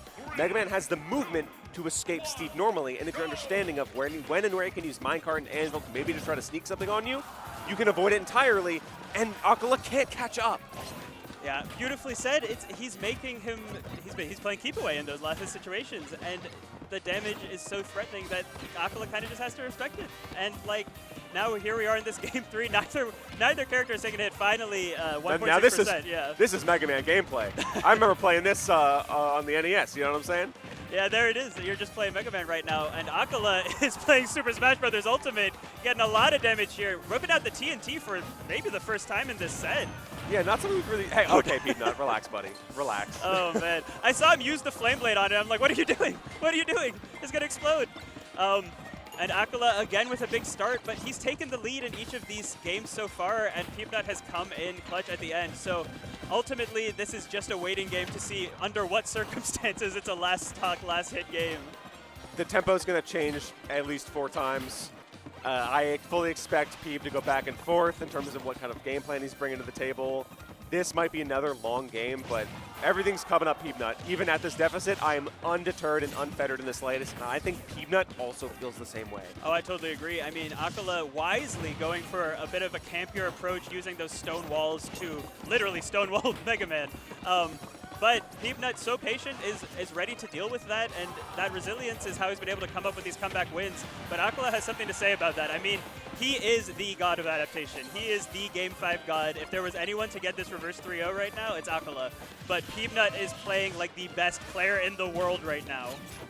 Game 5 Acola, Game 4 Leo, but guess what? Peabnut only needs 3 games because he's trying to clutch up that 3-0. He is. He really is. And Acola gets popped up by the Leaf Shield, draws the minecart, but nothing yet.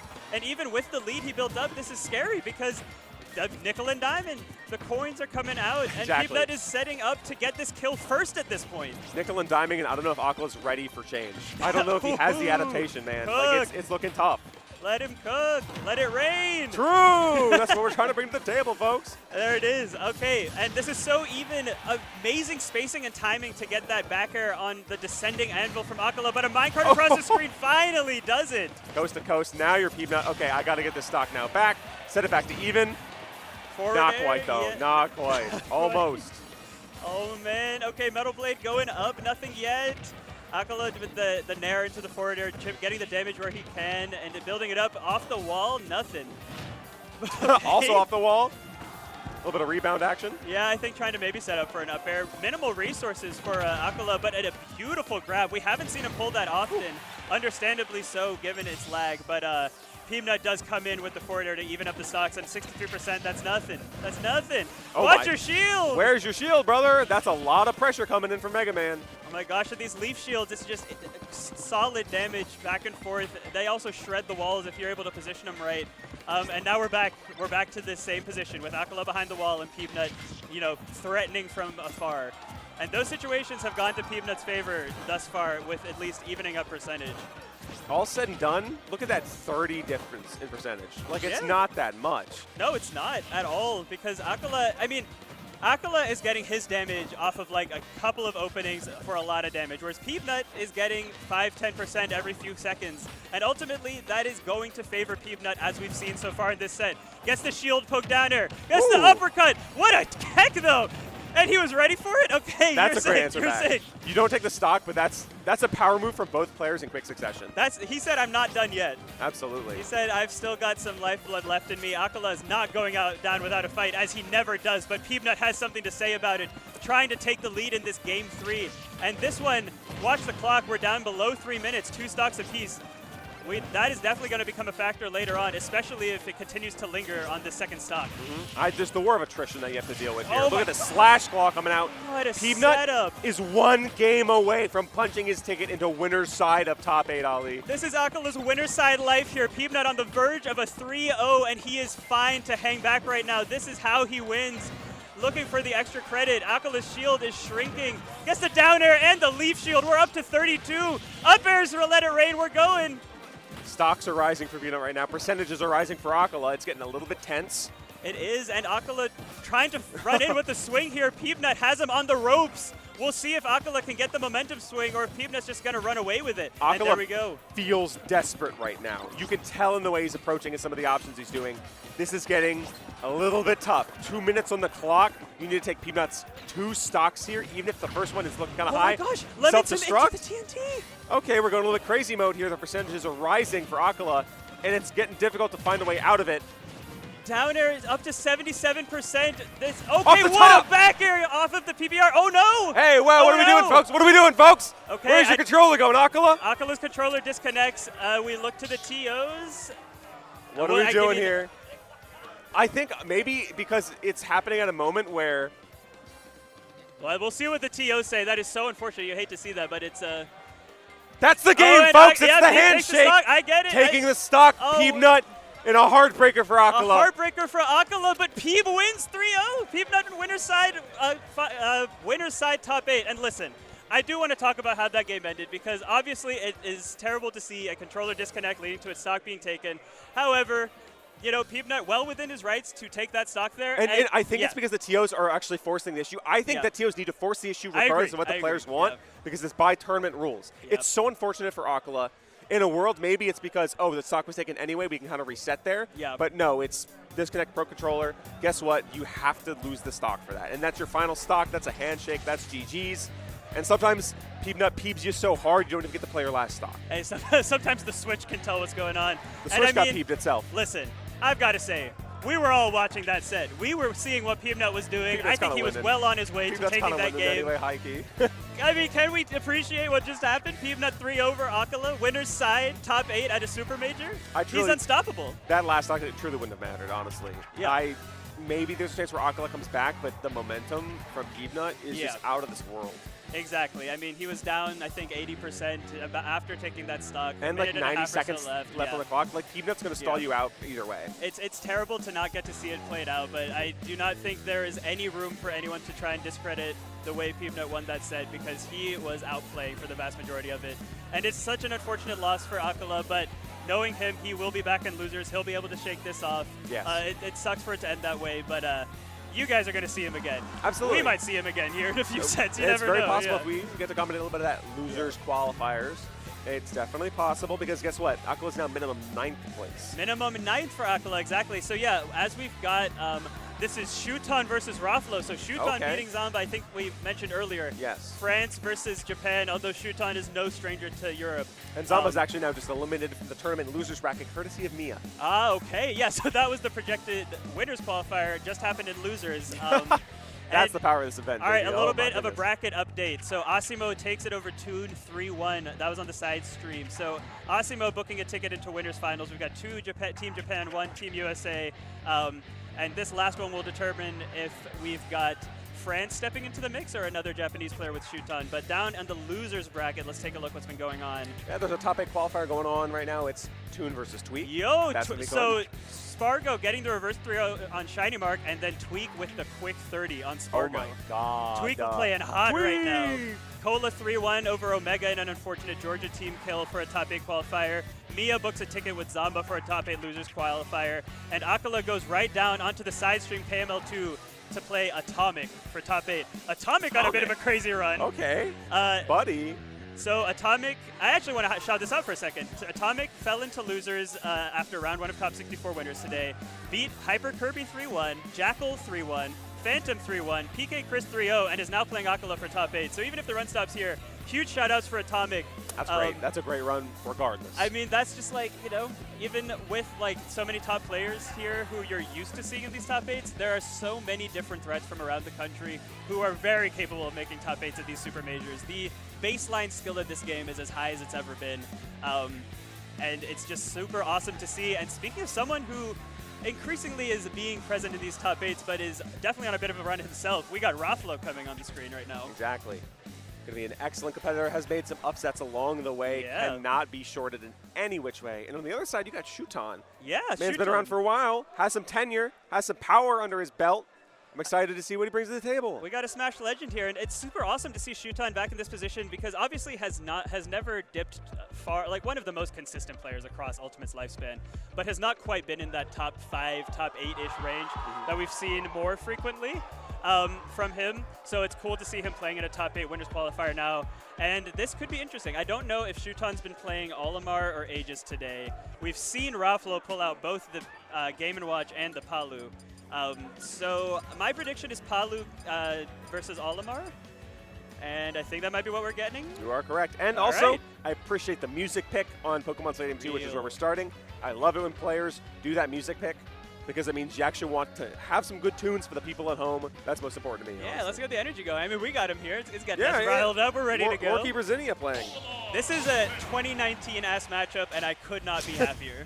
Honestly, yeah, welcome back. Welcome back, Olimar and Palutena. This will be a fun one. Olimar definitely a character that can give Palu some trouble. Palu traditionally struggles with some of these smaller characters. Obviously has a lot of ways to throw Pikmin off, but the damage output of Shuton's Olimar is disgusting, and we've already seen it on display here. Courtesy of the white Pikmin doing the most damage because that extra like poison dot does way more than everyone else.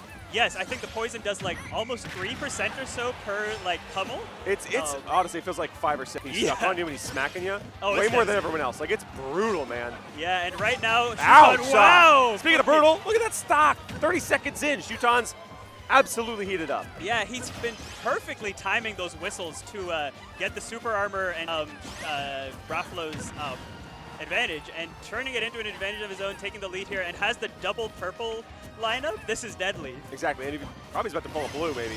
And that's the optimal Pikmin lineup, is purple, purple, blue. Or purple, purple, red if you want that damage. Yeah.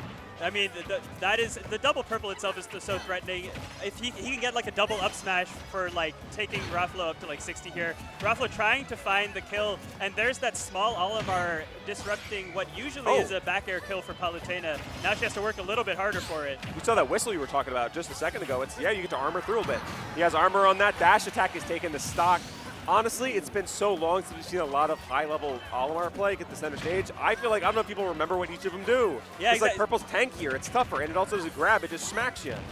Exactly, yeah. Purple, the one, they're your clubs, right? That's your damage. That's your knockback. The fire, obviously, really good for smash attacks as well. Yep, extra damage. Yellow is great for those extended hits. Yep. Then blue, like you were saying, Let It Rain. That's the one you want to use for your throws. You can get kills at what, like 110, 115 without throw. It's a testament to, yeah, you got a little bit of depth to this gameplay. You have to be careful which Pokemon Pikmin is first in the lineup. I'm thinking about Pokemon Stadium 2 right now. But depending on where they are in the front of the lineup, can be very important. So you'll see sometimes you get to cycle through them. Yeah, exactly. And right now with a less conventional lineup with like the purple, blue, yellow, but still capitalizing on it, all of them, even though they have their own uses, are so good for Olimar's kit.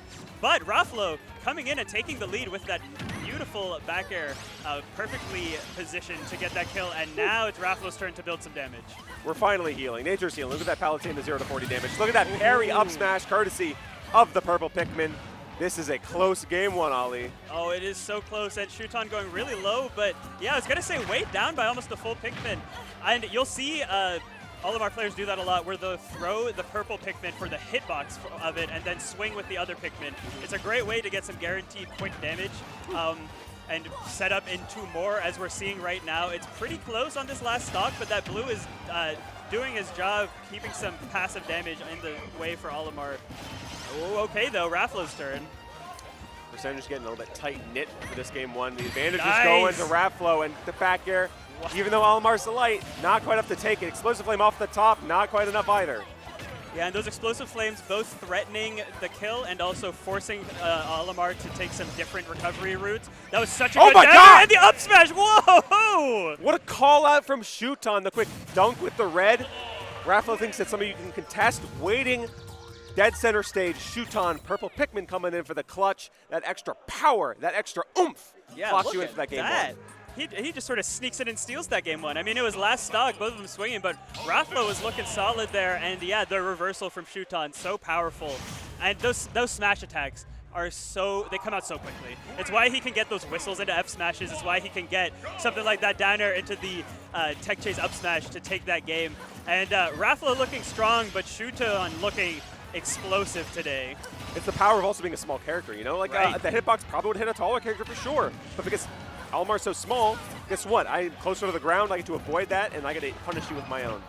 Yeah, and that's an excellent call out, and that's once again, yeah, the size of Olimar here coming into play. He's low on resources, has 1 fire, and the down tilt forward or not just yet. I think Raffalo's mad about that game one. Yeah, I think he might be. He's trying to find something though, but he's still got to find the skill. Oh, not the drag down. Woo.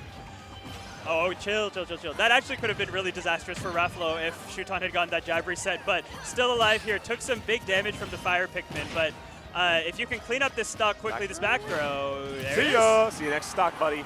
Sure enough, this isn't quite the new stock percentage. Guess what? Raffalo has a little bit of fire in his heart after that game one. Kind of lost it, but guess what? Answering right back. And Shuton, the power of purple Pikmin up smash, folks, cannot be understated. I mean, that was funny. He popped the whistle, and it didn't do anything, but he still had the up smash ready. I mean, just had the option select ready to go, you know? That up smash was hitting no matter what. Raffalo responding with a nice, quick 40-ish% or so to take a bit of a lead, but this is where that Olimar damage output is brutal. Up smashes into up airs, and you're now with the Pikmin added on with half his shield with lots of pressure, but beautiful stuff from Raffalo, and now it's his turn. They're going to be able to snipe something here. Sure enough, back air is just enough. What a call out. That's, I mean, I know Almar's light, but that still feels like an early stock, all things considered. At like It definitely 110. does, especially considering I felt like Shuton has lived at that percent on that exact situation earlier in the set. So maybe mixing up the DI, maybe got a even better sweet spot backer. I don't know the positioning, but either way, Raflo is very happy with it. And the multi-hit of the Nair beating out the whistle right there, really good for Raflo as he builds up some more damage on Shuton. And staying alive, staying alive. This is the key. Yeah. This is the key. Staying alive. I know what you mean. Guess what? Got some Pikmin on deck. Blue one is off the table, so the grab isn't as free anymore. You got to kind of toss a few more Pikmin and let them get out of there. Yeah, it did have that fire Pikmin on, which I believe does the second most damage after white, Yes. so certainly good. And then using it for the F Smash Fire, kind of the MVP of that stock there. And 66%, oh yeah, the call out with the explosive flame there. Oh no, Olimar down throw. Now there's reversals. Now it's Shuton's turn. Just Oh no, where are you going, Raflo? Oh, that sucks. That is so unfortunate. Just the misfire on the teleport. Shuton taking that one. Oh man, they had me mumbling as I was trying to figure out who had the advantage, and unfortunately it results in a Raflo SD. It feels like both those games were Raflo's to win, and Shuton clutches it anyway through either just a barely scraped by interaction or just an unforced error, Yeah. just a brutal flood from Raflo.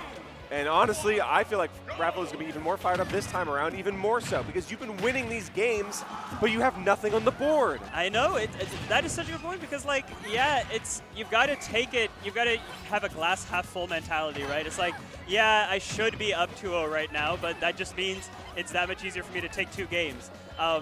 And well, as I say that, it unfortunately looks like maybe Raflo a little shaken after that SD. 0 to death from Shuton with the parry up smash to finish it. Raflo finally getting a little bit of number on the board there, but the whistle does beat Nair that time. And yeah, down throw into the white Pikmin and the purple threatening with the down air. Oh my gosh, Rain, it's not looking great for Raflo right now. Lapped 45 seconds in is not where you want to be after Raflo has been doing such good work in this set, so close to being on the board, getting closer and closer to punching her ticket to winner's side of top 8, but it's like, this feels rough. Yeah, I mean, it was such an unfortunate way for that game 2 to end, and it was such a brutal start from Shuton, and he's just had that momentum for the rest of the set so far. I mean, double purple now, it just seems like Raflo can't even get a move out in his favor. Shuton perfectly spacing around him and smothering him with these hits. I mean, this is where the purple Pikmin is essentially a sword, right? I gotta say, Raflo needs to get this stock soon because the momentum has just disappeared. It's burnt to cinders. And There's not much fire left in you. Look at that, man. 3 stocks to 1. What can he do, Ali? It's looking brutal. I was about to call out the double purple with the blue, with the kill throws on, threatening in the background, but just using the purples. As Raflo, I mean, you know that you can get these kills, but you haven't quite had the explosiveness that Shuton has had. Raflo hasn't had like a 0 to death like Shuton had at the beginning of this game. Needs to get something started with the stock, and obviously Raflo is capable of that. He just needs to show he can do it here, and he's going to need to if he's going to win this game. Bold of you to do a teleport cancel after last game, or your last stock. Honest to God, brother. Honestly, I kind of respect it. It means he's not afraid to do what he needs to do to win. Shield almost popped there with the smash attack. It's looking low. Yeah, it's looking rough, yeah. It feels inevitable at this point as Raflo finds himself stuck in the corner, and Shuton, it feels like he has not been had less than 2 purples this entire game. This is looking a little brutal. You're not on the board, Raflo. What can you do? You got to find some Oh, there's the blue. The throw? Okay. Not quite. Just barely missing the mark. Yeah, the next one will do it, although the blue is out of there. So Yes, it is. don't have to worry about the grab as much, but you still got to worry about everything else. Oh my the goodness. downer on the 2-frame. Oh, Shuton with the statement game 3 after such an unfortunate game 2, Shuton said. Yeah, that's as close as I'm letting it get. Picking an out 3-0. That felt like a competitive set, at least for the first 2 games, just Yeah. because Raflo was on the up enough, but it's just this tragedy striking. You were up that game too, just like that. That was and such now, a it Oh, was such a man. weird teleport too. I think maybe he tried to cancel and get like the cancel on the right side of the platform, and then maybe there are weird interactions with teleports and ledges, right? Where sometimes you just bounce right off, and literally the worst possible way to do that to end that game too. But Then in game 3, whether it was due to some loss of mental fortitude from Raflo or just some capitalization from Shuton with the 3-stock, Shuton with the 3-0. And that is 3 Team Japan in top 8 winners side with Peabnut as the sole NA warrior. Honestly, that's kind of a good solo warrior to have for the US. I agree. The way he's playing, absolutely. Peabnut going crazy. I mean, it's just going to be entertaining sets abound no matter who ends up on top. And we are going to switch down to the loser side of things now with Miya versus Syrup. This is a great set. Okay, are we doing some double Steve action? We getting weird with it? We doing like, if the Nest is going to come out, the Game Watch is going to come out? That is a great question. So let me see if I can find the last time these two have played. Obviously, Syrup has notably taken sets off of Miya before.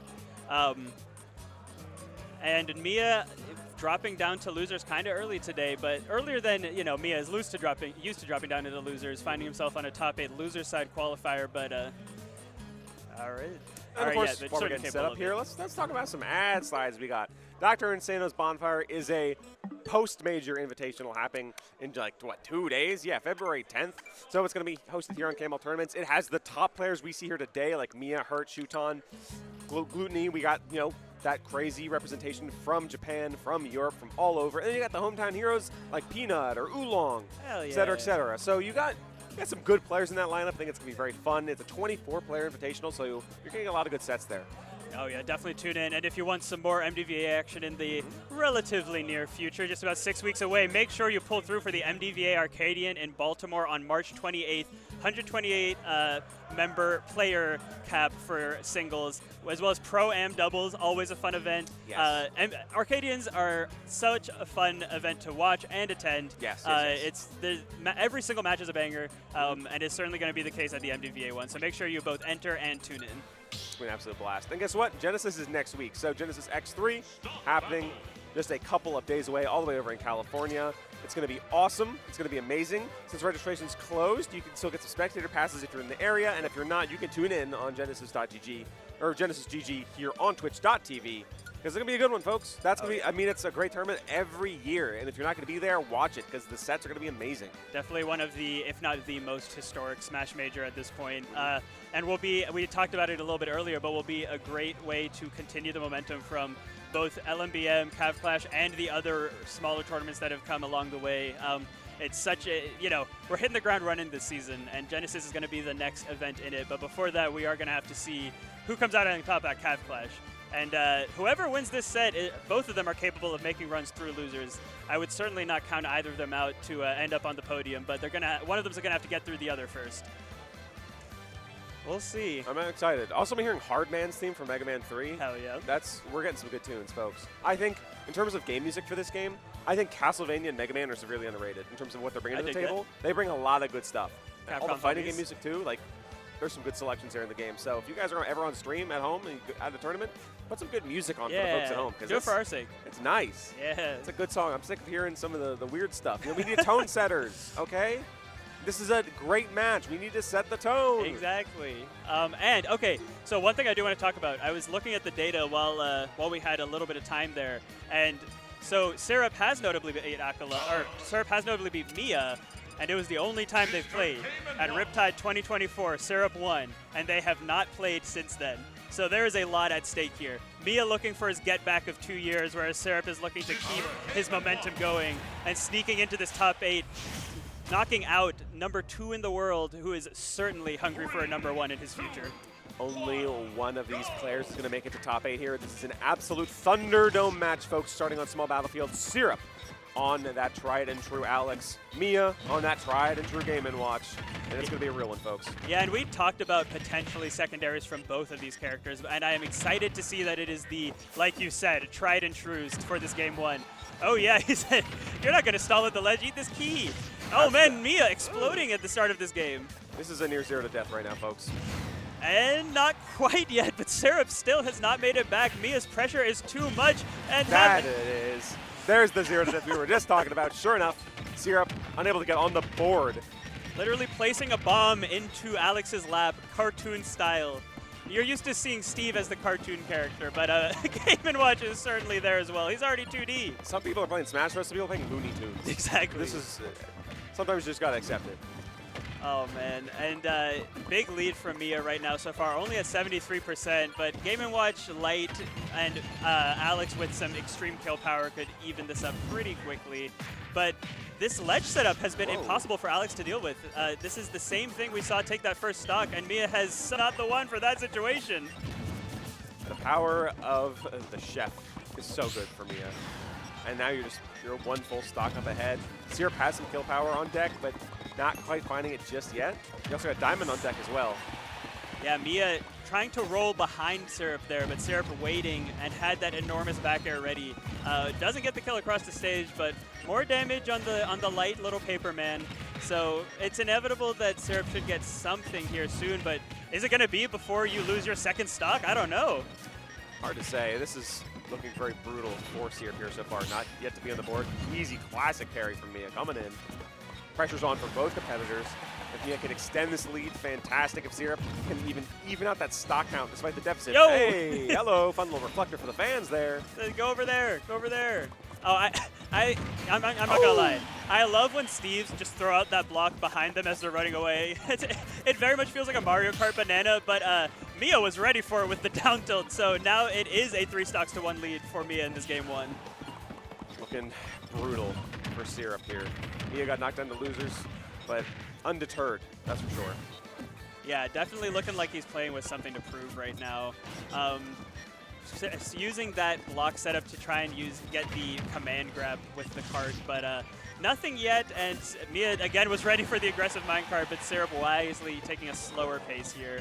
I don't know, what do you think Syrup needs to turn this around? It feels like the Miya pressure is just too strong. I think we need game 2 to reset the stop. I think Truth be told, I think that's kind of the answer here, folks, because Syrup has too much of a mountain to climb. That's 1 stock. I need you to take 2 more, just like that, ASAP. Yeah, Syrup makes it to base camp, but now the ascent begins. Yeah. We'll see here. Trying for a grab, not quite going to catch Miya's landing. And the chef again, but a very well-timed get-up attack. That's a nice adaptation for that situation. Diamond on deck. You gotta need it at this point. No point in saving it when you're at death's door. Oh my gosh. Okay, wait a second here. Packs a punch. You could get a kill here soon if you are Syrup. And importantly, Syrup hasn't been hit for a while. I mean, his percent is Okay, obviously hey, high with whoa, the whoa. minecart. Okay, wait a second. We got a game here, folks. It's back on the table. I mean, a diamond back air, a diamond F smash, like these are huge swings that Syrup could potentially pull out to rob Miya of this game 1. He was playing so strong for so long, and Syrup just really started to play really solid that second game. Whoa! Oh my gosh! I'm surprised we didn't see jab F smash, but going for the up tilt there. Parry action into the parachute. Honestly, a smash attack at ledge, full rage, straight up could go Game & Watch. I'll be honest. Absolutely. A little more percent and an anvil will kill Game & Watch. No, oh, gets there's the drag last out, but then rinse and repeat. Okay, sure. Hey, we thought he lost it, but he had the instant follow-up on hand. Okay, I see you. As much as I was ready to discount Syrup there, Syrup was starting to make a good comeback. Absolutely. I mean, it was the Miya show for 2 full stocks, and then Syrup sort of got his footing, as he tends to do. I mean, a very hard to fluster player, I feel like. Like, even when he's losing, I feel like he's rarely making really bad swings and antsy mistakes. It's usually he's being outplayed strictly. So that mental toughness will be good as he resets, like you said, in this game 2. And uses maybe some of that fear that he struck into Miya's heart to his advantage as well. It's a fresh game, fresh perspective here. There's no crazy deficit to deal with right off the bat. So hopefully Syrup can kind of, refresh anew as Miya continues to want to expand this game count for himself. Yeah, so far in this game, Syrup's been like going for a little fade back mining into aggressive jab / up tilt to keep the mining going while also trying to box Miya out, which makes a lot of sense. However, Miya has had the answer for it so far, and this game is starting pretty similarly to game 1. There's only so much you could do off the bat. Game & Watch can just combo you forever and ever. I mean, the benefit is that generally, Game & Watch doesn't have quite the kill power as easily as a lot of other characters do, especially when you're someone like Steve or Alex. Right, like, certainly, if you maybe get like a down smash, F smash, that's gonna kill you early, but yeah. you have to set up into it. The raw swings, unless it's a smash attack, aren't going to do much. Great SDI from Miya, gets behind Syrup and away. As I was about to get nervous for Miya at the risk of an F smash at the ledge, but there's that Steve matchup knowledge that Miya has. No stranger to this character by any means. Oh gosh, I mean, and none of the top players are strangers to Steve at this point, but you do love to see the SDI come out. A nice up B to build some more damage, and throws out the anvil, and throws out a forward air, throwing the whole, emptying his pockets at Syrup right now, and Syrup is still alive. Never mind. Up throw at 195% from Game & Watch. That's crazy. Oh, okay. Not right to the stock in the footstool anvil, though. You are getting it there, though, so now we're even through stocks apiece. No percentage on the board. We begin new yet again. Yeah, even once again, which is really great for Syrup as he went down to a pretty big percent lead. He was down to go to 100%, so to be back on level footing to start the second stock is big. And is, you know, keeping yourself in the game, keeping yourself as a threat. Obviously, Steve is good at playing from behind, but you don't want to have to. You don't want to spend the whole set on the back foot. So. Yeah, living in the deficit zone just kind of sucks. Yeah. It definitely takes a toll on your mental as well. Oh, okay. Whoa! Chill, yeah, Syrup. Oh, wait, he didn't even kill. He didn't kill. I mean, I guess he was at 50%, but still, that was a crazy Game combo & Watch, from Syrup. come on. That kills every time, but Syrup, unfortunately for him, shows off the explosiveness, but Miya is going to stay alive. Looking a lot less healthy for it, though. I don't know how much longer to stay alive, though. Yeah. It's getting dangerous. And Syrup does not lack for kill power right now at all. Game & Watch does struggle, so Miya might be difficult here and there. Look at that, off the top with the empowered minecart. Okay, folks, Syrup at a positive.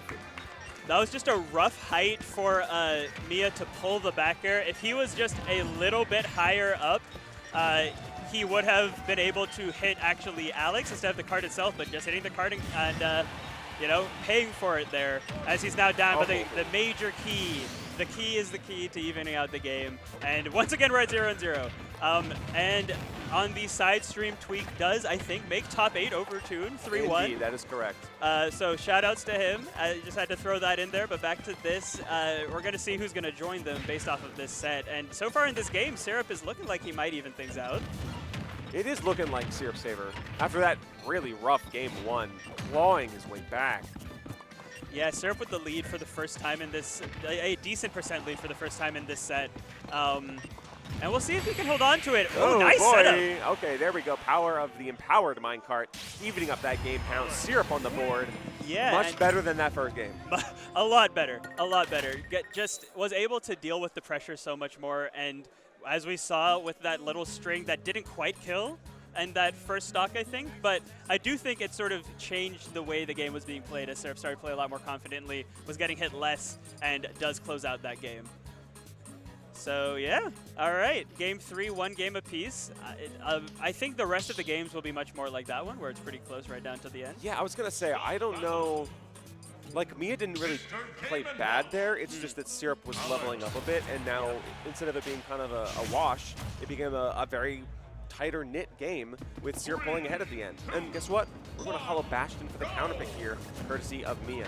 Yeah, now we've got the rubber match. This decides a lot here. You do not want to lose this game and be at the risk of going into a game 4 at the, about to drop out of the tournament. But pretty even so far on Hollow Bastion. I'm curious how the platform will play into things. Obviously, both characters can do a lot of mean things on platform, so we'll see if that plays to either one's advantage. At the very least, it gives Syrup such a prime opportunity to just farm in the middle. Yeah. And at the same time, Miya can be deviously unapproachable, depending. So it's like you got to pick your poison here. And Miya picking the right options here. I like that dirt block. Once again, catches Miya swinging with the anvil and evens up the percentage, even though it doesn't get the kill. We got the chef. Nice. Oh, there you go. 107%, really? Taking that stock there. That was really excellent adaptation from Miya, where he was popping the chef and he noticed that Syrup had realized to jump out early to avoid it. So Miya responds by ending the chef early and getting that back air. Great stuff from Miya in this game 3. We respect a good chase down, paying dividends, that's for sure. Especially because Game & Watch traditionally, we've been talking about it, not great at getting easy kills immediately. But even at like 100%, that's a great way to get a kill right there. Oh my gosh, a well-timed well-timed get-up attack into the very funnily timed anvil there from Syrup. The delayed blow-up coming in, courtesy of that block, hoisting the anvil up. Now that's Looney Tunes. That is a disappearing Looney Tunes. block, then dropping it on you. That's classic stuff. Uh-oh. Oh, Look man. at this extension. Going for the lava bucket for the damage and sending you off stage. I appreciate that. He realized that that was about the amount of damage he could get on Miya before he was able to escape with his Whoa! attack. Oh my gosh! What? Oh, that's such a weird was situation. crazy. That's such a weird clash. Of course, Syrup's not going to expect it there. That was absurd. That was amazing. That was like, yeah, just amazing. Like, well, amazing setup from Miya and an unfortunate lack of awareness from Syrup. Which, how can you be aware of how that could you be situation, aware right? of that? Like, That was unprecedented. oh my gosh, and that's a big momentum swinger here. Whoa, hey, the whoa. double fair. Okay, okay. Getting finessing with it. Kind of nice. Kind of nice. Oh, going on stage there, but Miya is ready for every option. He's using the exact right amount of each move to threaten, and then he's already chosen the next option, and it has led to Syrup being slapped back and forth across the stage and gets the minecart to stop the bleeding. Yeah, speaking of this back and forth, coast to coast on that minecart there. Can Syrup bring this back? Honestly, yeah. But Yeah. it's difficult. It's going to be hard. It is last stock, though. The ledge has been a tricky situation for Syrup, as we saw in that last stock. And Miya has a ton of options here, using the up airs to just reset the situation, get Syrup above him, and building up the damage. But at this point, Syrup doesn't even really care about damage. He just needs to get a hit. And there it is. Nice. Cleaning it up nice and quick. Miya up 2-1. Yeah, Miya's edge guards are fantastic, and the part of why he is so good against Steve is how good he is at trapping Steve in the corner, how good he is at edge guarding Steve. We've seen Syrup take so much damage on the edges, even if he's not getting killed for it. He's, taking 50-60% for it. I think that yeah. jump scare stock in the middle of that game was kind of a decider for Syrup, unfortunately. Yeah. Like, you lost it unnecessarily just because of a crazy interaction. Now you're at a deficit, and that's just tough to deal with. Yeah, Game & Watch similar to the way Steve is demoralizing to play from behind against. Yeah. It's so easy to just get have a couple neutral losses lead into 70%, if not higher. So yeah, that jump scare definitely played a factor in that Game 3, and we'll see if Syrup can shake it off for Game 4 here. Starting off strong though with that percentage, getting off the grab. Okay, yeah, getting the up tilt, trying to get some crazy stuff started there, but nothing yet. Still has a slight % lead, but Miya chasing off stage. Power of the minecart, still powering through. Doesn't get the reset off of the platform there, but you're not getting punished, so it is A-okay. Exactly, and an unsafe dash attack is going to be punished by the grab into the down throw into so many up airs and nairs. So many up airs and nairs, let it rain. And then now the back air as well into the chef. How do you come back for Syrup? Okay, you minecart. Hey, if it ain't broke, don't fix it. And guess what?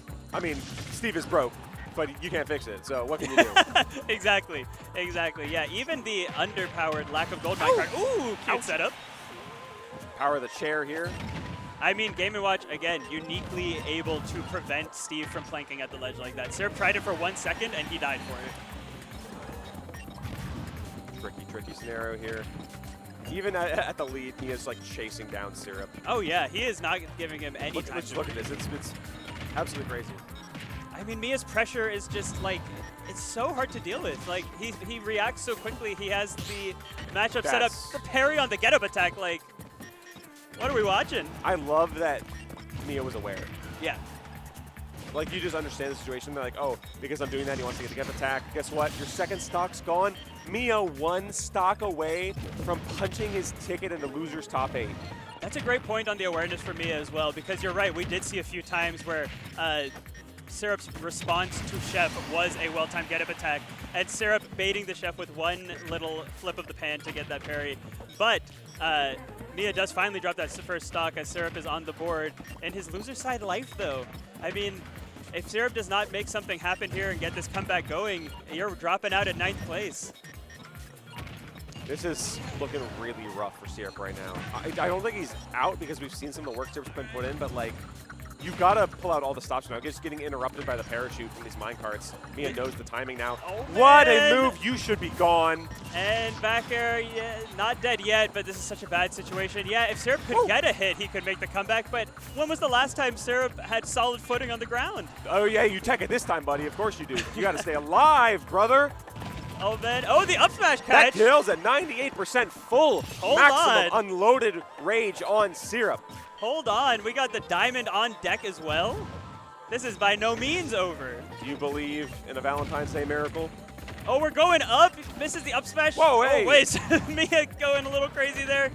Syrup turns it around with the up tilts, and I mean, every single piece of damage here is huge for Syrup because now Miya well within kill percent. We're getting a little goofy on this last stock. This is getting kind of crazy. Oh my gosh. Okay, Syrup off stage needs to get back into center if he wants to have a chance here, but Miya gonna try and keep him in the corner as he's done throughout this entire No, set. the bomb! The bomb on his head! Miya pops off and takes it 3-1 over Syrup.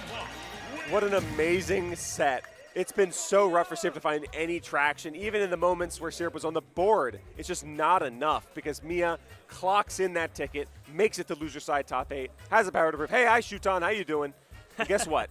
More turtle. Franklin coming in clutch every step of the way. Off the top, and the power of the bomb because Syrup was so eager to recover with that minecart. The trap has been set. You got to say goodbye. The power of the Acme Corp explosives paying dividends once again. My goodness, what a great set. What a great set is exactly right, and that is going to set up. So that's good. Okay, yeah, so that will be our last top 8 qualifier on this stream, I believe. I think there's one more going on the side Cola stream. versus someone. Cola Shoot, or Cola Rafflo. Cola Rafflo Yes, is going to be the second stream right now. That is going to be our last decider. So why don't you update us on the bracket? Yes, so for our top 8, as we saw here, we're going to have Shuton versus Ashimo in winner's side, Peabnut versus Hurt in winner's side, a rematch from LMBM. That'll be a really interesting one to see. Then in losers, Miya just booked a date with Acola. Okay. For 7th place. For 7th place, That's guys. going to be a crazy one. That's crazy. And then Tweak will play the winner of Cola versus Rafflo on the other side of losers. That is an awesome top 8. Let me just say. A fantastic top 8. The level here today is just amazing. There's so many amazing players that did not make the cut, that were dealing with the bloodbath of day 1 pools into top 64, loser side or winner side. It's been crazy. All right, folks, before we go, guess what? You guys can shop Zenny using the code CAVCLASH. I'm wearing some Zennies. I got them like last year. I got prescription sunglasses from them too. I like to be able to see, and these are very affordable and very good at what they do. So try them out. You can try out the frames. They send them to you. It's a nice whole deal. Go ahead and shop there if you need some eyewear, because guess what? It's good. Yeah, and make sure to use that code 10% off for CAVCLASH, or code CAVCLASH for 10% off, rather. There you go. To get that discount to make it even more affordable. Absolutely. And yeah, speaking of another great group that we're partnered with here today, Nova Blade, or no, it's Corsair, sorry, with the Nova Blade Pro. I apologize. Yeah, look at that leverless controller. Yeah, Corsair, one of the premier places to get your PC gaming needs, and that Nova Blade Pro Hall Effect leverless controller. Look how beautiful it looks. If you want 10% off of that as well, use code CAVCLASH, same as what you're using for Zeddy, if I'm not mistaken. So of course. Make And sure to guess what, cash in. folks? Some of these ads are courtesy of Far Flash. We got some of these sponsorships because of them. Because guess what? They help you find some sponsors, find some people to help you out for your community, whether it's a grassroots community, whether it's like a business, you got some options there. They really help you kind of find partnerships that you need to help make your event successful. So they were a great help to this event here today. They were a great help to a bunch of other events in the Smash scene. So they really are worthwhile, so go ahead and check them out. And while you're checking stuff out, Comic Palooza Fight Club 2026 is happening in May in Texas. You got Ultimate and you got Rivals there. Look at the money available for those pod bonuses. That's crazy money, folks. And you can sign up with that QR code on the screen, get a 10% discount. We're kind of cooking, folks. So many ways to get so many discounts and just so many opportunities to, get to support many different amazing groups that make these wonderful events possible. Absolutely. And this has been a wonderful block and a wonderful event. Absolutely. I am very thankful that we got to watch those sets and provide our voices for them. And, Yeah, my voice is yeah. shot now dealing with all this. There's so much good stuff happening. I'm gonna be squeaking tomorrow, that's for sure. I'll tell you what. Oh yeah, and My this, goodness. Yeah, this top 8 is looking even better. We're very excited to be passing it off to some more amazing commentators, but we hope you liked what you heard today from us. Where can they find you, Ali? You can find me on Twitter at PrinceAli4125. If you like what you heard, definitely feel free to follow. I'm around, always trying to find more events. Hopefully you hear more from me in the future and talk to them a bit, let it rain.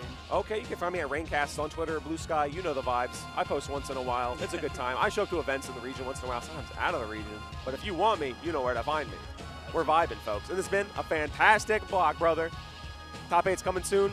Please, guys, just stay tuned for a little bit while. Get some water, get some popcorn, because there's some amazing action headed your way. Turn off the Super Bowl, turn on the CAVCLASH 7, because guess what, folks? It's going to be amazing, and we'll be back soon.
8, but we'll have some representatives from NA as well. A lot to be seen. We've got some absolutely fantastic matches all set up for you. Like, of course, you mentioned many names that should be here, that you would expect to be here, that didn't make it here, like players like Apollo Kage dropping out, players like Sparg0 dropping out of bracket, players like Zomba dropping out, players like Syrup dropping out of bracket. So many names that are like, oh, they're out. I mean, so someone like, especially the one that got to me specifically was Syrup, how his reign at Cav Clash 5 and his reign at Cav Clash 6, taking it over Sparg0, dropping at 9th place. This was his tournament series, and he's out. That shakes everything up. Yeah, the entire bracket's been shaken since even starting at like pools yesterday, right? I mean, just to give you some of the names that Momo already mentioned and kind of what their runs looked like. Sparg0 out at 13th, losing to Tweak and Smash Bros, the Lucas player from New Jersey.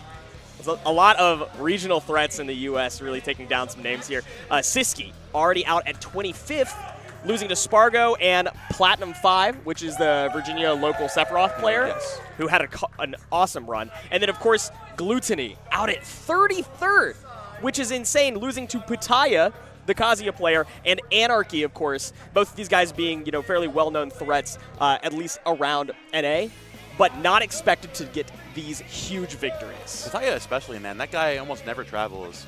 But here we got some insane action coming up for you. We got our first set coming up, of course. We've got Acola that gives us the third, they're bringing us all the action here.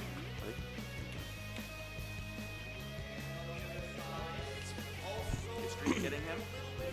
Acola being playing against. Okay. All right. And you might not have expected this. If you weren't looking at the bracket, you may not know kind of where this is all shaken out. But because there's been so many upsets in this bracket, we have Acola versus Miya.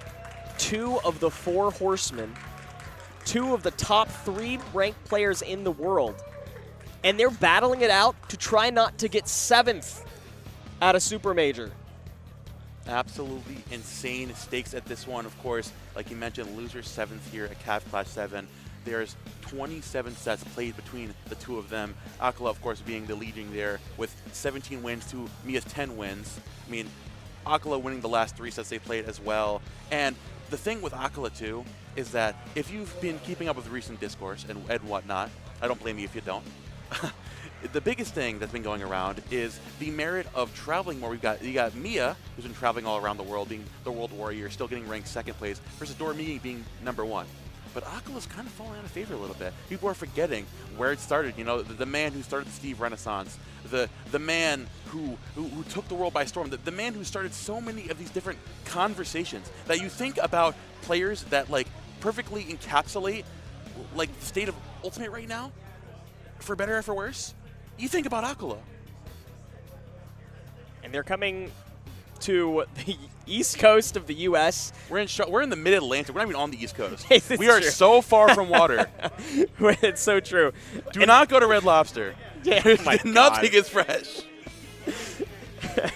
How do you get unsponsored by a company? Anyways, these 2 have come all the way to the U.S. just to play each other again. Not even for a title at this point. But again, in the loser's side, first set of top 8. The record, of course, between these 2, ever illustrious, 17-10. They've played each other so much in such high value sets at such massive events all over the world. Double thumbs up. That's the GOAT right there. And, I mean, again, through trials and tribulations, from all the different things people like to say about Acola, he's still a beaming light of positivity. That's GOAT status, the greatest of all time. I put him in that conversation, of course. And he's sitting there waiting for Miya, which he's still waiting for. Of course, gives us more time to introduce this, right? Obviously, I mentioned it a little bit before. We get back into talking about Miya. The world warrior, I described him as, right? Someone who's been going to the U.S. consistently. His first time traveling to the U.S., I remember, was back in Apex 2022, where he ended up winning that tournament over MPG in Grands, facing off against a Mega Man. Who put him in losers here today? Who has he been struggling with specifically? Is Peabnut been on an absolute tear. He's sitting in the winner's side. So Miya, not only is he grappling with sitting here and someone called it the 2nd place curse, sitting in 2nd place in the world for a long time, gunning for that number 1 spot. But as a character like that, that's so weird, so strange, of everywhere, Miya's still trying to hold up and do his thing. and show everyone that no matter what, even if going to 1 million events hurts me, I'm still going to be everywhere I can. He's going to put on a hell of a show. Yeah, speaking of Game & Watches in top 8, Raflo being the one to send Miya down to the loser side of the bracket too is insane. Peabnut sending Acola down with the tear sitting on winner's side. Going to be going up against Hurt, and then Shuton Ashimo also on the winner's side. They've played each other quite a bit as well, as you guys know. And then the other loser side set, Raflo versus Tweak. That is going to be a barn burner. Absolutely amazing things coming up very soon. But dear viewer, you will get one piece at a time. We will get through this set. First and foremost, like I said, loser sevens here at Cavalier. Thank you all so much for tuning in. We have some amazing action coming for you at home, for the people in the venue. The energy is absolutely electric. I feel like I'm sitting in like a Kagaribi or a Meisuma venue or something of the sort. You know, it's a vibe that has been unmatched here in NA, and I'm kind of feeling it, dog. It's kind of contagious. Look, TOs, if you're listening to this and you want your event to feel hype, make sure you have way more people than the venue should be able to hold. That's what if you have to book a smaller room, do it, because that's what's going to make it feel packed and people are going to gather together to cheer. I'm of course joking. I mean, this is a nice venue. It's fairly spacious, but everybody is crowded around the screen at the moment or at the setups waiting for the action to start because of how hot these sets are, because these are top representatives from all over the world in Charlottesville, freaking Virginia. Charlottesville, Virginia, man. I mean, being a Jersey guy myself, I drove down 4.5 hours. My good pal, AG, who you'll be seeing later on the microphone, hint, hint, nudge, nudge. And it's like being out here in the air, like someone would think, oh, why are you making all that effort for this tournament? I have so much love for the KML team, for all they do, not only for MDVA, but for me specifically out here, was Cav Clash 5. And all the love and getting to interact with the team more and more, the different tournaments, the different games that they cover. It's such an absolute pleasure to be here and seeing the small little things updated between Cav Clash 6 and 7. The different like updates of the decor, of the different minutia, whatever. They truly are in. They love the craft. And you can tell the effort they put out to bring the players here who are gunning for that title because they also love the craft. They're in it for the love of the game.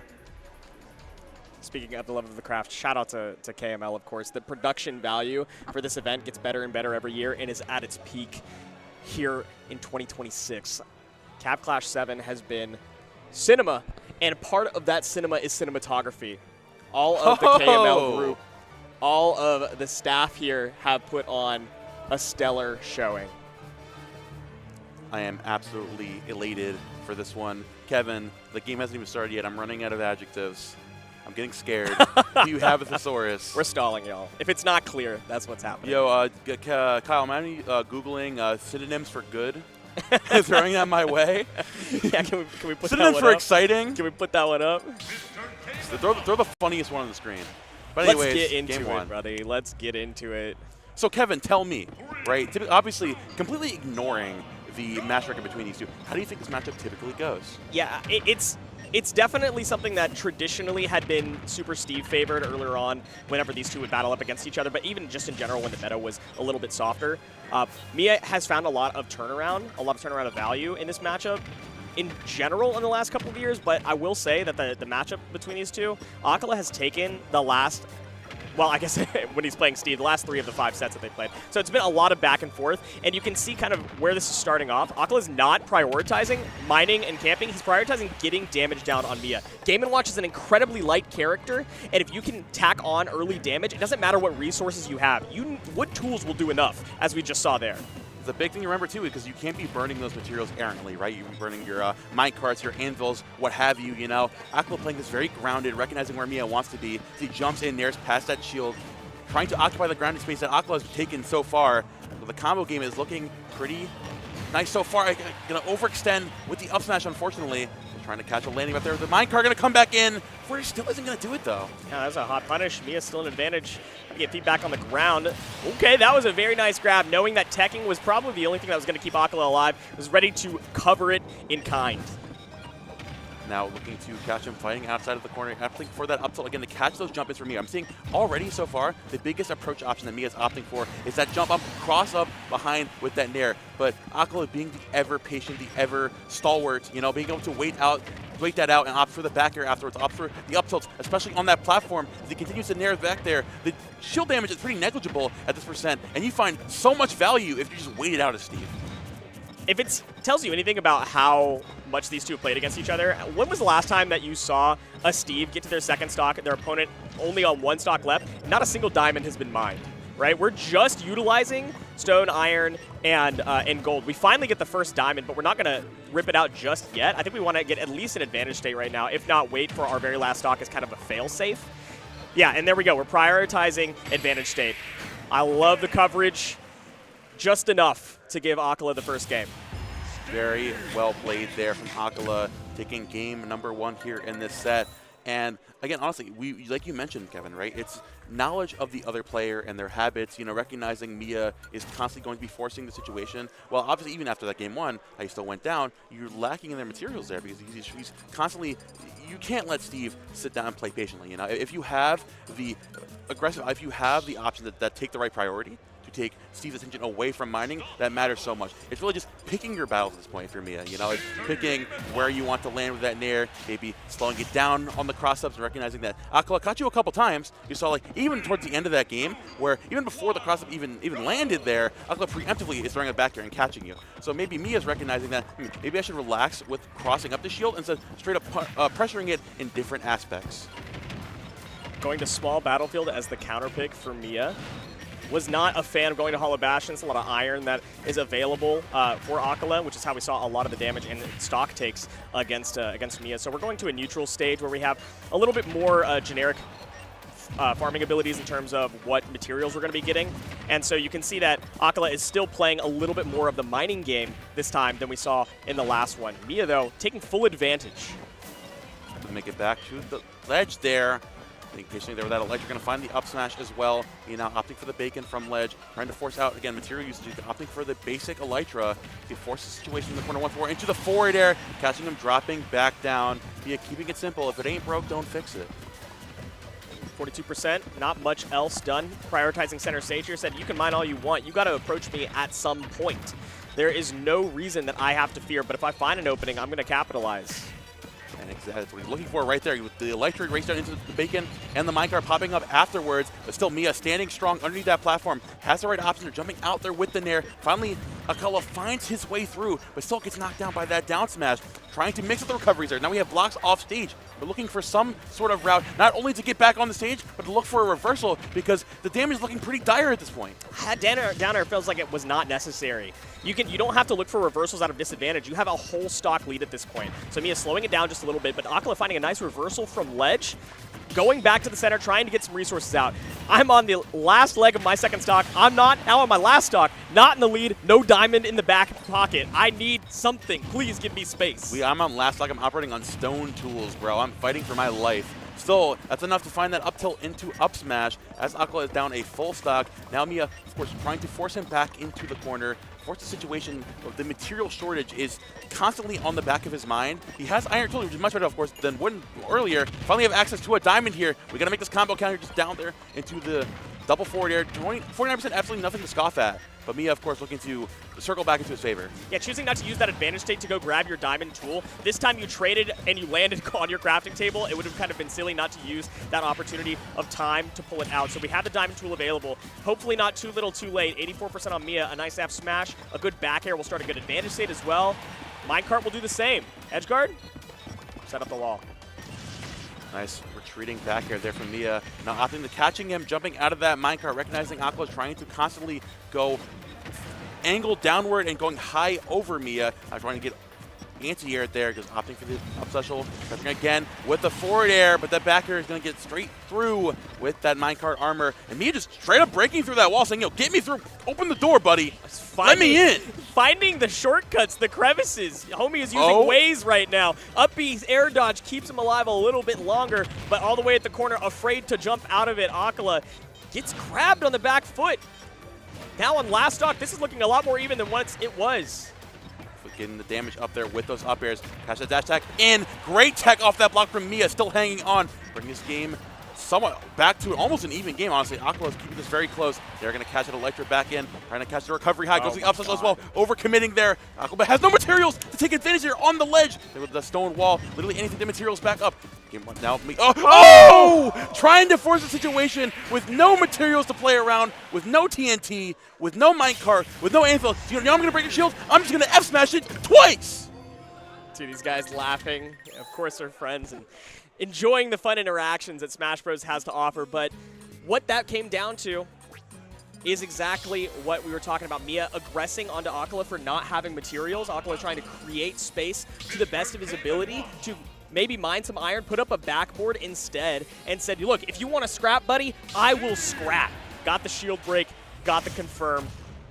That is 2-0 for Acola on the Steve. Now as we get into this game number 3, we opt back to small battlefield. The biggest thing, Miya was operating mostly well in that last game of catching those aggressive approaches from Acola. He tried to find that damage. And he's not focusing on materials, he's focusing on getting that damage up. Towards the latter half of the game, when Acola, we're seeing Miya getting the desperation in his eyes. He saw Acola definitely taking advantage. Now towards this game, it's just trying to keep your head on your shoulders. Even like no matter how the damage ends up going in that favor, recognize the biggest thing is Acola is still trying to find that damage. Acola at the start of game 1 and at the end of game 2 showed the same thing. He does not need materials in order to take your stock, in order to make a comeback, in order to close out a game. So I love that Miya is aggressing and saying, look, if I have an opportunity, I'm going to take it. Otherwise, I'm backing up. Speaking of backing up, though, an up special coming out again. Extra damage up there with those up airs. The forward air into the F smash as well. Miya, insane dominance here on this ledge consistently there. Trying to mix up with the down air. Not going to find it. Chasing you all the way back down with another dash attack from the other corner. We're going coast to coast right now. Acola still hangs on. Yeah, Acola says, actually do need materials for one thing. Hold on, I can't get back to stage safely if I don't have an iron in the pocket.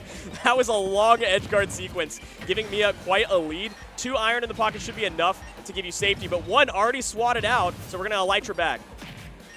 Miya trying to catch him here again, aggressing from the ledge. Nice up special out of shield there. We're going to get caught with that down again. The 1 piece of iron he had in the pocket. It's like he's going for school with mom here. Here's $2.50 for the subway. That's all you need. Here's a piece of iron for that anvil. Make sure you get home safe. Literally pulling out the bus fare. That's all I need. We got a little bit more now. Now that you've taken down the bourgeoisie, you can eat a little bit of the richness. 4 iron in the back, but Miya says, you will not take my money. Robin Hood will go down. Dash attack out of the corner. Acola trying to accentuate this advantage. They're going to find the down smash there as well. Catching Miya rolling back in. Back air still going to do it, but max rage on this Steve. You need the stock yesterday. It goes out there and finally forces it as Acola consistently tries to recover from high and finds it with the nair. Acola held on to a diamond, but Miya playing so close to the crafting table that Acola is not comfortable in pulling it out. So faked it out, got a little bit of trade of damage because you were able to fake it out, but still can't get to the crafting table. Miya says, yes, I know you can pull out crafting table wherever you are on the stage. What if you're just not on the stage? Juggles, juggles, juggles. Go super deep. They're just barely missing those double back airs. Catching that jump from ledge with another nair. Miya forcing Acola back down, forcing him to change those routes consistently. Now again, occupying that high air space. Finally finds an up smash out of shield. Last stock scenario here, and the very little bit of time to get the materials back up. It's finally a piece of iron. We got the subway fare. Finally got it. Okay, that's a big grab. This should be some good damage. Not going into an edge guard. Expecting the instant up B and 1 or 2 frame it. Nothing doing, but that shield is getting real low. We saw how the last game ended, big guy. That tech was crucial. The third block there, give yourself another avenue to retreat back to stage. You can find that grab, goes to the down tilt, but you're just fine off of that block. But 9! Miya letting it all rip on that judge. Is that an indicator how the rest of this game will go? Time will tell. For the dirt block again, throwing back on the ledge. Electra dropping you back down. He's hanging on, not going to overextend, opting for those forward airs. But Acola has access to that diamond back, you know exactly, just waiting patiently for that to come. Again, the high recovery with that minecart. He unable to threaten it just yet. The wood walls, again, his back to the wall. Acola still hangs on. The nair still continuing at 160%. Miya needs stock right now. He's barely not finding it. 172. No iron to recover. But Miya just barely gets through with the Elytra. He's not a single piece of iron, no pickaxe, no nothing. He's just beating his hands on the ground. He's got to go back. He's digging for dirt. He's digging his hands to the ground. He finally found the pickaxe. Hand-to-hand combat's what we need now. We do still have the diamond sword available. We do still have the diamond axe available, but you're not killing with those moves. Not just yet. Miya, 93%. Acola approaching 200, now past it. We have a fresh diamond that you'll never be able to pull, buddy, but the block tech keeps you alive a little bit longer. the F smash again, but Miya learned his lesson. He's going for the up throw there, which is going to do it. Barely holding on by the skin of his teeth. Miya stays in this set. Another mid-set pop-off. Yo, Miya is feeling the passion. Laughing about that one too, because that was the Smashy Bros scramble right there. You know, the silliness, the the silliness and the Looney Tunes aspect of both of these characters throwing out the randomness that they do and looking as silly as they do. You have to be able to appreciate the humor in it, even if you're top 3 in the world. So the insanity that was the last stock of that game, Miya had no choice but to give a little chuckle at the end. As we move on forward into this game 4. Now, Kevin, I believe we put all our cards on the table. Acola is not allowed to get materials. Acola is also not worried, and he's still making it work. So if you're Miya, how exactly do you face that? How do you deal with that? Is there anything you can do to force him getting less materials? Is there a different avenue you can take? Does that factor into Acola going to the final destination? Is he trying to get more materials here? How does this exactly work out? It's going to be the same material pulls as you have on Small Battlefield, I'm pretty sure. Like I don't think that you're actually getting any sort of different material pulls. I think the reason that we're going to this stage, and this is again Acola's counterpick, is because Miya doesn't get to continue juggles off of the platforms. You also get the availability for the walls to not be jumped over, right? Game & Watch's full hop lands on platforms fairly successfully, and so you can kind of bait out Acola in approaches. But right now, I mean, Miya's just using the fact that there are no platforms against Acola, making sure that you can juggle, frame trap, and not give any sort of safety in the reversal. And it's working out so far.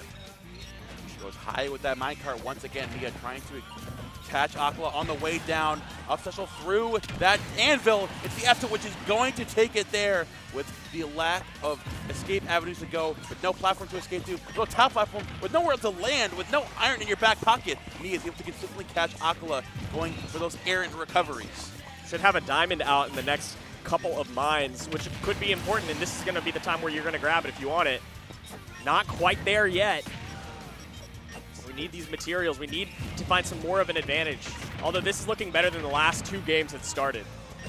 Nair chains into the shield pressure again. Finally, as Acola tries to batten down the hatches, as he has no walls to build materials, as he knows has no platform to keep him safe. What's Miya doing? Landing on his shield with a forward air, putting his shield pressure up to consistently get the combo game off of those grabs. We got it out, and the fact that we're going to FD, and this is Acola's counterpick, I forgot about one thing. You mine with the shovel.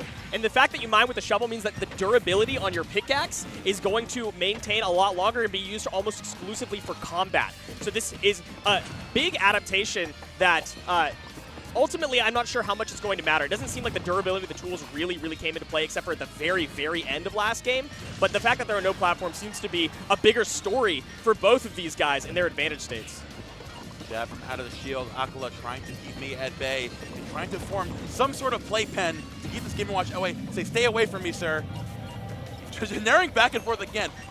Crossing up from left inside of his back pocket. The pocket lint is not going to keep you safe from Game & Watch Nair. Okay. Right, maybe he'll keep you. Maybe FS will. He's just staying on the block the whole time, and Mia's like, okay, I feel like I can do something with that. And Acola says, swing!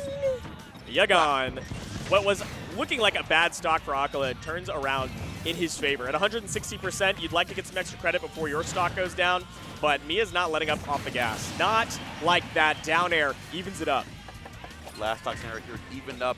Diamond in hand. Now Miya, recognizing the biggest thing is he's been getting so many different materials this game and trying to stop him from doing that. Even with Diamond in the hand, he's fighting so much extra damage as Acola tries desperately to play a defensive position in the corner of the stage. He's going to play from the ledge, playing back with that jab. Nice up special well to force Acola back into the corner. The bacon, but getting deterred by that down air again. Miya has nickels and dimes right now to pay for this game. And Acola's got 5s and 10s, right? Like 44% off of a single interaction. Mia's had to win like 9 or 10 interactions or get a lot of advantage state reads to get 130%. And with Diamond tools out, this could have turned around quickly, but Mia's trying to close it out, not let him get back to stage and try again. Nice grab there, going for that back rub. Max rage here on this team, but no materials to play around. Missing that grab somehow, some way. So with the back to the wall, Acola having the same kind of game plan. No platform to save me, no anywhere to recover to. Goes right back down the ledge. Leading that crafting table, Lisa Bacon there, 177, still having to burn an iron on that wall there. Now, honestly, an up throw might just do it. A dash attack definitely would have done it there, but again, the wall saving him. Acola looking to find that hit, but Miya is not letting up on the pressure. He ups the Bacon one more time. What will Acola do from the ledge? He has no mind. He's going to find the landing there from the jab off of that nair, and Miya brings this to a game 5 on the cusp. Like, reverse 3-0. Go to a platform stage, Acola. I think you have to. I don't think that you can afford to lose the safety that dual plats, or even as a single plat at this point, would have provided you, because the amount of juggles, the advantage state continuations that Miya has been getting, the fact that you can't recover back to ledge easily because you have no safety in the verticality or mix-up on where you're going to land, means that Miya just got so much value on continual advantage states, on 100% off of a single starter interaction. I have to imagine we're switching it up, but no, it looks like we're opting back for FD. It looks like we think that we can make a difference here, and I think maybe if we play a little bit more around tool durability, if we try to get our first diamond ASAP, then you can start winning more interactions earlier. I think that that's what the win condition is. Kevin, you forgot that we'd mined with Shovel on the stage. Low-key, Acola might have forgot too. He's like, wait a minute, why don't I just play more aggressive? Opt for more of those NAL combos, starting with the forward air, and that's exactly how we find our momentum. We go back to the same games we had the first 2 games. So, you know what, I have nowhere where those pesky platforms or game mods to get away from me, so I'm just going to find all this damage and take to the bank. That's 64% off of wooden tools. Acola says, adaptation be damned. Let's scrap, buddy. I don't need adaptation. The I'll just go back to what I was doing, bro. I'll just go back to what Women Games 1 and 2. Reverse osmosis. Let's fight. All right, back to the stage. Miya ledge trapping has been the name of the game. It's been where he's made all of his fame at this moment. Okay, I like that. Bomb lands in the block, explodes a little bit earlier than Acola is able to prepare for. 88% getting back down to the ground. Finally, off of a whip down smash, Acola found a single opening, and Miya said dash attack. Goodbye. Offers again, trying to keep Acola on the back foot. Finally, an opportunity to get some iron pieces to give you a form of a landing there. As up throw, which is still not going to do it though. I'm taking an opportunity. You know what? It doesn't matter who killed because I found it with the minecart and I'm getting back in there with the toe tools. Give me something good. Give me the diamond. Give me something, anything. Okay. Oh wow. Yeah, come into the pen, buddy. Get into the ring. The octagon is prepared for you. 131%. Put him in the cage. You gotta close out this stock. You gotta get the KO. Please. Not going to find that hit there on the downer. Miya, of course, trying to bide his time. But still, Acola consistently has been recovering high. You have to wonder why Miya is still trying to recover him from that mid-range, from that mid-height, that low height. Because Acola, every time he has iron, he recovers high. But, I mean, look at every time Acola gets an opening swing. It's never about following up. It's always about, oh, turn that anvil around. You hopped off too early, buddy. But it's always about mining. It's always about trying to get closer to that second diamond. You're saving the first diamond for stock 2, but if you can get another diamond out, then you can just play scrap, scrap, scrap, buddy. You can get your iron out faster as well whenever you're lacking in that. So I like that that was the use case for this, and now we're just trying to get as close as we can to that second diamond before pulling out the first one. Yeah, we have diamond tools right now. Miya trying to force the situation once again. Power Minecart knocking him all the way back to the right side of the stage. Behind that wall, the little bit haven of safety. That diamond shovel looking pretty snazzy right now. You back away, those backers. The one dirt block gives you some sort of levity, some sort of height. As Miya runs back in and he takes off of it. The one block height worked out perfectly for him. That was clutch. That was crucial. Oh, the down air. Okay, that swing was out. A forgiving back air. Yeah, we'll call it that. That finally we found it. Steve Nair. Okay. Good start right here off of the chef. Sledge trap. Stand on the block too long, I'm going to come fish you out. There we go. High. Finally, Miya is covering these high recoveries every single time, even with stone blocks. No iron left to go. Now Miya's reacting to this recovery. Catch him on that backer. Air dodge through, but still going to find the grab on the ground. 175. Needs to burn those materials. Needs to catch Acola on the back foot. Going to find him there. Still not going to do it. The crafting table still stands. The sense of false positivity of being able to build your own platforms is not the same as having platforms to land on. That said, Miya's still the one on the back foot. You finally find the stock close as many times as you have before with that down air. Break the crafting table. You can get rid of as many materials as you want, but you still have so much to make up for. The nickels and the dimes need to come out, but you need to bring the bag.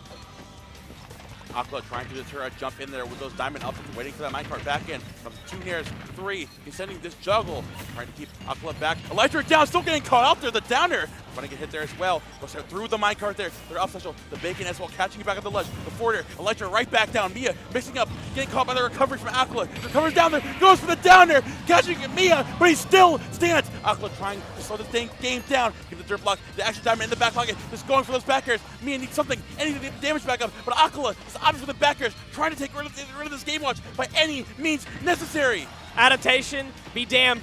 Mining, be damned. Platforms, be damned. We are just fighting tooth and nail, left and right. Uppercut, right hook. It's all about the scraps. We're keeping it all in the ring right now. Roll in. Dash attack still not going to take it. Miya now waiting for Acola to recover again. Messing up with that jump there. The back air comes through, and Acola, denying the reverse 3-0, takes it over Miya and moves forward and loses on the top 8. Huge win for Acola, feeling the pressure of that. Usually this is the set that Acola wins a tournament off of against Miya, but you still got set after set after set to get to grands, let alone win the whole thing. And Miya, top 3 in the world, out at 7th. Goodness. Unfortunately, Miya falling by the wayside. But again, that's, you know what that is? We made the fighting reference at the end. That's the warrior's path. We stand strong. The only thing you on your back is the courage you hold and the motivation to move forward and continue to improve. Miya, an absolutely valiant effort. Again, on the cusp of a reverse 3-0. But Acola sticking to his laurels. And I don't say that because we're in Maryland. Sticking to his laurels. You know, opting for the exact adaptation be damned, like you mentioned, you know. Still utilizing FD to get a better material count, not exactly changing the way he's playing, but now between interactions, get quick. I have the shovel, please, help me out. Getting that back up as quick as he possibly can. And then whenever Miya was opting for the same flowchart, same sort of games the way he was playing around with those falling nairs, whatever kind of aerial extensions he had, you had those reversals with diamond forwarders out of the corner. You had those reversals with the jump fadeaway into placing the block. You had the reversals with Anvil, standing on top of the Anvil, catching him lacking. It's things like that. It's just shying away from just, I will back here because it is strong. Much to consider as the best Steve in the world continues on throughout the bracket, but we've got another match on the loser side of top 8 still to come. We've got Tweak versus Raflo. We've got the legend, the Slim Reaper himself, versus who is the unlikely lone French representative in this bracket's top 8 in Raflo. This set, man, a lot riding on this one. There's a couple reasons why someone like Tweak is just so happy to be back here. There's so much that culminated into this. First of all, the ult rank for the entirety of 2025 recently released, and Tweak was ranked 12th. That is the first time in Ultimate's lifespan ever he was outside of the top 10. The worst he was ever ranked before this was 29.2, where he was ranked 10th. So making his way back to locals at the tail end of 2025, you're seeing in locals and in local regionals too, and getting third place to local players like Phantom, strictly against players like Syrup, like Zomba, you know, but surely just getting his grit back and the energy and the passion and grind for the game. Even going into today, where obviously the running joke at this point is Tweak when he fights Steve, oh man, we're quaking in our boots, what's going to happen? When Tweak comes in today, oh, I'm confident, I'm going only Diddy. Not throwing all that random counterpick nonsense, not like unsure, feeling confident. And you know what? He beat Toon to make it into the top 8, and he was feeling energetic. And I missed this guy. We all have. But here's something to consider. Okay. Even though Tweak has said that he's going to go Diddy for this entire tournament, Raflo plays Palutena, of course. Tweak has an obscenely winning record against every Palutena he's ever faced.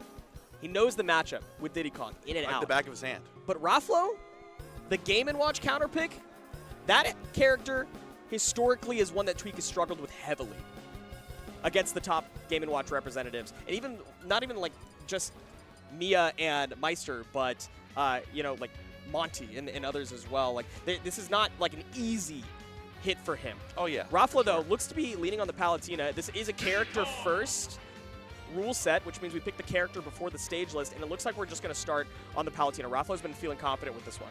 I mean, really, he ended up taking over Acola and Palutena Roy, which is that's the most fundamental you can get in Smash Bros. So I don't blame the guy. Let's get into this. Game number 1. We're starting out here on Pokemon Stadium 2. And opening up the game immediately, throwing out a dash attack, is feeling himself. Yeah, really getting aggressive early. Said the banana is mine. You get to play around your own projectile at this point. Tweak pulling out the banana, almost gave it away once more. Just needs to start an advantage state here. You can get some good guaranteed 30, 40% combos with Diddy Kong. But Rafflo, I like the game plan of hit and run. Absolutely. And you can see here, Tweak jumping back from ledge, trying to find some damage early on, getting caught out on the monkey flip with the auto reticle. Opting for that same landing there once more. And at this point, Rafflo is primarily ready for it, holding that shield underneath that PS2 platform, waiting for a landing for this Diddy Kong, and to catch him with that back air. Rafflo is looking fantastic off the stock one. Rafflo got a quick read for the fact that these two have never played each other before. Definitely feeling super duper confident. And again, the banana, I feel like, has provided more percentage against Tweak than for him at this point. As we try to get some extra damage up here, Rafflo jumping back in place, trying to avoid too much nonsense with the banana, just like straight up throwing it, like not going to overthink it. Has it back in hand once again. Never mind. Doing a Z-drop in there. Yeah, I said he was feeling himself, and clearly I wasn't exaggerating. Because he's getting kind of crazy with this item right now. Z-drop aerial's working out super well for Tweak, but Tweak says, I think I'm going to throw the banana away for the moment. I'd like to have a fresh one if I'm going to have one in hand. I'd like one with 2 uses to get some of these maybe platform kill confirms, especially at 116%. And you can see kind of why right there. Almost got it with the up smash, but not quite enough. Tweak with the banana in hand. Diddy Kong in center stage is definitely a valiant foe, waiting for Rafflo to strike, opting for that back air as well. Goes straight back to that ledge. He's jumping in and air dodging that time. Not going to get over aggressive, but still the exact same trajectory and longevity of getting back to ledge. We're getting called out there with the back air. Tweak's still hanging on, but man, he's been really hanging on that jump from ledge. And Rafflo is noticing. Yeah, we really got to pay attention to also how Rafflo plays when he's on ledge himself. I think that was an interesting choice to make Tweak guess like 4 or 5 times before actually finding the stock confirm. And that means that you get so many more opportunities against Tweak yourself. So we'll see how that continues through this one. Tweak finding a lot of value off of banana number 1 against Rafflo's fresh stock. Rafflo going to find the spot dodge call, and finally Tweak with the mix-up, coming in with that monkey flip there, recognizing Rafflo's been sitting comfortably in shield from ledge, catching him in shield with the monkey flip. Banana back in hand as well. Look for the Z-drop combo off of that shield. Not going to find the banana toss there. Banana drop down once more. Great parry on the part of Tweak. So they get back on the stage. Goes higher the monkey flip once more. Rafflo, everything he thought he knew about Tweak's recovery, completely out of the window at this point. And the normal get up there as well. Looking to find the banana conversion at this point. 105 down tilt. Oh, but just barely not going to the dash into the up smash. So got another hit on this banana. Go for the Z-drop aerials, but that means that you also have to hold shield for longer than you want, expecting that maybe you can get a Z-drop banana out of shield, that frame 1 option. Nothing doing. Rafflo calls it out in cold blood with a grab, of course. Jumps back on there with that nair. Rafflo continuing to accentuate this advantage state back from ledge. With the banana back in, trying to catch a jump back on, but it's tweaking those little bit of jump heights, tweaking the way you get back off of ledge. That matters so much. The down tilt into the up touch is going to close it out. Last stock nair here in this game 1. 40% on. Rafflo has to continue to nair train to the corner. This is a long stage, and forcing Tweak off of it is not so easy at this percentage. Tweak finding an opening. Back and forth trades. Banana is mine. Rafflo once again. Ledge is where a lot of Rafflo's value has come from. And that's where it came through. Hey, Kevin. I think Rafflo's feeling himself. I think he's feeling pretty good. That is confidence envisioned right there. That's confidence radiating from the man. Like, recognizing that in a situation like that, someone who's played it, subverting their expectations perfectly, right? Someone who's played against Palutena so many times, you get down to that ledge, Tweak avoiding the forward air or the back from ledge. So what does Rafflo do? He just fades back forward air and charges a down smash. That is using Palo counterplay to his advantage. Sometimes you watch the gameplay that Rafflo is putting out and you're thinking, yes, Palutena ledge trapping, of course, this makes sense. But it seems like he finds the same type of success against every player, no matter if it's his pools round 1 or if it's freaking Tweak, one of the greatest Smash Ultimate players of all time. He seems to be finding an insane amount of value at ledge. Now, Tweak's counterpick here, going to small battlefield, is choosing to shorten up the bottom platform quite a bit, because then you can kind of force Rafflo off stage a little bit easier, right? Rafflo doesn't get to play this hit and run play style as easily because you can press the attack a little bit more consistently. Now Rafflo trying to nair back up there to catch the banana. throwing it back to center stage, trying to force Rafflo to say, you know what, I have banana, we're in a smaller stage, you need to respect where I'm at. And Rafflo refuses to. He's not listening to authority. He said, shut up, old man. I'm going to take this ledge. I'm not listening to you. I'm going to find my down to the back air. And an edge guard, just stick with the ledge trap. Very consistent, very slow. Tweak patiently finds his way back to center stage. Can't quite get the confirm with the combo. Nothing guaranteed at the moment. Chasing all the way down with a dash attack. That doesn't work on PS2. We can see how much coverage with these larger hitboxes Diddy Kong gets to employ, as opposed to Palutena, whose strength lies in her physics, whose strengths lie in her speed, just is not as valuable on a shorter stage. He's grabbing the bananas, grabbing the peanuts, he's grabbing the entire circus right there. Air back from ledge into a down air, so the catch Tweak, the jump out of shield.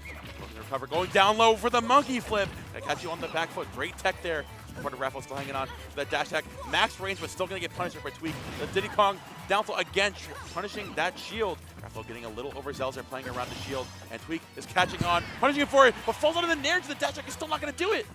I can't believe that. That must have been a buffered input or something along the lines, because falling out of the Palutena nair was not expected. Tweak losing the stock for it, wants to close it back out ASAP and finds the, I don't even think that was a 2-frame. I think that was just Rafflo falling a little bit too far below this stage. Rafflo trying to temper here in center stage, looking for the opening. Not going to overextend this time. Went for a couple dash attacks on shield, learning his lesson, saying, you know what, play around here with these nairs, waiting for the Tweak to either overextend, find the banana shield, Tweak slowing things down, find the banana toss there. The monkey flip out of the corner as well, telling Rafflo he needs to slow things down because center stage is mine. I love pulling the banana and then monkey flip kicking forward because Rafflo is expecting you to run back for it. And because Palutena is so fast, he could actually catch up to Tweak, but Tweak said, I know you're going to come in for me, and caught him out with a fancy burst option. That has led to an advantage state that got Rafflo to 142% and still off stage. Oh my god, confirmed it into a stock. That's off of one banana pull fake out interaction. Tweak continuing this momentum here. Again, the monkey flip trying to subvert where Rafflo is expecting you to go. The Z-drop out of shield, nair into back here. Not going to find the patented ledge trap situation there again. And back in hand, down throw as well. Oh. Z-drop. Tweak is going crazy with these Diddy Kong combo extensions. That's slowing down time soon. Rafflo, the aggressive nair back on, trying to find some footing here in center stage. Tweak constantly playing around where he starts Rafflo to grab a banana and find his own kind of footing. The slow tech means that Rafflo mistimes the downer. Tweak maintains an advantage stage and center stage. Oh, only aggressing when you get the banana toss on. The forward smash to follow. Tweak looked like a different beast in game 2. The confidence slowly coming back to Tweak right there, in that recognizing that Rafflo was taking advantage of his passive play, grabbing onto that banana and honestly like, reinventing his own kind of combo game with it. Tweak just like going back to basics there, saying, you know what, the basic essence of Diddy Kong is get banana in hand and hold shield center stage. And if you can't get the banana, you leave it as a little trap, a little treat, like a box and a piece of cheese. Exactly what he kind of did, forcing Rafflo to say, oh man, I can't get my longer creative kind of combo game that I've been typically going for. Instead, I gotta have to respect Tweak. I have to respect this Diddy Kong. It's exactly what Tweak wants. Respect your elders. The mind games only work so much, though. Tweak's going to have to continue to find some mix-up of action as we go to a much longer stage. Story of the game, we talked about it already, Momo. The physics that Palutena brings, the sheer ground speed and even aerial speed, and the fast falliness, all of this leads to Rafflo wanting a longer stage. Now, one with a shallow blast zones, that's just bonus. Sure, I might die a little bit earlier to a back air from Diddy Kong, but Diddy Kong's going to die to back throw, to back air, to Palutena's many options to kill off the side. So shallow blast zones, longer stage on the bottom. I have to imagine Rafflo got everything he wanted out of the stage pick. Rafflo, without the platform to escape to there, utilized a Phantom Footstool on Tweak's shield to jump out and retake center stage there. Trying to utilize the bigger stage there, unfortunately overextends with that dash attack, but still has the basic concept of the idea of going into this game and not challenging Tweak when he has the perfect opportunity to go for a reversal from the corner. Yeah, the flatness of the stage actually seems to be benefiting Tweak a lot more. Exactly. As much as we know about Tweak enjoying platform combos, the fact that Rafflo can't seem to land effectively or have like a mix-up of tech on a platform means that Tweak just gets a lot more value out of single hits. Warp cancels are like super important part of Palatina's gameplay. We're seeing right now, you have like the Nazis on the side of the house city platform from the monkey flip right there. Rafflo's still looking to make it back on again. The monkey toss towards that ledge. He's trying to just rolls behind there for some way to make it in. And Rafflo now looking for an offensive mix-up. So you know what? Offense is the best defense. Okay. Falling up air as well. But still Tweak finally back in the driver's seat here, but the perfect clutch on that platform. Platform provided a little bit more safety. You don't have to mix up your recovery option. Oh, that's an interesting position. Tweak was able to get the 50-50, and Rafflo said, I'm fast enough to cover both. Tweak still on the back foot, can't recover. Comes back in there with that nair. And Rafflo back into his prime position, knowing that Tweak wants to land on stage, wants to land right in front of him with a landing nair or a down tilt. He confirms right into that back air. I'm sorry to say it, Rafflo. That doesn't kill on small battlefield. All right, that was a quick and a fairly early stock. Rafflo down 2 full ones at this point, unable to utilize all of the length of this stage because you can't get your feet on the ground. Finally finds one. The back throw, if it was any closer to ledge, would have definitely taken the stock, but we're able to find a confirm as the rocket barrels were coming out. Still have a full stock to make up for, though. And Rafflo jumping back in there, going to grab the banana. But like you mentioned before, Kevin, he's waiting patiently for Rafflo to come back in there. Rafflo, of course, can find a longer extended combo off of that, the nairs into the back airs. But Tweak still biding his time, waiting for him to run back in, to get over aggressive, to threaten him when banana is nearby. And he can just activate when this Palutena jumps in a little over aggressively, especially when you have monkey flip and banana in hand. I like baiting out the Z drop and then never doing it. It seems to be providing Tweak much more stage space than he wants, but Rafflo is so fast. Whipping an F smash means that you get to put yourself into a scramble again. That's very difficult against a lot of really good, fast, grounded options that Diddy Kong has that Palutena just sheerly does not. You cannot put yourself in on top of each other's shields when you're playing Palutena. You need the spacing. The monkey flip the mix up into the back air, and Kyle, if you would please, give us that replay real quick. We're going to show off this new technology here in top 8. That's a little situation. We have a little bit of some fancy technology to go over our replays right now. We have a drawing tablet, so we can look over exactly what went down here. Show me what you So saw. you have Tweak pulling banana here into a down tilt, right? You saw before, he went for this confirm, he ended up missing it right there, so stop right here. Right, so you have banana in place right here, the catch, going to ledge, going to roll. He's typically going to jump here from ledge. Tweak drops down, goes for the monkey flip there, and jumps back on and opts for the back here. Trying to catch him getting over-aggressive from ledge. Slowing things down, slowing it to the pace of his own game. Fantastic coverage. So much coverage from Tweak that made it look like something was like a hard read, but actually what it was is just option coverage and knowing that Rafflo is going to neutral get up. Now, Rafflo had the opportunity to react quickly with like a jump or something of the sort, but wasn't expecting to get reversaled by Tweak because it's such a risky double jump for Tweak to make off of ledge. So just so smart, and I like that Rafflo has chosen instead to go to Smashville. Now, yes, you get hitboxes that cover a lot more of the stage.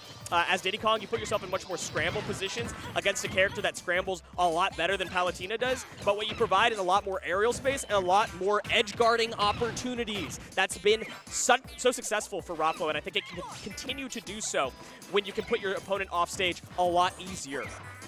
Tweak still standing strong with his banana in hand, gonna find that toss from center stage and accentuating off of that Smashville platform. As Rafflo comes back to ledge there, slowing things down with that jump from the corner as well. Now running back to the other side of the stage, quick enough to toss that banana all the way from the other side. But Rafflo now actually forcing the situation deeper off stage. So you know what, I'm tired of letting Tweak recover from deep for free. I'm opting for those side specials. Oh, yeah. No. A little bit too far. Oh, no. Fear tactics. I think even if you go straight, I don't know that if you make it, but the F-tilt will be definitely covering it either way. Rafflo can get this stock quickly if you can maintain the edge guard. Banana being used against him, the rocket barrels come out, get broken, and you can't make it back from that angle. That's that edge guarding we were talking about. That's why the smaller stage is beneficial to Palutena in this specific situation. You think about Palutena, your first thought is, of course, her ledge trapping, right? But it's a different level of the game that Tweak hasn't been accounting for so far. You're so focused on the different actions, the different movement, activating on stage and around the ledge. It's being able to introduce that other factor. Now Rafflo can now hone in on that punish game. But speaking of punish game, though, Tweak still has it on lock in center stage with that banana in hand, waiting for his Palutena to overextend. Forward air, back air, dash attack, does not matter. Tweak is waiting for you to strike, and even if you have the banana in hand, he's not worried about that. Okay, Raffalo approaching. Choosing to take scrambles, knowing that Tweak has been jumping a lot. Nair, of course, providing a lot of coverage. Nothing doing on the ledge trap, but the parry allows Raffalo to maintain center. Tweak struggling to get back to center, which means you can't pull a banana, but down tilt, that's that scramble position we were talking about. Tweak's got fast buttons that hit far and can confirm into kills, and Palutena just does not have that when it comes to grounded choices. Tweak once again monkey fleeing back to the corner with banana in hand. Gonna find a nice down throw combo. Catching Raffalo, spending his time on the ledge once more. Comes over aggressive with that nair reversal. Does not find the down air, but strikes the fear of God into Raffalo's heart, saying, buddy, stop jump nairing onto ledge. Stop that. Wow. Another scramble going Tweak's way because of how fast the buttons are. The up tilt provides Tweak some advantage.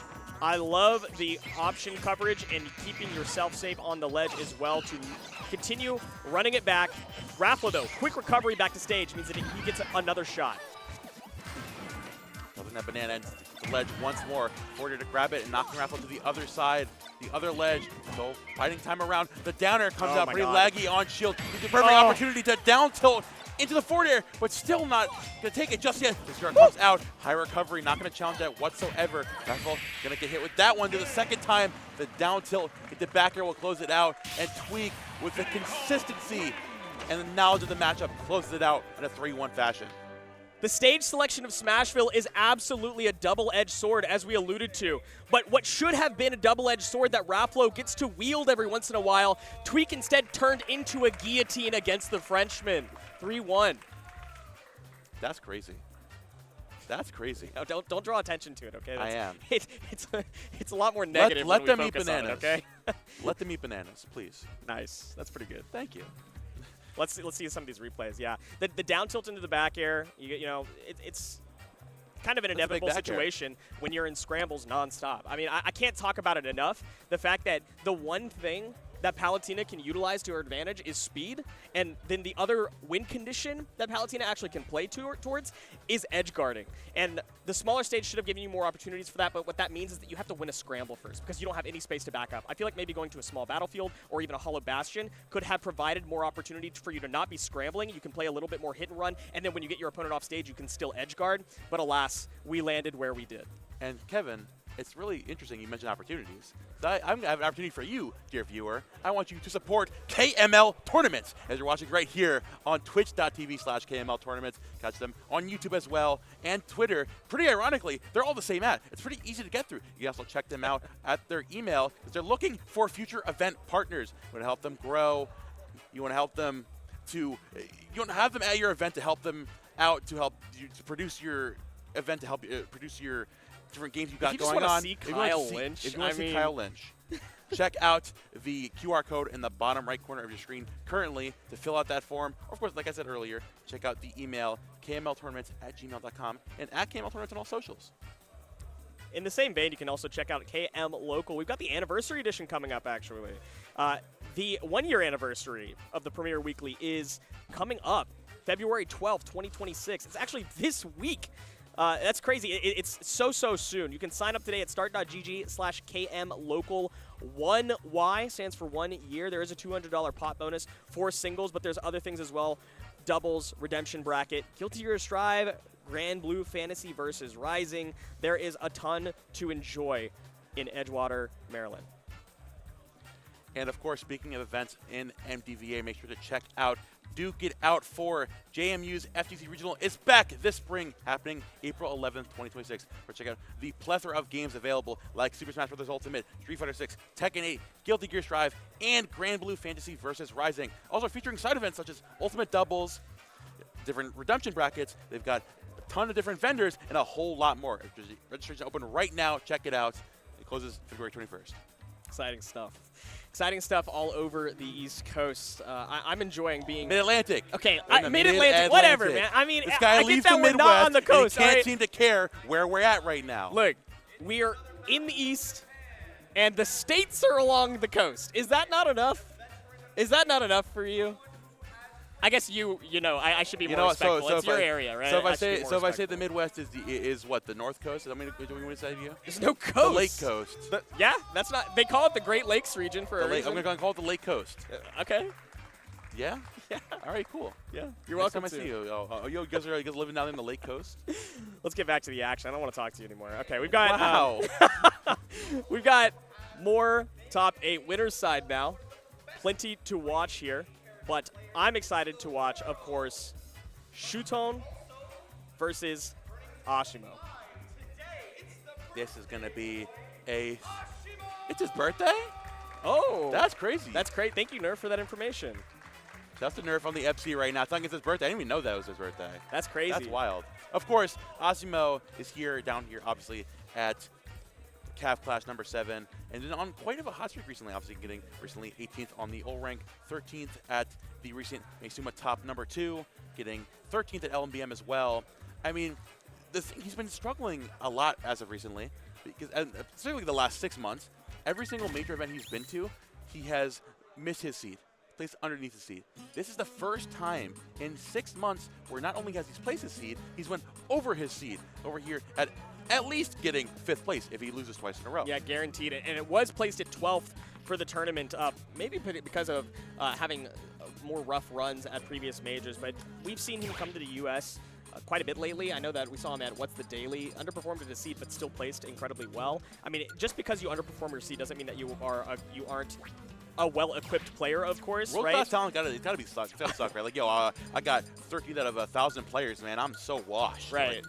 You can underplace your seed by 2 positions if you're first seed and you get 3rd. You're still 3rd place at a massive tournament, right? But Shuton, this is his 2nd major of the year. Underperforming, unfortunately, at Meisuma. Knocked out of bracket early at 17th. And who, of course, was the one to do it but Ashimo? These two have a history, and it doesn't stop there. They played 17 sets against each other lifetime, and it's 11-6 in favor of Shuton. So, I mean, that's gotta, like, rub the salt in the wound, right? Because not only has Ashimo took their last set, because you get 17th at the big major, this is also the first time since 2019 Shuton has been outside of the top 10 in Ultimate. I've heard Shuton tons of times be recognized as Mr. Consistency. You know, the guy that people always sleep on when they're talking about top players in Ultimate, because he's just so damn consistent with the Aegis and with the Olimar. But finally dropping out of that, I feel like it's had to spark a different fire inside him, especially facing off against this guy you have such a grand history against in winner side top 8 in the U.S. If I'm Shuton, I've definitely got a fire a little under me. And I'm also not playing Isabel. True dual main, though. True dual main. If you keep up with the Japanese scene at all, or if you've seen these guys play each other, this is not a surprise, right? Shuton, best Olimar in the world, does like to use Aegis as a counter pick for this matchup. Aegis just does so incredibly well against Ryu, and the game plan is fairly straightforward and linear. You don't have to worry about Ryu Nair breaking through or trading with your Pikmin and still lingering. You don't have to worry about focus attack, making it very difficult for your one-hit purple Pikmin to do anything. All you have to do is be faster than your opponent, and then edgeguard a character that is worse at being edgeguarded than you are. Now we're seeing Asimo early on representing those longer-lasting hitboxes from the ledge, taking over that lackluster recovery on the part of Shuton with those the nair and the down smash, and taking a very early gimp. Of course, Shuton might just hit him with the same exact kind of thing. Both of our characters got some weird recoveries. We're going to be duking it out underneath the ledge. You know what? I may have spoken too soon. I think Ryu's recovery seems to be a little bit stronger than Pyra Mithra. And the bar is low. It's a low bar. The bar is in We're talking Charlottesville, Virginia. Bottom 15 recoveries. That's tough. We call that a mid-off in this region. Both of these guys using it as a win condition, though. Can you get your opponent off stage? And if so, can you confirm that into an easy stock? I like the look for the grab by Ashima there. You don't usually fish for grabs as Ryu in that position. But again, if you can back throw your opponent off stage, you can set up really, really dangerous positions and force Shuton to make bad choices. We're going to represent that nair, catching Shuton drifting back away and catching the deterrence in his gameplay. He's very scared to challenge Ryu at a high percent and utilizing the fear factor to the umpteenth degree, saying, I know you don't want to touch me. I know I am the figment of death in your mind. So you know what? I'm going to take advantage. I'm going to be the touch of death too. the onus is very much on Shuton, not just for being a stock down, but to play better and more consistently because you are a sortie. You have to play around your spacing perfectly lest you get comboed by Ryu very, very close out of shield or out of focus stack or something along the like, right? Because you are, unless you're using Nair, you're not breaking through focus attacks. So you have to be very, very cognizant of where you are placing yourself for this reason specifically. Immediately trying to retreat back to ledge with Pyra up special, but not going to find that one. Representing those longer lasting disjoints and that huge parry there as well, as Shuton tries to mix up that movement. Pushing back to Pyra and Mithra consistently. Let's focus straight through that. And the Nair trying to deter that jump back. Asimo is living that game on the edge. Not only has he been a scourge to Shuton off stage, he's been a scourge to him and kill percentages. He is the embodiment of fear. Ryu's a scary dude. Let's talk about the stage counter pick a little bit here. All right. We're going to PS2. We started on FD. The theory is you can frame trap Ryu pretty effectively, right? Like you can shark under Ryu, but can you really? Because a lot of the things that you're going to be using to swing with as Mithra are single hits. You're not going to be breaking through focus attack. And so the counter pick being PS2 here means that the platforms are available. You still got that wide center of the stage that you can play around using your speed that you can potentially frame trap Ryu or bait him into going to a platform with. But you also don't have to play around juggling nearly as much, and you don't have to play around a flat stage against a Shoto, which of course we know is hell. Absolutely, but Pyra. Unfortunately, that means you gotta pick the character with the slower frame, the chunkier moves, and Ryu, he's salivating. He's like, oh, with one forward air, with a blazing end, I'm in there like swimwear. I'm in there. With a move, I bury you, I double dare you. Spot dodge confirmed. That's the danger of not having lingering hitboxes, the danger of not having multi-hits grounded that you're effectively able to use against Ryu. Asimo really utilizing the tool set of Ryu against Pyra and Mithra, making it look like Shuton shouldn't be on this character at all. Swatting you back away, in the back air as well. They're trying to, again, get some momentum here with those nairs. Asimo consistently ready for it. Naring back in as well. Chising bound that shield. Not going to overextend. Chising him no matter where he goes. Shuton, he's in your brain. He's in there rent-free. Asimo getting great tech into the Tatsumaki as well, landing there. Somehow still isn't going to do it as Asimo is chilling at max range. Yeah, still much to recover from, and if you want to go deep to try to take Asimo, you're giving him stage, but swatting from the ledge, Asimo wasn't prepared for a reversal. Another situation where we talked about in the last set, it's risky to go for a double jump off of ledge with a character that has for lack of a better phrasing, piss poor recovery. Although, how much value will that provide you? That is one cheese option that allowed Shuton back into the game, but at 120%, you've got to find some more opening. Trying to represent more consistent coverage right there on these platforms. The Mithra up tilt, the F tilt as well, swatting you back away. It's the ledge game, trying to force something there, but overextends, falls off the ledge. You have that, but still, the speed of Mithra matters so much. Drops down with that Pyra and closes it out there with a forward air. Shuton finally slowing things down and trying to collect himself. But it's going to be tough with the back air with the kicks right to the shin. Strong back air. S-tier back air in the roster. I mean, that thing swings so hard. It's fast. It kills. It's fairly safe. Like, it's a great move. And Asimo giving it through-ish. But man, what a recovery from Shuton after being down so much during this game. Asimo trying to accentuate here, trying to hold on to this lead. Now, again, the thing that Aegis is revered for, that consistency, the damage with Mithra, 60% and counting. Catching this longer-ended juggling combo, just waiting for his time to strike, waiting for his time to open up to catch his Pyra Mithra. One good mistake, and I find so much damage. So off that Tatsu, the Shakunetsu. And that far F tilt trying to play his own spacing game against Pyra Mithra because that will confirm into a back air into potentially an edge guard or even more depending on what part of it you hit. So we can see using it as a spacing tool but ultimately not relying on it because if Shuton starts to read that out, then you're in trouble. So we're going back to just trying to anti-air if available and otherwise holding shield, praying that you can get a parry or that your opponent miss spaces. Waits out the air, unfortunately not throwing at the up air just fast enough. Not going to find that jab from Lens, a rapid jab chasing it down. Back it throw coming out. Air dodging through the blazing end. Shuton waiting for the opportunity to find that hit there, but again, the focus, the singular hit, being able to armor back through with that low recovery. Able to snake through the grass. Goes to be super errant. Tatsumaki on shield gets punished by that Pyra down smash. Finally, Asimo, the one laggy option, the one opportunity to shoot on, the golden opportunity to punish him for recovering as Ryu. Yeah, interesting choice to Tatsu there. I have to imagine that he was expecting Shuton to approach and thought that it would be a better burst choice, but with the distance that you have to cover with it, it's almost reactable. And I think that it had to have been more of a predictive choice than it was like a conscious. You might have been expecting like the falling up into side special, like the typical Pyro, Right. like the coverage of like falling above you, right next to you, and then special right out there to cover you, lingering on ledge. So and that would have went over that. So I mean, who knows? Let's go here in Game 3 to Hollow Bastion, Kevin. Let's talk about this, man. Why are we here? What are you thinking? Why are we here, man? Isn't that the question we're all asking ourselves? Oh, you're talking about the Hollow Bastion? So Ashimo choosing Hollow Bastion as the counter pick. The center platform, I've talked to Iken about this endlessly, does not feel uncomfortable under the center platform. It's really easy to shark if your opponent tries to use the top platform as safety. And then if you just prioritize under the center platform, your Shaku is so valuable. Your opponent can't dance around it on side plats, and you can play the spacing game almost better than your opponent with a projectile that's reliable.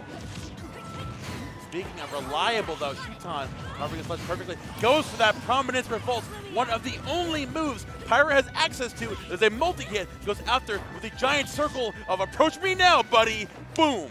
Cuts him out there. That's great observation there, is that Pyra's multi-hits, because that even though it may not have come into play in that moment, Shuton is definitely thinking about that. How do I get around a focus attack? Now, Ashimo set up a very nice edge guard there, caught Shuton falling without air dodge, back air, closed it out, but man, if Ashimo can't get to center stage, if Ashimo can't get feet on the ground to send out Shakunetsus, there's no way that you get to play around your game plan on this stage. I mean, the whole reason we're on the stage, like you mentioned before, Kevin, is that we're playing around the center stage on Halabat.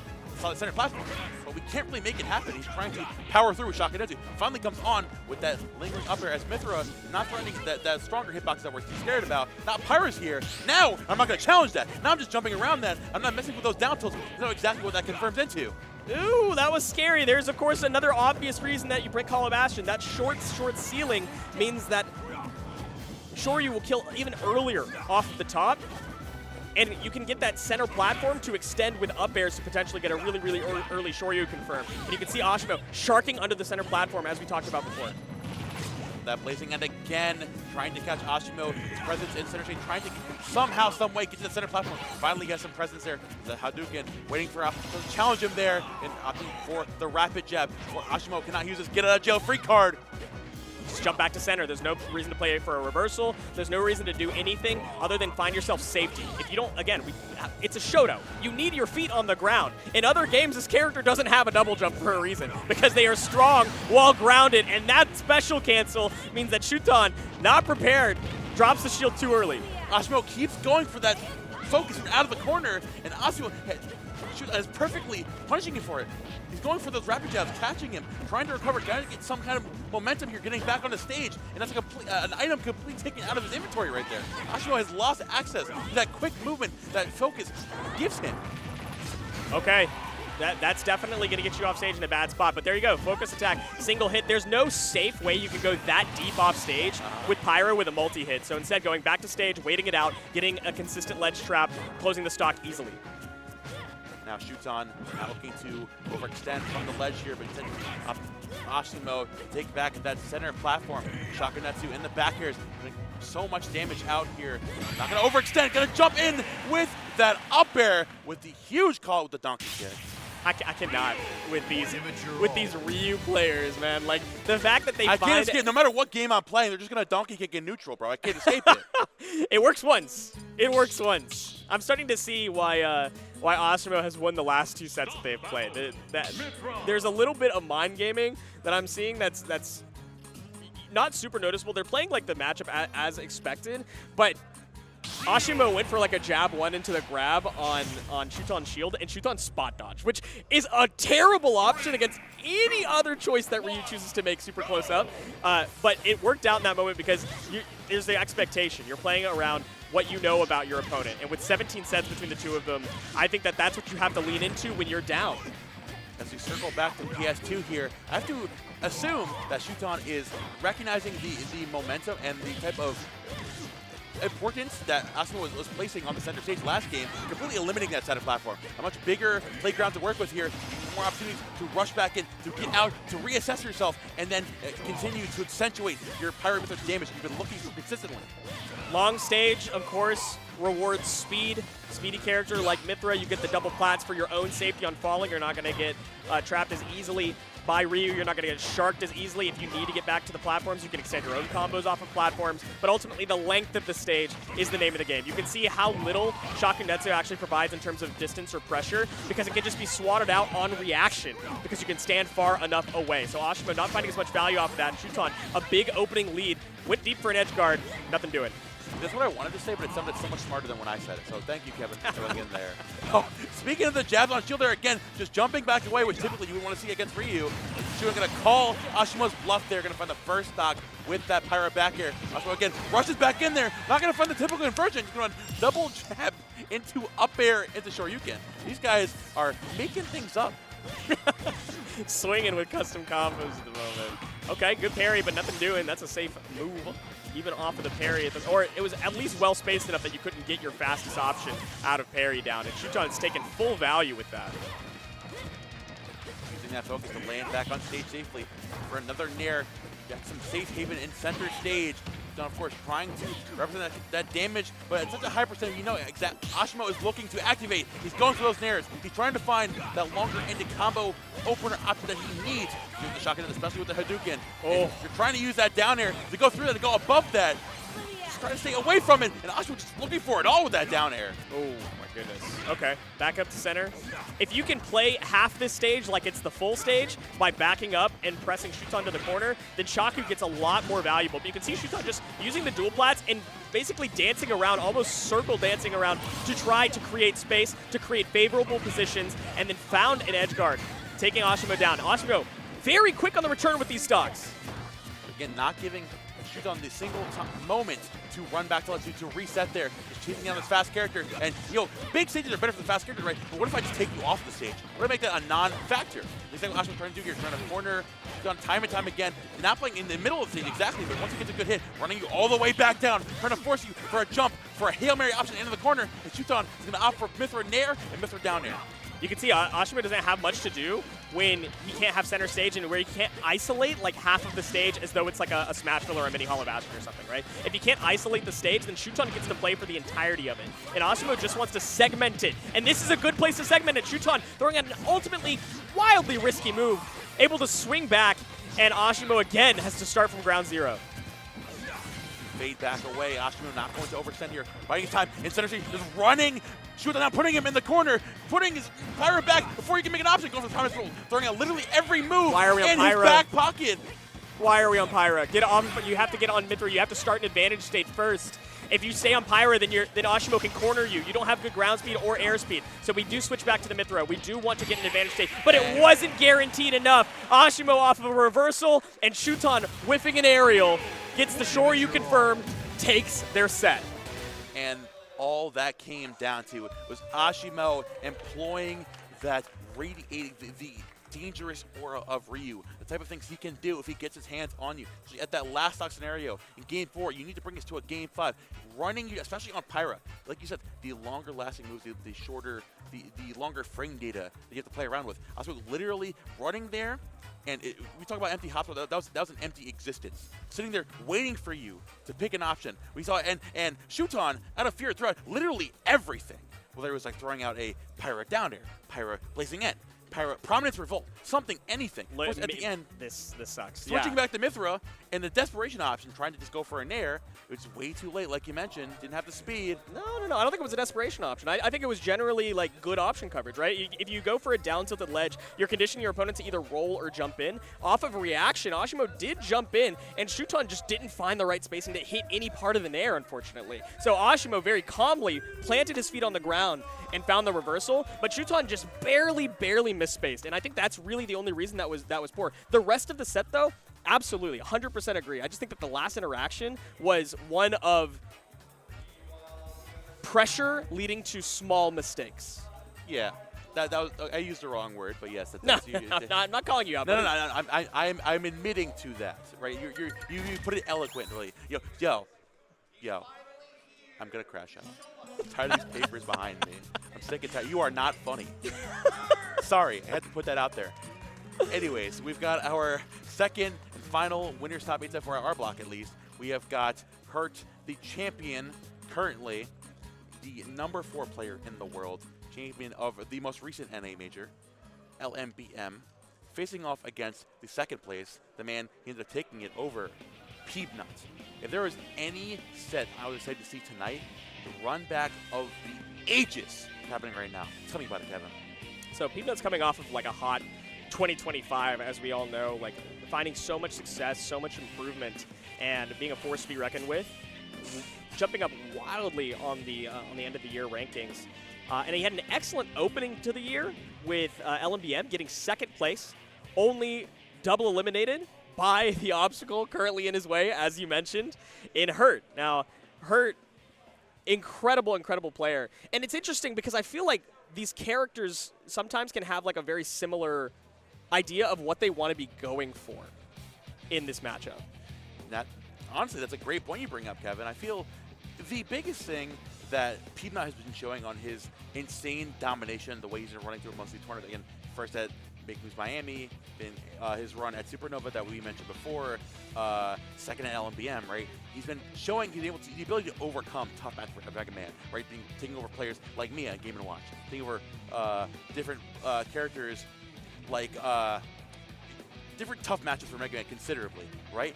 The one thing that Peabnut found himself struggling with is against Hurt specifically, because, like you mentioned, very similar gameplay between the two, where you're throwing out your whether it's throwing out grenades to represent the mid-range and cover space with projectiles, or throwing out pellets and metal blades, and then running back in and threatening with your strong normals, whether it is Mega Man with your pellets and then do up tilt, or Snake with the exact same kind of thing with those super strong and hard-hitting aerials. So Peabnut having to reconcile with that, recognizing that someone is able to face off against the game plan that he represents, to match the energy that he puts out. But Peabnut is a very volatile player, and someone able to match his freak, if you will, in Hurt.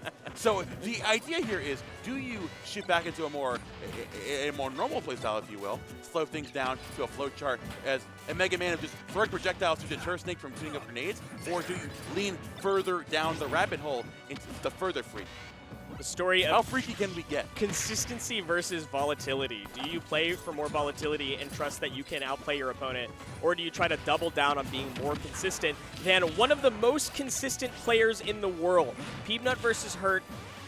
We were going to small battlefield game 1, and already quite a bit tacked on to Hurt. Bring out that grenade, but Peabnut has it back in hand to swap back away with the Cypher as well. You have that leaf shield, pressuring Hurt's shield up close and then fading back away. Not going to overextend, not going to get too overzealous with the opportunities Hurt is going to give him, because there are far and few in between. You cannot waste it, because like Hurt is constantly on the lookout for a reversal. That's Snake's whole forte. Okay, Metal Blade into dash attack, using your own projectiles against you. Definitely up potential here. Oh my goodness, I'm not sure what happened there. I just assume he just went like up B into air dodge, kind of just like saw too quickly. Okay, speaking of too quickly, good night, sweet prince. Turn that around. It right back to him. That was quick. That was quick. Up air chains off the top, definitely. Good thing to do against a character that likes to recover high. So you do have a pretty decent option once Cypher comes down to continue juggling your opponent, especially with how fast Mega Man is on the ground. That's actually something I want to talk about a little bit more. Snake is pretty slow on the ground, which means that you don't have the capabilities to punish like a jump back off of Leaf Shield whenever Peabnut throws the Leaf Shield. You don't have a good way to punish one of Peabnut's best spacing options, and you definitely can't get off the platform too easily. Of course, taking advantage of that right now. If most people will see Hurt has got a C4 set on the side platform, grenades right, I believe, his feet. Like, oh, he got that. Right side is his. Peabnut seeing that, saying, you know what? So you know what I'm going to do? I'm going to rush him back down there, putting yourself on top of the platform, and then punishing afterwards, chasing it back off stage. We're now poking back through into the deep, dark psyche of Peabnut, saying, you know what? If you're so comfortable playing the game in the corner, Hurt, then you know what? I'm going to throw a wrench in the works. I'm starting to see this kind of volatility versus consistency. Instead of it being an active choice, it's a conscious and consistent choice that you have to make every moment. It's not like I have to stick to a single game plan, but it's when do I mix it up? and it's going to be so much racking the brain consistently. That Hurt is just tempering with those grenades, waiting for the opportunity to get the extra damage back up. He's going to another crash bomb, forcing it back to the corner, forcing it back away with that C4. Not perfectly out of range, sitting in center stage, perfectly out of range of that grenade, where he's using pellets. He's jumping back and forth with the metal blade back in hand, using Rush to escape anything Hurt is trying to throw at him. Hurt is just trying to throw stuff at the wall and seeing what sticks at this point. Sorry, Are you good, man? I can't with the metal blade sound because he pulls it out every 3 seconds First time? and throws it. First time? It's just so funny. It's just so like how consistently Mega Man is the best character in my region. First time, buddy. Dash attack providing some space for Hurt. Gotta close quite a bit of gap. F tilt getting Peabnut off stage. Okay, the Leaf Shield trading with the Nikita. Oh goodness, barely avoiding it, but off stage again. Hurt covering the ledge and all of its options. For being much more direct here with the Nikita, not going to overthink it. It brings the last knock scenario down 51%, but absolutely doesn't just scoff that. He can bring this back pretty easily with a couple of grenades. Now with that metal blade trying to swat you back away, very immediately rushing in, dropping out the grenades, and retreating back out, trying to see where Peabnut is going to go, how he's going to react for Snake, rushing it back down. Not fast enough to make something happen, but fast enough to make a reaction happen.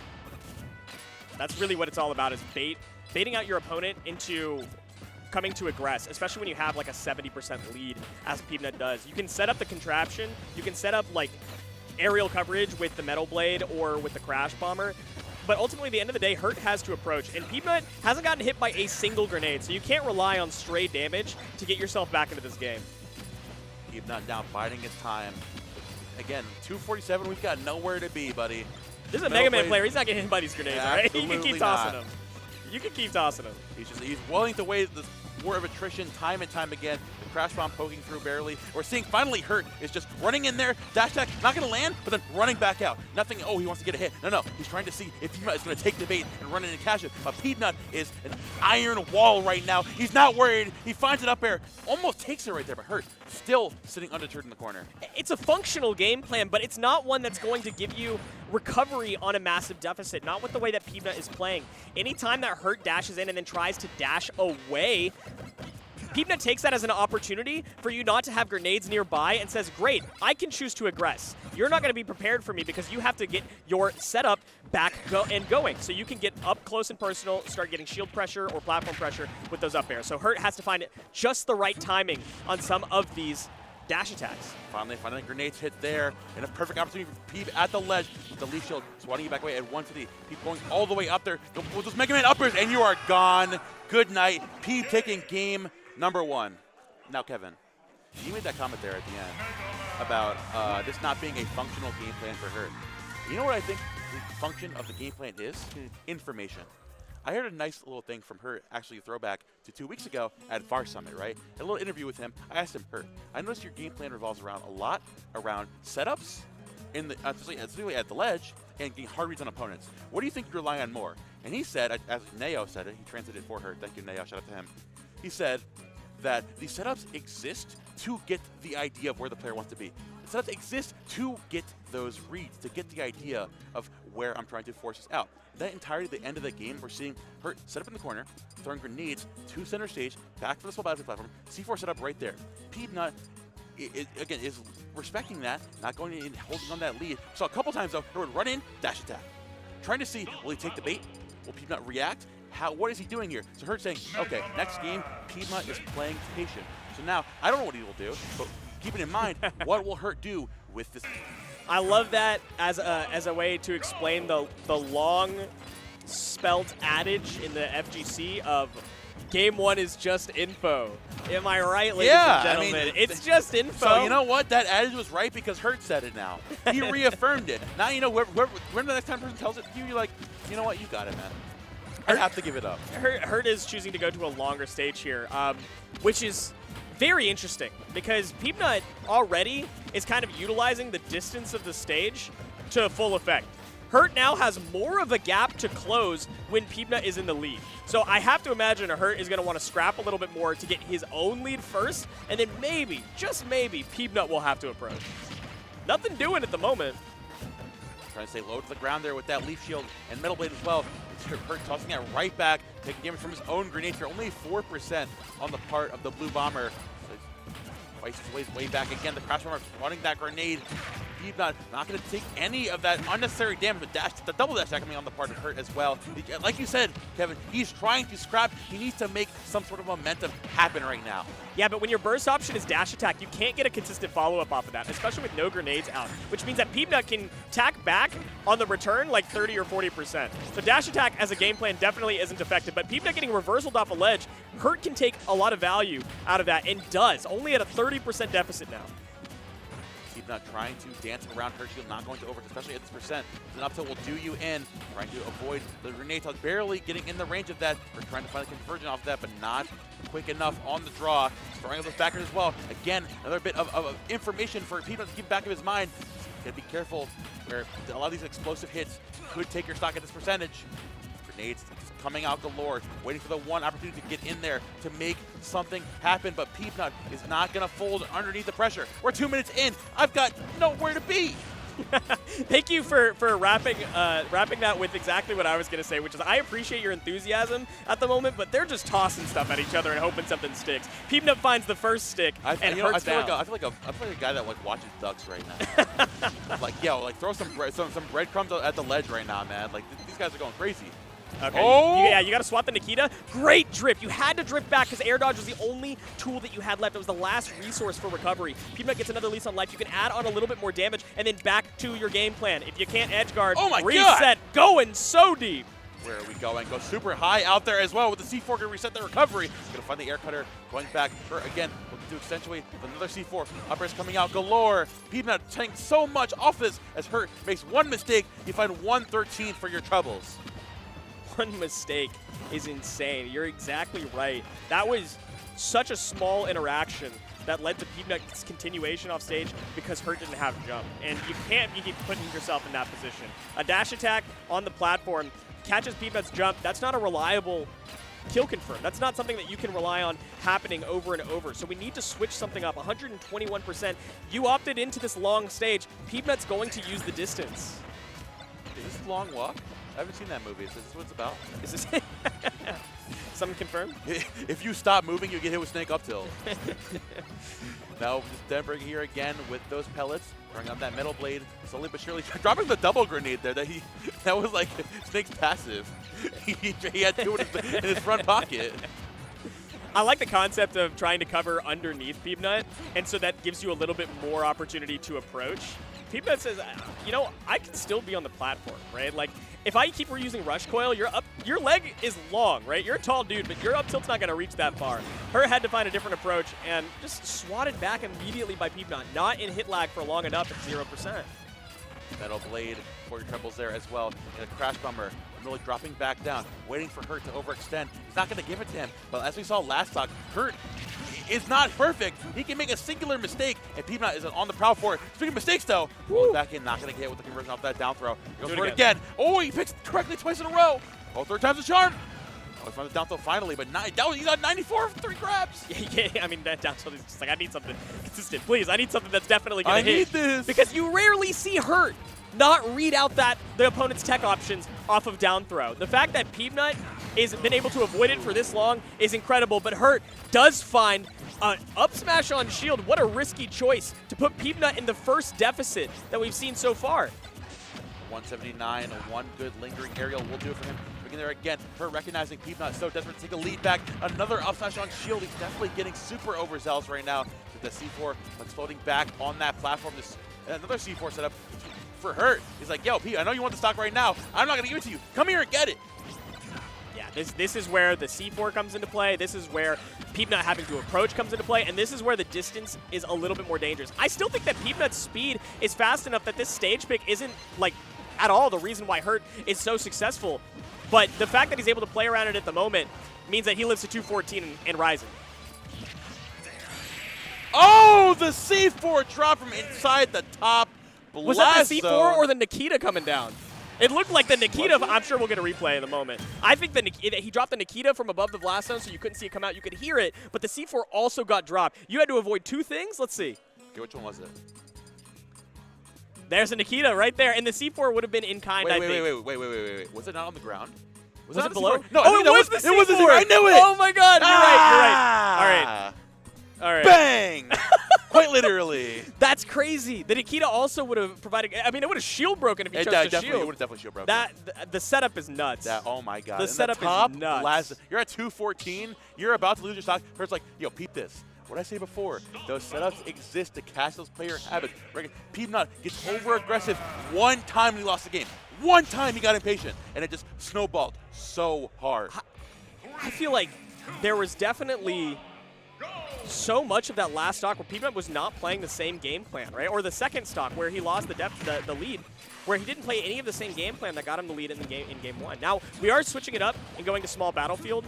Partially, this allows C4 to cover more percentage of the stage, but really what it provides is Peabnut to play a different game plan. He says, let's go aggro. What this means is that Hurt has to hold shield more, and up air on Snake's shield is really, really annoying to deal with. I don't think that you have any good out-of-shield options that can deal with Peabnut shield pressuring you. So I imagine to see a lot more variants of play from Peabnut in aggression versus backing up. Honestly, with this HP too, I'm thinking back to their previous sets, right, of how they typically go, where it's straying away from more the war of attrition of how Hurt has been a lot more dominant. Now, he's fallen into his trap where it's like, okay, now that we're not playing the long-range game, now we're running at it, like, I'm perfectly comfortable here. This is where we've been in the past. Hurt is taking perfect advantage, running you down, fighting those down throws, not going to read that time, but still has the follow-up all the way in the back pocket, being able to, this is the type of pressure Peabnut has been dealing with in the past, and Hurt is bringing back is a quick throwback. Okay, approaching. Ledge trap opportunity. Pellets catching the roll with a back air. Metal blade setups into nothing, unfortunately. Now, a lot of percentage on both of these guys, but Hurt has a much clearer kill confirmed condition if you can tack on a little bit more damage than Peabnut does. So I can't imagine Peabnut's feeling too comfortable. Out that C4 once more, and the leaf shield fading back away again. Back throw is not going to do it. Nikita off stage. The crash bomber actually that time goes with the leaf shield, or it's the forward air. To the side, the precision on that one. Not going to find that back air on the platform. Hurt going high, and now mixing up again. Not going for the upper inside, waiting for the air dodge back down. Peabnut at 171. Oh. You gotta be careful about landing too, because now Peabnut is at that down throw percentage where up tilt will guarantee confirm. So you can see that Hurt wants to approach. It is approaching with shield, thinking that shield grab is an opportunity here, but using the dash attack to go for the burst option catches Peabnut slipping just a bit. There's the air cutter again, going high with those up airs. We've seen before. Hurt is ready, but finally, that's the time when you're perfectly in the opportunity. Then you go for the up smash. Peabnut now keeping this game slow. Actually gonna deter the C4 animation with a pellet. He's going for it again. Okay, Crash Bomber on. Yeah, good shield pressure. Can't quite approach at the moment. No onus to. Even percentages, toss projectiles until something hits. That was a risky dash attack, interrupted by the grenade, which means that the leaf shield does punish in front. Peabnut attacks on only a little bit of damage, traded partially back by a grenade. We need more of a lead before either of these guys feel comfortable setting up their, as we'll call it for now, the contraption. I'll call it chicanery, actually. A lot of nonsense. A lot of tomfoolery, if you will. Oh, okay, all right. The C4 setup, the grenades, and the crash bomber. Hurt is looking pretty explosive, if I will. The metal blade tossing you back again, throwing those grenades back. Peabnut has rekindled that confidence when it comes to playing the war of the bullet hell, if you will. Running you back away, the forward air through that platform. Even with the leaf shield, deterring that normal, the turret just runs back in. That roll through the leaf shield is an insane adaptation that allows her to continue this advantage state. Peabnut's got to be thinking about how to play around that now. Able to get an advantage of his own. Leaf shield comes out to keep Hurt at ledge. Metal blade tossed back up, expecting a jump from out of the corner. They're not going to give it to him, though. Grenade up there again. This left side of the stage is Hurt, but Peabnut is a home invader. He's trying to get in right now. Say, give me all your belongings. Oh my God. He says, no skullduggery for you. You have to take this one honestly. 127% on Hurt. Peabnut still with the lead, but closing it out is tough. Metal blade tossing you back. Hurt sitting there with the grenade, with his pants down. Can Peabnut find the punishment he needs, but still able to reset once again to deter. That's exactly what Hurt was going for there. He's again, first dash shield, fading back away, runs back in for the up tilt. Dash attack still not going to do it. Peabnut now recognizing Hurt is looking for the grounded kill option. Instead, just staying close to the ground himself, looking for the kill option from the ledge. Down there, still not going to do it. Nikita comes out, and that's going to do it that time, even with the leaf shield deterring that. Oh, can't find the ledge trump either. Man, Peabnut's not able to find any of these risky and scary options that he hasn't even mixed in yet. Hurt is just reacting so effectively. Knocking you back with that pellet, though. Been through that dash attack. Peabnut just not waiting patiently again. No way. Not gonna overextend him. Absolutely not. The big F smash underneath that platform is letting it rip. Pressing that shield. No grenades to be seen. Keeping her on this ledge as long as you possibly can. That forward air will do it. Peabnut saying, I've got you without your grenades. It's my time to shine.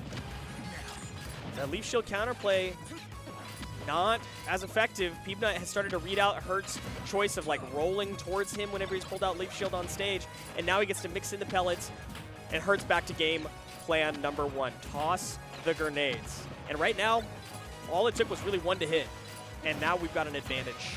Like you mentioned before, though, Kevin, this is a fluid game plan we got going on. It's not one single thing at a time. It's multiple factors running through our head. The gears constantly turning. Hurt is waiting for the opportunity for Peabnut to mess up, to overshoot, to give him the chance to run in there and make something happen.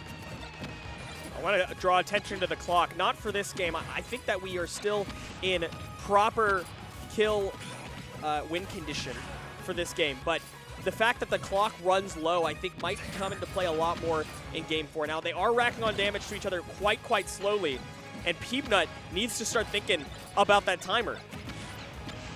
Oh, double grenades coming out. Hurt obviously keeping it in the back of his mind. Runs the extra damage up 91% to 37 with a minute left on the clock. Looking for that big hard knuckle backer as well. Hurt dropping down. No He's way. dropping the metal blade. Oh my goodness. I know you had those, man. Yeah, watch for Peabnut now. He's playing a little bit of this baiting option with Leaf Shield. You don't have time for this anymore. You have to start approaching. Unless you're expecting to get like a crazy advantage state into an edge guard, you need to tack on more damage. So watch for Peabnut to switch off of this slow game plan and to start hyper-aggressing. Looking to catch a landing here on her. C4 dropping back to the platform once more. Pellets dropping out as well. Trying to avoid, because the C4 obviously will take the stock at this point. We're getting back in there. Has it up till ready and primed, and he finds it as Peabnut tries to jump in. He crawled at him. I got to see that again. That was masterful. Just walking Peabnut all the way around the stage, crouching. It doesn't even matter. The down air is not connecting, but the fact that it would have potentially low profile the pellets is just insane to me. Wow. Absolutely fantastic stuff there from her. Again, it's the perfect wherewithal of, towards the end of those games, knowing exactly the kind of thing that Peabnut needs there. Mega Man simply cannot get the kind of momentum he gets on the ground as he does with a landing aerial. So Hurt is playing around that, going for an anti-air. The up tilt is the perfect, I kill you now, and I cover the air with this move button. Now we've got Peabnut's counter pick choosing to come back to PS2. Trying to utilize, the speed again. We talk about it all the time. The speed of faster characters.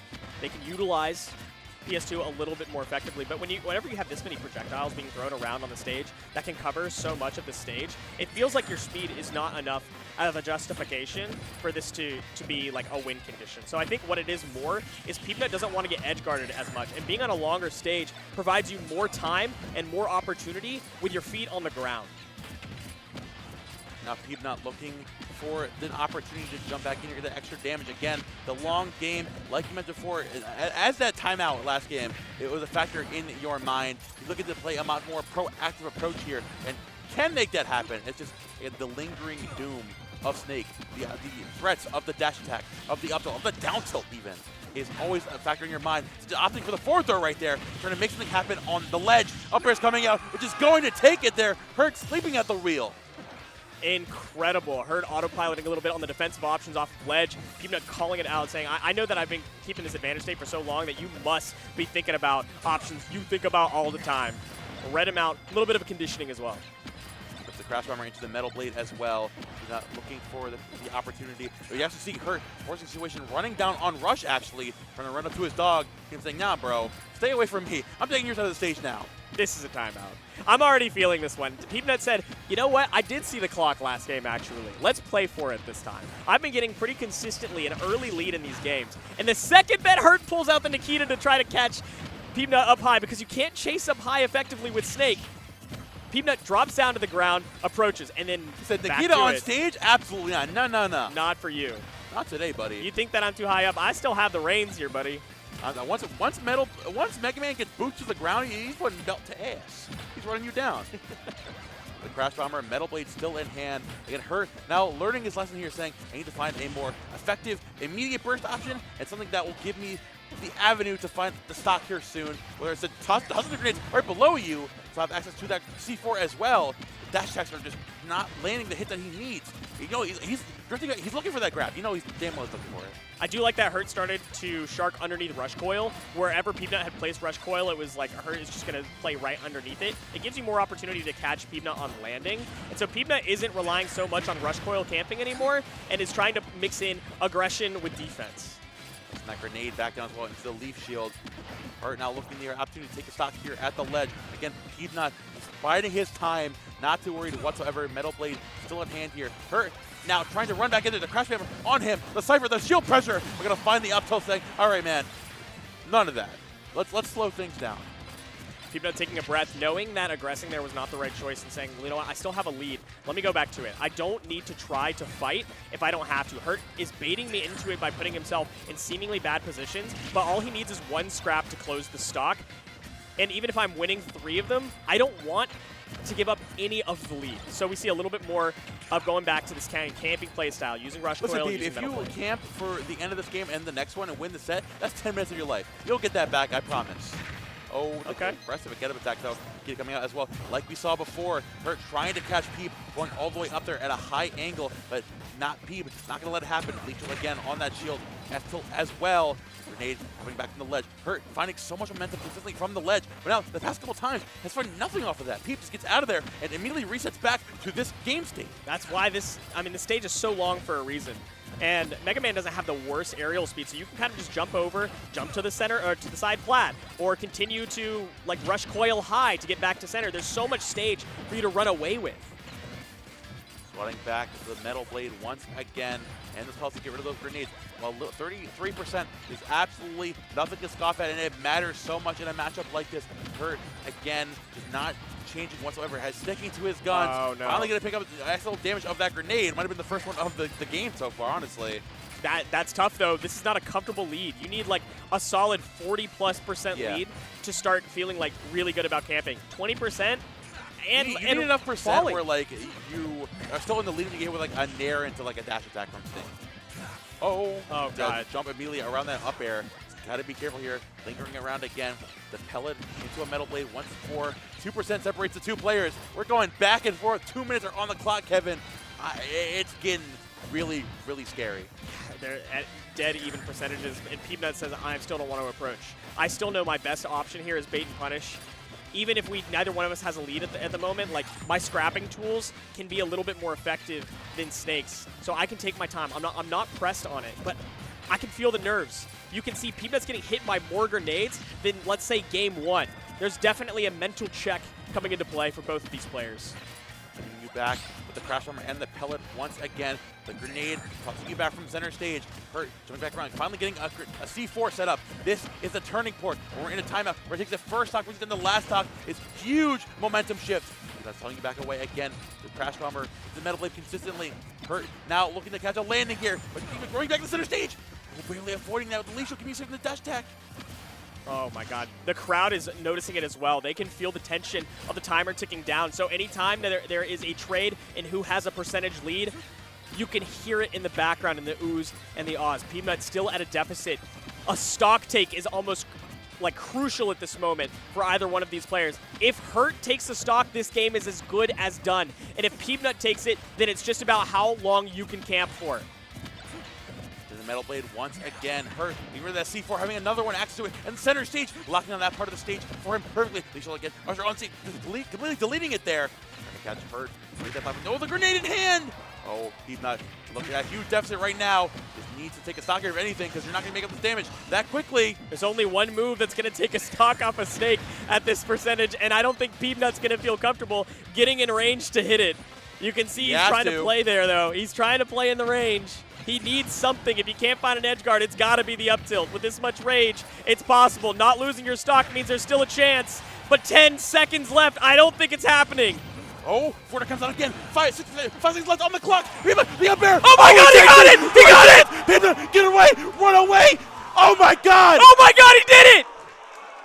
Peabnut finds the timeout! All odds. Peabnut brings us to a game 5. Holy crap. Oh my God, I'm standing. I'm standing. What did I say earlier, Momo? On a character Are you that not recovers high. Give me the energy. Where's it at, Peabnut? Let's go. On a character that recovers high, you can chase high as Mega Man. That was one of the first things we talked about in this set, and it's the only reason Peabnut was able to turn that game around, chasing high because Hurt thought he could run away in the one direction Snake can move, up. Oh my God. 100% separating two players. Peabnut finds stock and 3 seconds left. This game 5 is the craziest of the night by far. Winner of this moves forward to face off against Ashimo in winners finals. We go back to small battlefield. Kevin, temp check, man. Where are we at? What's going on? Reset, mentally reset. For the love of God, there was not enough time between those two games. These players have to calm down because I sure as hell am not. We'll take the energy for them. It's all good. All right.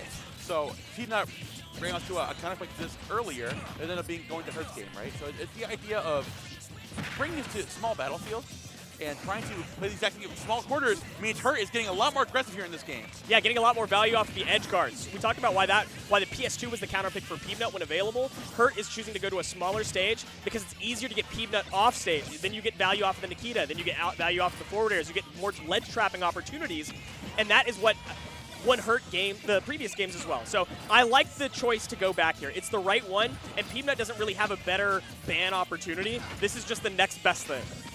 The Metal Blade back from the corner. Peabnut trying to get that momentum going here as Hurt. Finally, we slow things down. This is the work. This is what we want here. This is Peabnut's win condition, slowing things down and just going back to the exact same game state of the projectile game. A very scary opportunity there. Peabnut still hanging on, even after dropping off the ledge.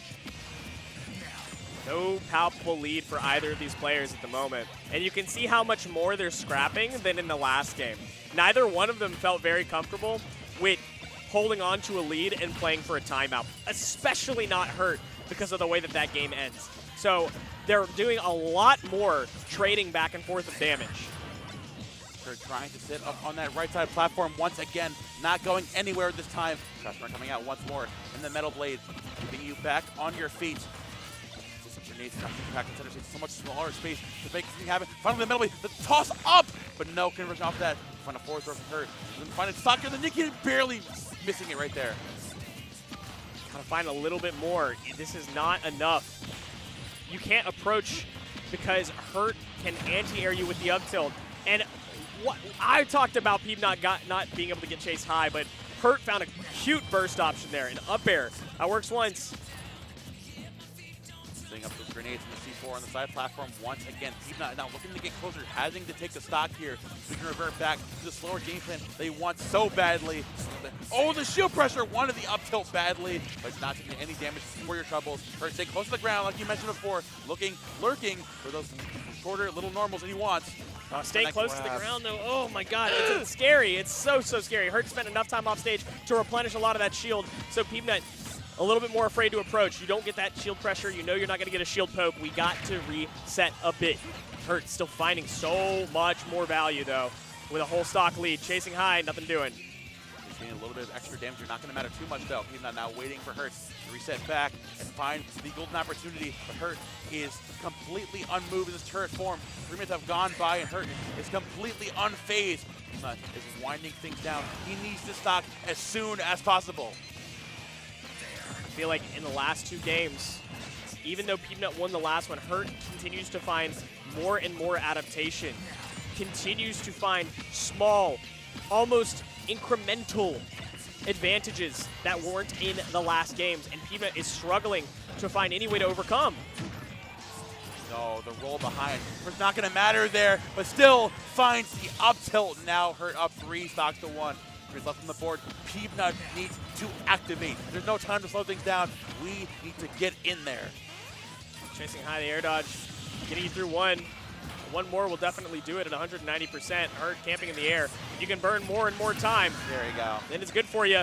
Stock going down, but a clean 1 up means that 3 minutes left on the clock. Peabnut's got to approach. Yeah, Leaf still getting that little bit of residual damage there again. Now seeing back in center stage, trying to deter Hurt from getting set back up here. can still play this game. We have 3 minutes. But as the clock winds, a whole stock between the two of you. Peeb needs to make an aggressive move sometime soon. Sometime soon is right. Playing for the timer right now is not super beneficial for her. minute. That's low. Can't steal the stock away. On there, nice forward air, just wanting back away, but taking grenade damage. Again, all the residual damage matters so much for her here. Back with the Crash Bomber. Grenade keeping you back away. Peabnut is trying to take advantage of the small little space that he has. Once again, chasing you back away. Trying to run back in here, but the C4, huge damage on the part of her. This is tough to watch. Peabnut struggling to close the gap on Hurt. This is so challenging to get through all of the setup, and especially that C4 on the platform providing a lot of safety for Hurt. And Hurt just gets to run around, play all that he wants, hit and run, bait and punish.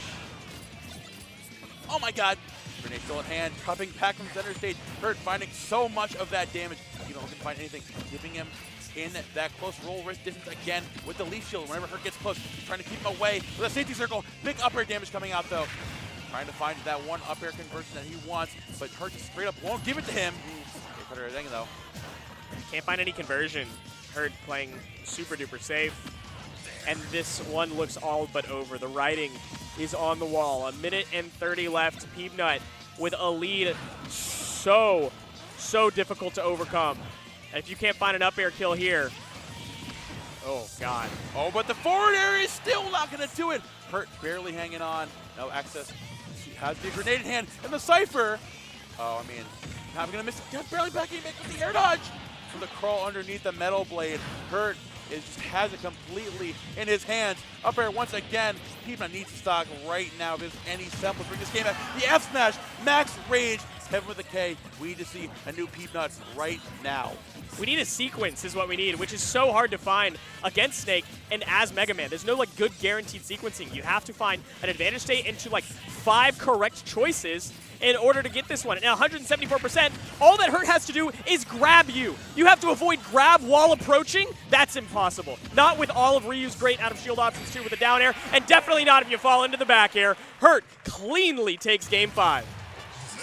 Through thick and thin, Hurt played phenomenally, even through the insane mix-up there at the end of Game 4, but stuck to his guns, not implementing both the game plans I always said at the beginning of the set. Volatility versus consistency, and Hurt said, damn it, I'm going to do both. I'm going to do my own thing. I want to talk about a phrase here that's used in diamond cutting called brillianteering. I was talking to Apollo Kage about what makes Hurt different than all the other Snake players, and he alluded to like 1% improvements, right?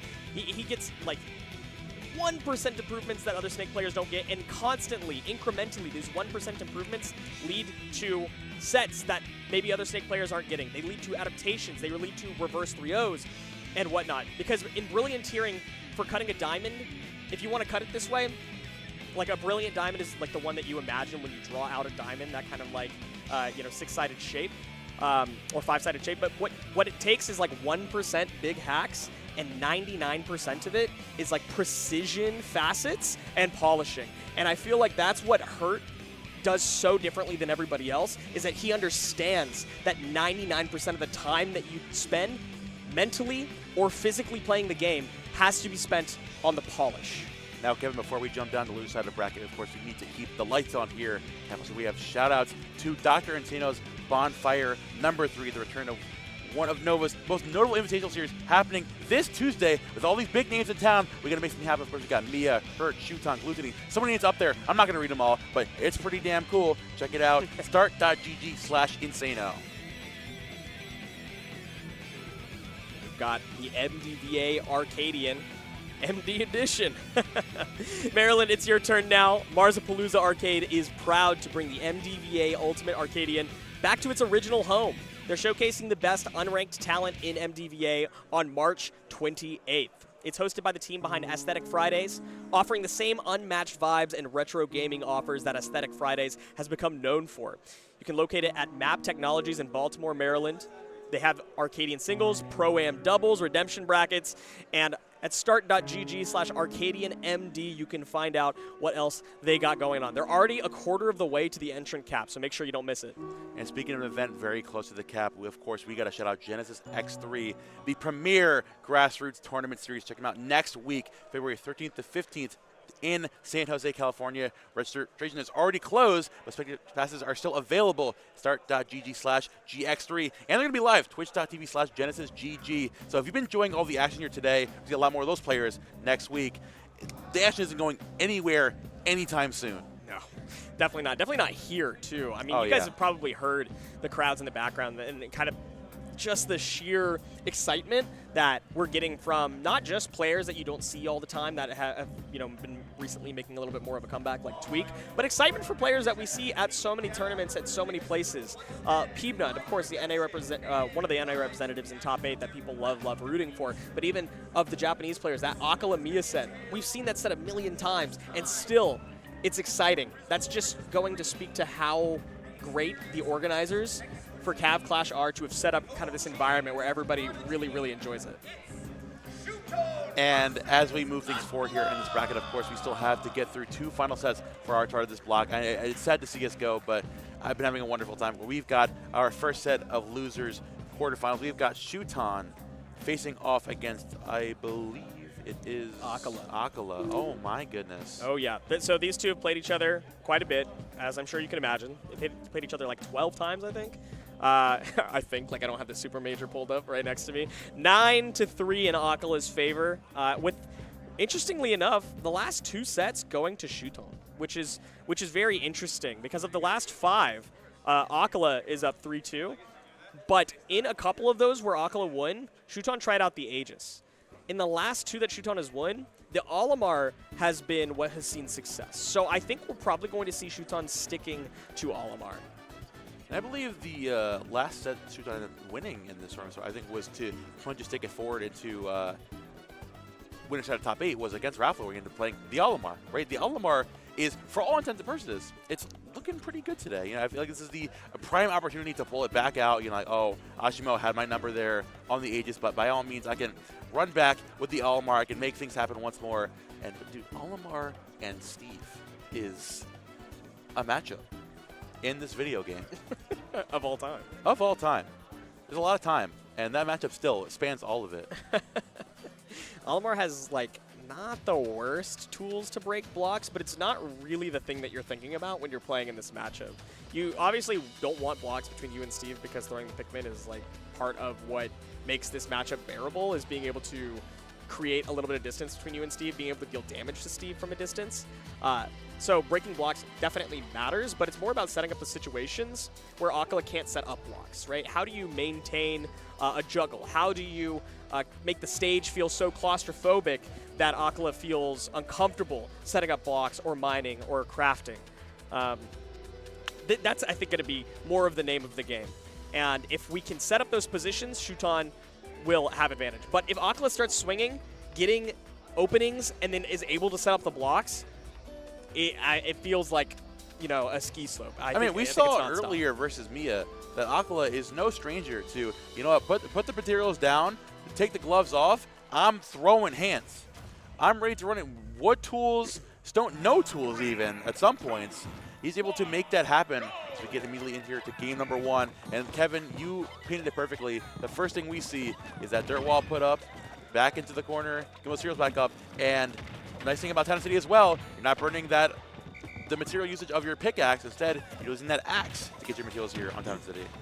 Which honestly could be favorable for Shuton. You don't get your best, you don't get durability on your best scramble tool, on your best, on-shield tool, which means that Shuton doesn't have to fear that as much, and he can play around this mid-range a little bit more.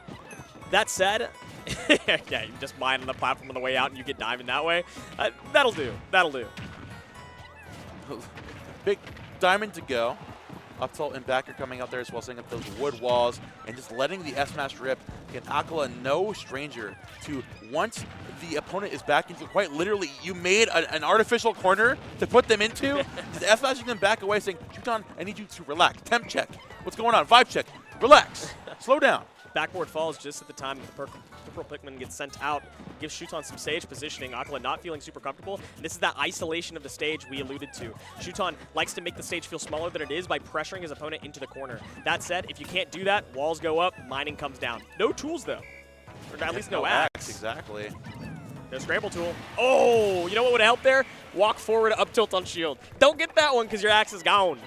Now we've got those diamond tools, better versatility, of course, and obviously better damage off of those as well. But Shuton at the stock winds down. He's keeping the pressure up with those instant Pikmin tosses. But like I said, you just need like one good burst option from Steve, and it's immediately back in your favor. Pikmin giveth, Pikmin taketh away. When your hitbox gets extended off of your own Pikmin on a move that you were expecting to avoid, you know, you got to be aware, unfortunately, of those types of interactions. Dude, Golden Axe and Diamond Pickaxe. That's terrifying. Okay, what's scarier? 3 purples or Golden Axe, Diamond Pickaxe? Obviously, Golden Axe, Diamond Pickaxe. Okay, but oh that's my not, god. You could have at least humored me. Well, it's gone now. Golden Axe. Okay, yeah, I mean, the whoa, Golden see, whoa. You're right. There you go. Thank you, game. I was assuming full durability, okay? I was assuming, like, immaculate durability. But that's one of the downfalls of golden tools. They disappear quite quickly, even though they mine fast and they move fast quite as well. Now dropping down with that anvil once again, immediately just grounding yourself here. And again, the extra added effect of getting rid of the Pikmin on top of you. You're transferring back to stage, get rid of one of the Pikmin, and now I'm facing off Shuton face to face, so he can't keep throwing the Pikmin at me. Like, oh, I got no wall in front of me, I'm throwing Pikmin. No, I'm swatting you back away. Slow down. Keep an eye on that axe durability. We've seen quite a bit of mining coming out with it, as well as some tilts. And if that goes away, Acola doesn't want to pull the diamond before the last stock comes out. And so we might see Shuton playing a little bit more close in the scramble. But for now, it is that mid-range. Oh my god, and what shield damage comes out from those Pikmin. Jesus! And just Shuton gets laying to it. The F-tilt not crafted able to get rid of some of those materials in the back pocket. Now we have those cascading walls, which helps a lot with dealing with the pressure of the Pikmin being thrown at it. You're not too worried about that. You're running back down. Extra time for them to run back to Olimar. Less time for him, Shuton, to use them. You know, and that's perfect. Any little bit for Acola counts. Swatting away purple Pikmin, only one now. Not sure how much value this blue is going to provide at the moment, but you don't have time to reorder or pull a new one out. So just toss it, get some damage down. Any damage is good damage. You got the 2 purples. Waiting in tow again, and the blue just there for moral support, I guess. Minecart out of the corner once again. Setting up that block, having you poised back in the corner. Lacking materials here, though. This is Shuton's bread and butter. Looking to make something happen here. Going through that stone block. Oh, the axe is gone. I believe he just broke it. Axe is gone. Shuton's like, let me approach with purple. But if we're on top of each other, like, what are you going to do? Yeah, you have to jump with your sword. Like, that's not a great spot, especially with how low to the ground Olimar generally exists. Shuton giving up the opportunity to break the crafting table and get bit by bit, forcing it. But now the little bit of materials you have left might come through that day, though. Watch out the of the blue. corner, the purple and another blue in tow. Gonna avoid the double purple onslaught coming out. Shuton is laying down, and purple Pikmin stands tall, taking that game 1.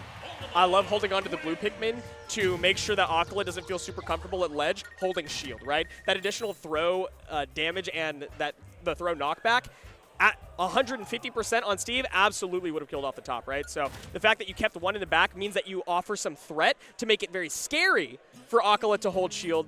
And your purple Pikmin get to do all the work the second that your opponent drops the shield. I was talking about, I don't know what this blue Pikmin is doing.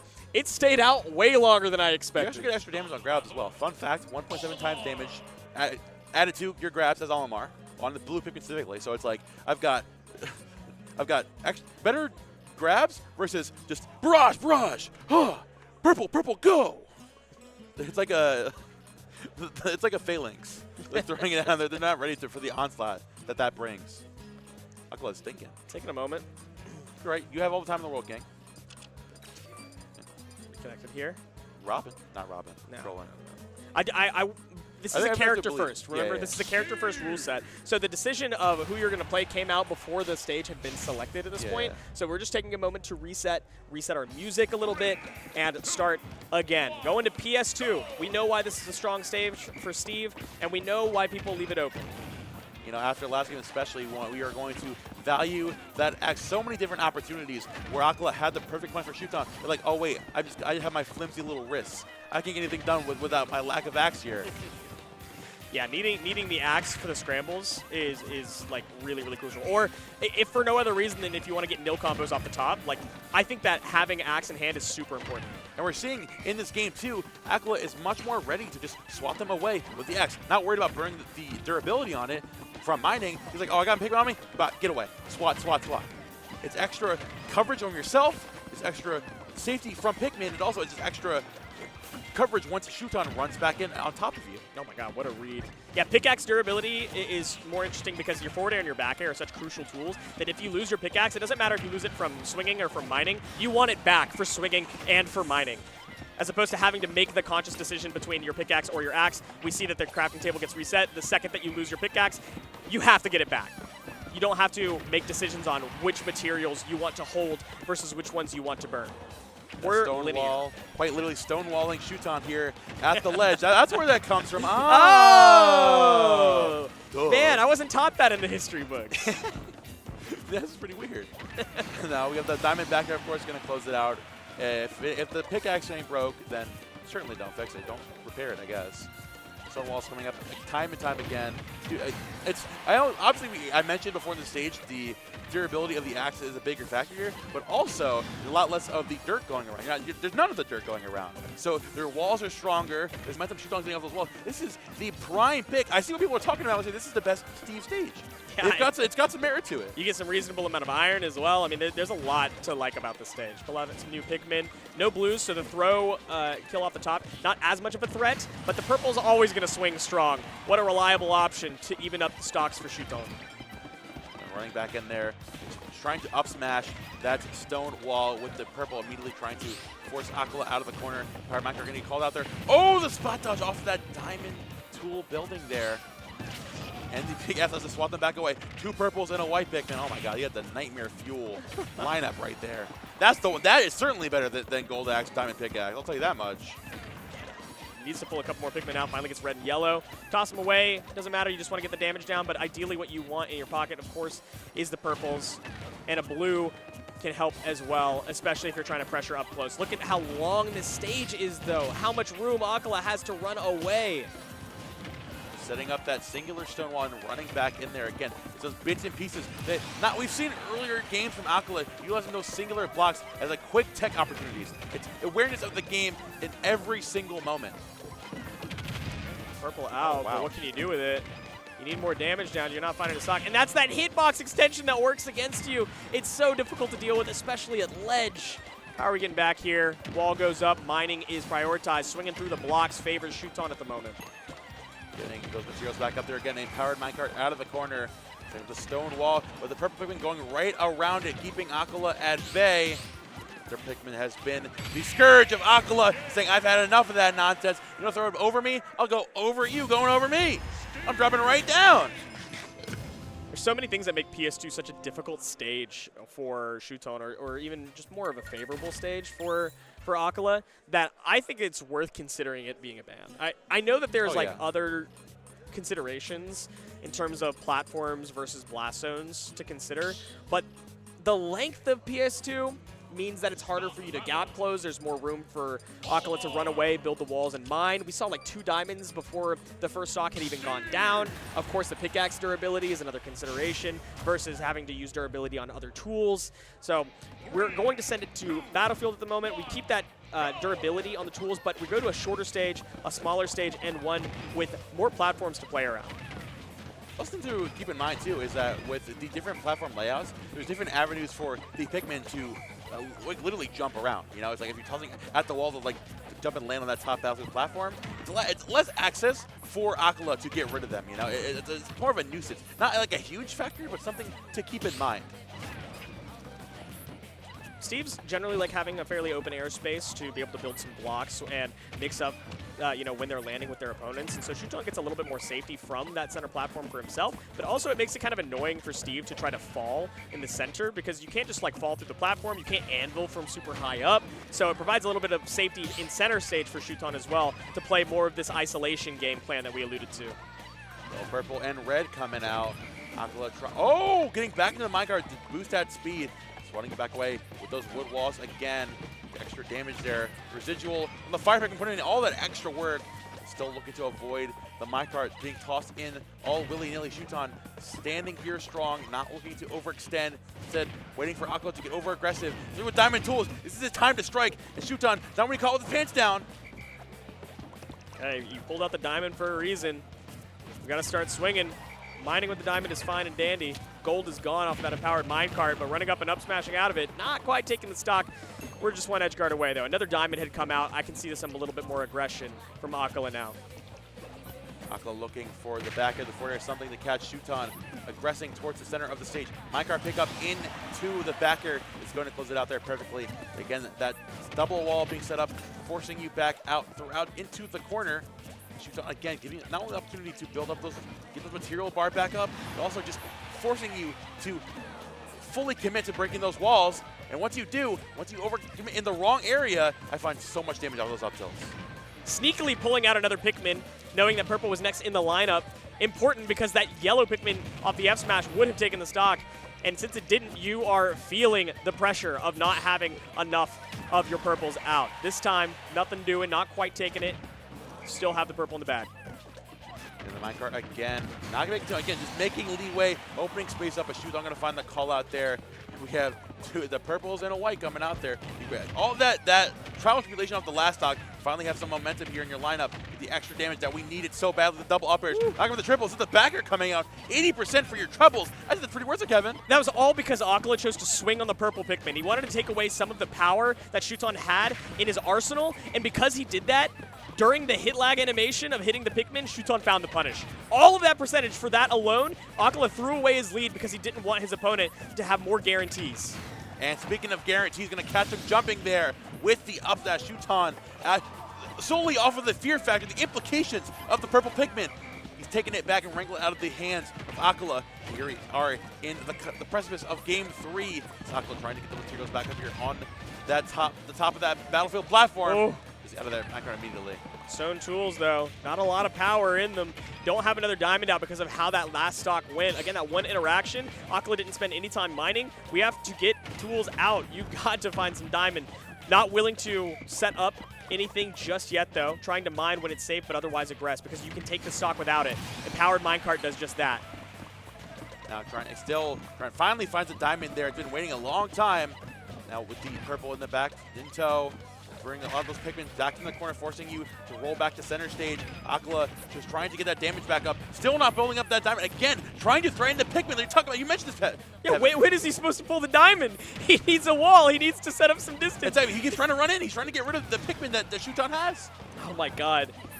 He can't pull anything out. He had to drop an iron block for the backboard. Thank God he did. Keeps him alive a little bit longer. Finally just pulls out the crafting table, says, I'll take some damage for it. I don't care. You don't have a Pikmin in line ready to kill me. And we do get the diamond out. All we need is like 2 really solid interactions, but all Shuton needs is 1 purple. Honestly, looking for the one opportunity, the back air coming out in spades. And twice in that game, the thing that did Acola in was the sheer threat of Shuton's Pikmin lineup. The 2 purple Pikmin, even just the 1 at one point, you know? Instead of opting to slow things down, get your bar back up, amplify your threat level, saying, oh, I gotta get rid of this Pikmin right now. I need to get rid of it, I need to get them out of here. And Shuton saying that, saying, oh, I know you're scrambling right now, trying to aggressively run at me. Finally, the Steve is holding forward. Yes, I get to hit you now. This is an amazing day. It's my dream that you're finally approaching me. But the counter pick comes Acola's way, and PS2 is still available. I said that I thought there were reasons to consider maybe leaving a different stage, or banning this one and leaving a different stage open, but ultimately it would involve a lot more volatility, leaving stages like Hollow Bastion open, which isn't super comfortable. Final Destination, where durability doesn't come into play because of the shovel. And I'm not sure that with Miya. That was exactly. Tough. Shovel, that shovel champion, quite strong. I'm good. So force him to use pickaxe durability, but he still has all the space on the stage to run away. And look at this. I mean, just minecart over him, build the wall. You can't do this on a smaller stage. Even, I mean, the 5% at a time for the Pikmin is well worth it when you've got diamond tools already. You've got a decent chunk of, you don't have that many materials, but like, you get 1 good hit on this Olimar, and you're just taking it all the way to the bank. The one thing that you do get... And a second diamond, too. Yeah, but here's the thing, though, right? The thing that you get as any opponent facing a Steve on this stage is if you have the lead, Steve has to approach, and that's a lot of ground that Steve has to cover.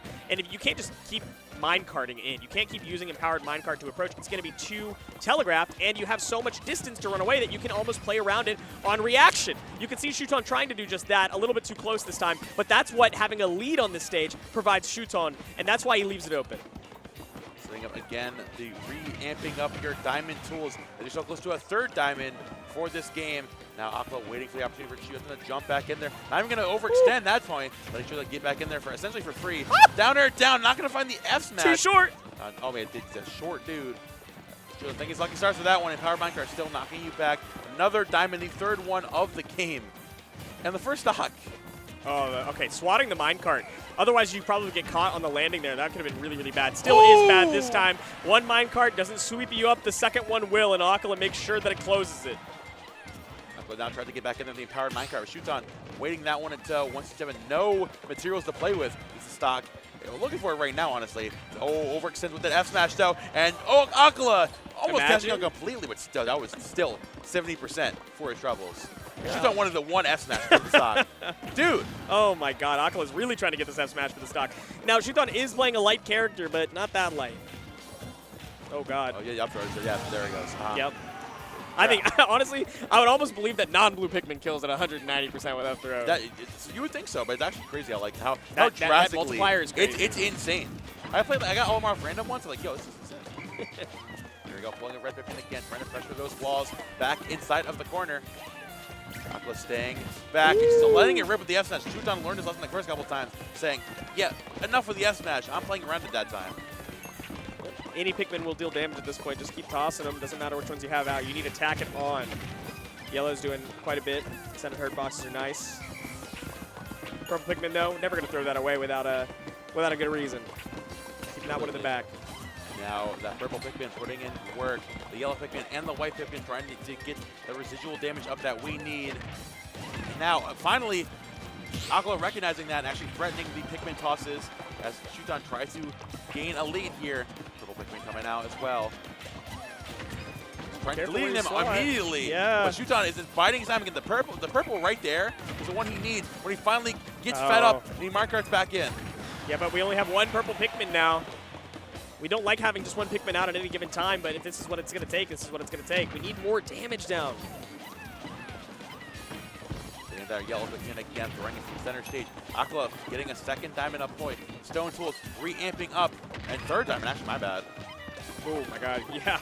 Got to throw some more Pikmin away. I've been losing count, bro. Please throw these Pikmin away. We need a purple out now, but none of them are dying. Finally swats away at the blue one, and we get a purple in the back. Gone as soon as it was pulled. That stone block underneath the PS2 platform. Waiting for Shuton to make an option here. Not going to jump in there, learning his lesson. Now waiting for Acola to go for that aggressive option. Goes for the grab that time. Opts for the F smash again. Shuton looking so desperately for the forward smash. Go to these stocks again with the powered minecart. You were talking about the extension of the hitbox being a bad thing for Shuton, but right there with the minecart specifically, it's great to slow things down and give Shuton the momentum he needs. But with 2 diamonds available in Akola's last stock, we got one out, and we still have another one off of a clean stock. Shuton at 0% has to work a whole lot harder to rack up for some more damage than Acola does. Now trying to get rid of those while trying to close the distance. Needs that damage desperately, especially with 2 minutes left on the clock. I mean, Acola got absolutely no. Honestly, as soon as the things wind down, like we said before, the diamond tools re-up, another diamond in your back pocket. He can find one good NAL combo. You're taking 80-some%. Akola's swinging at every Pikmin now. It's partially helping Shuton pull out purples when there are no purples available, but the purples also haven't been lasting that long because Akola's finding a lot of success on swatting at the Pikmin. But it also eats away at the durability of your tools. So we see the second pickaxe already come out, the second diamond, because we have a third one now in the back, of course. But we had to pull it out because Shuton is just running away with it. Coming out again, forward air though. Acola trying to accentuate the combo game, but no materials to speak of since a couple pieces of stone. Goes the one wall for the one time, re-upping your tools. Backer coming out again with the purple Pikmin. The insurance still keeping you online. The down smash, but not big enough for the purple Pikmin though. through as Acola still hangs on. Again, continuing to salt the Peabnut away. Shuton taking advantage, keeping his feet on the ground, but maybe a little too far on the ground. Oh my god, that was the one iron you had though. Use it on the minecart, got a lot of percentage off of it. One more in the back, that's all you need. We're out of the realm of getting rid of the Peabnut now. We just need to swing. We just need to let it rip. 164, both players swinging for the fences, but we will have it. No tech on the block. Shuton, the downer still isn't going to connect, but the F smash. Acola runs back through, and how does he do it? Every single time. How does he do it?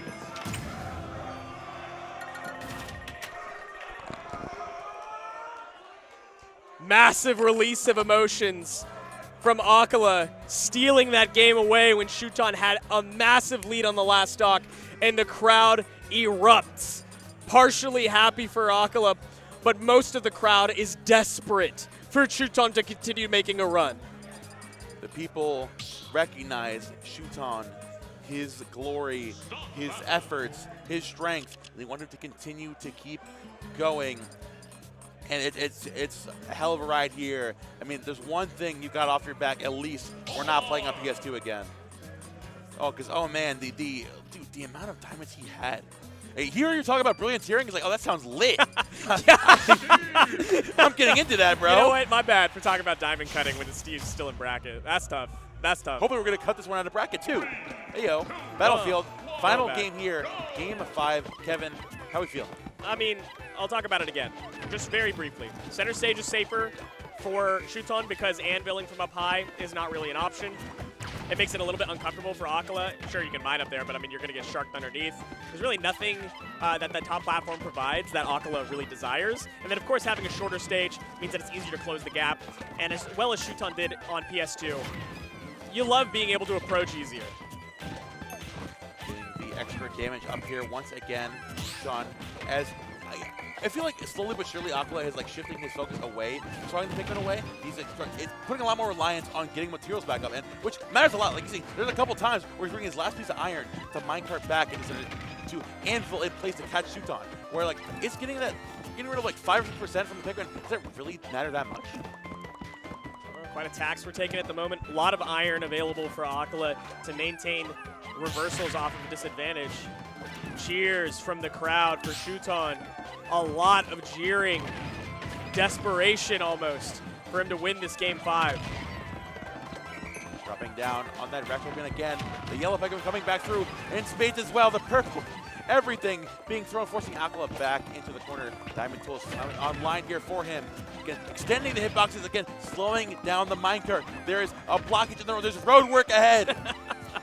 Obstacles on the road. We got one purple out. If we could pull a blue, things get a little scarier, but you got to tack on even more. There's the blue. Swinging with the purple. Oh my the downer. God! No spike, but no spike required as Shuton takes the lead here, and the venue is erupting. They are shooting for their boy. Shuton to move forward. Acola has a lot of iron in the bank, but it's almost swinging too aggressively with it. Can we go to the other side? Yes, we can. The purple Peabnut waiting so patiently on the stage like, yo, buddy, recover, get back. I'll wait for you, dog. F smash off the side, the Steve classic.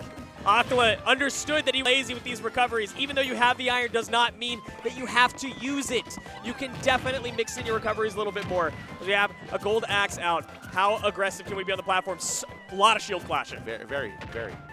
Now for the up tilts coming out, the gold much quicker. Building up those diamond tools again, not going to mess with that whatsoever. Again, swatting them back away. Now Acola, the aggression from game 1 that we saw before, swatting in, going to challenge Shuton, but he has that long line of Peabnut, and Shuton perfectly taking advantage right now. Once you get that purple, you actually have a sword, a remnant of a sword, to swat you back.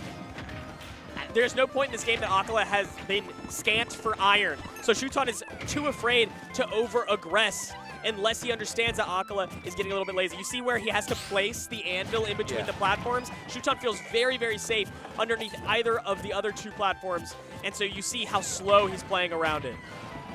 The minecart one out of the corner, getting those materials back up with the diamond mining. Oh, again, the pressure on the shield, but great DI from Shuton. Still hang on. Catching him dropping down to center stage with an SS. Acola has been so consistent with that. Yeah, 2 F smashes to take 2 stocks. Shuton cannot be feeling good about that one. It never feels good to get hit by Steve F smash. But oh my God, this is a combo. 56% and climbing. This is looking worse than the last game that you just narrowly lost as well.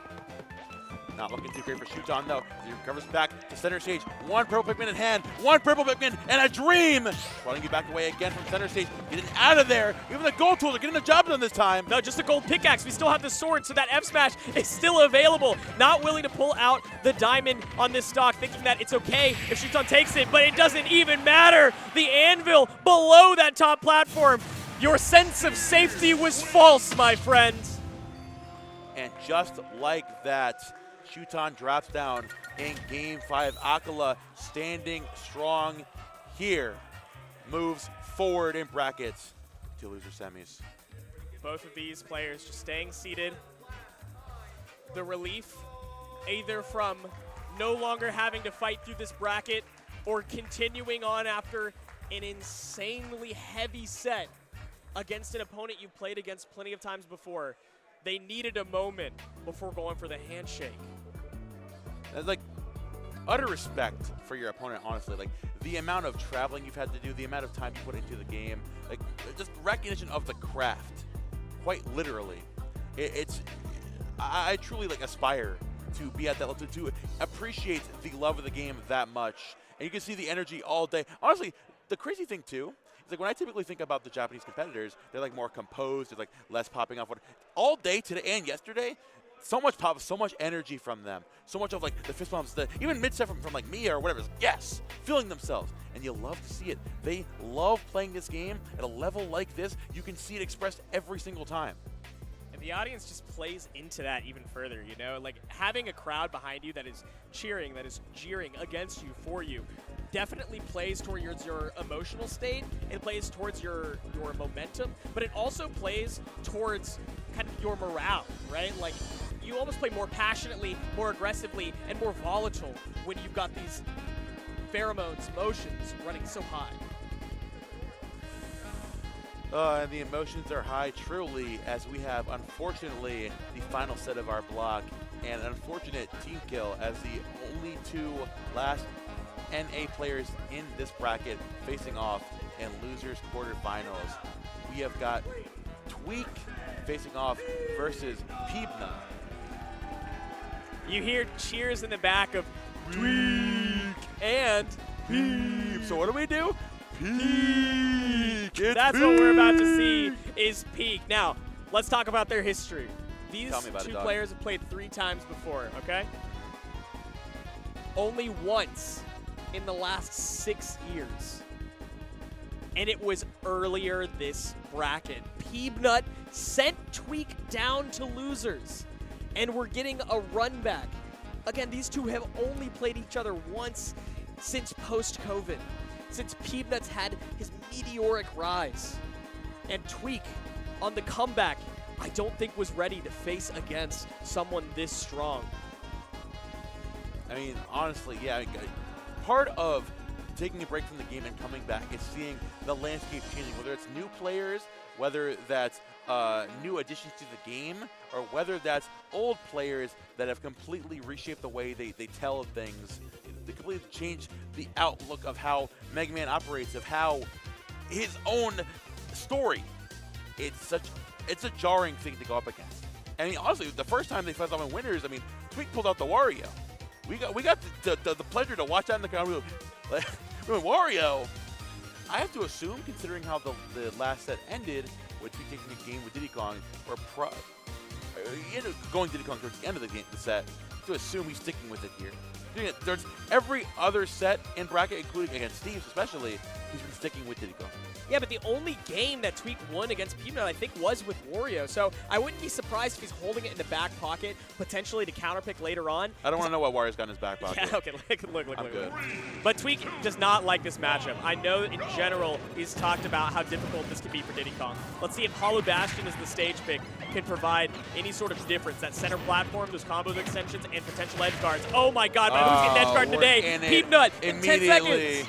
Absolutely, man. I mean, I was going to say, the one thing you have on a small stage is less space for you to get walled out by projectiles. You can get in a lot quicker, but also means that one good conversion off a projectile and your stock is gone, especially when you're so susceptible to the Mega Man circle of nonsense they call the Leaf Shield.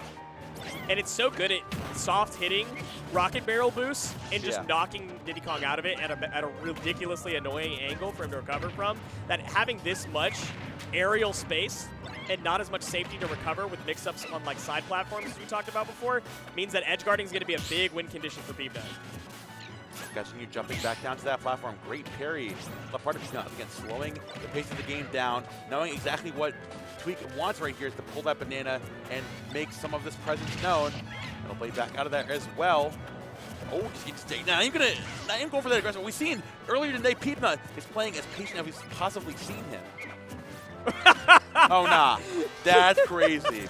Ducking monkey flip is OD. Oh my god. Leapfrogging right over. Banana is Peabnut's now, as if Peabnut needed another projectile. Leaf shield. Oh my god, it's doing so much. Giving you back away with those bells still. And the Crash Bomber, Tweak trying to command some of that space with Banana. But considering, again, the transcendent projectiles of Mega Man, he's not too worried about that. Rushing you back down, gets another grab. The back row is going to do it at a 160, one good hit off stage, especially the Leaf Shield, the Rocket Barrels will do it. Tweak still standing on strong, flying on to the stock.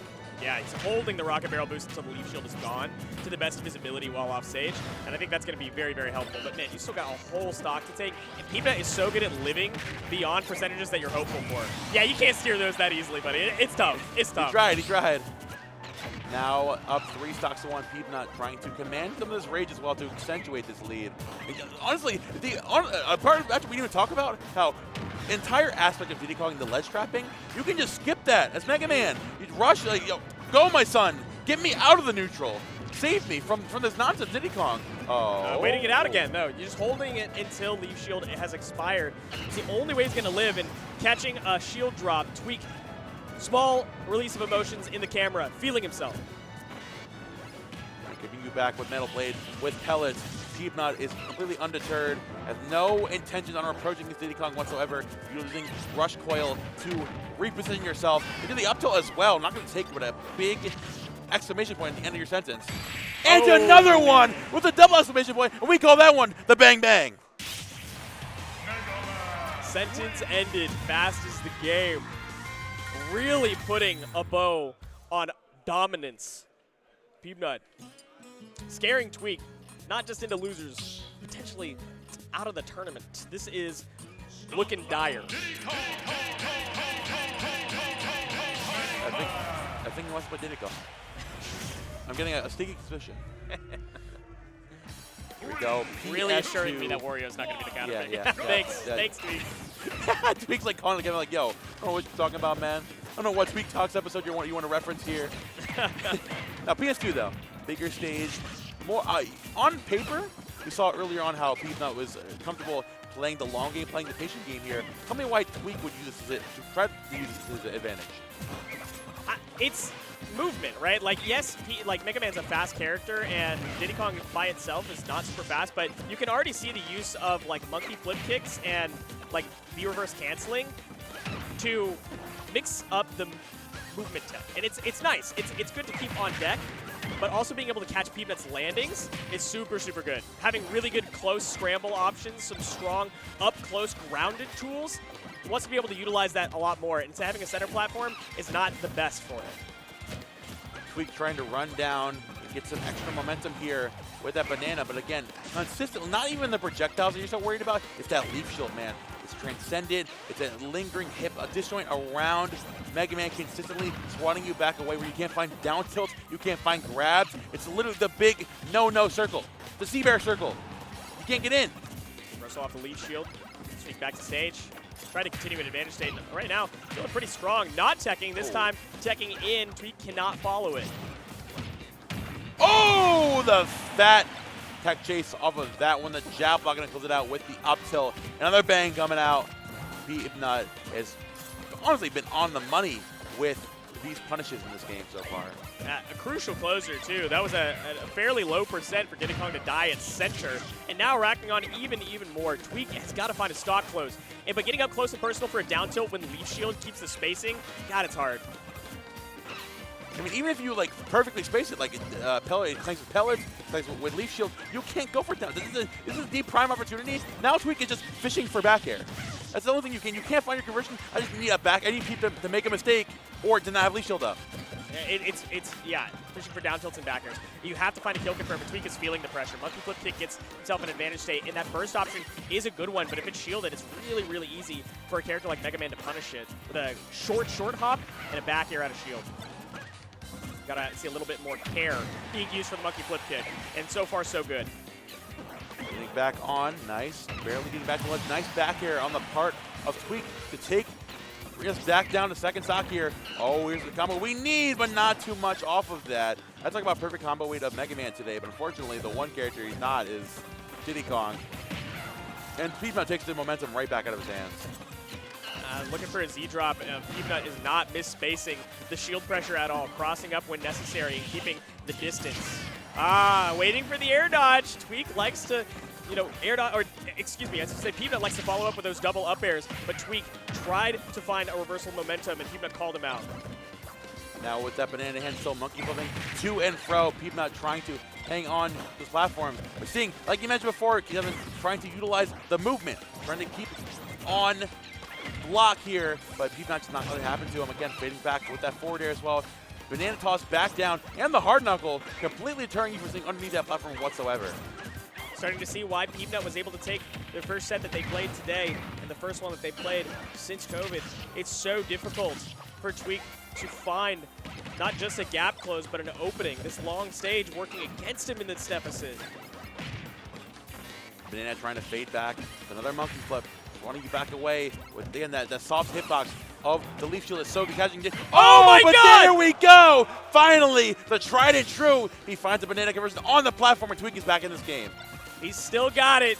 The hands are warm. Still got it. The hands are warm. It's only a sliver of a lead. But Peabnut is going to continue to capitalize. Patient as effort. Approaching with leaf shield, walking back with the metal blade, keeping Tweak on the back foot. Gets back high with that rush call, swatting you back away from those pellets. Banana in hand, the leaf shield toss back up into the up tilt. That has to jump back in. Peabnut now up 2-0 on Tweak. Camera back on the very zen, very meditative Peabnut. Feeling calm as ever. A very straightforward game plan. The ideas are consistent, they're working. No need to change it up, but we are seeing and listening to some new bands, or at least hearing the bands again, so that Tweak can determine a different stage to go to.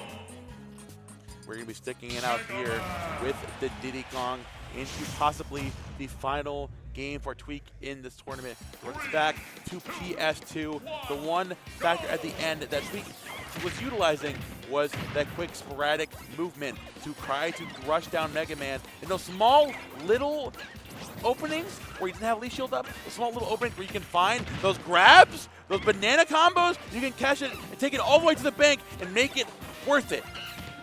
Okay. Metal blade not being thrown out, holding it to make sure that you can get yourself back to the ledge. A lot of scramble right now, and the scramble tools, of course, favoring the Diddy Kong. Unfortunately, couldn't capitalize off of just that down tilt. Peabnut resets. Now Pellet rocking you back, and then nice down tilt from Tweak again. Without the leaf shield up, Peabnut getting a little over aggressive. Finally rocking. Okay, let me relax and get that leaf shield back up and keep this Diddy Kong away. But you're onto the ledge, trying to take advantage of though. Swatting back with this flame sword. Oh, still barely making it back on the ledge of the roll. Run all the way to the other side while leaf shield and lag is going. Pull out the banana. Got to be careful about how deep we go off stage, even though getting these edge guards would be a nice opening for a lead. Unfortunately, I think you have to take it slow. Jumping back out of there. The leaf shield again. 147 on it. This Mega Man unfortunately missing the ledge. Tweak taking his first lead of the set. Trying to get close enough for the Crash Bomber to reset the rush coil. Nothing doing though. Tweak getting a nice combo here. Whoa! Percentage. And able to follow up the down tilt to kind of create space and then continuing the momentum. Wow, this is looking like Tweak's game to lose. And Peabnut says, I'm going to make it happen. Up tilt evens up the stocks. I mean, Tweak recognizing there are so little openings to take advantage against Mega Man. Like, you know what? Every time I get that opening, before he's spending like 23% with the little bits and pieces, now I'm making it count. I'm cashing all the way out. Approaching with the banana. Peabnut playing the pellet distance. This mid-range Says if you want to get in range, you're going to have to monkey flip kick or throw that banana away. Both things that would put Tweak in a worse position. And there it is. Had to throw the banana because of the distance. Now Leaf Shield approaching. Peabnut having a full momentum, full control, full drive, especially with banana in hand. Dear back God. up to catch. Tweak monkey flipping back in. Rushing the shielder with the hard knuckle. He's not going to challenge that whatsoever. Back in, nice back air to catch Peeb on the back foot on that platform. Get back up to that ledge. Leaf Shield is going to challenge the Metal Blade toss back up there, though. Yeah, the Leaf Shield cancel tech. Super annoying to play against. Tweak aware of it, though. Finding the down tilt into the up smash. Consistent confirm when you're right on top of your opponent, which is where Tweak has been loving to live. Out of the corner on that PS2 platform. Setting up with that Leaf Shield. Waiting for his turn, and he finds it right there. Metal Blade into up tilt. He gets that confirmed better than the back of his hand. 0% each. Peabnut with a full 2 games in between, not feeling the pressure just yet. Tweak says, pressure doesn't get to me. Combos into 50%, follows up with the tech chase. Continuation, banana in hand. Tossing it back down, continuing this onslaught. Tweak is taking it by the reins again. Got you on that PS2 platform. Backing away with those down tilts. Now resetting there, utilizing that movement, just get you back down. You know, just any move, just trying to swat the Diddy Kong away. Trying to get you to slow down and temper this rage inside of this Diddy Kong right now. He's taking his time. Needs another banana. Oh, tried to pull a little bit too early. Means Peabnut gets to close the gap a little bit. Still get the banana. Oh, Z-drop, and that should be, oh, not quite it. Good DI out, but DIing out all the way to the ledge means that the next one leads to the back air.